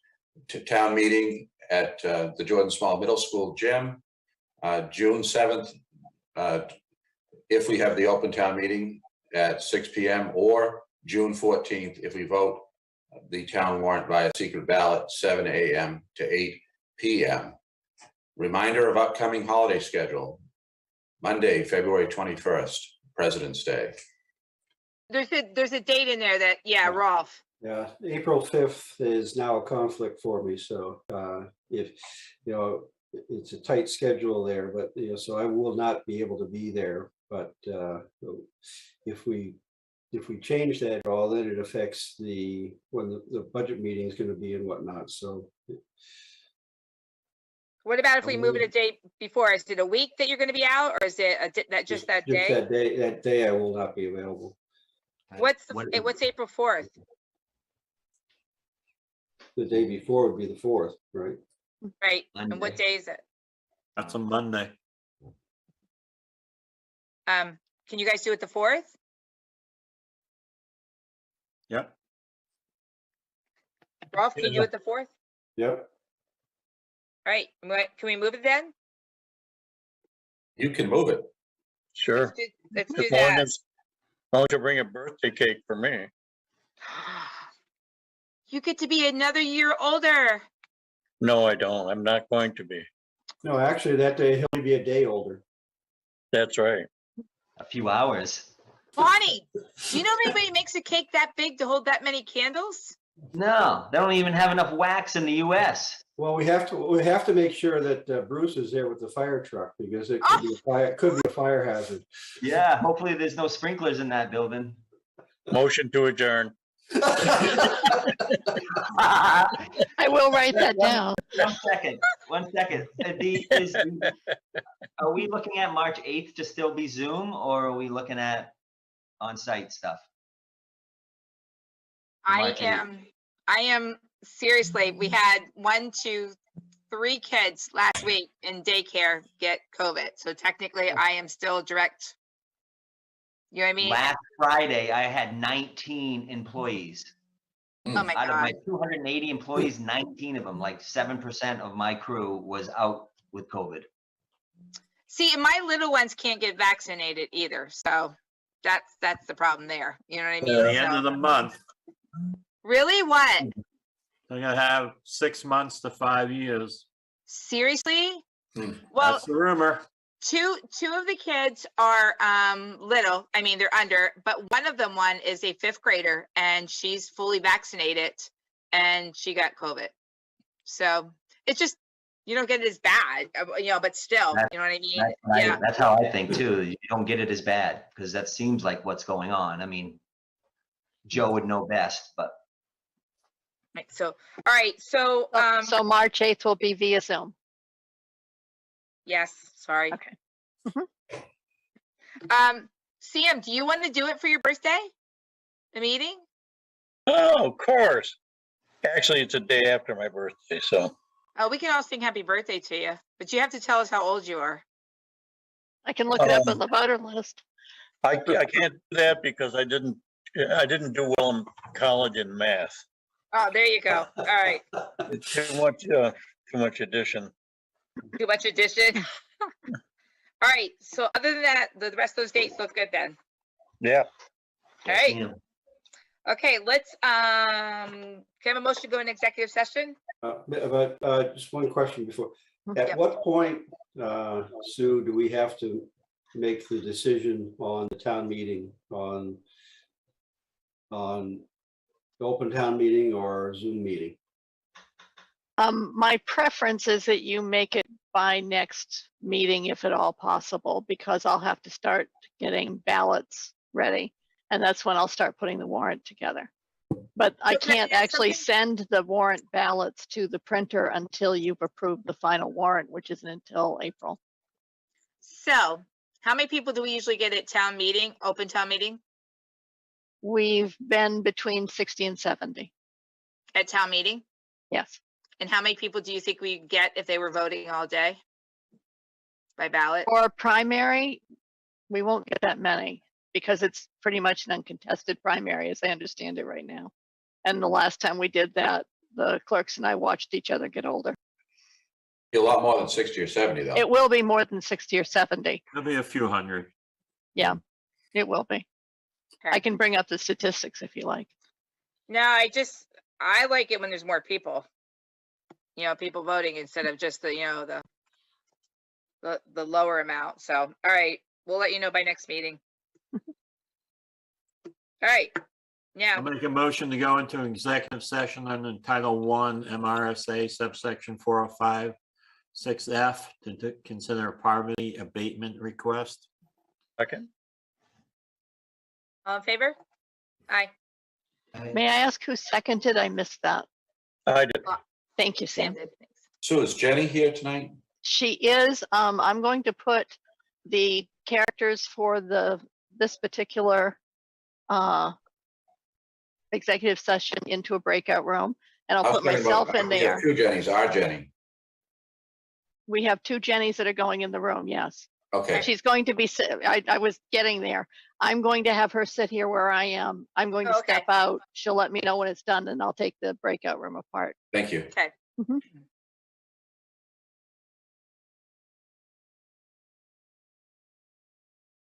Zoom. I save it at the end of the meeting. I'm just not going to save it.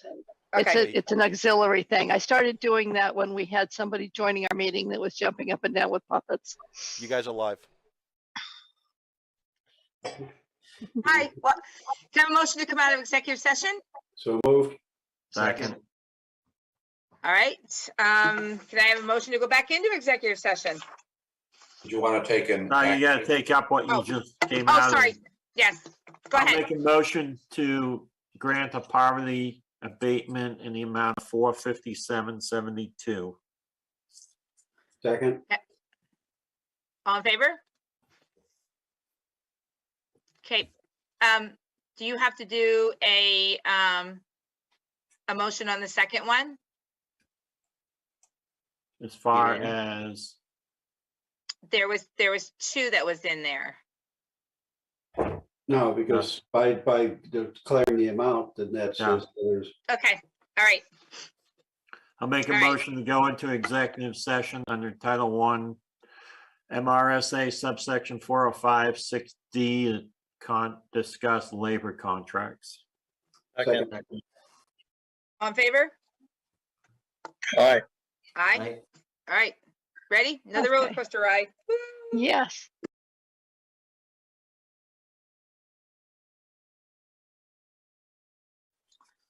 All right, can I have a motion to go out of executive session?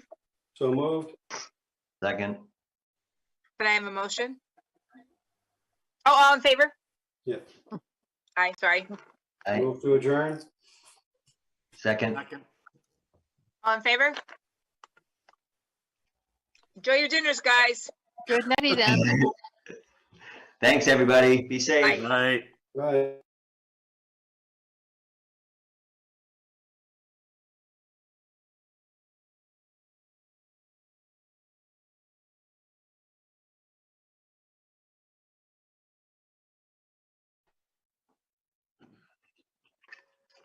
Good evening and welcome to the February 9th, 2022 Planning Board meeting for the town of Raymond. The planning board will come to order.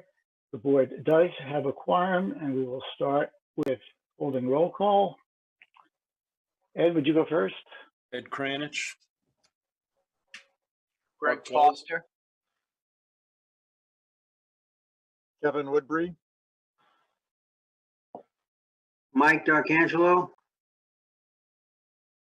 And Mark Childs. I think you got stepped on, Mark. That's fine. Mark Childs. This is a public proceeding, and unless the board specifically votes to go into executive session, you have the right to hear everything that is being said and to look at all the exhibits that are presented. Please notify the chair if you are unable to see or hear. The board works from a published agenda and will be considering tonight's items in the following order. We have the approval of the minutes from the January 12th, 2022 planning board meeting. We have a proposed ordinance amendment review, a public hearing for the applicant of Raymond Hills LLC, planner communications followed by adjournments.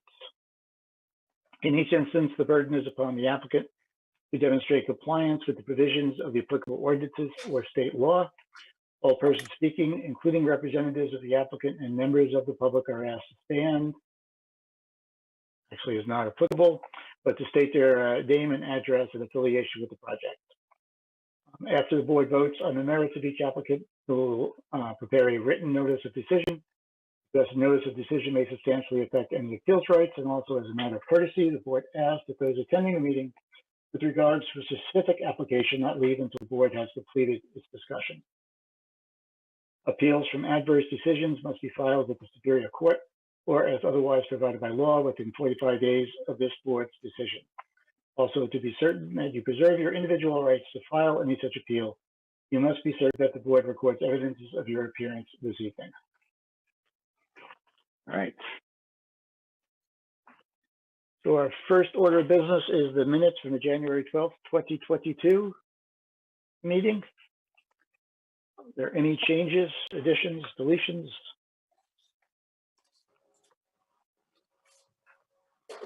All set with me. Is there a motion? I make a motion. Mike moves to approve. Second. Second. Kevin seconds. Any discussion? All right, then we're going to do this by a voice vote. So if we just kind of try not to step on each other, all those in favor? Aye. Aye. Aye. All right. And approved. Done. Motion passes. As far as the agenda goes, I think I'm just going to swap these two.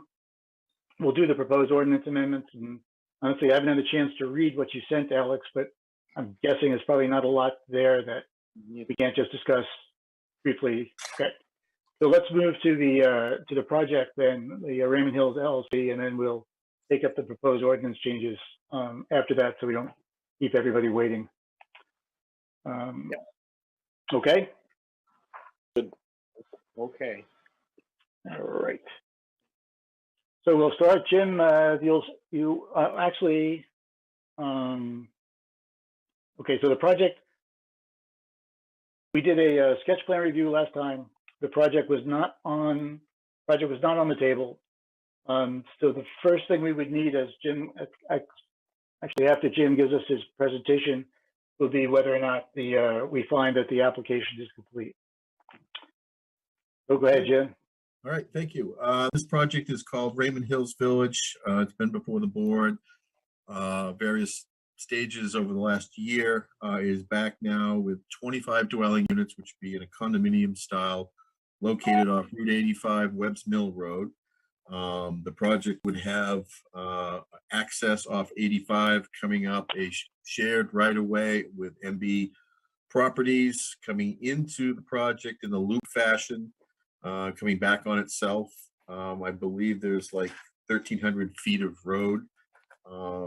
And one of the questions we had from the sketch plan meeting, which we can confirm tonight, is we had a discussion with the town's attorney with regards to subdivision limits as far as the length of the road and the number of units that can be served without a formal loop road. Those requirements may be waived by the board, but the applicant must apply for those in writing and must follow the criteria under the subdivision provisions for waivers.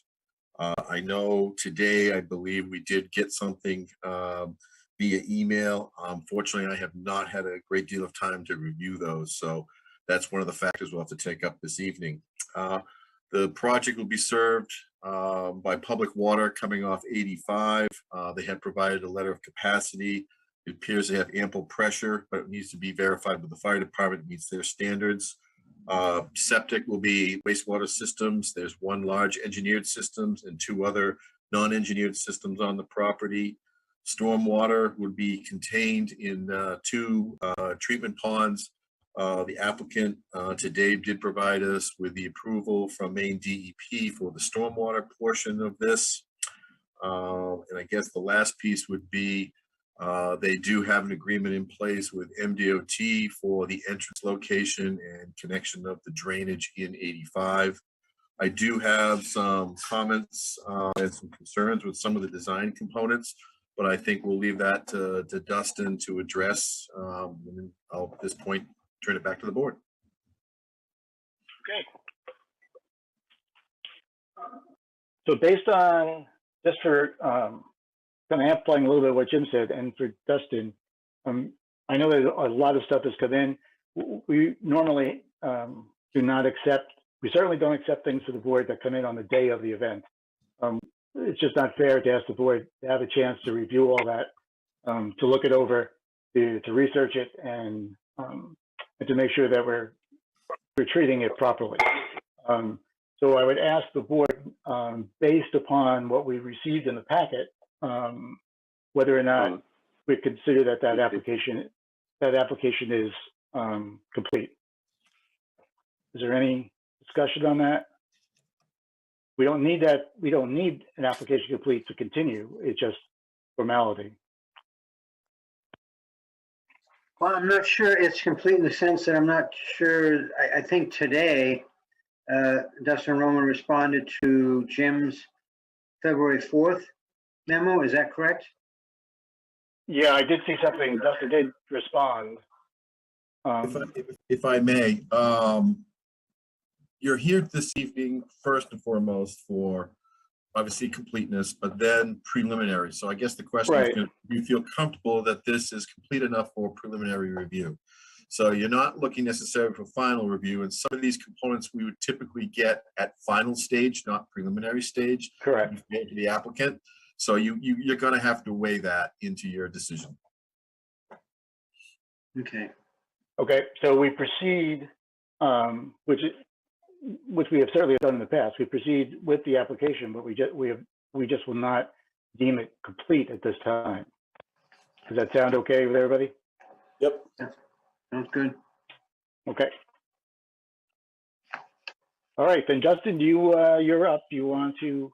I would suggest, Dustin, that you go through your memo. I kind of briefly read it, but I didn't have that chance to kind of digest it in regards to Jim's memo. So yeah, and yeah, so just kind of as Jim had said, the response that we had put together and submitted today really was just trying to kind of clean up those items that Jim had put out in his memo last night, where the project has kind of advanced to the point where it's, basically right at final completeness. We wanted to give the board as much information as we could that was available, with the understanding that, if you got it this morning, you're not necessarily going to be able to have time to go through all of that. So we just wanted to make sure the information was available so we could get as much accomplished at the meeting tonight as we can. So yeah, when we made our last application to you, so the packets that you had received, I believe, were from what we had submitted back on January 12th. At that time, we had given septic designs, stormwater report, the copy of the DOT permits that we had received, updates to the Maine Natural Areas Program and inland fisheries and wildlife updates that we had done on the additional land that was being acquired, letter of financial capacity and a wetland inventory analysis. So that was essentially the package that we had given you on January 12th. So since then, the information that we've been working on really is around the DEP approvals and the Portland Water District approvals. So we had spent the time since then finalizing that review with those agencies. And as Jim indicated, we did receive our DEP stormwater permit earlier this week. So that item is at least a complete item at this point. We also received our ability to serve updated letter from the Portland Water District. That was in the information that was forwarded to you today, just as an update of their approval of the design of the new facility. We'd also been working with the Water District on preparing a model to predict what the fire flows are going to be at the hydrants at the top of the hill, since there was a significant elevation change from the Route 85 hydrants. So that information was provided, I think a couple of weeks ago, which I know Wayne and Jim had been reviewing, and we've been discussing with Wayne about, just to make sure that those were satisfactory and that we were comfortable with that model. And the other item that we didn't really discuss previously, but since we did have 2 additional leach fields that were proposed as part of the project, we did update the hydrogeologic assessment for the nitrate plume analysis, showing that those 10 milligram per liter nitrate plumes would be contained within the property, not just for the big engineered leach field, but also for the 2 smaller leach fields that were added with the new additional unit. So that was part of the submission package today. That it contained that hydrogeologic report as well. And it did show that those nitrate plumes did stay within the property limits for the 10 milligrams per liter. So going through Jim's memo that he had provided yesterday, that was essentially all the text that was in that email that we had provided today. So I will just kind of run through those items.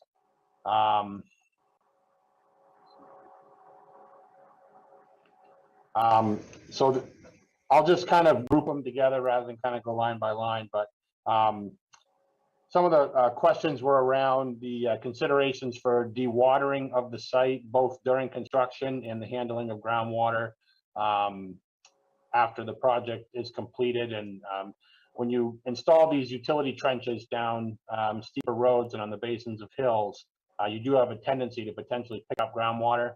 One of the things that the water district requires is clay dams installed along the water trenches, which we did show on the plans. And as far as the that lower section, how we've typically handled groundwater in the past is, it's difficult to determine exactly where you may have issues with groundwater until you get in there and start excavating out the road. We do have opportunity in a couple locations. One of them was the one that Jim had mentioned in his memo at Outlet Control Structure 1. We do have the ability to run a short stretch of under drain pipe across the road there in order to pick up any groundwater that may be present in that location, so that we don't soften up the ground material there. Also at CB1, which is the catch basin just uphill of the Storm Tech system, we have the ability there as well to put in a cross drain, under drain, if it's warranted, based on construction conditions. So we do have a solution if groundwater is encountered in those couple of areas. Construction dewatering during construction is also definitely a concern when you've got, construction potentially in the groundwater and you've got some steeper slopes on the site. So we did provide a detail in the plan set, which just showed how any dewatering would be required to go through a filter fabric bag with silt fence surrounding it. That'll both clean up the groundwater before it's discharged to the surface, and also help so that it doesn't become concentrated flow and create erosion and things like that. There was a question about traffic and just, even though we did obtain the DOT permit, just identifying, what type of traffic we'd be expecting for this sort of project. So we did respond with, what the ITE manual would predict for this type of a project, which ends up being about 14 peak hour trips as a maximum. Anything below 100 trips doesn't require a TMP through the DOT. So we're significantly below that threshold that would require a permit, but it just gives a sense of magnitude of the project being at the 14 trip ends.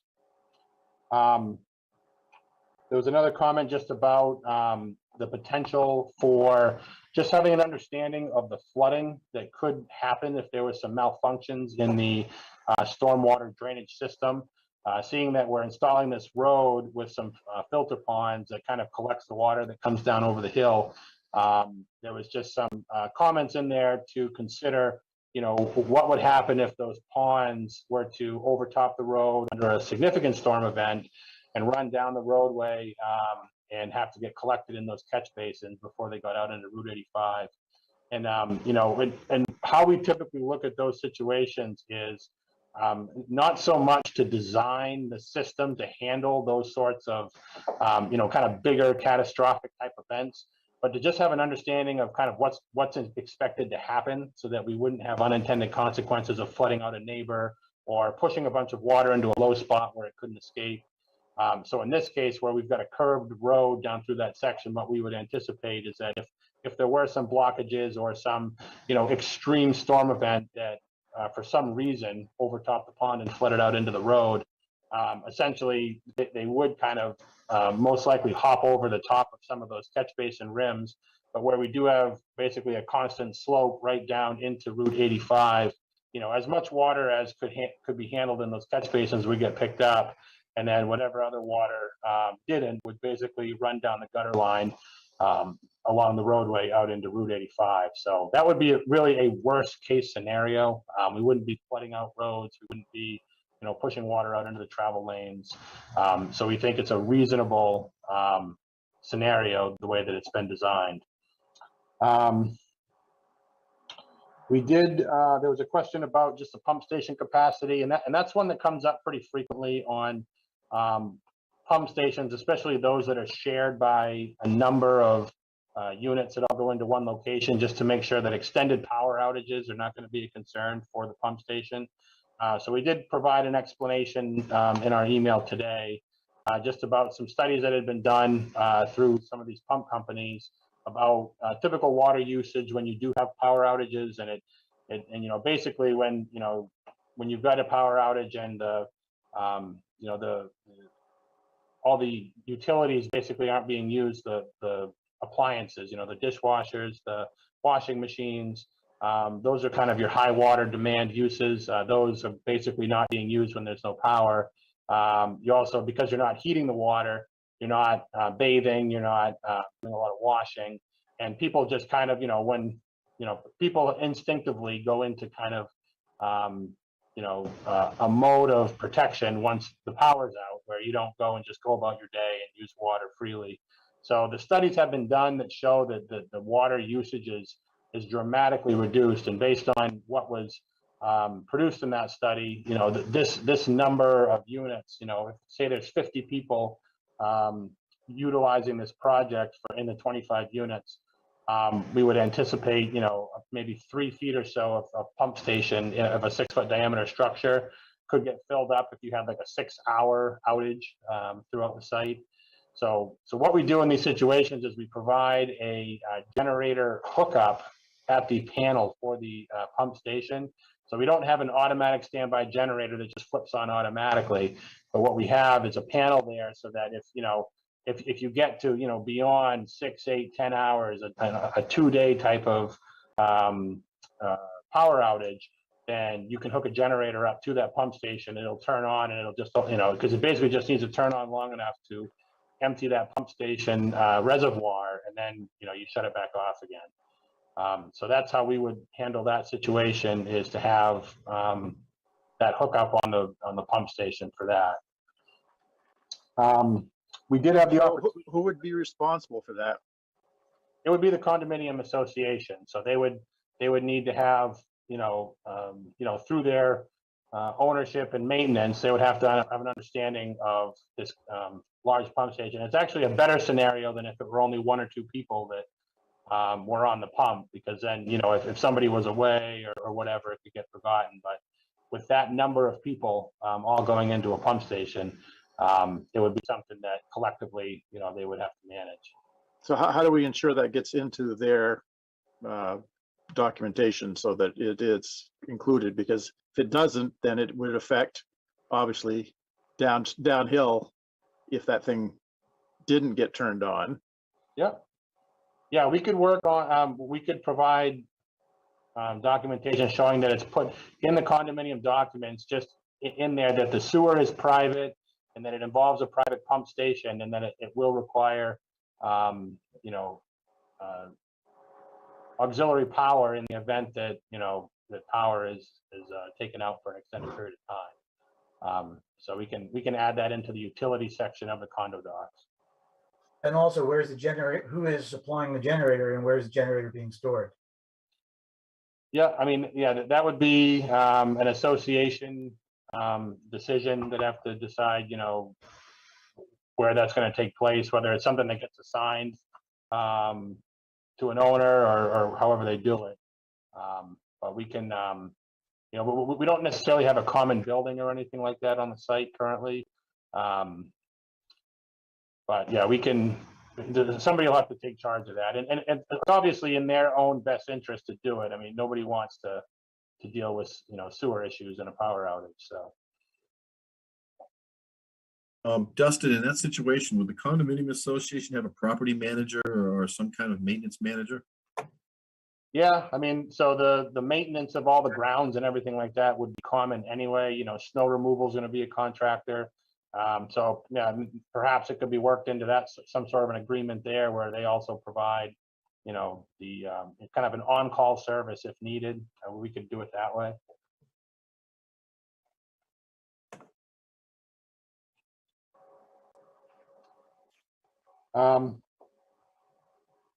One of the other items that was brought up is the dumpster location. It was a little tricky to locate a spot on the site that was kind of a little bit out of the way, was also convenient for, you know, proximity to the roadway, and had, you know, kind of the good operating grade. So as Jim had noted in his memo, that dumpster location was kind of on a steep slope. Some of the other areas that we looked around the site had kind of different issues to deal with.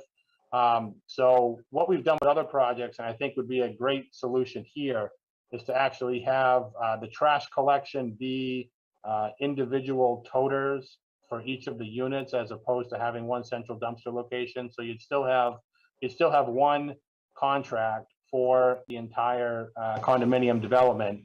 It's just everybody would have their own toters that they would keep in the garage, and everyone would just basically wheel them out to the curb as curbside pickup, just like you know would if it was curbside through the town, except that it would just be a private hauler that would come in and dump all those units out. So that way we would just eliminate the dumpster altogether and all the nuisances that come with that, and then everybody would be responsible. And where we do have garages in all of these units, there's a space to store those toters inside.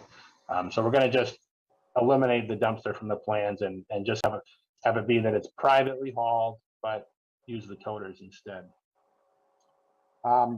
We did have an opportunity to meet with the neighbor, Krista Kish, who is adjacent to the driveway coming up on the south side, and her attorney, Bill Kennedy. We had scheduled a meeting for a couple of weeks ago. We had to reschedule that meeting, and we were able to meet on site yesterday just to kind of talk about some of her remaining concerns that she's been raising through some of the letters along the way. I believe you all received a letter again today, which kind of summarized our meeting from yesterday. The items that we were prepared to address in talking with Ms. Kish were related to a driveway connection that she wanted to have on the rear part of her property. She indicated that she, you know, has intentions of developing that rear lot with maybe a single family home at some point in the future. So there was a couple of things they wanted us to make sure we considered. One, that we build her a short driveway curb cut entrance into her property where the elevations are changing on the road and coming up. It would make it difficult to access that rear portion of her property and in the finished condition. So we did prepare a drawing and stake out a location for a driveway. We did make an adjustment in the field of about 15 feet to slide it closer to 85.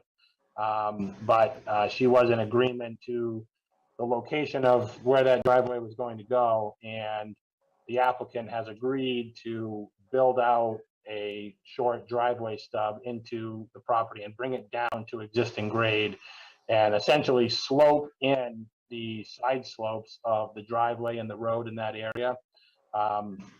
So what that would do is it would remove that section of kind of boulder or precast concrete retaining wall that we were proposing, as well as the guardrail through there. What it's going to basically look like when it's done is a 3-to-1 slope along that section of the roadway, grading down into the field with the driveway coming into her rear part of the lot.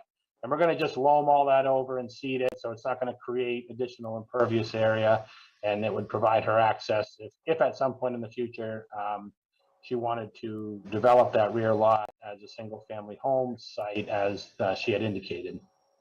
There were a number of trees that she asked us to look at that were inside of the 50-foot right-of-way to save. And unfortunately, because we're restricted with such a narrow stretch through there at the 50 feet, there's a lot of construction that needs to fit inside that area with the paved roadway and the curbing and ditches and utility lines and all of that. It is customary in almost every circumstance. You end up having to clear that entire 50-foot right-of-way to build a road.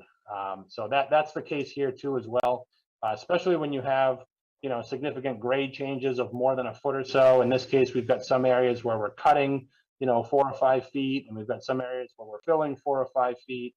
And whenever you have those sort of circumstances, you really do need that full 50-foot width in order to be able to build the road so that it's safe and passable, and you've got areas for snow storage along the shoulders, and you've got room for drainage and all of that.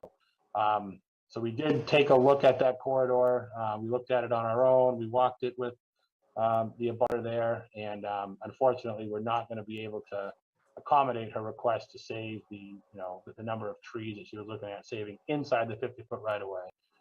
We did look and make sure that we were not going to need to cut any substantial trees that we would have considered to be kind of like common trees, like right on a property line. Sometimes you see those, sometimes they're even called out as survey markers in a plan. But in this case, we didn't identify any of those trees on the surveyed line that were clearly like right on the line that needed to be discussed further. So everything was either, a couple of feet to 10 feet into the right-of-way, or they were outside of the right-of-way. So it was a clear delineation between whose trees are whose, in our opinion. So I think, from our standpoint, we've communicated to her that we're not going to be able to save those trees that are within the 50-foot right-of-way for the roadway.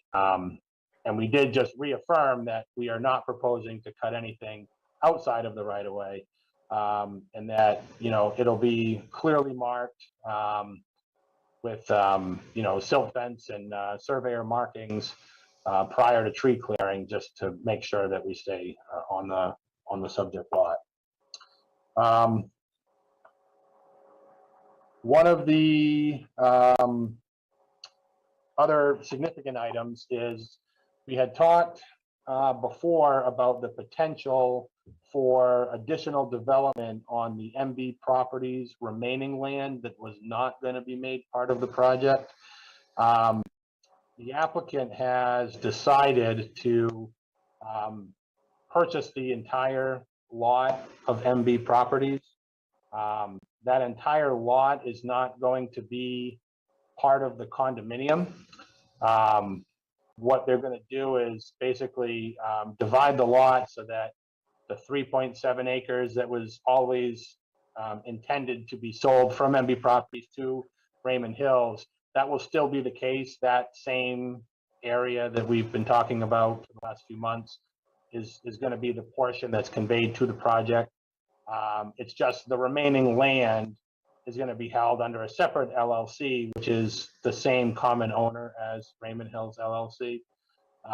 So I know before the board and we were concerned about, what unintended consequences could happen from building a road and not allowing or permitting some development to occur on that remaining land.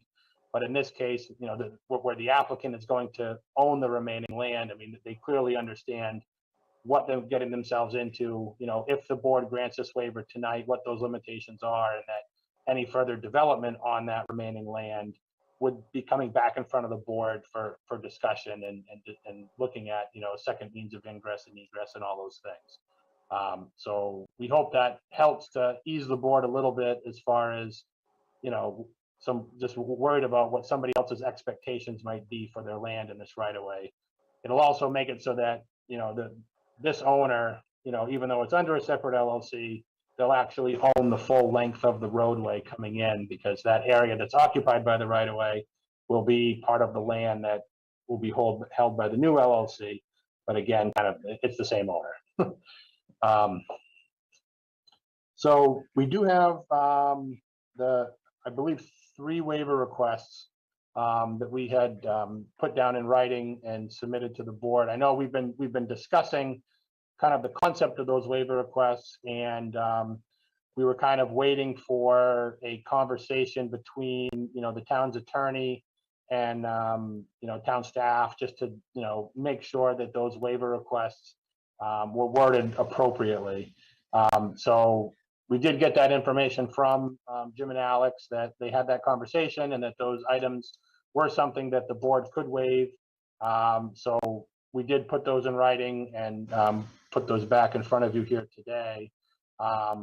And those items, I believe number 1 was Article 10, Section 3B5, which deals with the subdivision road length having a maximum of 1,000 feet. It also talks in that same section about the 24 maximum units. So it's kind of worded together in that same article. So we would be looking for a waiver from that section. The second one, I believe, is Article 10, Section 3B6, which talks about the requirement for 2 street connections for subdivisions with more than 25 dwelling units. That one we felt could potentially apply here because we were agreeable to, if the board wanted to have, basically designate Mrs. Kish's rear lot as a lot that could access the roadway, that would essentially put it up to 26. So if the board wanted to write or word their waiver in a way that would permit Ms. Kish to have a home on that lot and access the roadway, then that second waiver, I think, would apply in that circumstance. The third waiver is Article 10, Section 10B, and that is utilities shall be installed underground except as otherwise approved by the board. So this one, I'm not sure if it needs to be a waiver request, because the way the standard is written, it says, unless the board approves something otherwise.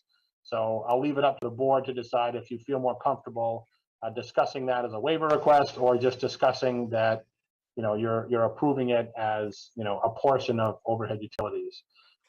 So the justification for those 3, as Jim had said, there's an A through G review criteria that the board is supposed to consider when looking at these waiver requests. So review criteria A just requires that it not have a negative effect on the prevailing character of the area.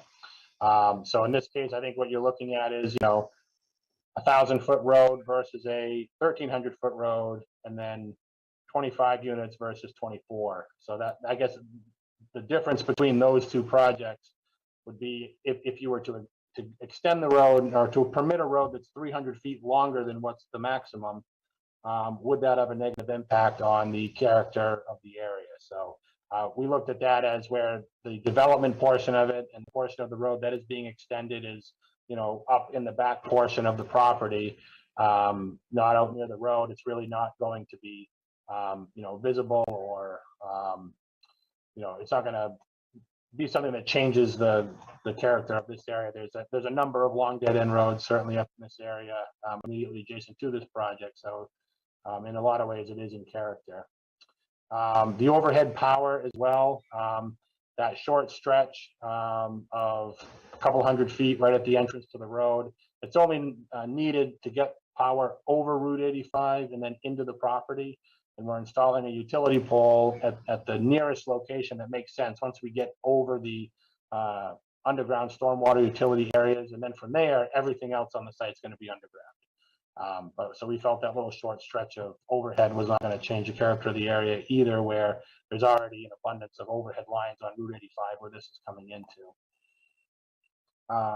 And then review criteria B is just, the natural environment can't be impacted through the granting of the waiver. And we've designed all the stormwater management techniques and erosion control BMPs, so we don't feel that this is going to be impacted.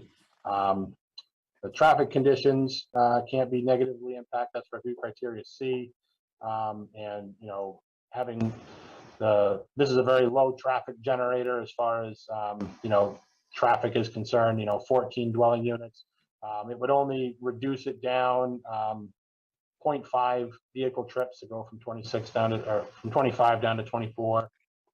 And having a longer road doesn't create any additional traffic. So we felt that was not going to be impacted.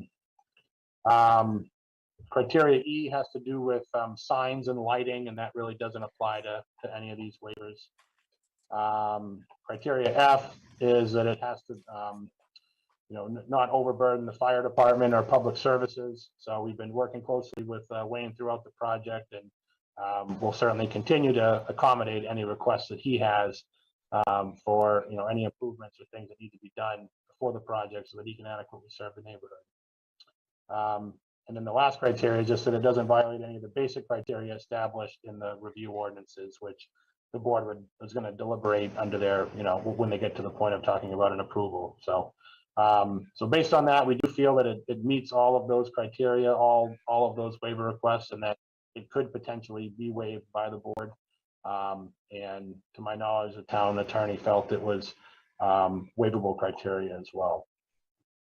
So I know it's a lot of information. I just wanted to kind of bring you up to speed as to kind of everything we've done to date. And, you know, again, what we were trying to do here is the reason we were giving up, you know, so much information kind of late in the process here was just, again, trying to put as much in front of you as we can so that we can have as much of an informed discussion here tonight as possible. So with that, I'll turn it back over to you, Mr. Chairman, and answer any questions.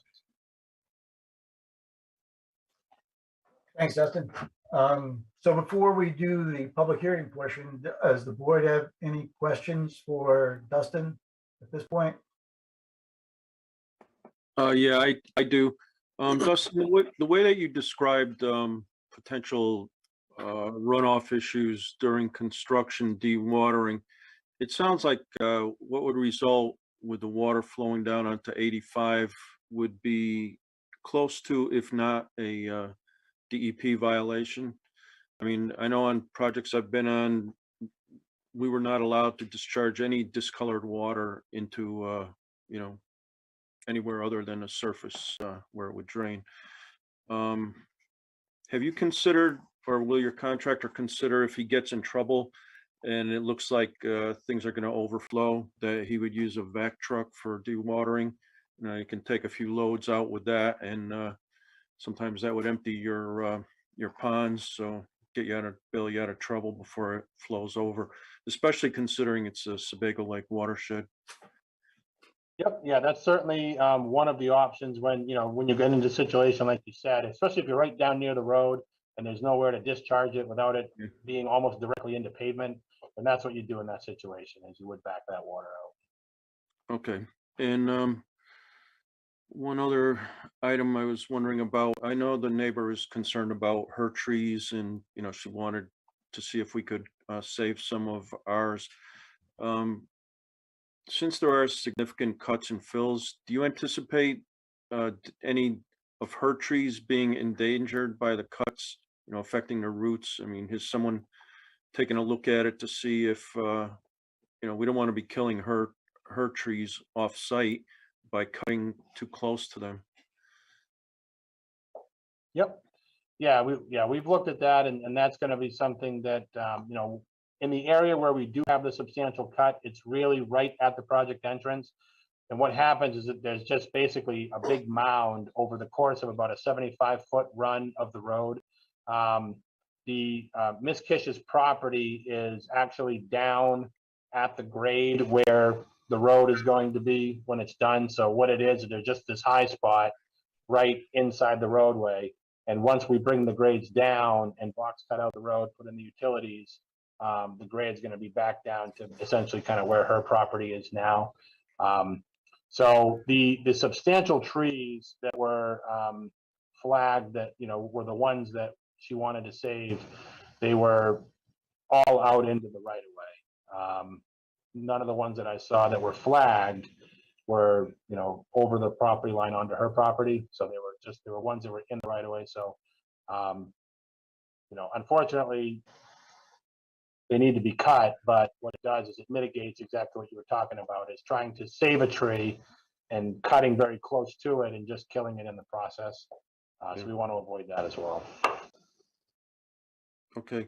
And I noticed in one of Wayne's comments, there was about the fire flow model. Is that calculation done, or does it still need to be finished? Yep, that was done, and we worked directly with the water district. So they essentially built out all the infrastructure in their model to predict what the pressures and flows would be. And then they normalized those numbers down to 20 PSI, and we were at, I think, 1,900 and change gallons per minute, normalized down to the 20 PSI. So that was what the fire department was asking for, was 1,000 gallons per minute at 20. So we're significantly above. Okay. Anyone else for Dustin or for Jim? Can I ask Jim, page 2 of your memo, Jim, under technical review, section A, because I'm not an engineer, I'm struggling with, are we comfortable with the stormwater and groundwater drainage out of this project, whether or not we're comfortable with it, with being clear it's not going to impact surrounding wells or get into the Sebago Lake watershed? Well, ultimately, the stormwater ultimately goes into the Sebago Lake watershed. The question will the quality of the runoff be acceptable to DEP? And that really does come down to some of these other details that Dustin submitted that we just haven't had time to look at yet. So I can't say definitively no or definitively yes. We need to see what the new information says, but obviously we've raised the issue and concern. So now we just need to see how they plan to address it. I think in general, most of Dustin's comments make sense. I do still have some concerns about how we deal with the groundwater issue because we don't really have a good grasp on the quantity and the exact elevation that groundwater. We do know they're going to hit it when they do the construction. So what we'll try to do is plan accordingly. And I think the dewatering plan is going to be of some sensitivity. Now, the time of year they construct may have a big impact on that.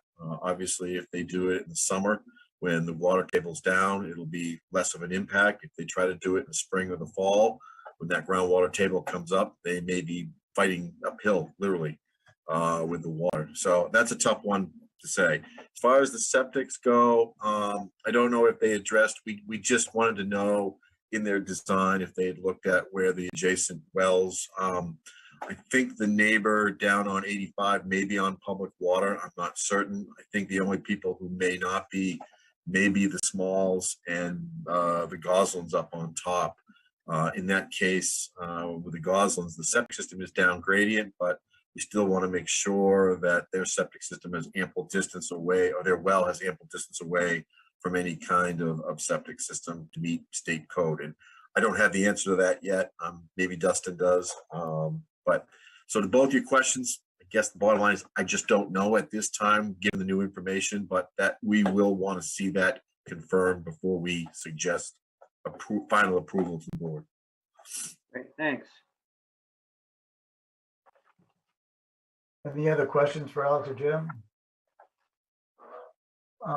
Jim or Alex, do we know any more about this 25 unit, of where it came from, or the history, or why it is such a special number? We don't. I think it's just been accepted as a general practice in the, whether you call it the state planner's guide. I think it's just an arbitrary number that has been used. A lot of towns have that 25 to 30 range. I can't tell you exactly why. Does it come from state guidance, or? If it does, it's old. Yeah. Like I said, it just seemed to be a generic practice that a lot of the towns adopted as that point where, public safety, number of trips on the road. It may have been based on traffic, because some towns do base it on an average daily trip generation for the development. Other towns use, like we do, number of units or dwellings. If I could, the one thing that we need to think about while we're looking at this whole thing, which is gonna throw a little monkey in the, monkey wrench in the system here, is this acquisition of the other property. Because even though it's a different LLC, it's still the same ownership. To me, that probably should count as a lot in the development, even though they're not developing at this time. It's part of the development. It probably should be included in the subdivision plan because it's the same entity. I get it's a different LLC, but it's the same owner. DEP would consider that common scheme, and we probably would too. Understanding that they're not planning to develop that, it's just remaining land of the owner, like we would see on some other subdivisions. Okay. The interesting piece of that, though, which Dustin's probably aware of, if they did want to include that, into the phosphorus calculations, that would give them a larger background number to have of credits for phosphorus if they decided to use that. I'm guessing they won't because maybe they do have aspirations down the road to develop that. They don't want to consume them at this time. Yeah, and we do want to clearly keep the lot separate. I mean, it's important that that remaining land does not become encumbered by the condominium, because where the owner doesn't know what they want to do with that land, as soon as you make it part of the subdivision and part of the condominium, now, all the unit owners have an ownership interest in that remaining land, and that's not the intent. It's Right. it may become a condo in the future, but yeah, we don't want to tie it up. Yeah, I think clearly it would it's going to be just sold to two entities. Yeah, I think it would be just as simple, like I said, it's land retained by the owner under a different entity, but it's just shown on the subdivision, but you can exclude it from the condominium documents and everything else. Yeah, because like you said, I think DEP would clearly bring it in as a common development, and that's fine. But we just don't want to have it be tied up in the condo. No, I don't think it needs to be tied up to the condo, but it is associated with the property and part of the overall ownership's holdings.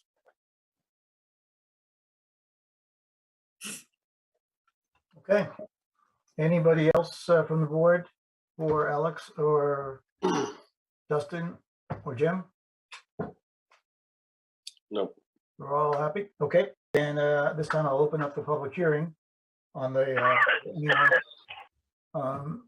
that would like to comment on the project. I think we did get a letter from Mr. Kennedy. I really have not had time to review that, but I did see him on here, I think.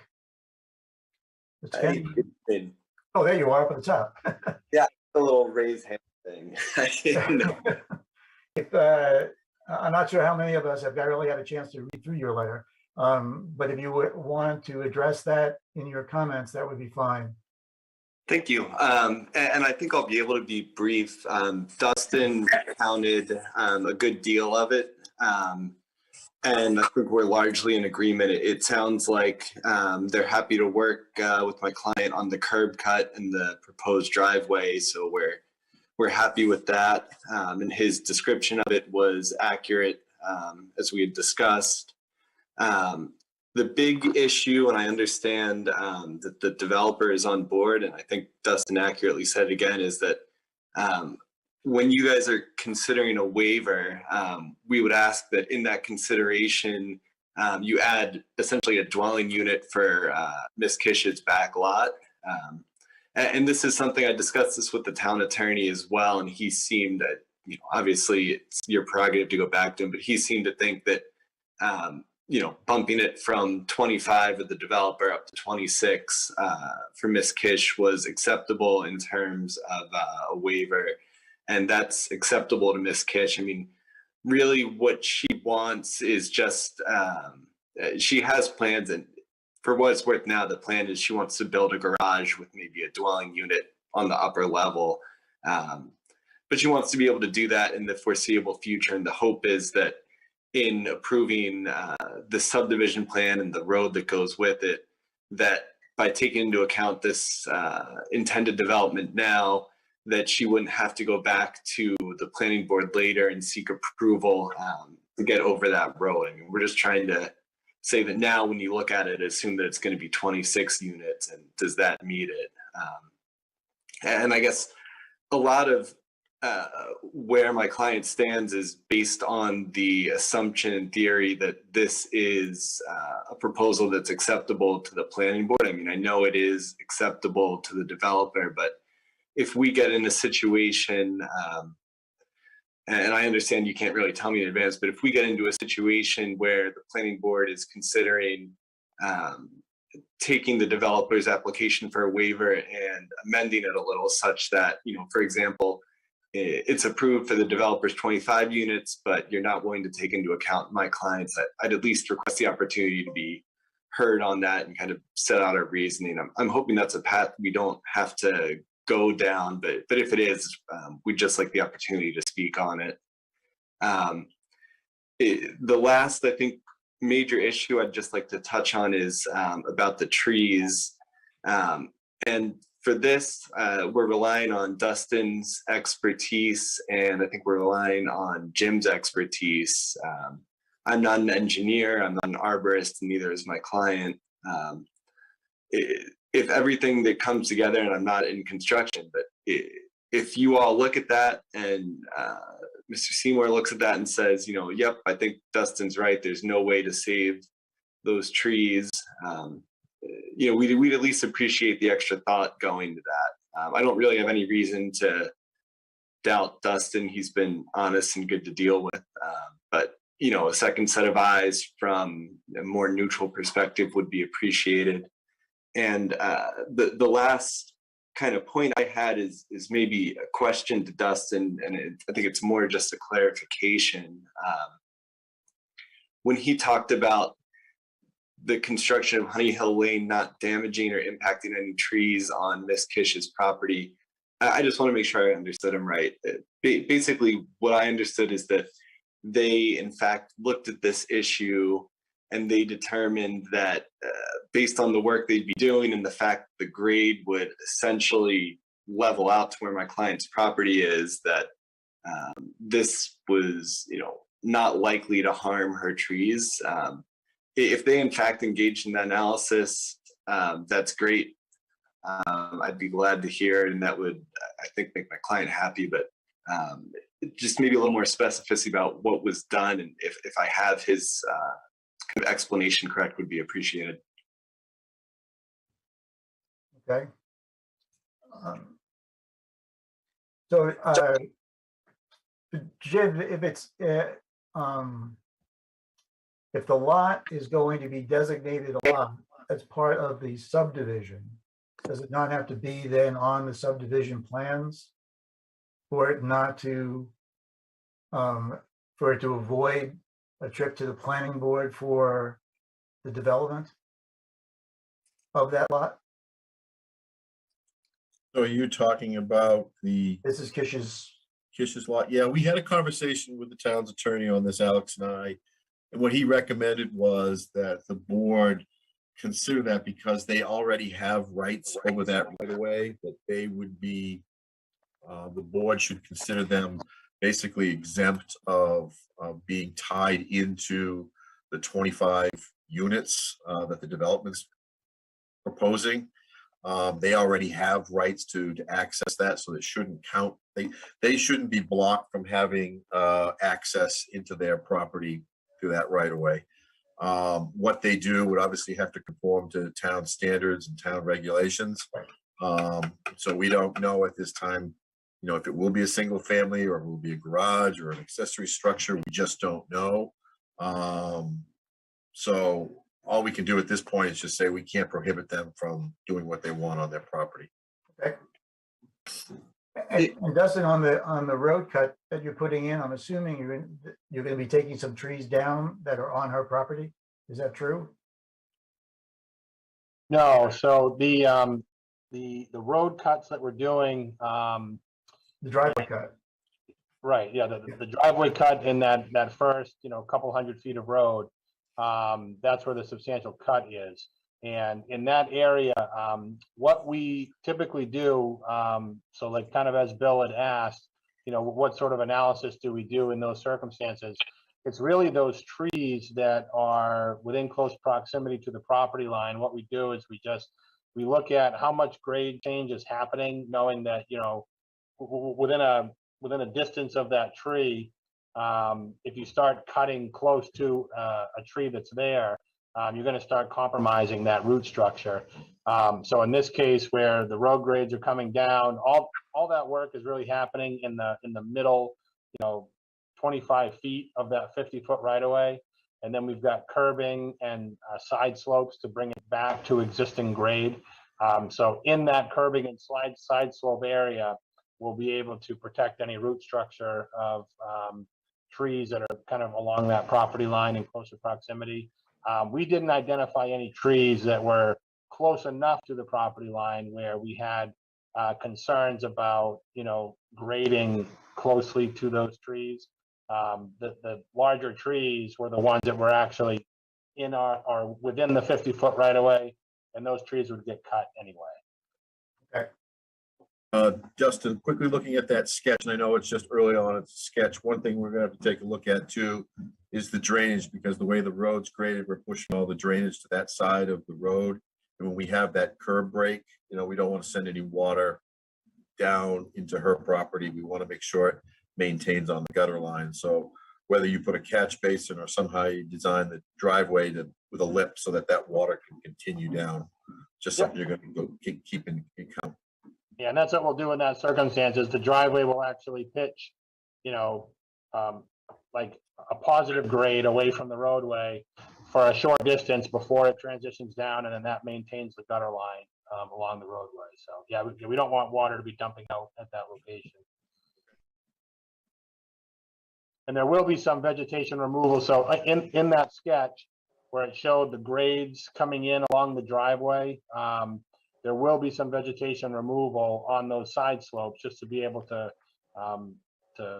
replace that boulder or concrete block wall with natural looking side slopes that will be planted back as grass. So there'll be some vegetation removal in through there. Okay. Are there any questions the board has at this point? Yeah, I have one more, Dustin. I think the answer is yes to this question, but I think I need to ask it anyway.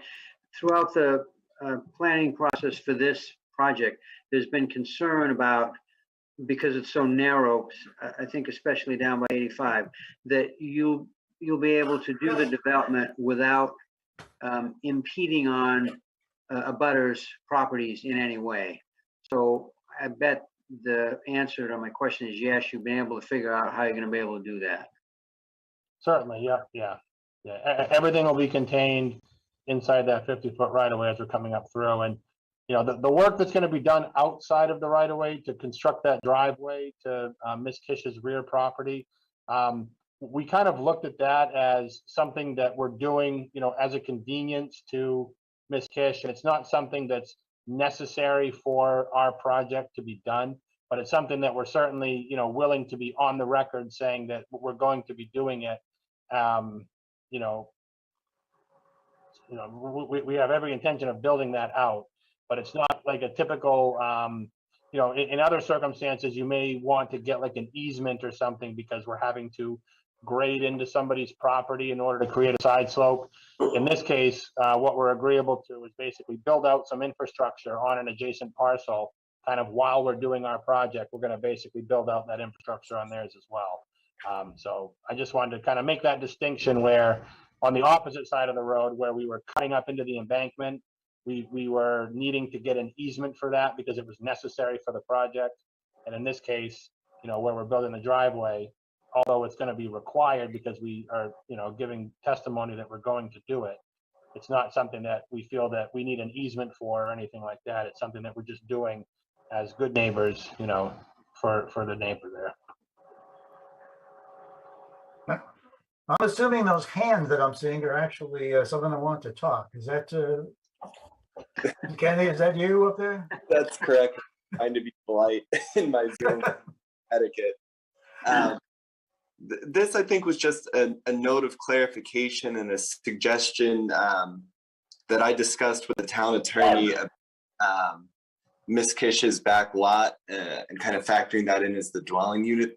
The way that I understood and would suggest and advocate for that be taken into account and reflected, is if on the final plan, there could be something like a little box with a note in it, indicating that for purposes of subdivision approval, you've taken into account, you know, Miss Kish's back lot, you know, shown by the little box by the curb cut as a 26th unit for purposes of the waiver request for road access.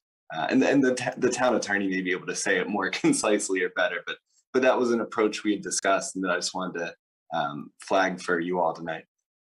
Yeah, I think the way we'd want to write that, Bill, I don't think the town wants to basically just grant her carte blanche approval for a single family unit till we know what the zoning and all the lot configurations are. But I think we wouldn't prohibit her rights to develop that as it was originally allowed with the right of way. So whether it's a single family or accessory structure, we'd have to do some wordsmithing, but we're on the same page.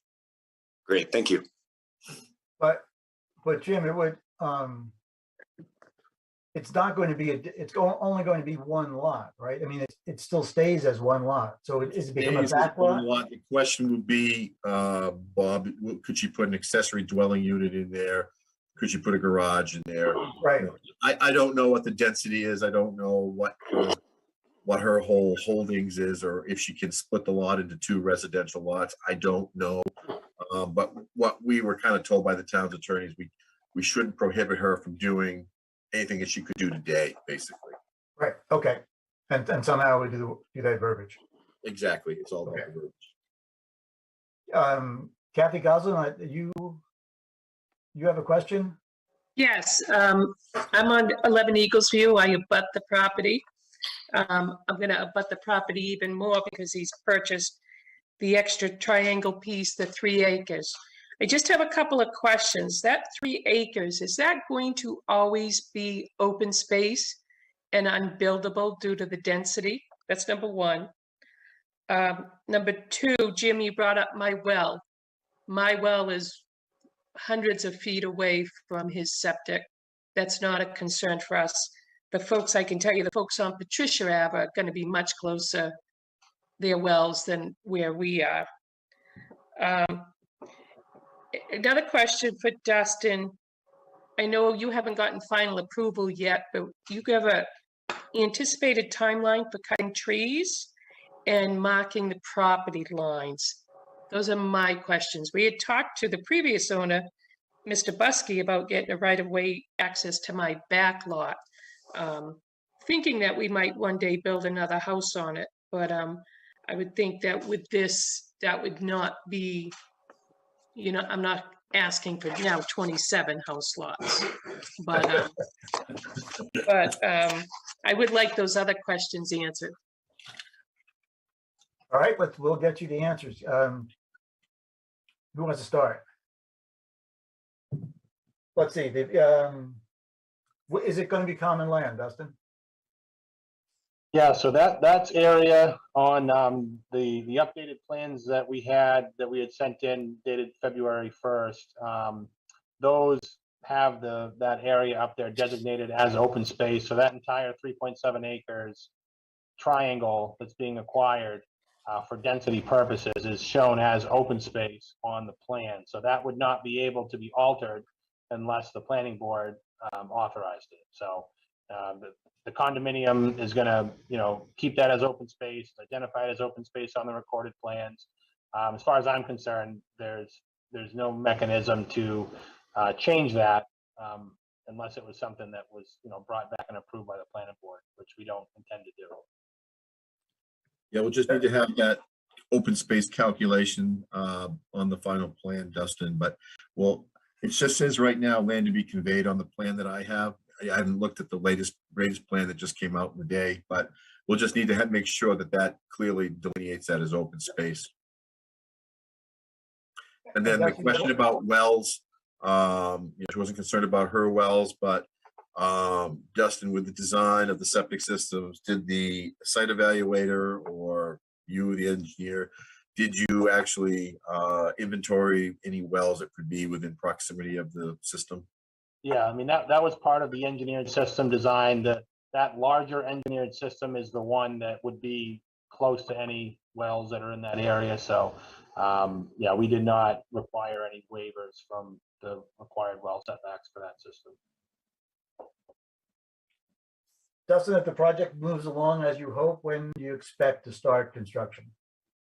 Yeah, I mean, we were honestly hopeful to start cutting trees the beginning of March, and have, you know, site contractors in there mid-March.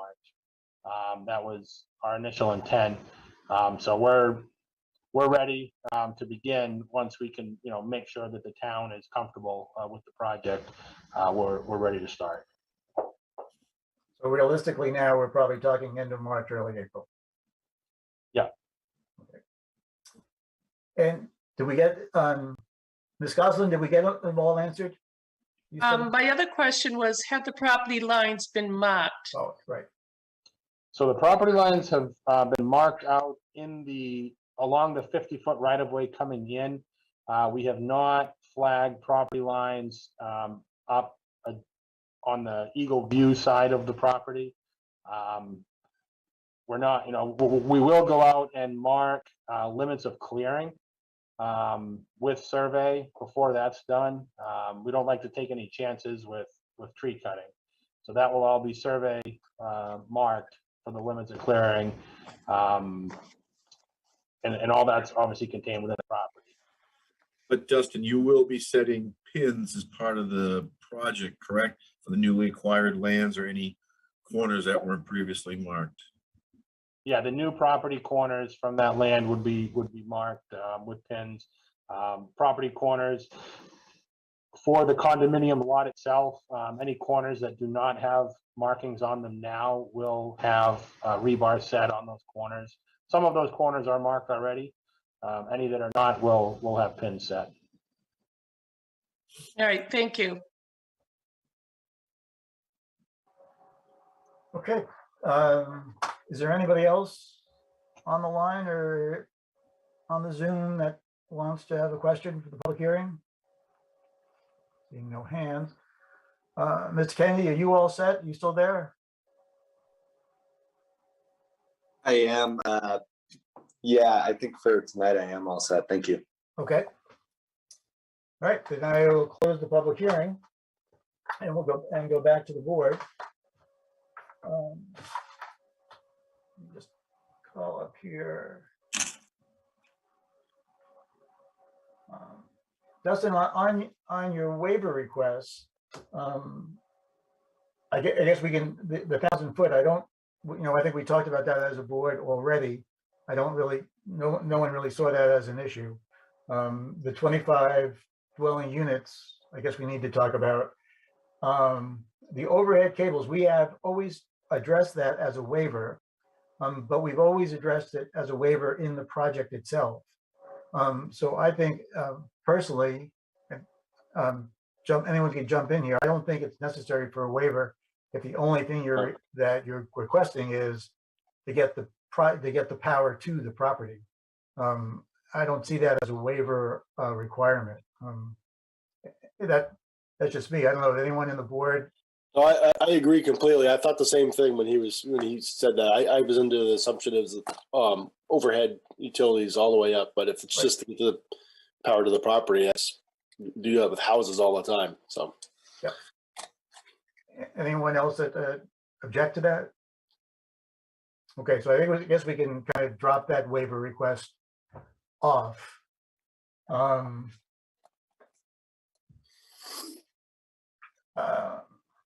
I have one question regarding the waivers. Yes. Where we just got this waiver request and information of what as to the criteria for the waiver. I know you guys can debate it tonight. As I mentioned in my memo, I think because we didn't get this in time for the public to absorb like we are and have a moment to review it. I don't think you want to vote on it tonight, and maybe you weren't even thinking about that, but you can clearly discuss it. Right. I am not interested. We're not going to be voting. I just want to give Dustin, let him know, since the information is here, just to let him know where we're going, where the board feels, so we can move the project along. Thank you. when we get there. But thanks anyway, Jim.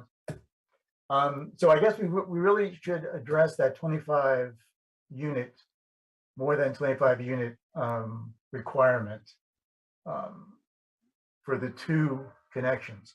One of the things, that Dustin, that you said, that I took down on notes, it makes more sense, is to have, that requirement based upon trips and not based upon units. Does that make any sense? Yeah, Jim? and I think too, a lot of other towns give consideration for projects that are on public water with hydrants versus those that are not. So when it comes to like road length, number of units on a dead end road, usually those are the things you look at is, like you said, how many vehicle trips and do you have adequate, public water supply for fire suppression? Like those are usually the two things. So I have a couple questions for that, Bob. It's a great point. Dustin, are these going to be 2-bedroom units or 1-bedroom units? What's the game plan? These will be, so some will be 2-bedroom units and some will actually be 3-bedroom units. Okay. Because Bob, one of the things I'm looking at is the number of, rather than the number of dwelling units, might be the number of occupants in the building, based on bedroom sizes. So if you got 20, say you got 26, just for 25 with 2 bedrooms, that's 50 bedrooms, where if, you can almost work it backwards to that point. So if he has the equivalent of the same as what we normally would see with a single family development of, say it's 24 units, 3 bedrooms, that's 72 bedrooms basically. And if this development has less than 72, that might be some kind of measurement that you could substantiate the density and the impact that the development would have on trips and number of pedestrians and vehicles.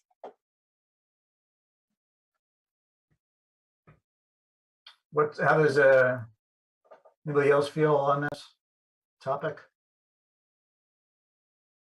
I guess I'm leaning towards granting a waiver partly because of the fact that it was confusing language, and I think the developer was sort of depending on, at least initially, 24 being fine, and then finding out, and then changing to 25 and thinking 25 was fine based on the language. So I think that's kind of a bit of a trap that maybe we can help them with. Yeah, and to your point, that we are addressing that with the changes upcoming in the ordinances. We're going to clarify that. So.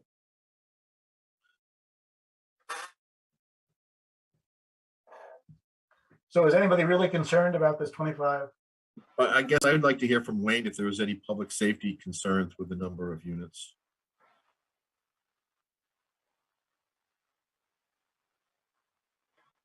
Wayne, you're muted. Sorry about that. Okay, I kind of do like you muted anyway. So I know originally with both the length of the road and the number of dwellings served with only one exit, that some of the thought process there was being able to evacuate people, especially in the event of a wildfire, and not forcing them all through one exit. So I think that's some of the premise for the number of units versus how many exits from that development. So I'm not saying that this development can't evacuate those people, but I think that's something that we should continue to think about as we move forward. That's a good point. Yeah, it is. I hadn't thought of that.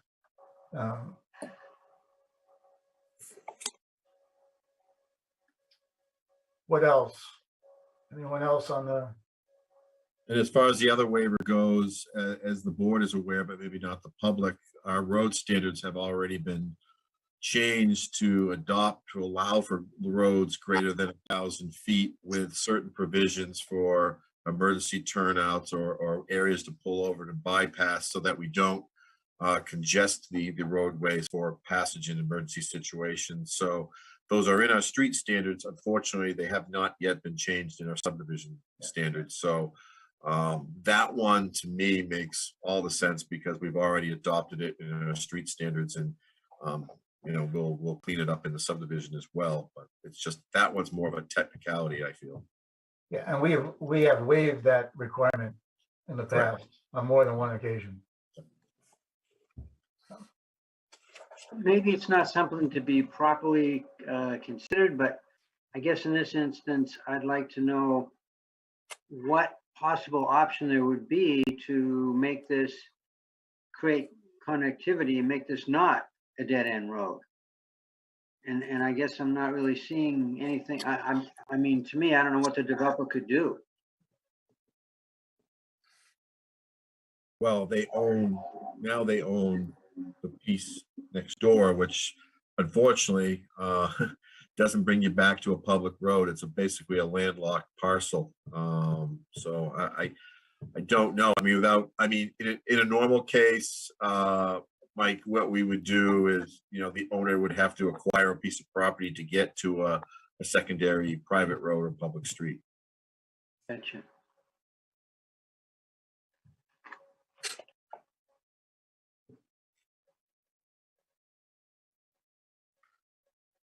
Okay, so I'm sensing we have no problems at all with the 1,000-foot waiver, and the 25-unit waiver sounds like it's going to be okay.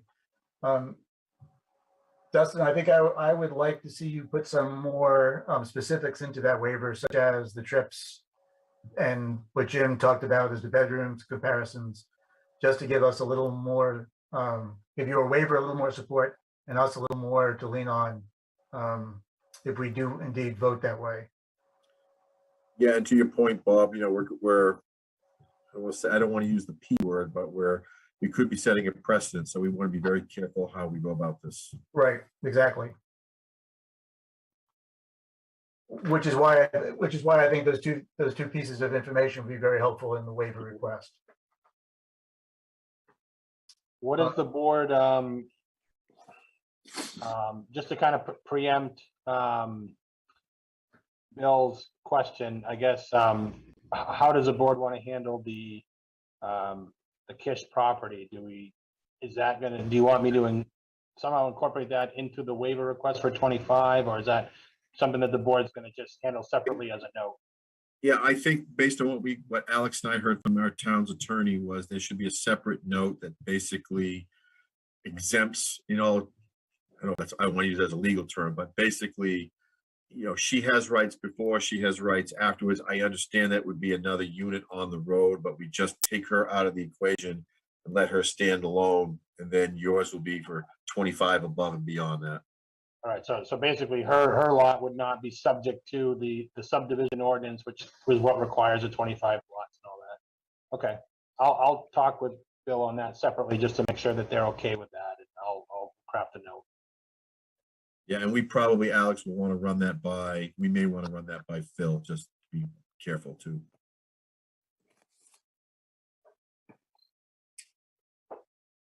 Okay. And to back that up too, Dustin, we'd want to note on there too, any further development on the parcel that you're acquiring could not be done unless it comes back to the planning board. Right.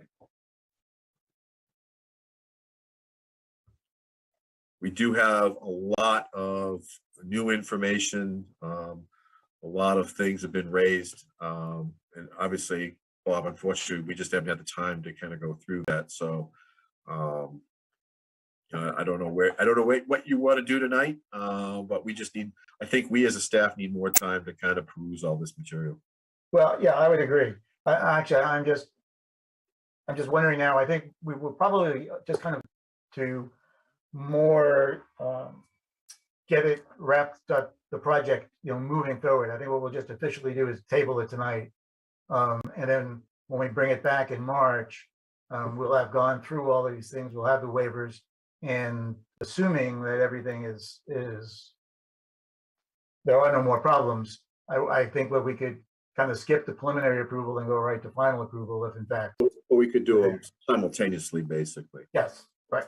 The one thing we will have to do though is because of the waivers and everything like that, I think we do have to have a continuance of the public hearing at the next. Well, we could do that. We've never done that in the past. We've only had one, even with waivers. Well, yeah, well, okay. Especially, you know, and I think with these two waivers, Jim, they're well, actually, the 25 unit waiver is different, but the 1,000 foot waiver, we've done that before. Right. You know, we've never had additional public. I mean, this is our second public hearing actually on this project. But if anyone shows up, I'm not going to advertise it as a public hearing, but if anybody shows up and wants to talk about it, we can certainly talk about it. Okay. All right. So, Dustin, what do you need?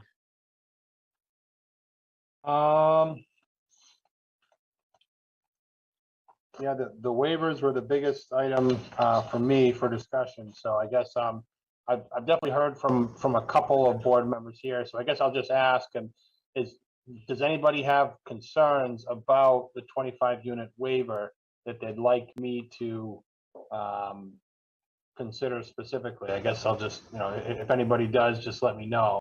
Otherwise, we'll, you know, proceed with, you know, looking at that at the next meeting, I guess. Yeah, I think it's kind of safe to assume that given a justification that kind of pins it down to project specifics, yeah, so that we're not setting a precedence, I think you'd be pretty safe in assuming that that was going to pass. All right. I think we'll work closely with Jim and Bill as well, just to kind of make sure that all the notes are cleaned up on the plans, so that, you know, all this information that just kind of came together here in this last week, we kind of compile all that and make sure everything's nice and clean for you at the next meeting. Okay. Yeah, I think from my standpoint, the biggest one's going to be stormwater and groundwater. I do think that one, we got to be careful about how that interacts with 85. Okay. Mr. Chairman. Yes, from the fire department, my apologies for the late memo from us regarding the project. But that was submitted today, and just wanted to make sure that Dustin and you folks did receive that, or if I need to send that back out to folks. I have not received anything that you submitted today, Wayne. Okay. I got it in my email. Oh, it's in the email now? Okay. Yeah, I got it today too. Okay. Yeah, I got it. Justin, have you received that? I did. Yep. Yeah. I think it was like 6 o'clock. So, yep. Okay, but Wayne, while you're there, you're okay with the turnarounds for the hammerheads or the hammerheads? Nope, that hammerhead turnaround functioned properly based on the auto turn that Dustin provided. I asked him to provide an additional one on that first right-hand turn, just to verify that the fire truck can make that turn without leaving the roadway. And then part of what's in the memo is talking about fire lanes and establishing fire lanes to make sure that we got access either to that hammerhead or to the front of these buildings. And then the final thing was talking about the water district's estimate for gallons per minute and the fire flows required.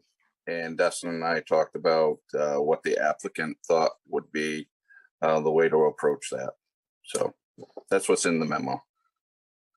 Wayne, you bring up a great point, which was one of my other things I suggested that they take a look at is the number of visitor parking, so that we don't have on-street parking within that loop area. Was I suggested they maybe put 4 more parking spaces on the opposite side from where the current 4 are, to give them 8 total. So I don't know if you're going to require that the loop be no parking, but obviously when you get a winter like this, things shrink. Oh, what we were asking for is at least on the building side, the one that fronts the side of the street that fronts the building, for no parking in those areas.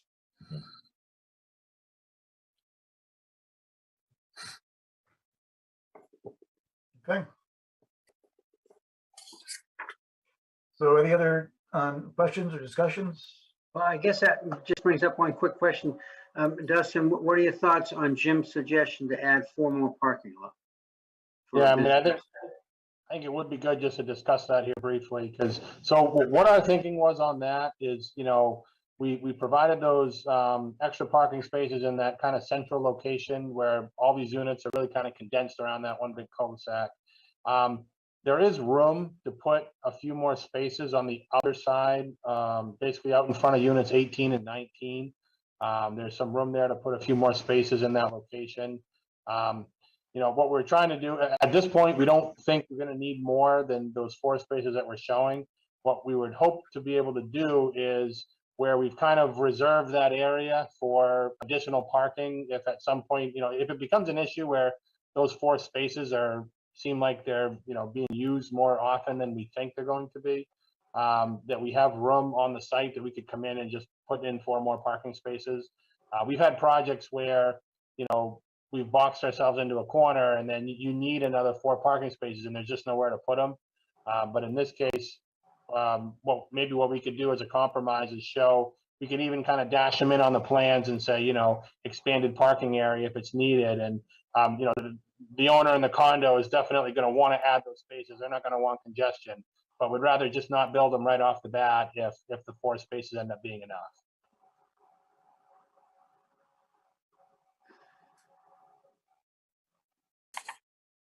So if that were to occur, like after the project gets approved, you get built out, the developer no longer is involved, right, with the particular project. So then it's on the condominium association to pay for that?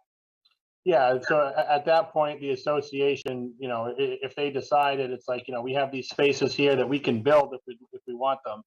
If it becomes an issue where they feel like there's, you know, not enough room for their guests to come in and park, they have the option to build out those parking spaces. But for now, you know, we'd prefer to have more of the green space in that middle area, keep it as lawn, but have the ability to, you know, but we could even show maybe 6 parking spaces up there. So we have a bigger area where they could build out some of them, they could build out all of them. But it just, at this point, we're trying to, you know, we'd prefer to keep it as green space and just keep the option open for, that's where they would get built in the future. It'd be very minimally disruptive to go in and have to just gravel in a pad and pave in a few parking spaces in that area if it was needed. Would those additional parking spaces significantly impact your stormwater calculations, or it falls within So, yeah, because right now that whole inside of that kind of football, it all drains down to one location and goes down into the filter pond. So in that area, directly across from units 18 and 19, if we were to, you know, pave an area in there for some perpendicular parking, we would grade that so it runs into the lawn area, and then it would just run down through the driveway culverts, just like it does now. So it wouldn't alter the pattern of drainage or create a block or anything like that. Justin, what do you have for width on the shoulders? I'm just kind of curious. Can they park on the shoulders if they don't have a parking area? I believe they're 2-foot shoulders on the sides that don't have any curbing. On the uphill side where the unit driveways are, we are curbing that side of the road just to, you know, keep it clean. So it's really the downhill side of the road that doesn't have the curbing. And I think we have a 2-foot shoulder along those areas. Maybe, I mean, that's the other option, is you could maybe put it on the shoulder. Well, how about the site where the dumpster was gonna go? Could you get a parking lot or 2 there? Yeah, I mean, I suppose we could put a couple of spaces there. They're not really near any of the units, but they're Walking is good for you. It is, yeah. I'm not too concerned about the distance from the house or anything. Yeah. So to answer your question, yes. I mean, that's area that where we're going to be removing that dumpster pad and the little driveway that goes to it. That is area that could be used for parking, but it is on that 9% stretch of road going up. I mean, it's almost 10%. So So it's on a little bit more aggressive of a cross slope, whereas up across from units 18, 19, it's pretty flat.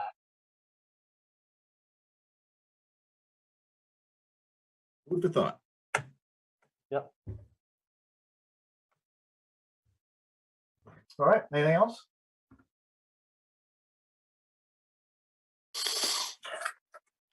Okay, then I'd suggest that I make a motion that we move to put the Raymond Hills LLC 25-unit condominium subdivision, that we table the application for present and to revisit in the March planning board meeting.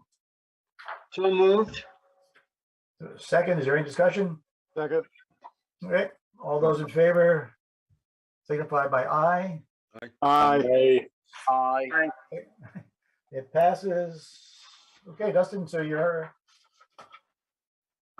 up for March. Okay, and then I'll just, I want to make sure, I'll work with Jim. I know Sandy's out for a little bit, but I want to make sure we get this information to you so that it gets out in your packets and all that stuff. I think technically the submission deadline was today for that meeting in March. So again, I just need to work with Sandy and make sure all the information, because it came in a few emails and stuff, and I want to make sure that you have it, printed in writing that you can review. So I'll work with her on that. Okay, but I understand that the deadline has passed, and we are a little flexible, but the day of, or the day before, receiving information is really of no use to us. If you get it to us 2 weeks to a week, 10 days ahead of time, I think, for a project that we have been looking at now for a number of months, we'll be fine. All right, very good. I appreciate it. Okay.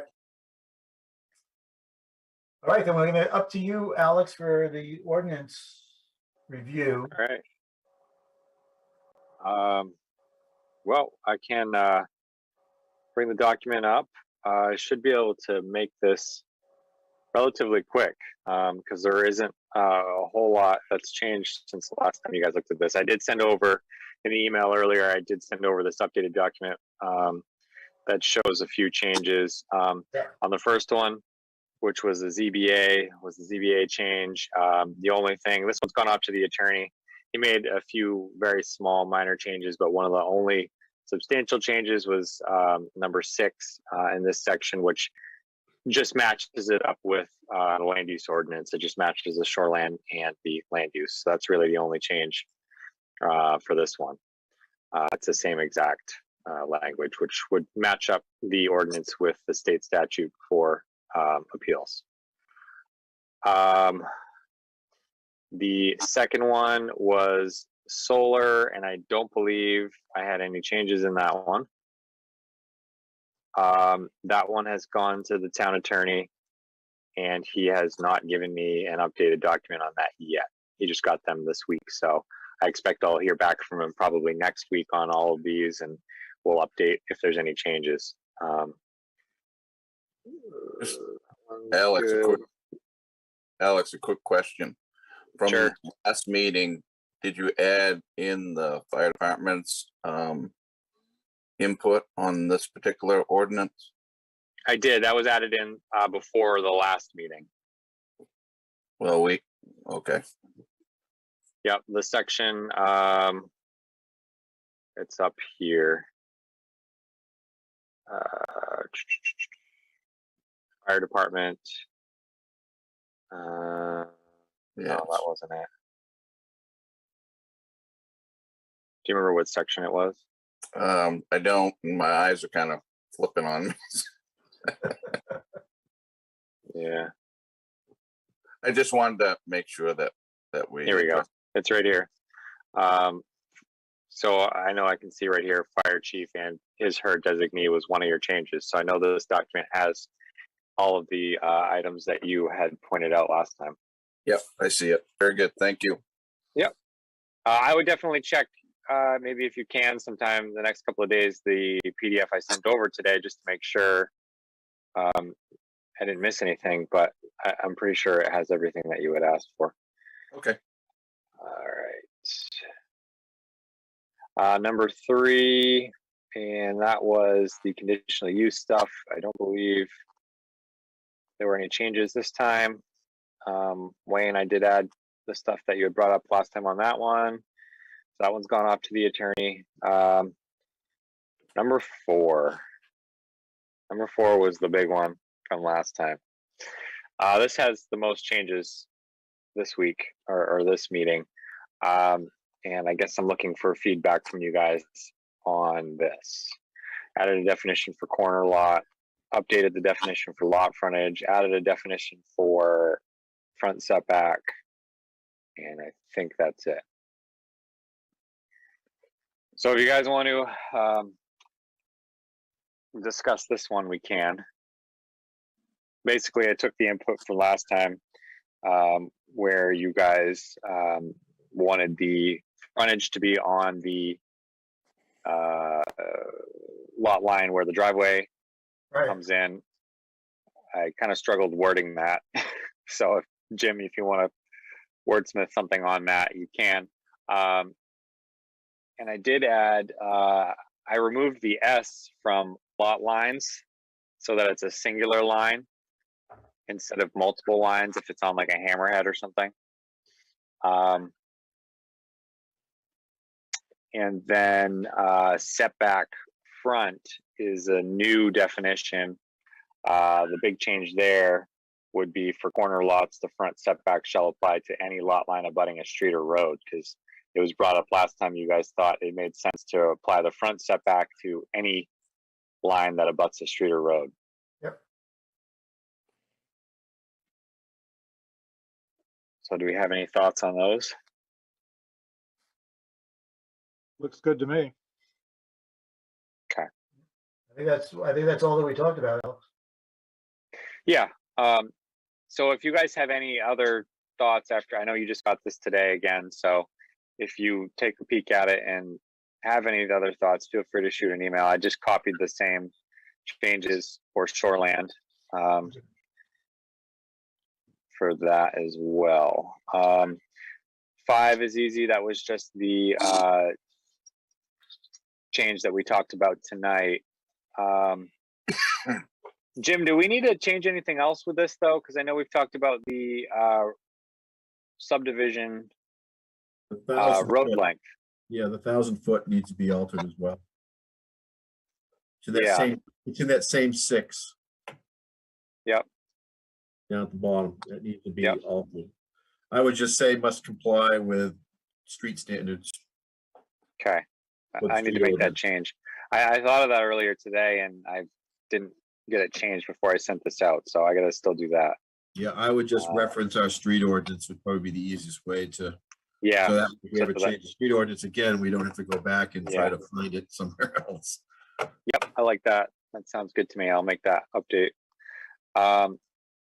Number 6 is just the table of land uses and the list of land uses.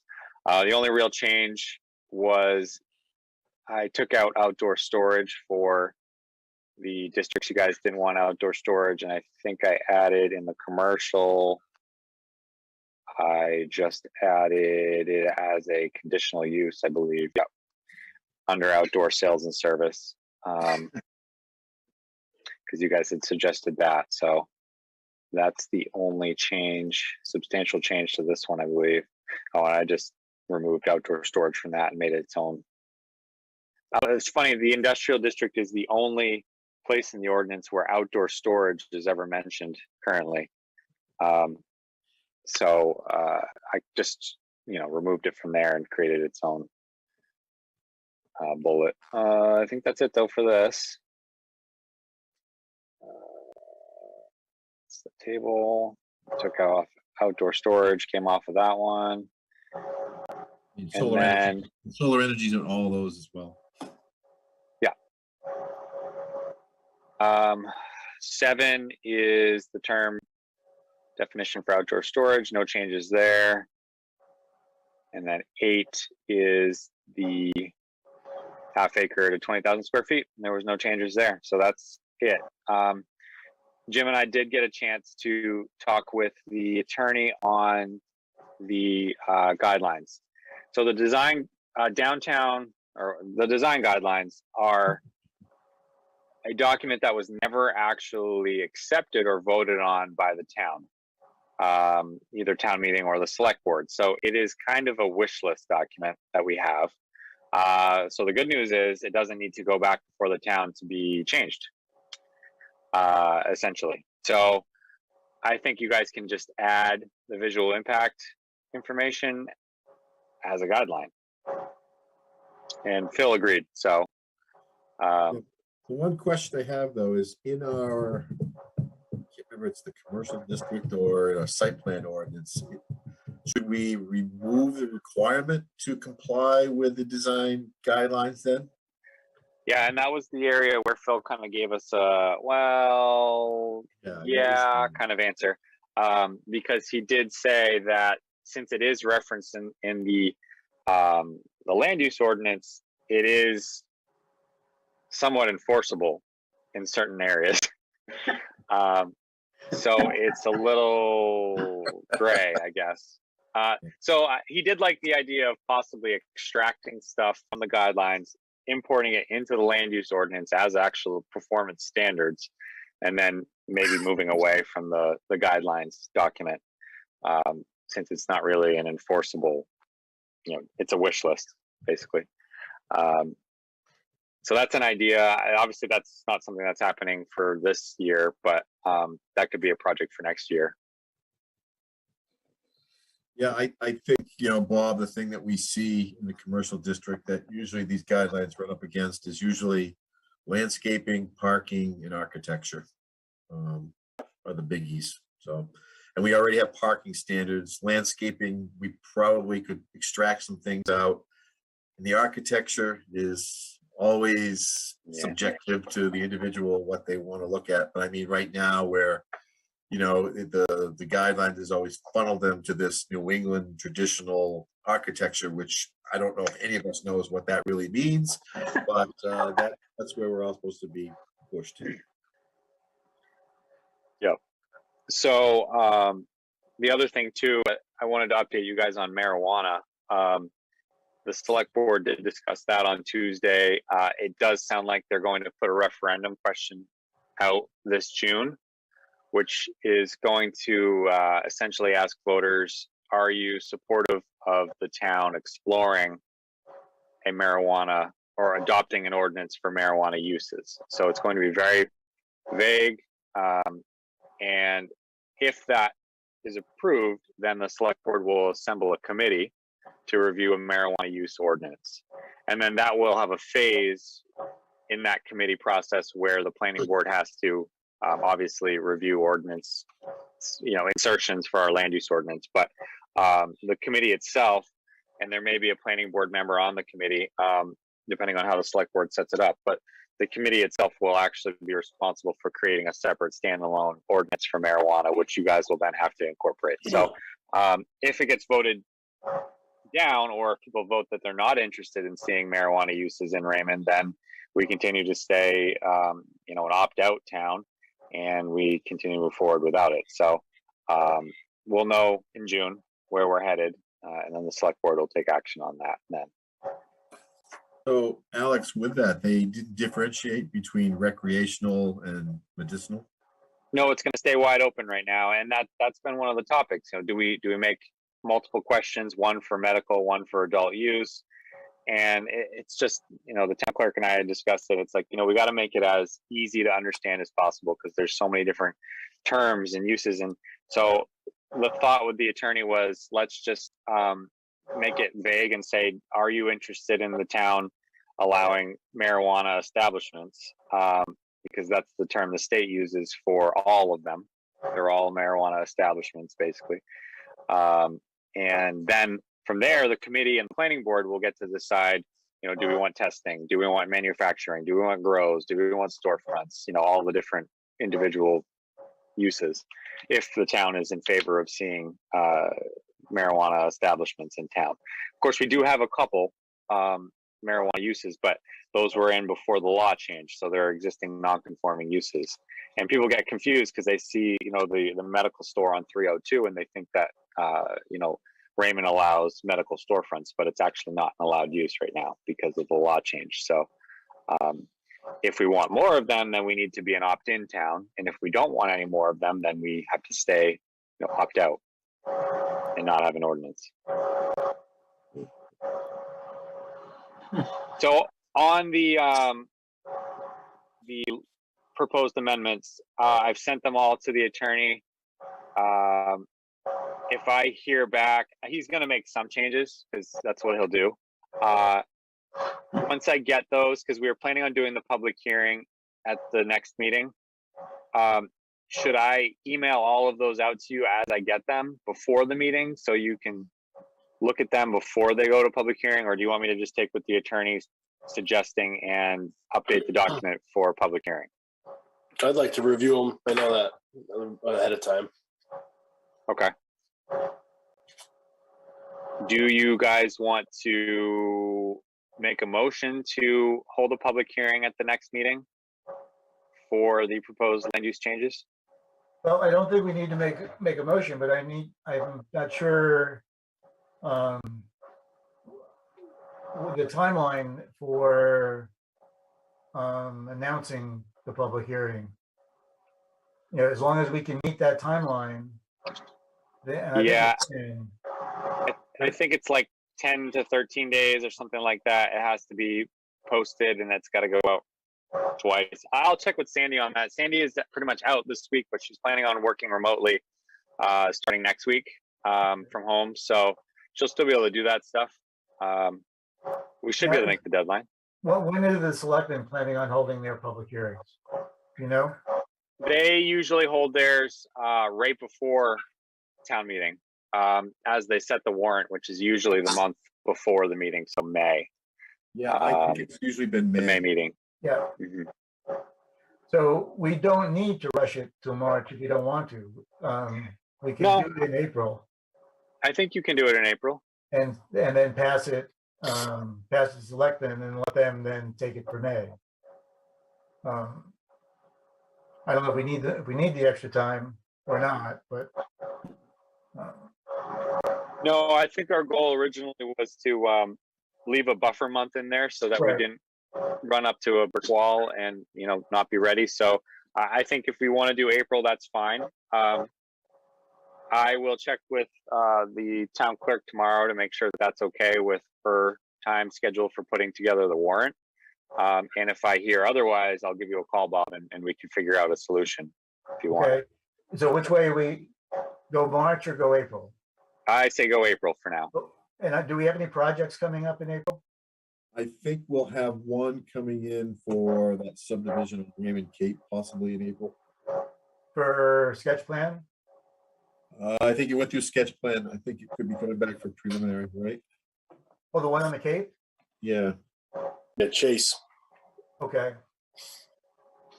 I also have a back lot, but and Jim, you and I can do back lots, right? We haven't actually done one since I've been here. I haven't. I've done it with everybody else, but not you. Yeah. Well, we might have one coming up soon. Yeah, we do back lot. Well, the other reason we talked about the extra month was in the event that if anybody from the public had anything that, you know, would require us to go back, that gave us that month of fluff. So if we push it to April, you know, we haven't had much public input on it at this point, so I don't expect that. But if we do, we just may have to expedite and do another quick turnaround with it if something does come up in April. The solar, I think, is the only thing that could actually drew any attention, and it doesn't seem to be. So I think that's pretty safe. So for the board, the public hearing for the ordinance changes in April then? Yep, sounds good. Okay. So then the only thing we have on for the March would be the return of this Raven Hills. Yeah. Which will be good because it, you know, as we can see, it's going to be lengthy again. There's a lot of information there. Okay. What else we have, Raymond? Jim, you got anything else? I've got nothing. Anyone have any comments? Nothing. Can you stop the ice? Well, my only comment is, can you stop the ice in the rain now? Yeah, man. I did try to get a hold of Kyle. I have not been successful yet, so I don't have anything to tell you on that one. But hopefully we'll get that ironed out this month. If anybody sees them, maybe June. Yeah, if anyone sees them, get an answer. Move to June. When do terms, I should know this, but when do terms end with the board? When does June, I his believe. term end? I don't, June. oh, his term ends in June? Well, And we the vote on typical, officers in June. yeah, so typically it's July to June. He may have a couple more years. I think you guys are 3 years, right? Yes. Yeah. I don't know when he was appointed. I don't think it was this past year, so he may only have a year or he may be done this year. Yeah, he's been on the board for a while. He's been on there for at least two years, I think, so. Yeah, at least. He was here when I came, and I've been here about 5 years. Yeah. He's done in 2024. He has one more year. Okay, so, well, hopefully we'll find them before the year goes out. Yeah.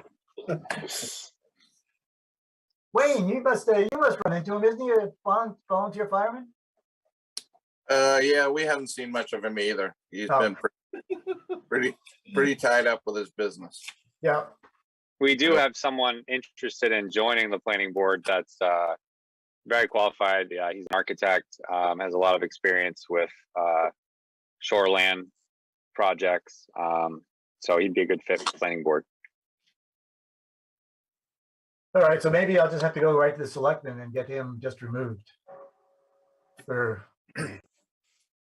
Are we supposed to talk about this? I'm sorry? Are we supposed to go into executive session to talk about first? Probably. We've got to be careful. Good point. Thank you, Greg.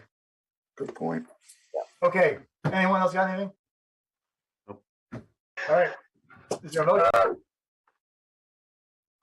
No Second. motion? Oh, there was a motion. All those in favor of the motion to adjourn? Aye.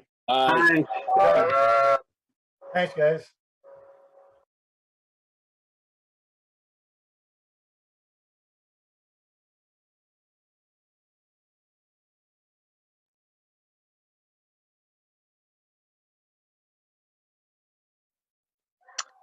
Good evening. This is the Raymond Recycling Committee. I'm Grace Levitt, Chair of the committee, and I'll call the meeting to order. And we are now in session, and I just wanted to do a quick round of introductions. Our Vice Chair is Susan Accardi. Our Secretary is Karen Lockwood. Other members of the committee are Kathy Goslin and Jessica Fay. Also, our Select Board representative here, Rolf Olson. Our Town Manager, Don Willard. Public Works Director, Nathan White. Sue Look is assisting with us doing this on Zoom. Thank you, Sue, Town Clerk. And then we have a number of people that will be presenting as well. Have I missed anybody on the committee? Okay, so hold off on the introductions of the people that will be doing the presentations in just a moment. And we'll certainly introduce them as it's time on our agenda to hear from them. And thank you for attending. Before I forget to say thank you to the folks that are coming here to talk about a couple of programs. First order of business is approval of the meeting minutes from November 18th. Is there a motion? So moved. Thank you, Sue. And a second? I'll second it. Thank you, Kathy. Any questions, any corrections on minutes? Seeing and hearing none, without objection, we have approved the minutes of November 18th. Is there objection? Seeing and hearing none, the minutes are approved. Thank you. And so we are on to new business. And again, thank you to the folks that are here presenting some information about a couple of things. First, we'll start off with a program called Garbage to Garden. And I believe it's Tyler Frank that had been invited. Thank you. Thank you, Karen, for connecting us with these folks. And Tyler, thank you for being here. And just wanted to hear information about that and see what questions the committee might have for you. Absolutely. Thank you for having me. To everybody, well, no one can really all answer me at once, but hopefully all of you can hear me well. My computer was not working, so I'm on my phone, but it should be fine. I just don't have a slideshow, but it's not a big deal. I'm going to try to keep it fairly brief and leave time for questions. So I'm Tyler Frank. As I said, I'm a native of North Yarmouth. I live in Wyndham now. I started Garbage to Garden in 2012 when I lived in Portland at the time in a little apartment. And the problem for me at the time, and for many people, whether you live in the city or out in Raymond, is 40%, up to 40% of our waste is organic, and that does include more than you would compost at home, but anything from a living source. And people compost in their backyards. They can't do everything, but they can do a lot. But it's busy lives, and it's cold in the winter, and it works better on a larger community scale. So, there needs to be more convenience to really get the organics out of the waste stream. So when I started, I didn't know if people would really care a lot about composting, but it turns out they did. I started with 12 buckets at a art walk in Portland, and it took off from there, skipping over a lot of blood, sweat, and tears, and figuring out some really good systems to make this work. Now, almost 10 years later, we pull 25 tons per day of organics out of the waste stream. We service about 12,000 households in a number of communities, including in Massachusetts. We have a satellite operation down there. I went to Boston College, so that was my foot in the door down in that area. We find that people really love to do this once they start, and we tend to make it easy. Everyone gets a clean bin every week, or other means of kicking the ick factor. We see a 94% retention rate year over year. So people are paying for a service in most cases, and they are a year later still doing it 94% of the time. And most of the 6% are people that move to Colorado or something. So people tend to stick with it. I think that's evidence enough that the value is in the service. We have over 30 staff. We have expanded, it's hard bootstrapping a company, but we're proud to offer 100% healthcare for our staff and other first-class benefits. And while we have built the company on a subscription model, it's starting to turn to where I see more municipal contracts on the horizon. I'm actually currently working on a bid for the city of Boston, which is going to be the first one that is actually going to pay 100% of the subscription cost. And so that's really big if we end up getting that. But in Maine is our primary operation, and we're ready to grow a lot more and add some new communities. Before we get into that, I just want to talk briefly about composting. Everyone knows a little bit about it, but composting is returning organic materials to their natural state. So it's really the true closed loop recycling. It's meat, dairy, bones included, parchment paper, paper towels, anything that was from a living source. It's 100% local. All the food scraps are processed into finished compost, in Gorham or in Auburn, or it's not going out of state or certainly overseas. Less expensive than trash or recycling in terms of tipping fees. And we manage the process of that. We always are, a cost of our service includes the processing. So, if any household that composts tends to pull about 1/3 of a ton out of the, just out of the landfill for incineration, saves the town, say, about 1/3 of a ton per year, which between disposal and a little bit of trucking might be $3 a month. So there is a savings to the town, even if the town's not involved. And it's not just about reducing the incineration and landfill. Methane is released by food waste. Methane is a much more potent greenhouse gas than CO2. CO2 is released also by it, but it's one of the most important things we could do to prevent climate change. Also, it traps the carbon back in the soil. It completes that circle of life. There's only a finite amount of organic matter on the planet, and it can't all end up in landfills, or we won't be able to feed our growing population. And it's kind of a big picture problem, but it produces a valuable, directly usable product that we can give right back to the people who are giving us the food scraps. So there's a lot of benefits to it for the household, for the town, the community, and the environment. And our services essentially are curbside, centralized drop off, or commercial. And curbside obviously is the most convenient and the most effective in terms of the maximizing diversion. It can be subsidized or not subsidized. It can, we can do every house just like trash, or we can do a subscription model, which is what we most experience. It can include a clean bucket delivered every week and free bags of compost delivered, and pick up your little jar of fats, oils, and grease that goes to Maine Standard Biofuels and gets turned into biodiesel and soap to wash the buckets. And that's how our regular subscription program works. Or in deals with different municipalities, it could just be dumping bins and making a lower cost option to just get people in the door to recycle their food waste. So we're happy to work with towns and tailor that. We have a program in South Portland that's tailored to be less expensive and a bit simpler. Also, centralized drop-offs. That's a no-brainer. You have 1 to 3 places in town. I wish I had a slide for this one, because we put in a nice kiosk with a sign and bright green food scrap totes, and people are free to put stuff in there. It doesn't cost them anything to separate their organics and put them in the food scrap totes. We come by on our commercial route and dump the bins, and the town pays for that, but it's less expensive. You're saving the tons that aren't in the trash, and it's actually going to at least typically break even for the town, if not save some money.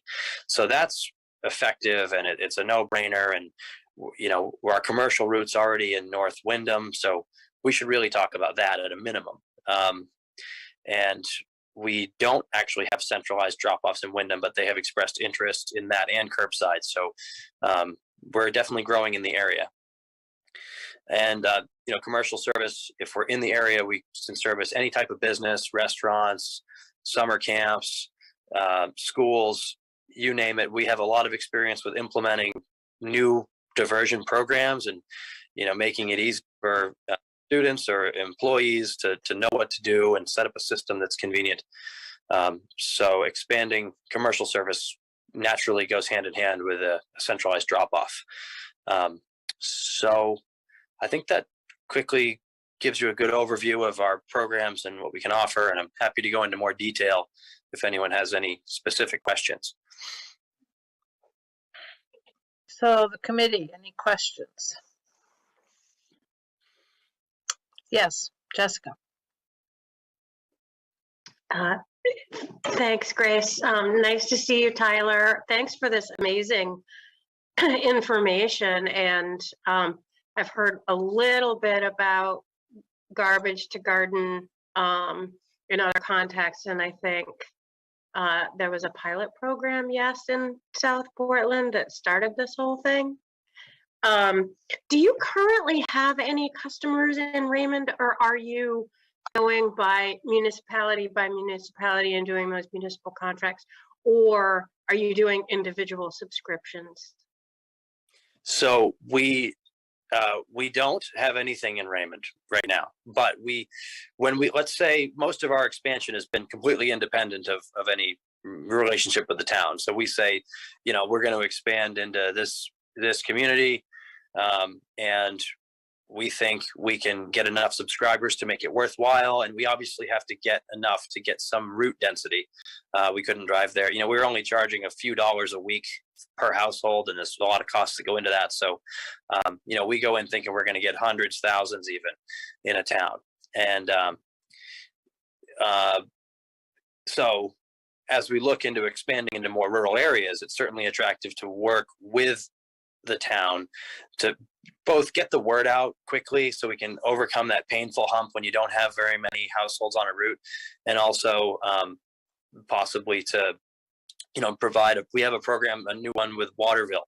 Waterville's paying for a free month of service. We're giving another free month of service. So anyone who wants to sign up in Waterville gets 2 free months, and the funding extends to, I think they had $10,000 and it extended to 700 households, and then they were going to see from there.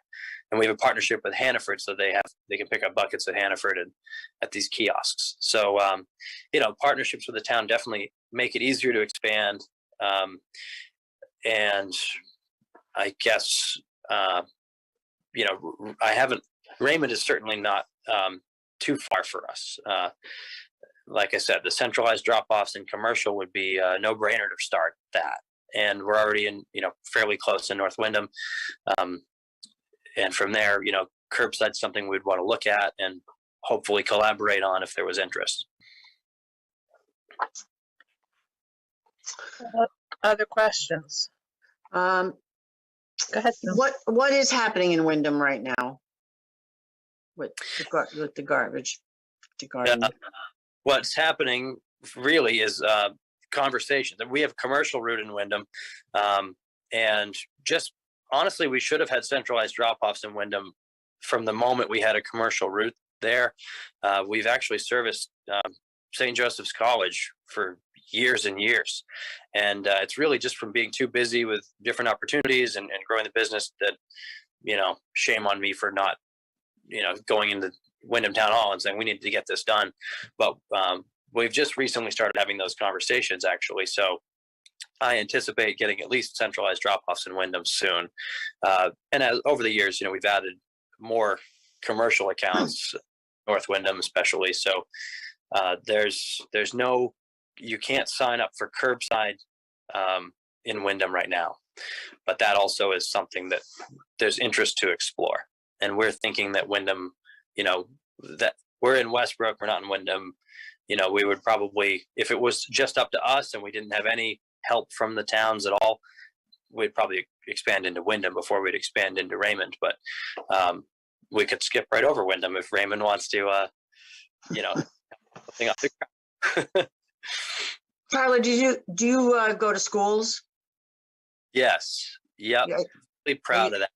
40 schools. You doing Wyndham Rain? Are you doing the schools in Wyndham? No, but that's another thing that we have we've talked about, and I think I've been to Wyndham schools to talk about composting with students and whatnot, but we do have a lot of experience with school programs. There's a lot of work that goes in, frankly, up front to get all the kids on the same page and doing it right and minimizing contamination.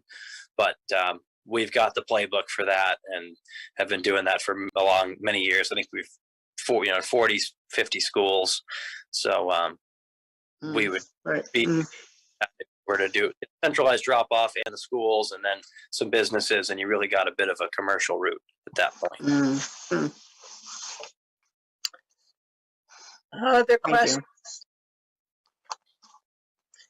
So can you, go ahead, Jessica, go ahead.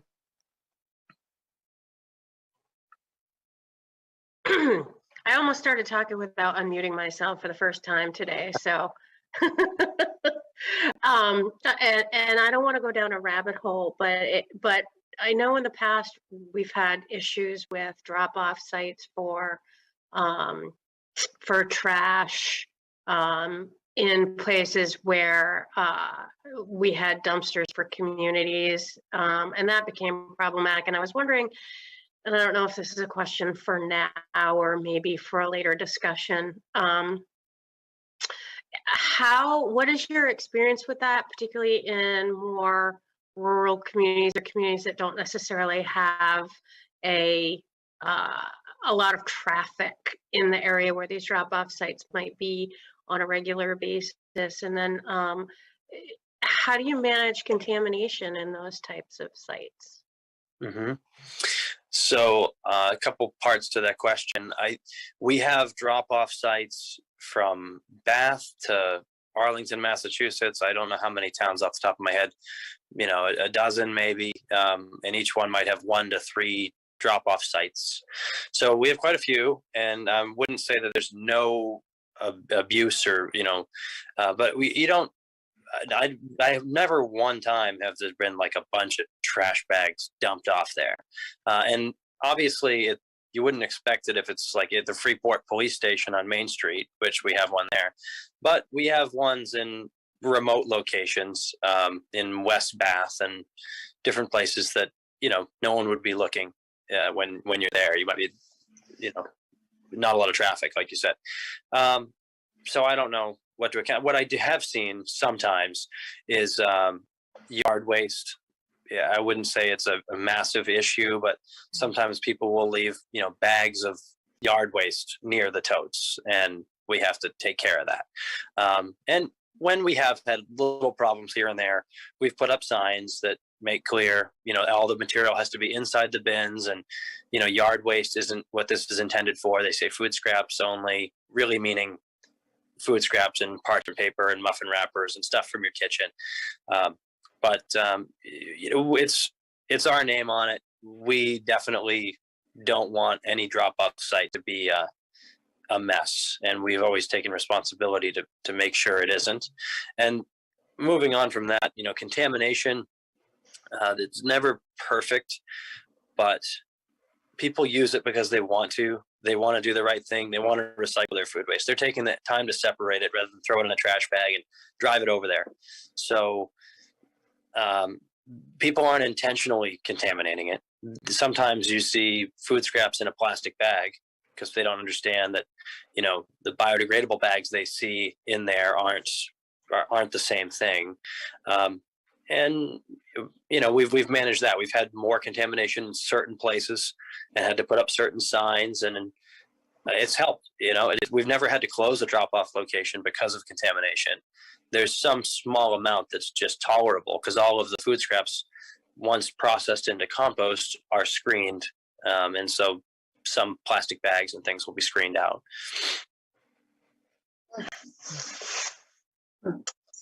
So can you just even give a ballpark idea of cost for like a centralized location if there was one in the town?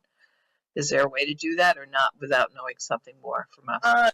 I'd hesitate to just give you a ballpark idea. I think because I don't typically quote things now. I used to, and I might give you a number that was 5 years old or something. Okay. But, do you know, let me ask you this, maybe I can give you a better answer. Do you know what the cost is for 1 ton of trash for the tipping fee for Raymond, as well as any expense to get it to the site, the destination? I recall it, but Nathan does. Yeah, go ahead, Nathan. $41 a ton's that tipping fee at MWAC. Our transportation fees are in a contract with Pine Tree Waste. Would have to take me a couple minutes to figure out how much per pound that is, but I'm sure you can be figuring it out. But our tipping fee for trash right now is 41. All right, yeah. So that's lower than Eco Maine. Eco Maine communities definitely see a savings. I think if I was going to give an answer, I was going to say about $50 a ton for the collection and the processing. So it sounds like it would probably be about the same. In other words, if we have a ton and it's $50, saves you $50 in trash. So it doesn't seem like something that would make sense from a let's cut the budget and save money by composting standpoint, but something where you could really add an option for residents and do something that reduces waste and improves your recycling rates without a budget impact. Yeah, thank you. And so if somebody's doing a household subscription, then they're getting the compost back. But what happens if it's a centralized drop-off site? Where does that compost go? So we work with processors. We're working on, we'll end up doing a lot of our own processing in the future, but we work with other farms. And so the way that our agreements work, we're kind of customers on both sides, and we're paying them to process material. We're buying compost at special discounts and giving it back to people. So anything we do give compost back to all commercial accounts. We've done compost giveaways or given compost back to towns for public use or on public property, landscaping and whatnot. But it's not like if we're trying to prioritize the lowest cost, we're not going to give you back all the compost that the food scrap turns into.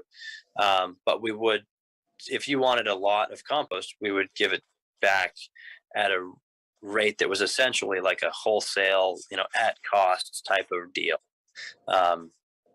Does that make sense? Does that answer your question? Yeah, it does. Thanks. Other questions? Don? One thought I had is if you are able to take this wet waste out of the waste stream, we're going to a trash to energy plant, it's going to improve the BTU efficiency of the plant. It's going to free up space for spot market waste, which comes in at a much higher rate. That would be something that would help to reduce the overall budget, and maybe that could be passed on to the member communities. We have a very small facility, but I have experience in my prior town with PERC, the big plant, and I will tell you, when I first saw the little MWAC, or Maine Waste to Energy plant, I was thinking, how can this thing be? And it has been. I mean, it's been very stable, very reliable, and it's a technology that's different than the bigger plants. But and the other thing that's great about it is, I think a small community with a good idea could probably make a change or a difference there. So if it was something that caught on and a number of towns did it, maybe there could be some sort of an arrangement with the facility to, for some financial recompense for taking out that waste that is not great, and freeing up the space for waste that the plant likes and, is much better for producing electricity and so forth. Great. Thank you, Don. Anyone else? Well, again, thank you, Tyler, for joining us and for the information. We'll seek you out if we come up with some other questions, perhaps. And again, thanks, Karen, for arranging for Tyler to join us this evening. And with that, if we are all set, yeah, thanks, Tyler. Yeah. You're free to go or free to stay, however you care to do it. So I've got some other. I'll maybe do a little work in the background and just keep it on just to see how it goes. But and if anyone has it, I'll be around a little bit if it comes back to a free time and anyone has another question. But you can definitely reach out to me or Phoebe, who Karen connected with, anytime. We're local and accessible, and happy to meet again. Thank you very much. Appreciate it. Great. So our next item is also a presentation by Casella. And Nathan, I don't know if you want to introduce folks for us, or appreciate you being here. Thanks, Nathan. I'm going to ask Chris to introduce himself and his, I've got their business card right here. Go ahead, Chris. How about you do it? Yeah, sure. No problem. My name's Chris McHale. I'm the general manager here, the market area manager. I've been in this role for a couple of years now. I've been with Casella for 15 years on various locations throughout New England, mostly in Maine. Been working in this market, like I said, a couple of years. We are your current collector of your recyclables in Raymond.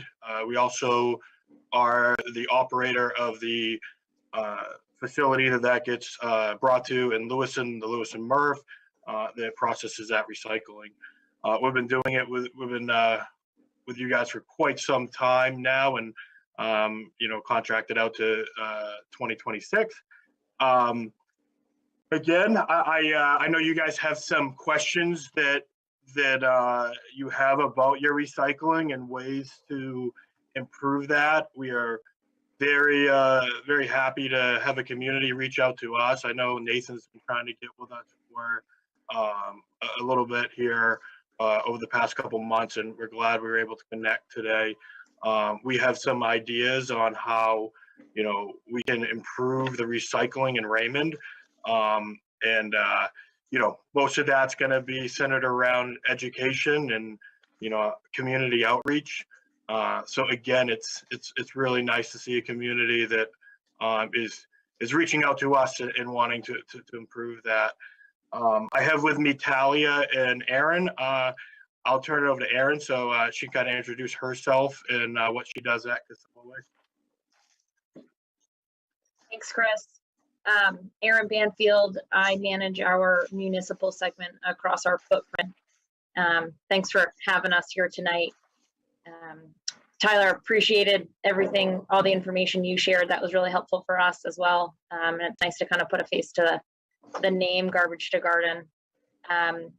Don't know if it's helpful for all of you folks to kind of get a background on Casella, of who we are and where we came from.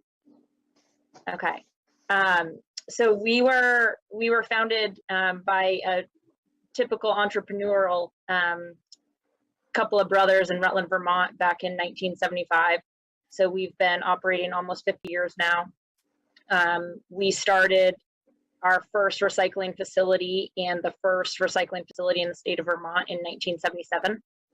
So right out of the gate of our organization, the Casellas have been investing and on the forefront of the recycling industry. We currently now operate from Maine out to Buffalo and Western Pennsylvania. Most recently have moved into the Connecticut market. We've got a variety of facilities. We're what the industry calls fully integrated. So we have collection and hauling assets, as Chris just mentioned, providing the collection service to the town of Raymond today. We've got transfer stations where we're transferring waste, recycling, construction demolition, wood debris, and then we own and operate a number of recycling facilities, the majority of them being our single stream facilities. We've got a couple of smaller recycling operations that we'll kind of put in this industrial category. We specialize in handling your hard to recyclable material out of large manufacturing plants or source separated materials. If a town has baled cardboard, we handle that type of material. We've got a location right in Scarborough, Maine. And then we also own and or operate through public-private partnerships, a network of landfills. So we've got the final disposal capacity as well. We are about 3,000, just under 3,000 employees now, publicly traded, but very much still owned and are very much operated as a family company as we were founded. So you've got a local service team here. There's been some changes in the market we're really excited about what we can come and offer. And as Chris said, super excited to hear community reach out and say, hey, what can we do better to improve our recycling? Again, it's always been on the forefront of our organization, what we've built ourselves on and what we pride ourselves on. And we're hoping that we can help the town of Raymond in particular tonight set some goals and then achieve them. So I'll kind of pause there. I don't know if that opens up for questions. Well, yeah, and so I think what started the whole committee, but obviously Rolf or Don, correct me if I'm wrong, was that the conversation came up about we weren't doing a good job recycling. Recyclables were contaminated, and that was increasing the cost of recycling. And the question was, and also not sure what the market was for some of the recycling. But I think we've learned that the question about there not really being a market that has been sort of resolved, that's changed, that there is again a market for recyclables, but really a question of what's the way to do this in the most cost-effective way. Be sure people are educated about proper recycling. Those were the sort of the issues that I believe led to the formation of this committee. Again, anyone else feel free to jump in. So we are looking to come up with some recommendations to go back to the select board about having recycling going forward. If we're continuing to do it, how do we do it better so that it's certainly better for the environment, but also cost effective. And so those are sort of the background, if you will. So specific questions are really about ways to do that, to improve what we're doing in town, to be sure people are understanding it.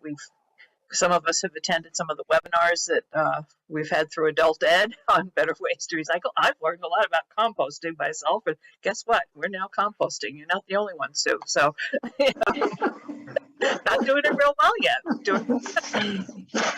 So I could kind of give you a state of where your recycling is at right now, and then we can kind of turn that into a conversation about maybe some ideas of improving that. Right now, you're recycling at a rate of about 17%. That's not very high. It's not the lowest we've seen. You're comparable to some surrounding communities. We see higher recycling rates, or not always mean that towns are doing better at recycling. Some of your pay-as-you-throw communities can you know, the ones that you're buying the bags, those can, you know, sometimes increase the contamination rates, especially if there's not a good education program for that community. So that's where we are right now. You're doing about 300 and I believe it's 379 ton a year in recyclables compared to about, I think it was around 1,700 ton in MSW, so a little over that. So there definitely room for improvement, I believe, when we look at those numbers.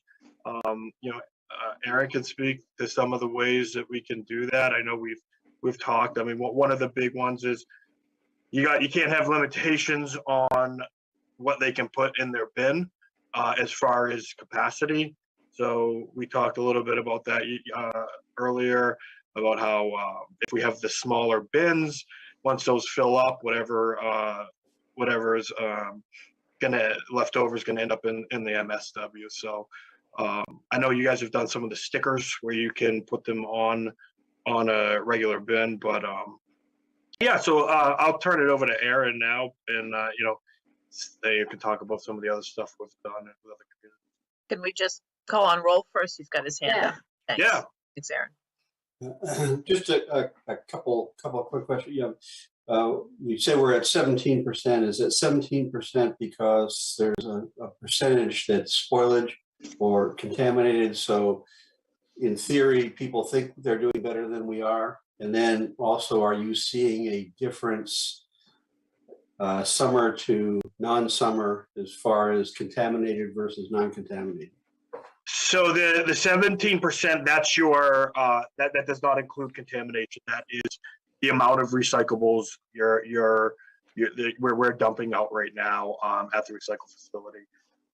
As far as your contamination rate of what we've seen, to be honest, we don't really have a great handle on that at this time, because you know, with COVID, a lot of those efforts to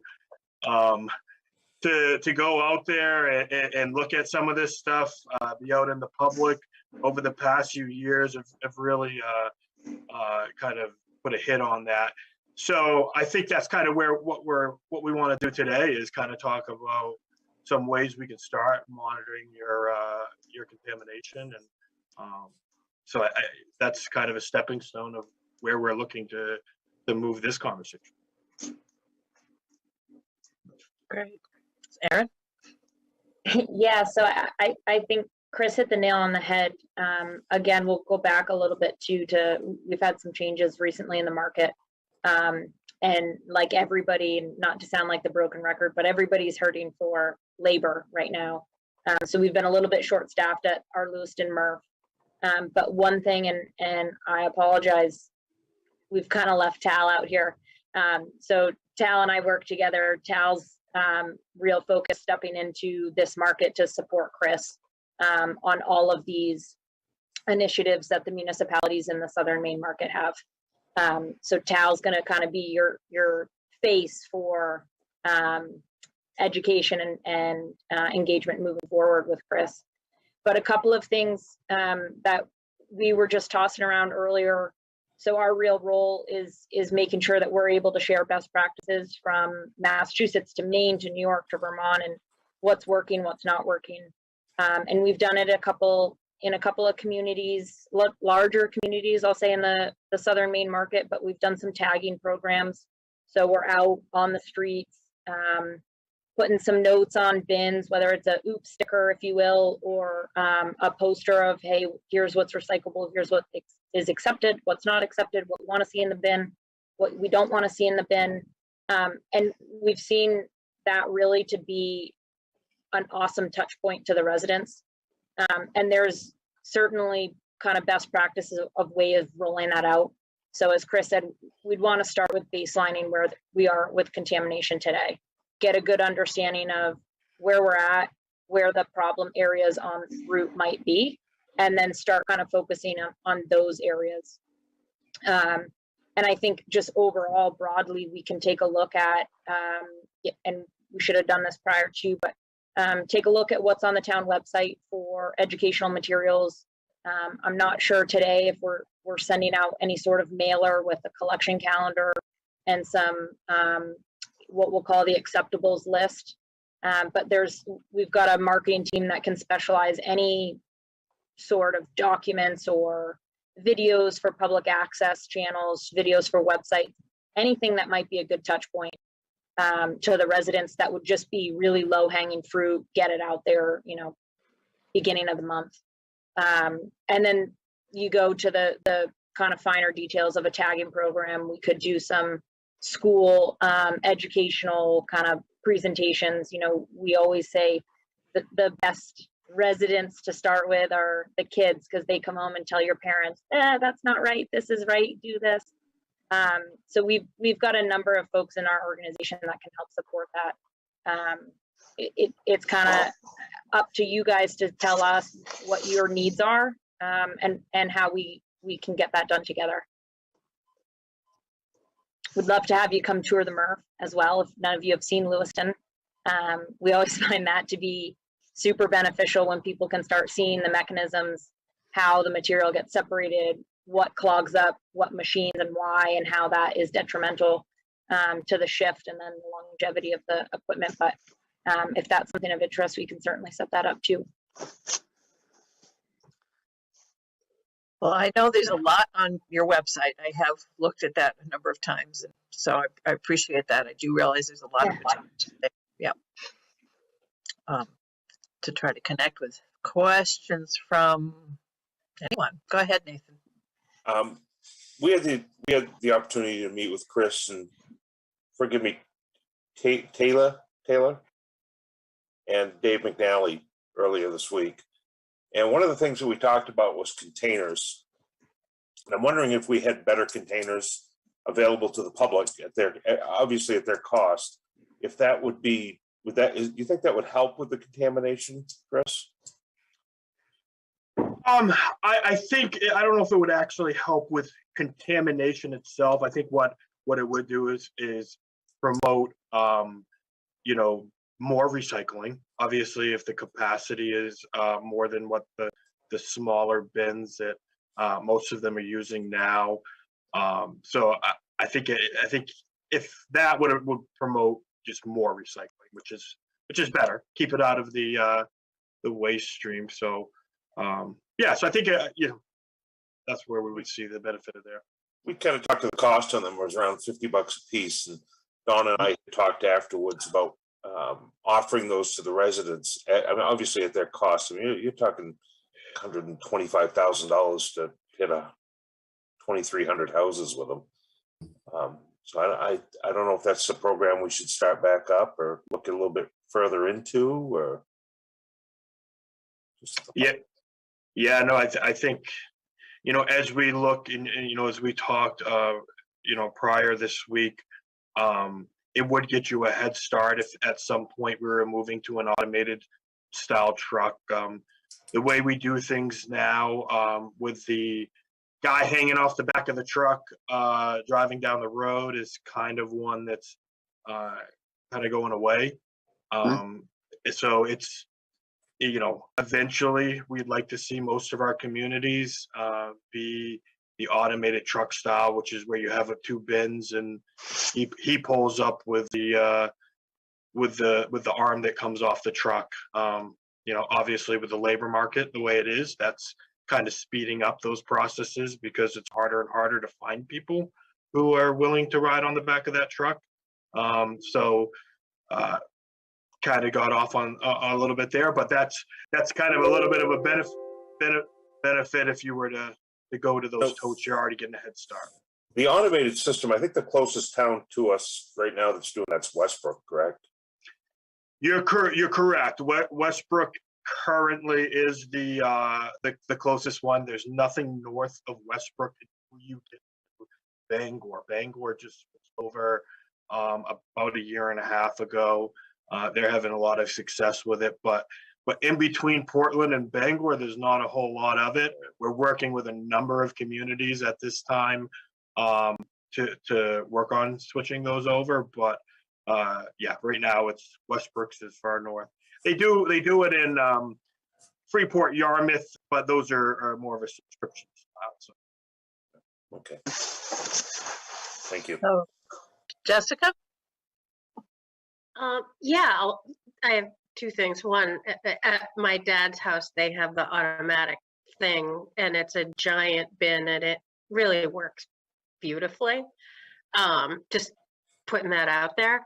And the other thing is, and I want to make sure I'm doing the right thing now. We at my house, we have purchased a large regular garbage bin because we kept overflowing on our recyclables, and we put like our own big sticker on it that says recycle, and it has been being picked up as recyclables. So I think we figured it out, but I wonder if that's a possibility for maybe a short term or interim. If folks had more recycling, could they buy their own big bin and then just put a sticker on it, or have I broken the rules?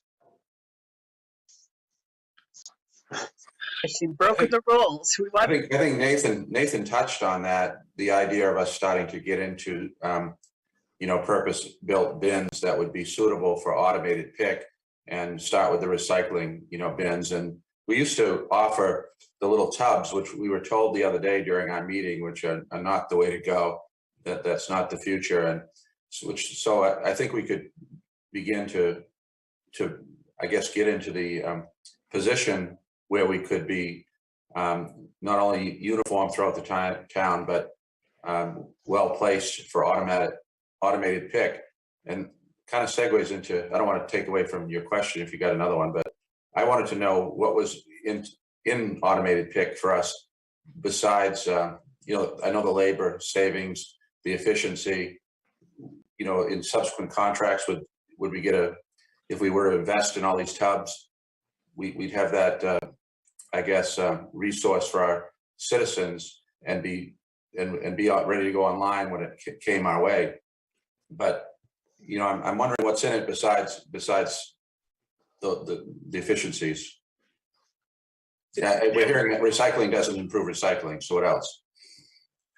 Yeah, so no, the biggest thing with it would be the efficiency. It's a little bit cleaner service. Your thing, you don't have a big pile of trash. There's less, animals going through the material. It's a cleaner service than what the rear load is. For us, it's a safety thing. We got a guy hanging on the back of a truck, and working 9-10 hours a day. That's a tough job, and it's one that, again, it's becoming more and more difficult to staff, and we're having difficulty doing it. We're having difficulty every day finding people who are willing to do that. Dave McNally's on here. He deals with it on a daily basis of trying to figure, get these people on the trucks, and I don't really see that getting any easier anytime soon. So, as far as improving the recycling and improving the that side of things, that all stuff goes back to the education piece, and the person putting the material in the bin is what matters. If we were to make this investment, I mean, we just entered into a new contract, but if we made the investment in the bins, as I think Nathan's interested in doing, would we see savings in subsequent contracts because of the efficiencies and labor, or no? Yes, you would, in the sense that you'd get a head start over that initial cost of those bins if you were to buy them. Whereas I can guarantee you that they're $55 now. I would assume by the time this contract ends, they're going to be a lot more than that. So yeah, well, we would probably do it the Raymond way, which we would buy them up front and then sell them to our citizens. And that's actually worked here. We had a big demand for the tubs when we were selling composters. Those were, I think, near $100, and we couldn't keep those in stock. So that's another thing. I don't know if the garbage to garden, I guess he's not here, but in a place like Raymond, to me, it seems like composting is a great idea anywhere, but doing it in your backyard with one of those composters might be a good way to go too.